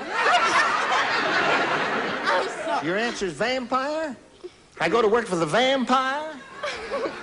She said vampire, Chuck.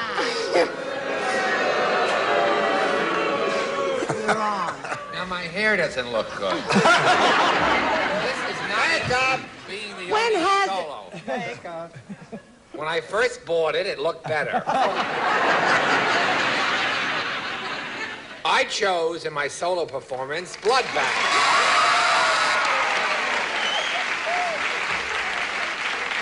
Good answer, right? Now, Carl, do you want B or do you want A? A. You want A? Okay, you got A. Here it is. Cynthia said, I live my life by the 11th commandment. Love thy neighbor, but don't get blank. Love thy neighbor, but don't get blank. And we're back in a horse race. There we are. Okay, Carl, cook relief. Here we go. Cynthia said, I live my life by the 11th commandment. Love thy neighbor, but don't get blank. Caught.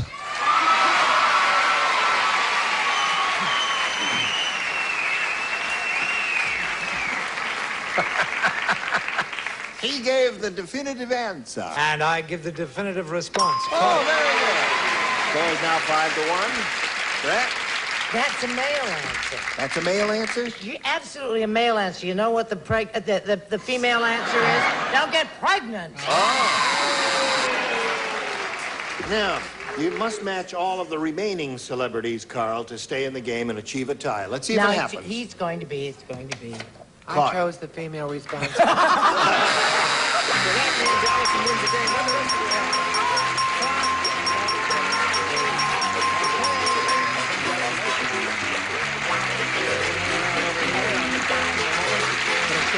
here with Carl Cookerly.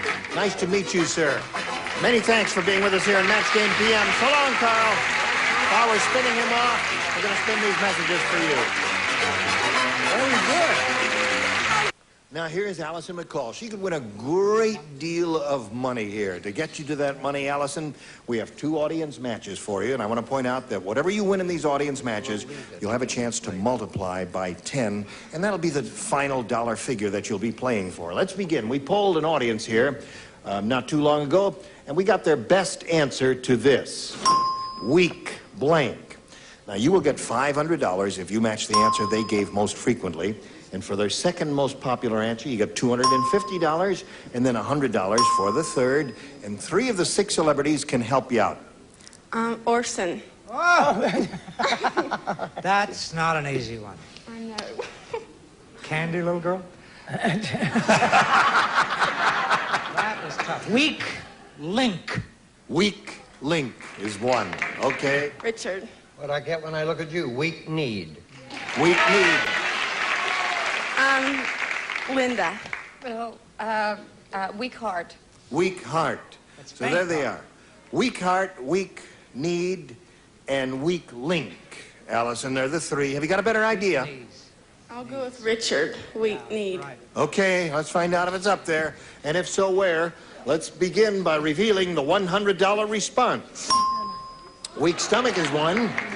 No weak knees there. Let's see if we got them under the $250 number. Weak sister is another good one. But we're looking for weak knees. May we see the big one? Slide it, Earl. Yes, you got it. Very good.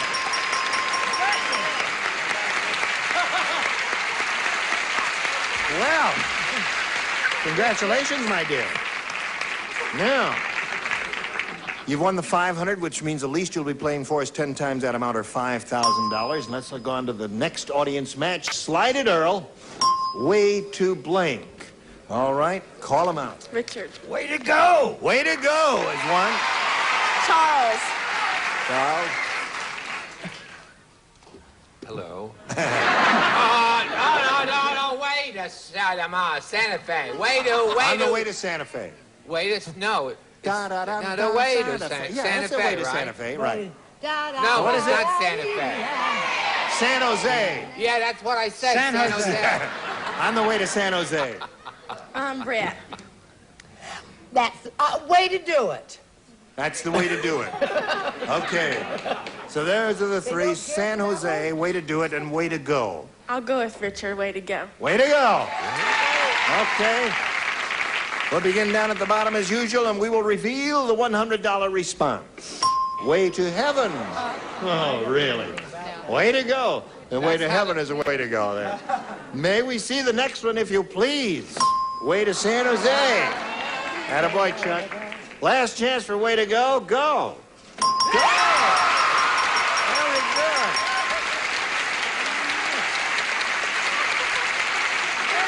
Another $500 multiplied by 10 is $5,000. You got a pot of $10,000 to shoot for. We'll be glad to give you the money if you match one celebrity exactly. Richard. Yes. Okay, here we go. It's worth $10,000. No help because you may be giving her a rotten answer, all right? Think carefully now. Get your mental telepathy going over to Richard, and here it is. In the heat of blank.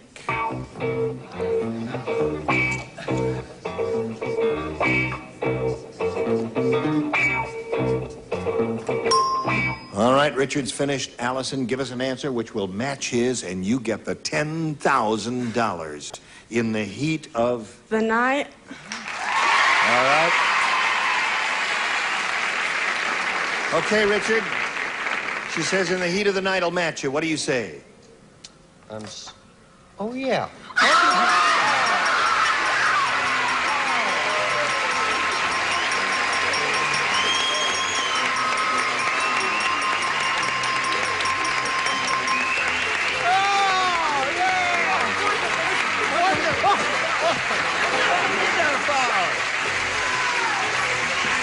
Well, she's got $11,000. And while she's tipping everybody on the panel, we're going to split some messages for you. Hurry right back.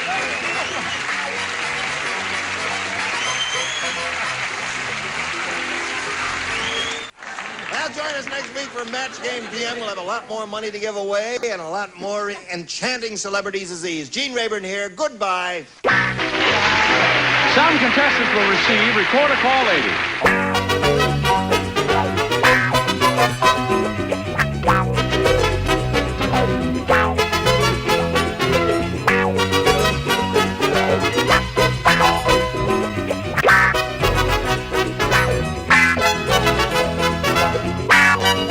Ceilings by Celotex. Ceilings so beautiful, so warm, so interesting, they add the crowning touch to any room. And Rain Dance Car Wax lasts longer than any leading car wax. Water being improved, the DuPont guarantees it. And Bardol's new fuel system treatment. The gasoline additive to help keep your entire fuel system clean from gas tank to carburetor. You'll feel the difference.